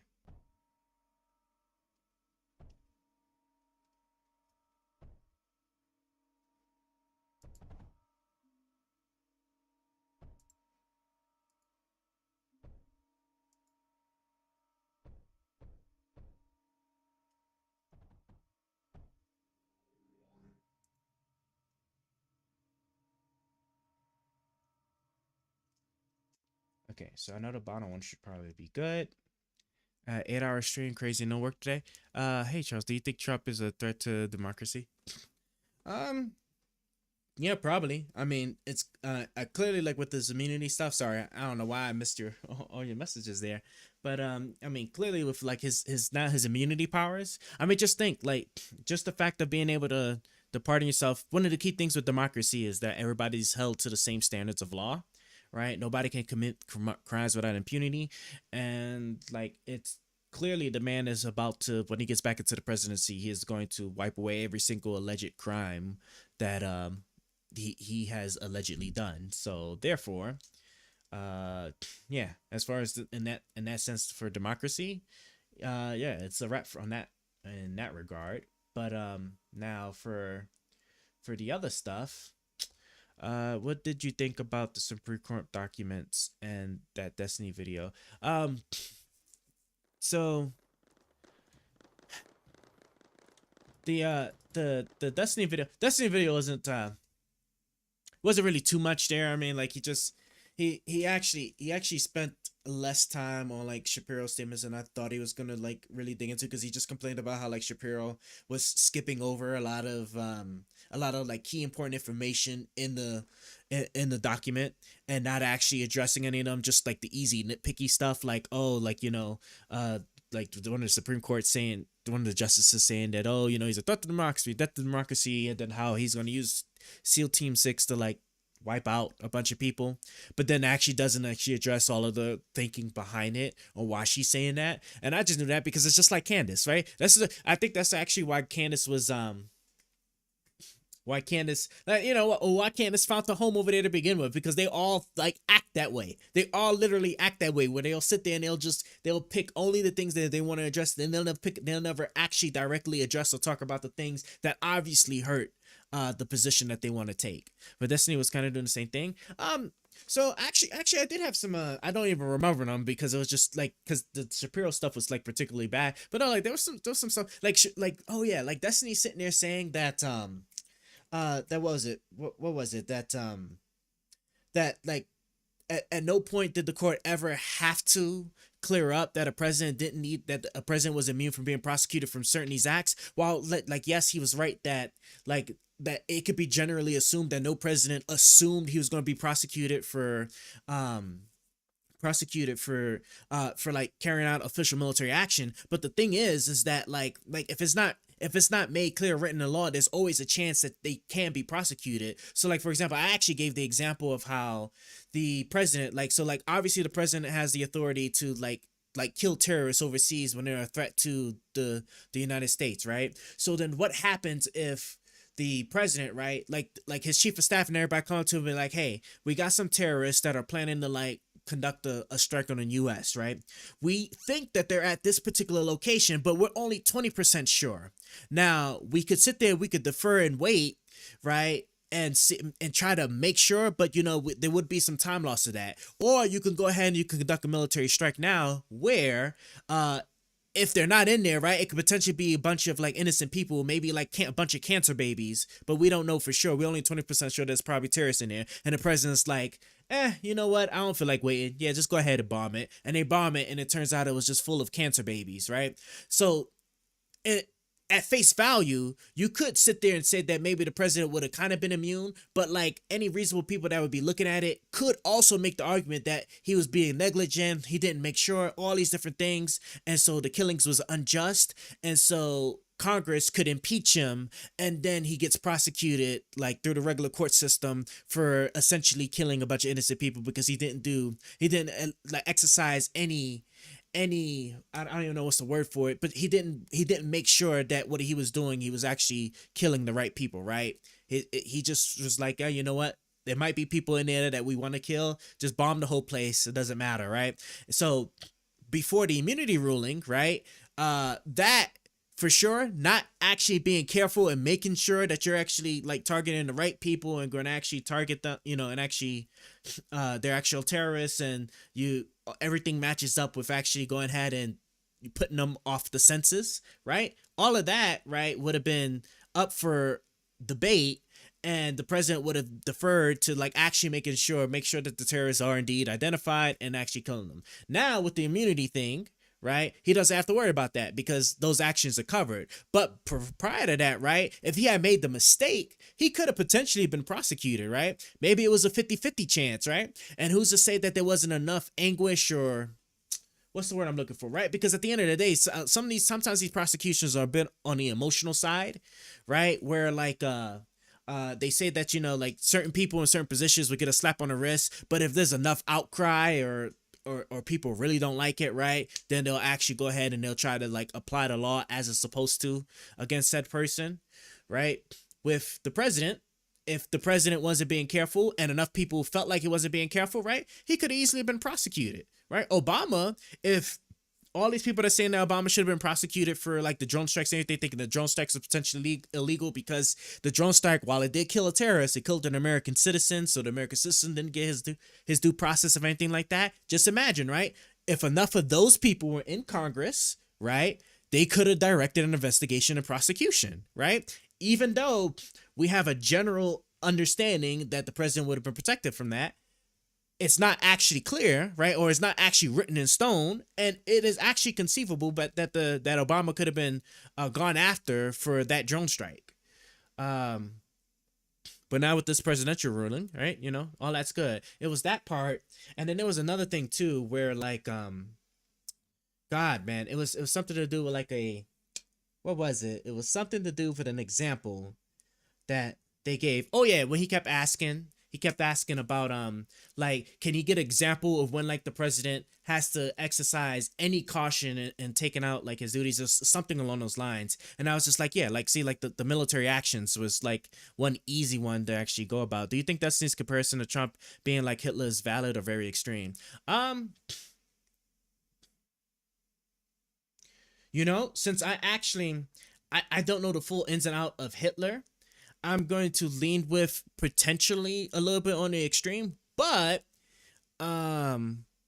Trump, once he is in office, right, the grabbing of power is probably what it is, because of how Hitler rose to power is completely different to how Trump did. Both did try to overthrow the government. True. But one of the thing is though that like Hitler also had a lot of, my understanding is Hitler had a lot of support with a bunch of the people that were in the whatever like governmental positions in order to actually pull that off, right? Because like it wasn't just getting into power. He also, because wasn't there like laws and stuff that was passed afterwards to help consolidate power to him, I think is what I remember reading. It's been a minute since I read like Hitler stuff, so I don't remember for certain, but I'm pretty sure that's how it worked. Like he got into power and then there was a consolidation stuff that happened afterwards where I think he might have been murking, like knocking off some people in order to make sure that the consolidation of power is going through. I don't remember, but yeah. So in that sense, I guess you can say that it could be like similar to Trump. Obviously not the knocking off of people, but making sure that putting in people or moving people around so that he actually ends up getting what he wants, right? Because he tried to do that with the Justice Department and they all threatened to resign and whatnot. So I guess in that sense, maybe you could make that comparison to Hitler, but I don't know. I don't know if I'd say that that's a fair. I don't think that would be like a fair comparison. Excuse me. So yeah, I'm trying to think. What was that other thing that like that Destiny was like saying that I didn't think. I think it was that. I think it was just like he was just questioning like what are some examples that the president would have to exercise caution in carrying out his duties if he could face prosecution. And it was, and I think like the military action thing was just one of them, because, you know, mistakes happen and whatnot. And mistakes, as we know, right? Because like, just because like you accidentally kill somebody doesn't mean that you can't, obviously, you know, you can still be held liable for, right, criminally, right? We actually have a negligent homicide statute. So therefore, yeah, therefore it's a no-brainer. So it's kind of good that at least like, you know, the Congress that the court is starting to kind of like carve out this prosecution thing with the president. Let me see. It's weird to say this, but in context, I don't like what Hitler did. but I find him interesting on how he rose to power. Yeah, his rise to power and stuff, and like the way he the way he consolidated his power is actually like was actually interesting. It was an interesting read, but I honestly haven't read it since like elementary school. It has been quite a while. And it's not weird because like certain stuff like that is good to understand and reflect, because you got to understand too, like if you was to make the argument that Hitler was exactly like Trump, with whatever reasoning you give, the one key component that's absent is the ability to actually get other people to believe in the same vision you believe in, right? Hitler was able to do so. Trump, not necessarily so much. You know, he has a really big loyal following, but at the very least, like, you know, at least the people that supported him were able to differentiate themselves between from what's the word I'm looking for, man? Differentiate between like what they want to do because they're part of the same party and want to support each other or whatever, for whatever selfish means, and then what they should do because it's the right thing to do and the lawful thing to do. It's like orator speeches translated in English is crazy. So yeah, that's my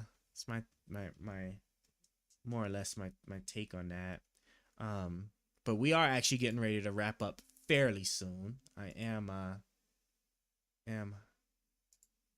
not actually tired, but I know that if I don't, I will be dead for the day. We went over him a lot when it came to talking about fascism.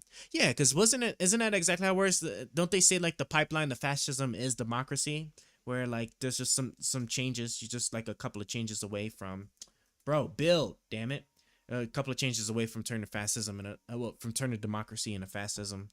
I think I remember like reading something like that about the pipeline. I don't think. Do I have? I need more scrap. I need more scrap because I need more titanium. Oh jeez, man. Let's see. Can I? Hold on, because I'm trying so hard to like wrap this up because I want to go to sleep. Okay, let's go here. Let's go here. And so I found out the Jews have always been hated on long before they came to Germany, or being. Actually, yeah, my understanding, like the history and stuff, like the Jews more or less was just kind of fucked. Like that's just, I don't think there's any way to put it. Like from a historical context, hell, like even when you read the Bible, it's just you just realize just like how kind of like just caught up they are. And then it's interesting, like especially if you read the Bible, if you read the Bible before the Holocaust stuff happened, and then you're there to witness when the Holocaust stuff happens, you just be like, dog, like, yeah, man, this is just terrible. Can I? Okay, there's enough slag going on here. Let me. Hold on, I'm just trying to get this together here. Oh, it's gonna take 25 titanium. This is crazy. Let me put that in there. And then we need a router, right? Yep, liquid router. Put that there. Ooh. Let me close that because I don't want it to spill. The spill is going to be a problem.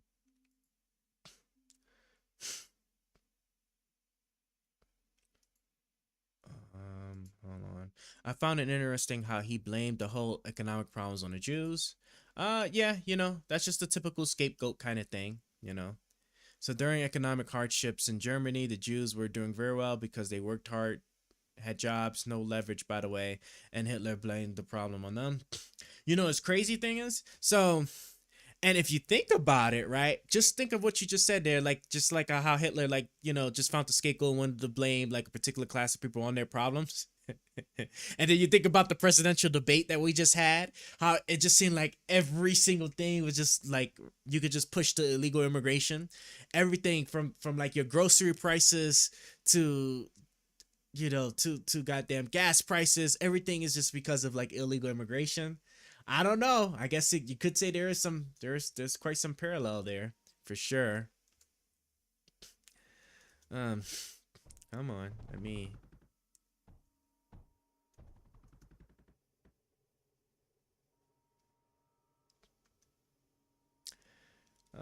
Come on. Am I gonna get I think I'm gonna get just enough titanium. Jesus, man, it's 30 enemies. Hold on. These boys is killing me here. Okay, I don't need. Okay, they're actually about to break through if I don't. Bro, stop building, damn it. Oh my god. Yeah, I knew they were gonna break through. It's just because I can't get no titanium in this hoe. Oh my gosh. Okay, they're literally just gonna cut straight through. Oh yeah, we're kind of hoed. I better think of something and think of it pretty quickly. Let me think about this. Bro, I got so much scrap right here, but I don't have any titanium to build what I need.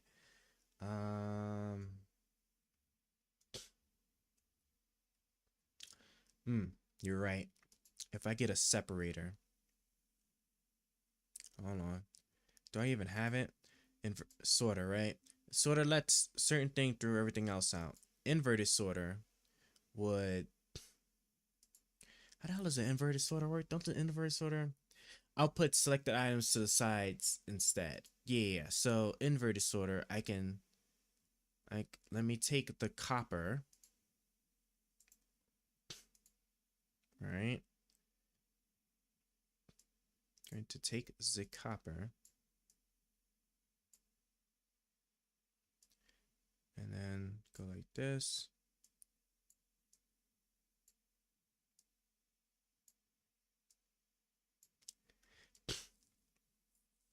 I remember the conspiracy theory that the only race that benefited from slave trades were Jewish people.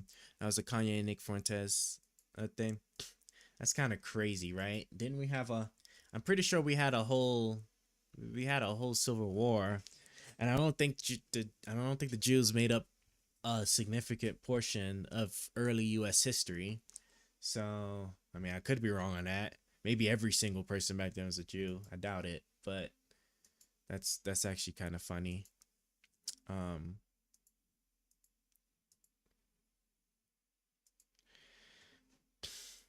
Yeah, bro, like the amount of hate that they were just getting is just don't know what to say. Right? Cool. All right. Push that out. And now wait, can I use scrap for ammo for anything, please? No, stop, pause. Bro, is there anything? But I can't build nothing. That's what's killing me right now, is just the fact that I can't actually build nothing. Do I have an outputter? No, overflow. I don't have nothing, bro.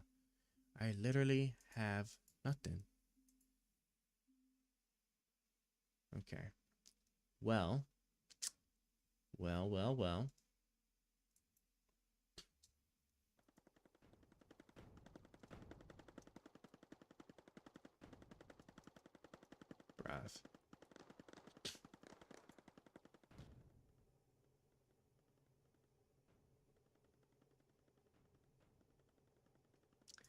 Okay, well, this isn't looking good. Definitely not looking good.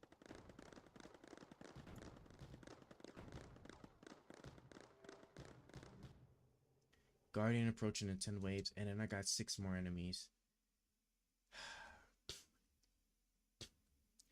Bro, Charles, what do you think about the reparations, and do you think they are necessary?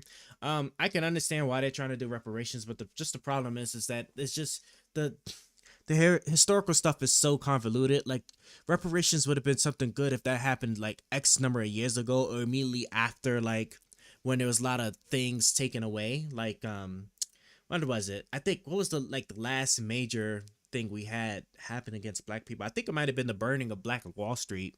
Maybe. And then, of course, like, you got these little mini laws and stuff, but I don't think they, really like you can argue that they were meant, like, you know, the whole Jim Crow law era stuff was argued specifically for black people, but like that's when it started slowly creeping on to just people that was just poor to begin with.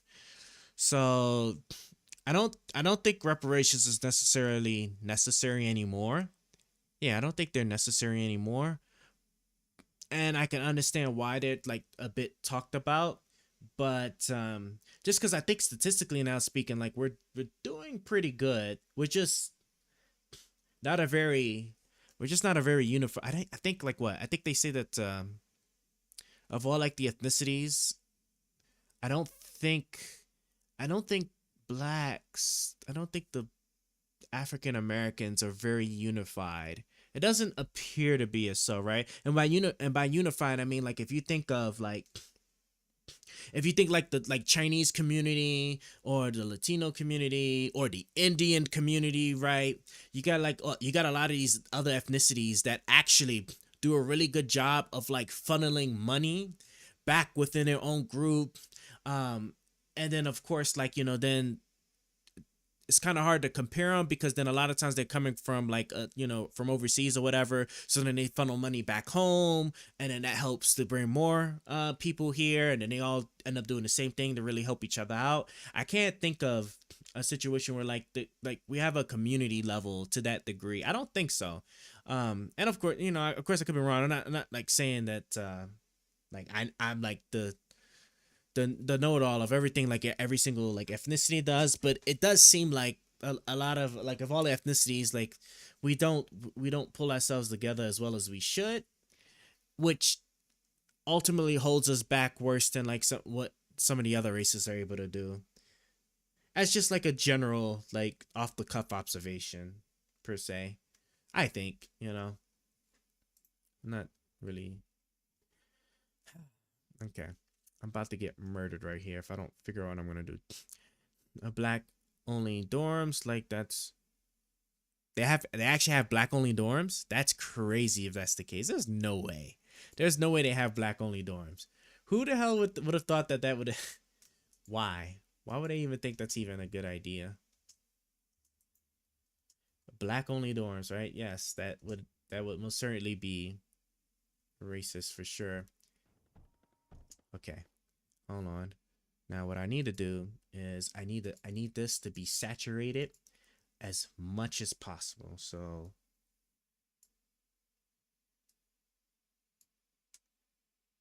I need this to be saturated. That sounds crazy. At face value, I can't believe it.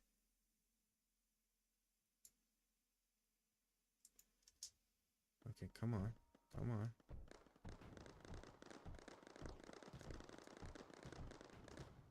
Of course. I'm trying.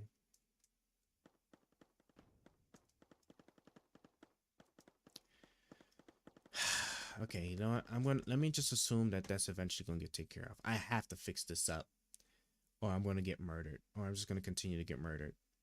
And see, because this is not looking good.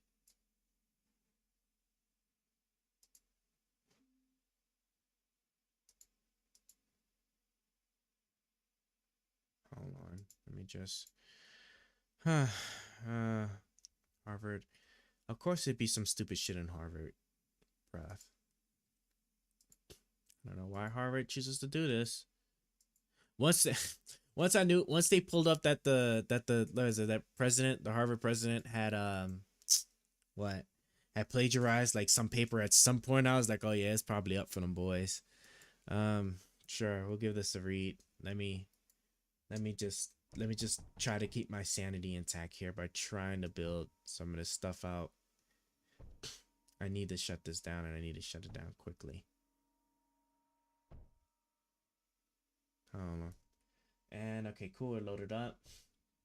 Let's see, I'll be curious what the date is, because something like this I don't think could possibly fly right now. Come on.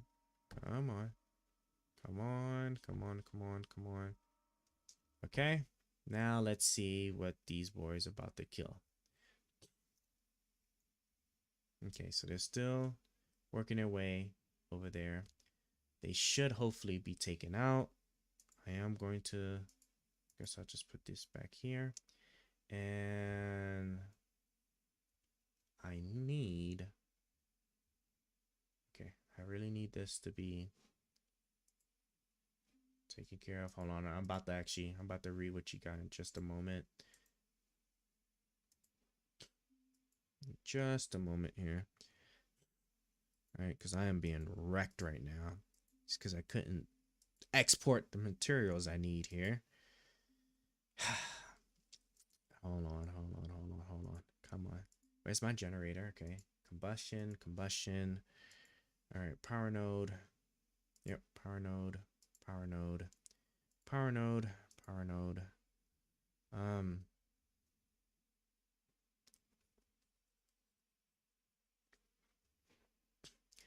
And it'd probably be prudent if we just get one more, right? Yeah, if I just get one more turret, if I get one more track to come into that, like that.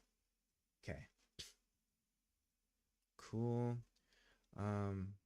They should kill him. I finished patching up my life over here.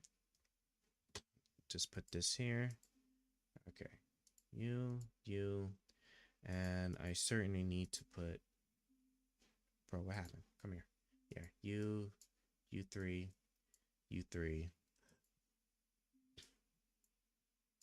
and you. And of course, I gotta repair, because otherwise all these robots is fucking useless. All right, come on. Stay cool. All right, and here. Okay, and all right, and then of course, because then, you know, air enemies will, no, stop it. Okay, air enemies will try to rape me, so I need those here as well. And okay, let me just start with this section here. Build this out. Build it out. Come on.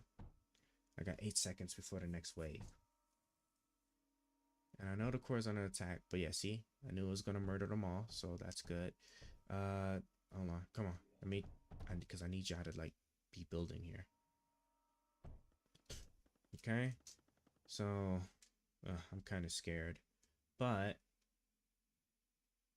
okay, let's. Are they actually? I should probably hold on.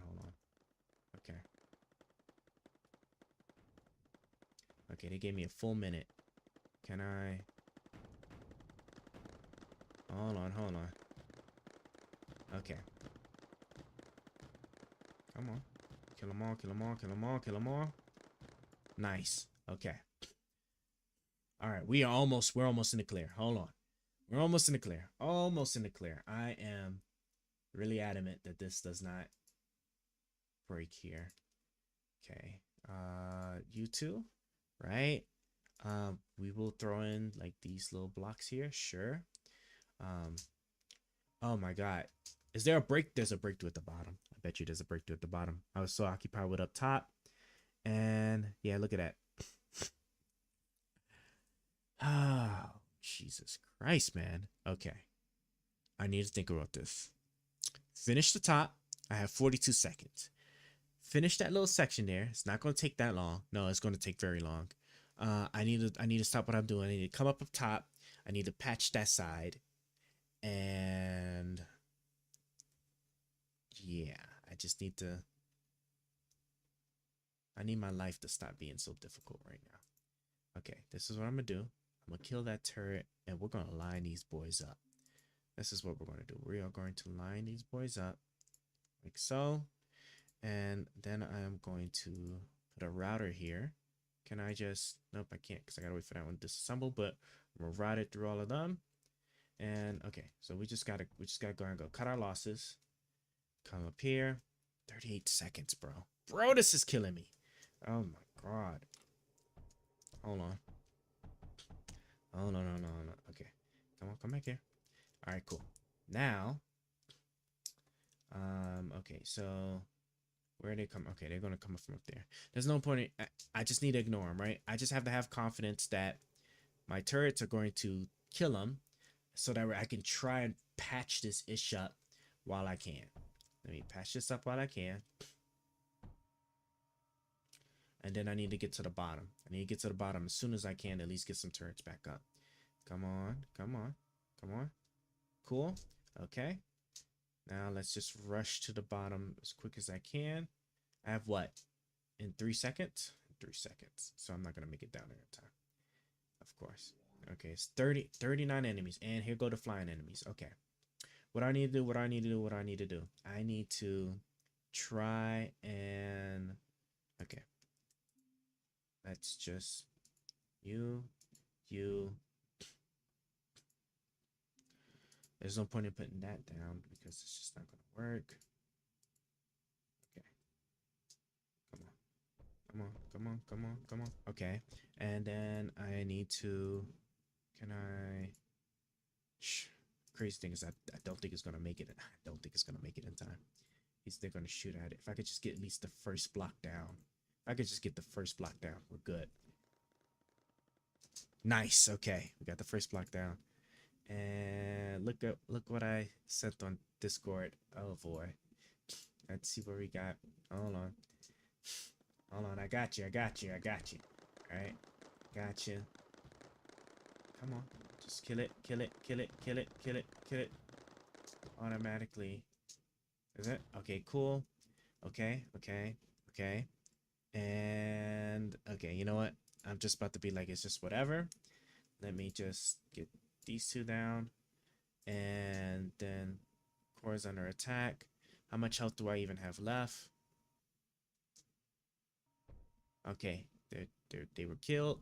And they're still... Oh my gosh, it's still going. Okay, let me see. Oh, I don't even have my little Discord app open here. Okay.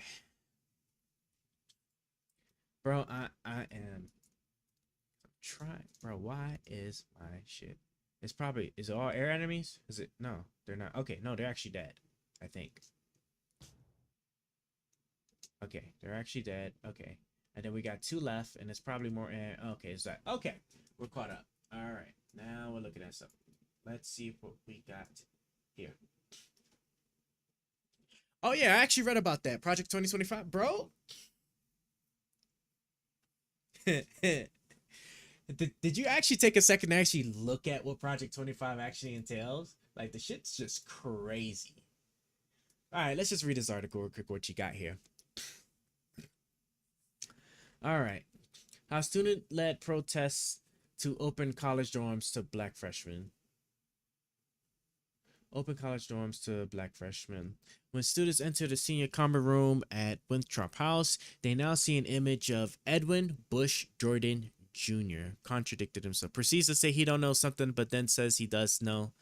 Contradicted himself.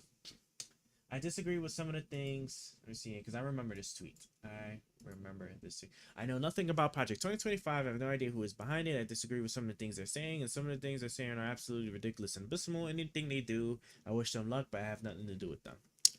Yeah, we're gonna put it up. Because what is Project 2025? And then I'm just read that article first though. Project 2025. Oh my god, the sun is out. I have failed at what it was I was trying to do. When students enter the senior common room at Winthrop House, they now see an image of this guy, class of 1971, a man who launched protests that ended discrimination against black students in Harvard's freshman dormitories 100 years ago this spring. The portrait, besides one of legendary civil rights figures, this guy was unveiled on March 31st in a celebration attended by family, staff, and students. Vice Provost for Special Projects, blah, blah, blah, spoke to the gathering. The report of the Presidential Committee on Harvard and the Legacy of Slavery, released last April, unveiled a number of very difficult truths that we are reckoning with as a society, she said, but the report also identifies some of the really courageous individuals, some of the first black students at Harvard who pushed back, who drove toward equity, and Edward Jordan is one of those people. The portrait captures Jordan as a student, not yet 20 years old. The image was chosen by Edwin's son, Spencer Jordan Spencer Jourdain, 61, in hopes that today's Harvard students will organize themselves in the image. Okay, so I see what they're setting this stuff up for. Ready for the contradiction. Here we go. Setting themselves in the image of the predecessor who believes in a better university drove him to meet with the Harvard president, blah, blah, blah, to press for a change of policy. Dad loved Harvard more. Okay. One of the first African Americans to graduate. Okay. So in 1921, when Harvard revoked incoming black freshman junior's dormitory assignment, Jordan, who had lived in the hall during his freshman year, accompanied his childhood friend to a meeting with this person to ask why Knox was now barred. They were told that Lowell's policy was to exclude black students from the freshman dormitories on the basis that the university could not force white students, particularly those from the South and West, to live alongside black ones. What would I sit here and look for? Would it be, if I start with just the general question of when did segregation end? All right, 1964. 1921. Okay. If you were saying that discrimination like prior to segregation stuff, yeah, right? Because didn't Civil Rights Act of 1964 outlaw segregation in businesses, hotels that banned discrimination practice in employment, and the segregation in public places, libraries, and public schools. I think Harvard is Harvard public. I don't think so. I think Harvard's a private school, but isn't that like what, like Bow versus something versus the Board of Education? What was it? When did aggregation end in schools? The U.S. Supreme Court unanimously ruled that segregation in public education was unconstitutional, overturning the separate but equal doctrine in place since 1896. Right. So here we go. Right. For the life of me, I couldn't remember what it was. But yeah, so yeah, if all of this was happening before like all these key laws was passed, and it's like, okay, I thought you was actually going to like bring up something like recent, like wasn't it only like 10 years ago? Like there was actually a segregation case that happened in Mississippi. I think it was only like roughly 10 years ago, wasn't it? Was this Mississippi? Mississippi segregation ruling. I keep seeing 2016, 1969. Unelected court. Hold on.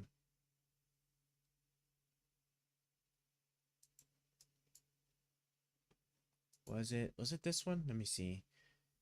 But it's history not yet. 1960s. There was something that happened recently. Was it Mississippi? I might be confusing it with something else. Such suits in Mississippi alone. When was this dated? This one was dated. Doesn't say. Oh, here we go. 2016. Oh, maybe this was the 2016 one. All right. I believe. Are you afraid about what will happen if Trump wins? Trump, I wouldn't say that I'm necessarily afraid, because like I know exactly what's probably going to happen. I will say is that I would be worried about any irreparable damage being done once he comes back in office, right? It's already been made clear now that like with the immunity case that the Supreme Court gave him, right? He can't be prosecuted whatsoever. So with that being said, if he can now actually elect people that are strictly loyal to him to do whatever it is he wants, he can now really get away with a lot of things that we probably wouldn't want him to get away with. And yeah, that could be a huge problem, especially like the international implications as well. I don't know. I like the Ukraine stuff. The Ukraine stuff is probably going to get jacked up if I had to guess, because I'm sure like he'll like whatever he does, it'll definitely be in Russia's favor, because Russia would love nothing more than for Ukraine to lose weapon support or whatever. So that'll be the thing. What else there, right? The whole democracy thing, right? One of the key tenets of democracy is that nobody's above the law. So you obviously, when he becomes if he becomes president, right, all those federal crimes that he committed, he will just throw those out, right? Those are going to be obvious. Especially that documents case. The documents case where it's clear as day that he violated like those statutes and whatnot. Yeah, he's just gonna dismiss those or tell the Justice Department not to prosecute those anymore and throw those away. What else is he going to do? That thing with like going after his political enemies, like through the court system, I don't necessarily believe that, only for the fact that like it doesn't change that a crime still needs to be committed for the justice system will go after you. So as long as nobody actually committed a crime and nothing comes up, like even if he wanted to, he can't just order the Justice Department to go prosecute somebody. A crime still has to have been made. But that just means too that, like, if he wanted to be vindictive, the moment he catches anybody, if he so much as sees Michelle Obama jaywalking somewhere, right, it's a wrap for her. I'm sorry. Like, and there wouldn't be no stopping him, right? He could order the Justice Department to prosecute it, and jaywalking is still a crime. It's a crazy crime, but hey, it is what it is.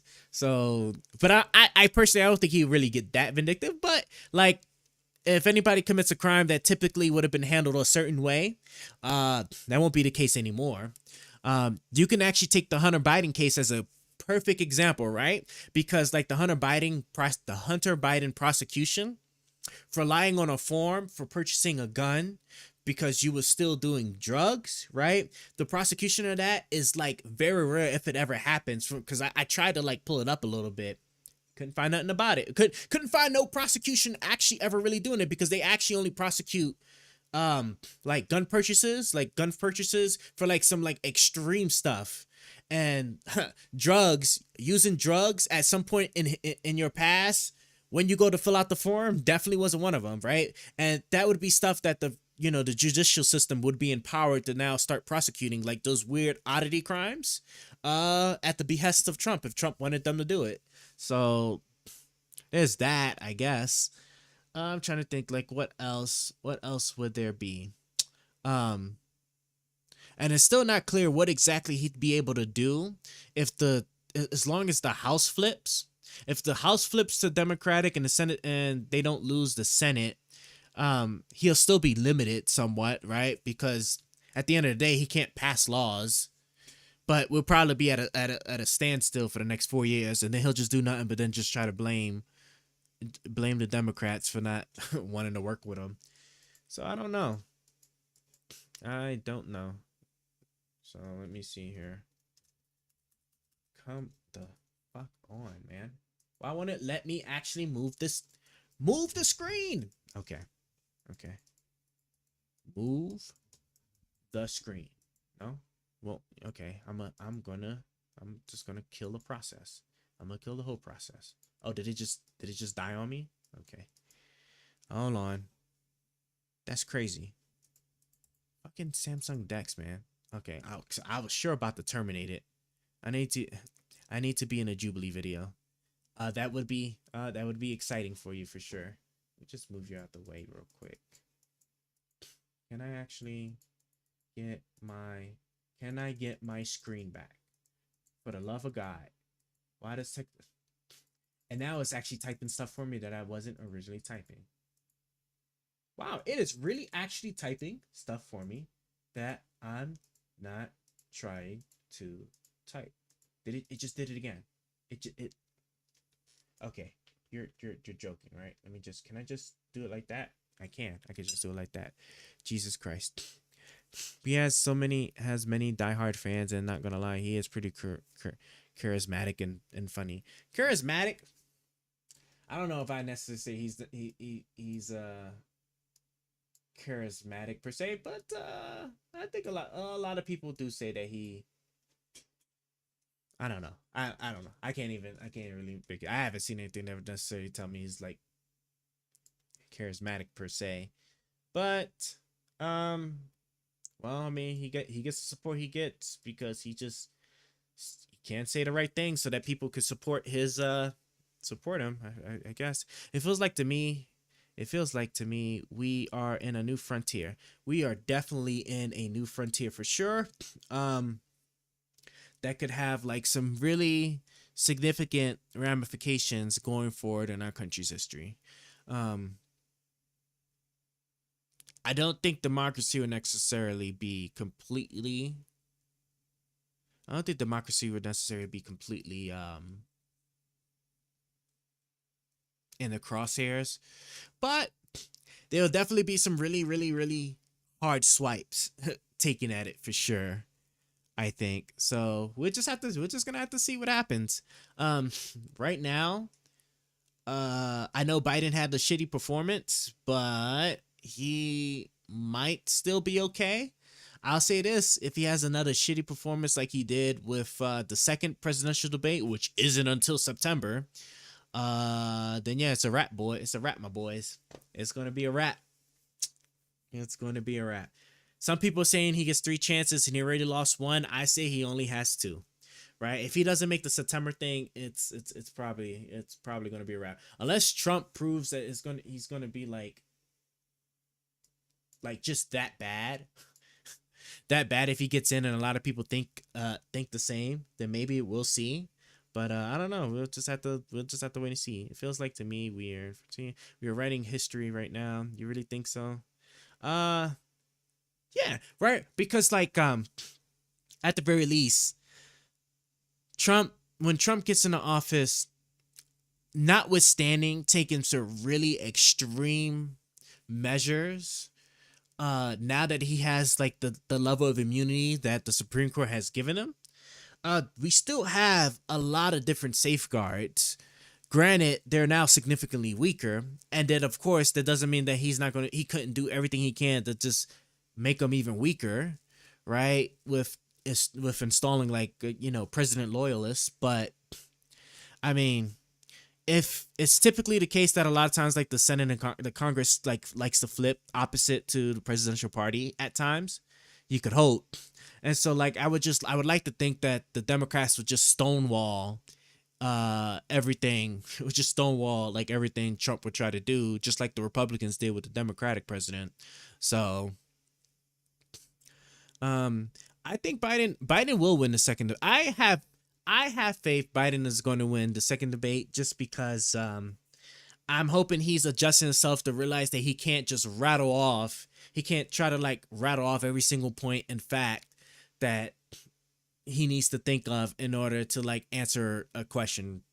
I said, we were saying before, like when we watched it, right? Then I'm pretty sure, I think he was either nervous or that cold was really knocking him down prior to it. But I'm gonna lean on the nervous side, like since he was just back to being in a debate, trying to make sure he doesn't have no old snap moment, right? And then after the first one, that was it. Let's see. I don't know what he is trying to do, to be honest, if he doesn't win the second debate, because people are connecting to everything these guys say. Because people are connecting to everything these guys say. He's nervous, but on the surface, he looks... Oh, my God. I cannot believe you really... I cannot believe you really just hit the Eminem quote like that. That is crazy. Okay, you know what? I have to actually kill my game now. I'm actually going to save and quit my game now. I don't even want to even just be on it anymore. After that is God. I love it. I do love it though. Okay, let me exit my decks. Hold on. Application's pissing me off.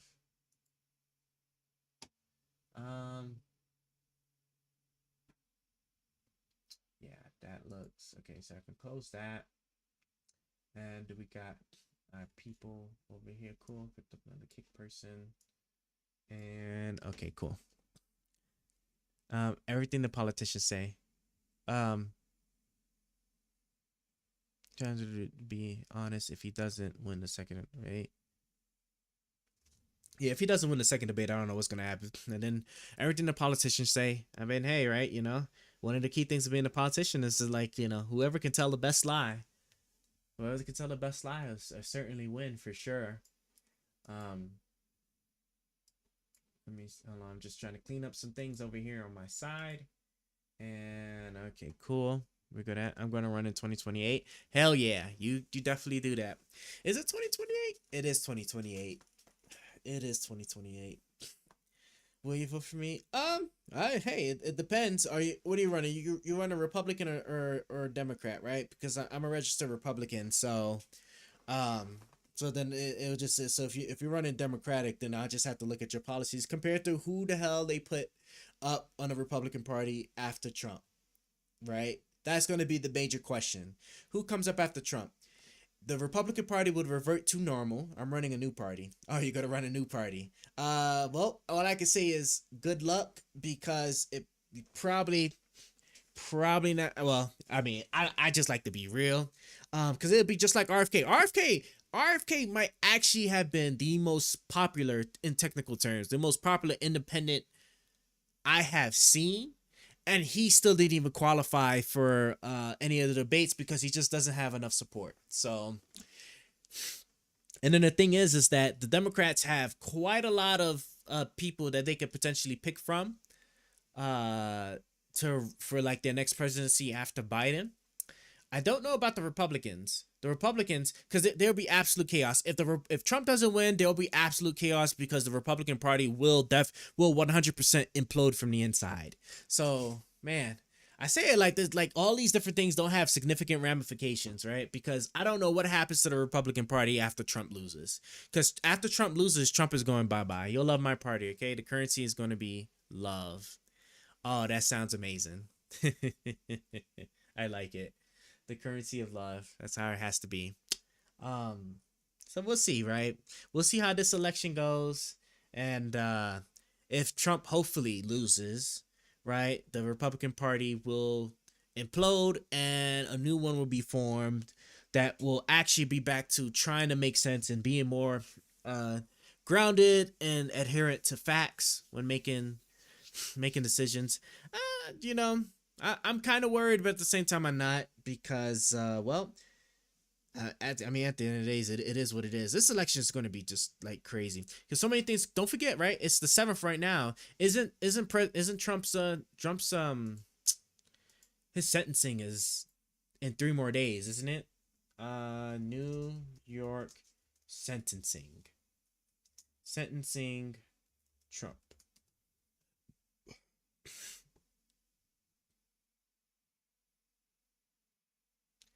Wait, is sentencing delayed on? They delayed it?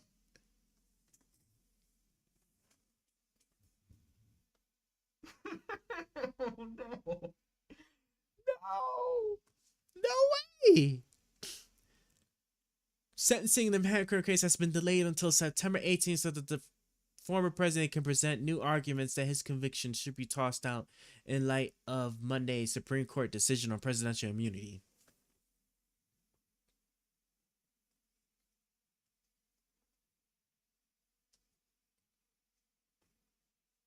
No, makes absolutely no sense.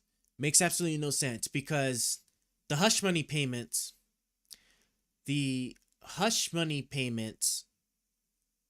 were done before he was president, right? I need to see this, right? I think it wouldn't even matter because even if the payments were done while he was presidency, the agreement for the hush money payments was done well before he was a president. So, yeah, because the whole point was to keep the story from coming out before the election. So the deal was done before the election. So regardless if the payments were done before or after, it doesn't matter because the agreement, we know the agreement was done. So no, I don't see how he could possibly have, there's no way he could possibly there's no way he can exercise presidential immunity for something that was done before he was even president. So I don't know why they gave that to him. The sentencing, which had been set for July, because that's what his conviction was. His conviction was over the hush money payments. And then like how that was used to further a crime for the election. That's crazy. About this election, Trump is popular enough. It's not the justice system. People want Trump right now. The American vote is keeping him out of jail. Well, we'll see. Like right now, because like even in 2020, right, there was still a significant amount of people that voted for him. Right? I'm not going to sit there and say that there isn't like a significant portion of the population that voted for him. It's just that there was just the population that voted for Biden was just bigger. I mean, that's just what it is. It's only under rare circumstances can, I won't say they're necessarily rare, but it is still possible. Just doesn't happen as much where like the person that gets the least amount of votes still wins because of how the electoral college votes. But even then, right? it's still somewhat split evenly. It could be more, it could be less, right? I never really believe like the polls and like the stuff that goes on the internet, because like the people that just take the most extreme positions or whatnot always like the loudest ones to be heard, because the same people that actually have sense and like they're thinking and being logical, they don't come on the internet to spew or to say whatever, right? They just feel like it's whatever. So I don't know. I feel like now with the presidential immunity thing, see if Biden, if the advertisements could hit the right way to show just like how bad of a concern it is for the presidential immunity being applied the way Trump could clearly exercise them now, I think could probably sway enough votes, because it's like 50-50, right? So any little thing could like tip it in either direction. So he has a lot of votes, but he doesn't have like enough to guarantee him the presidential election. Neither does Biden, but Biden will probably, Biden's kind of teetering at this point. So I don't know. I really don't know. I can't believe they pushed it. I can't believe they pushed it, bro. It was supposed to be in 4 more days. They really let him push it until September. For what? Everything happened before he was president. I just don't understand it. The delay is the first practical fallout from the Supreme Court's ruling declaring that the former president has absolute immunity from criminal prosecution or actions that fall within their core constitution acts. I must be crazy. I have to be crazy, right? How does this apply? The hush payments were all like the agreement to do that, and all of the stuff that went into doing that happened before he was president, minus the actual probably like physical payments, but it won't matter because I don't know. It's far from clear that Trump can convince Merchant that the immunity ruling should have any effect on the Manhattan verdict, which Trump found guilty of falsifying business records, blah blah blah. But the delay itself is something of a victory for Trump, who has consistently sought to drag out all his cases. It proposed the sentencing, which had been set to take place days before the Republican National Convention, to the final stretch. This is crazy. This is breaking news. Why didn't we hear about this at all? When did this come out? This came out like a week ago, and nobody was talking about this. He actually managed to delay this. This is the one thing that would have like could have been crazy. Now it's even worse, right? Because, well, if it's sentencing until, okay, so maybe they're gonna hash out the stuff before the sentencing. So if they hash it out, okay, I see what they're doing.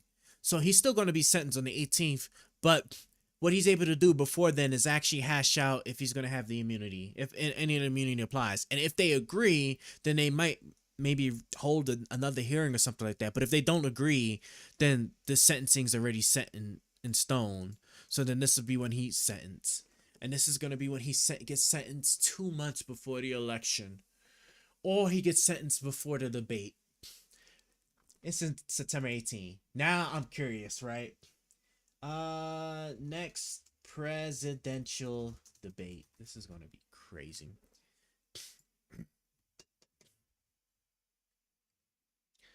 September? No way. September 10th. You know, look, I'm predicting this right now, right? I'm going to make this prediction right now. This is what's going to happen. September 10th is the presidential debate. Let's say Biden loses again. Biden loses again. The conspiracy that is going to hit and hit particularly hard is that they're going to say that the sentencing is then going to put Trump in jail. And he's only been put in jail because this big shadow government system realized that Biden was probably going to lose because he did better at the second debate. Therefore, they needed to put him in jail. That's what they're going to say. I promise you that's exactly what they're going to say for sure. So we'll see. Now I hope Biden pulls through. Otherwise, boy, it's just so bad. Let's see. I feel bad for Trump. He ran and he won in 2016. COVID hit after that, and people are bashing him because of COVID. Trump will not be in jail. I don't know that, right? The problem is that like if you look at Michael Cohen, right? So like generally like these people follow like guidelines and like how they do the sentencing, especially for like first time offenders and whatnot. And the problem is my understanding, I didn't do a deep dive. Sorry about that. I didn't do a deep dive into it, but my understanding is that Cohen was also in a similar situation where he lied, right? Lied, first time offender and whatnot, and he went to jail. So I personally, I don't see how Trump doesn't go to jail, right? If they was to stick to guidelines, I would hope they would like actually consider that because he is the presidential nominee and you're like 2 months from the election, that they give him a probation or something. If the judge sits there and actually does hit him with the book, I'm hoping the governor steps in. It would be wild. I seriously doubt it, but I hope the governor sets in and then be like, look, because he's getting ready to be president of the United States, or at least the election, we don't want to make it look like whatever is going to look like. So I am going to pardon him from these crimes. But we still went through this whole process to make it clear that nobody's above the law, blah, blah, blah, you know, juice it up how we're going to do it, but then pardon him. So I don't know. It's not clear if he's going to get if he's not going to get jail time. I just don't think I don't think that's going to be a guarantee. So we'll see. We'll see what happens. And as far as this COVID thing, I mean,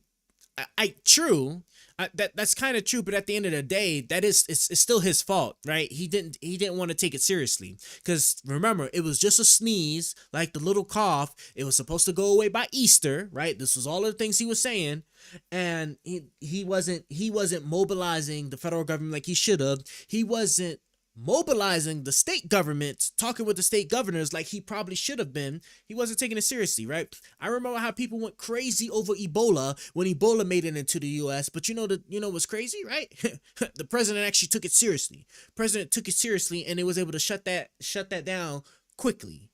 You know, granted, I understand different diseases, different contagion rates, and all that other stuff. But at the end of the day, the president still took it seriously, as he should. Worked with local state government officials as he should, and that was absent in the COVID thing, and that's why the COVID thing happened as bad as it did. Like that's just the unfortunate reality of it.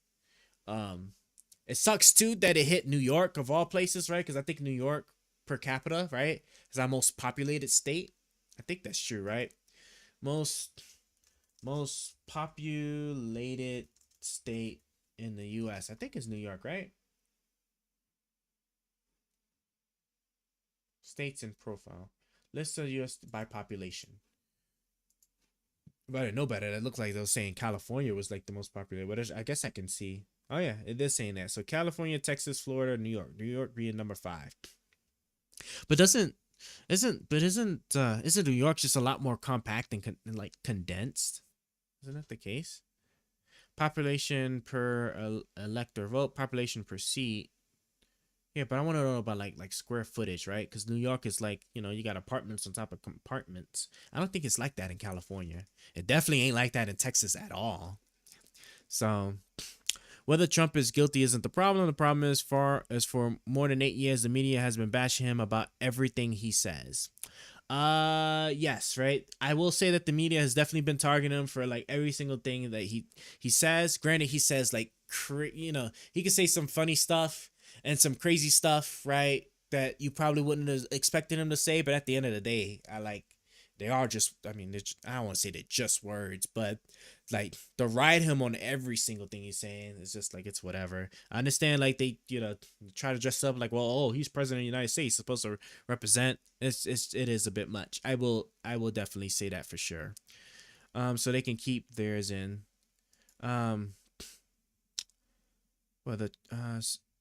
Bashing him about everything he says so they can keep theirs in. By theirs, you mean like their other side? It's like the Democratic Party side? Yeah, probably. Probably just to like make it seem like, you know, that the Republican side is always bad and whatnot, and so like they could just keep pushing the Democratic agendas. Yeah, for sure. But Trump said stuff. One thing I definitely like to Trump said stuff that was, you know, needed to be heard. So, you know, people just didn't like that. And that's just one thing that I'll always say, like, this is why Trump's presidency was definitely needed in that regard. We wouldn't even think about Trump at all if he didn't run. I mean, but you could say that with a lot of people, right? Like, there's a lot of people that just say some outlandish stuff. as a matter of fact, isn't there a growing body of actual legislators in Texas that are trying to like separate the state of Texas from the United States? Like literally reminiscent of like pre-Civil War actions. I'm pretty sure that's what it is, right? Texas seceding. Yeah, Texas secession. Secession movements. What is it? Why Texas would be highly problematic. Feel more emboldened, right? Because I remember I was just reading like some of these articles, but it's growing, right? Here we go. Here goes some news here. Right? I'm pretty sure. There we go, right? State Republican Party rejected a measure even after the Texas nationalist movement turned in what it says were 140,000 voter signatures, right? So like there's even a growing movement in Texas to try to succeed from the US. Like, you know, but you don't really hear anything much about that like too much, right? This stuff you just don't hear about unless like it's just until they just choose to put it on a national stage. That's probably going to happen. LOL. Imagine if all the states left the USA, right? Right, it would definitely be the end of the US, right? Because like trade would be ruined. What else, right? You can't travel, right? Even if I was just like let's say like if Texas was to like separate, right? It probably won't happen. Even without the government stepping in, Texas itself would probably be ruined in like a lot of quick ways, right? Because now you know, if we was to like let it happen without no challenge or anything like that, right? Texas is now its own little country, right? That means that you need a passport. You can't just freely travel to and from Texas, right? That means trade and all of the transit systems and whatnot would have to be shut down because they just can't just move right into all the other countries and whatnot. Like it's just like all of that. All that's going out the way. So like and then this is the thing, right? You got the legislation, then you have the actual population. If you told the population that they was about to be on their own with the state of Texas, right? They'll sit there and they would probably actually revolt for sure. Hell yeah. A brother just hopped on the train for our Twitch movement. Better be speaking some damn English, motherfucker. Right. Mac Helmer, appreciate the follow. Thanks. People don't think about these things. Yeah, you know, that's the saying. Like people definitely don't think about like the actual end results, right? That's why the whole Brexit thing, like became like such a shitty thing for the UK because they didn't think about all these other things that happen. So you know they sitting there, they think they're self-sufficient, but wait until trade and travel get shut down. You know, so that's that. Let's see what else. Try to go through here. I think that's gonna be about it, right? I streamed for a lot longer than I wanted to. 9 hours. 9 hours of streaming. My God, it's gonna take me forever to get this to get the video for all the video edits I need to do afterwards.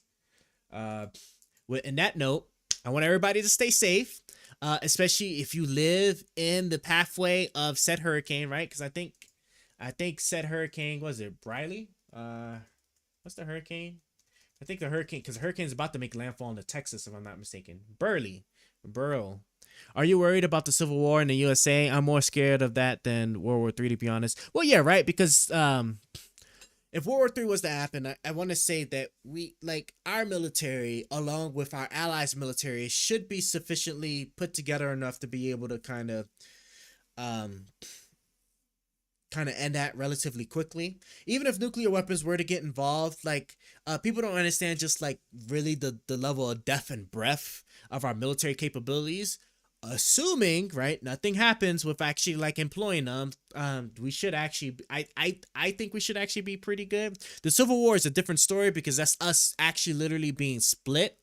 And then who's to say that during the Civil War, because a lot of people don't know this, but during like the actual Civil War, there were actual like foreign countries that were trying to actually come to the aid, I believe, of the Confederacy, if I'm not mistaken, right? So just think it like in a time like this, right? If like, how juicy would it be for Russia and China to see that the U.S. is going into a civil war and then to be like, hey, whatever states is like trying to secede, we will help you.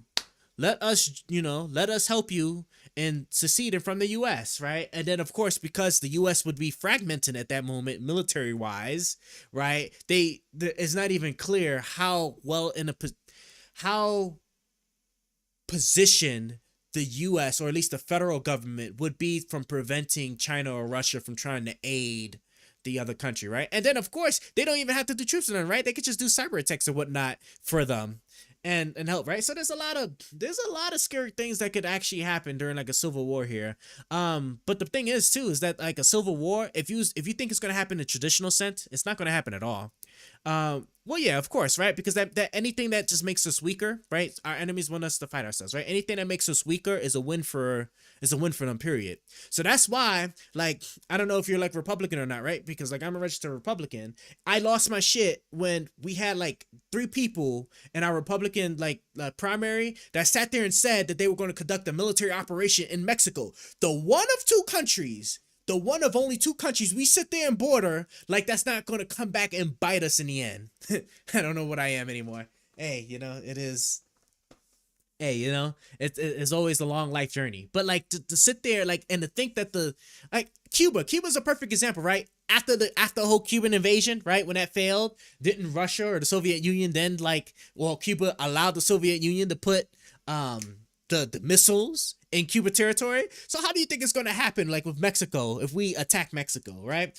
Hey, Mexico, and this is Russia, China speaking. Hey, Mexico, the U.S. just said F you to your sovereignty and to all your rights and everything, right? Because they just all talk and don't actually believe in all that other good stuff. Give us a little piece of your land, and we promise you we will protect you if they try to attack you again, right? We may or may not have nuclear weapons in this plot of land, but don't worry about that, right? Just as long as you allow us to put our military assets here, get this little land to build up our bases and whatnot, it's good. It's all good, and you won't be attacked no more, right? That's obviously what's gonna happen if we was to do something like that. But I love people, and that seems like a good base for me.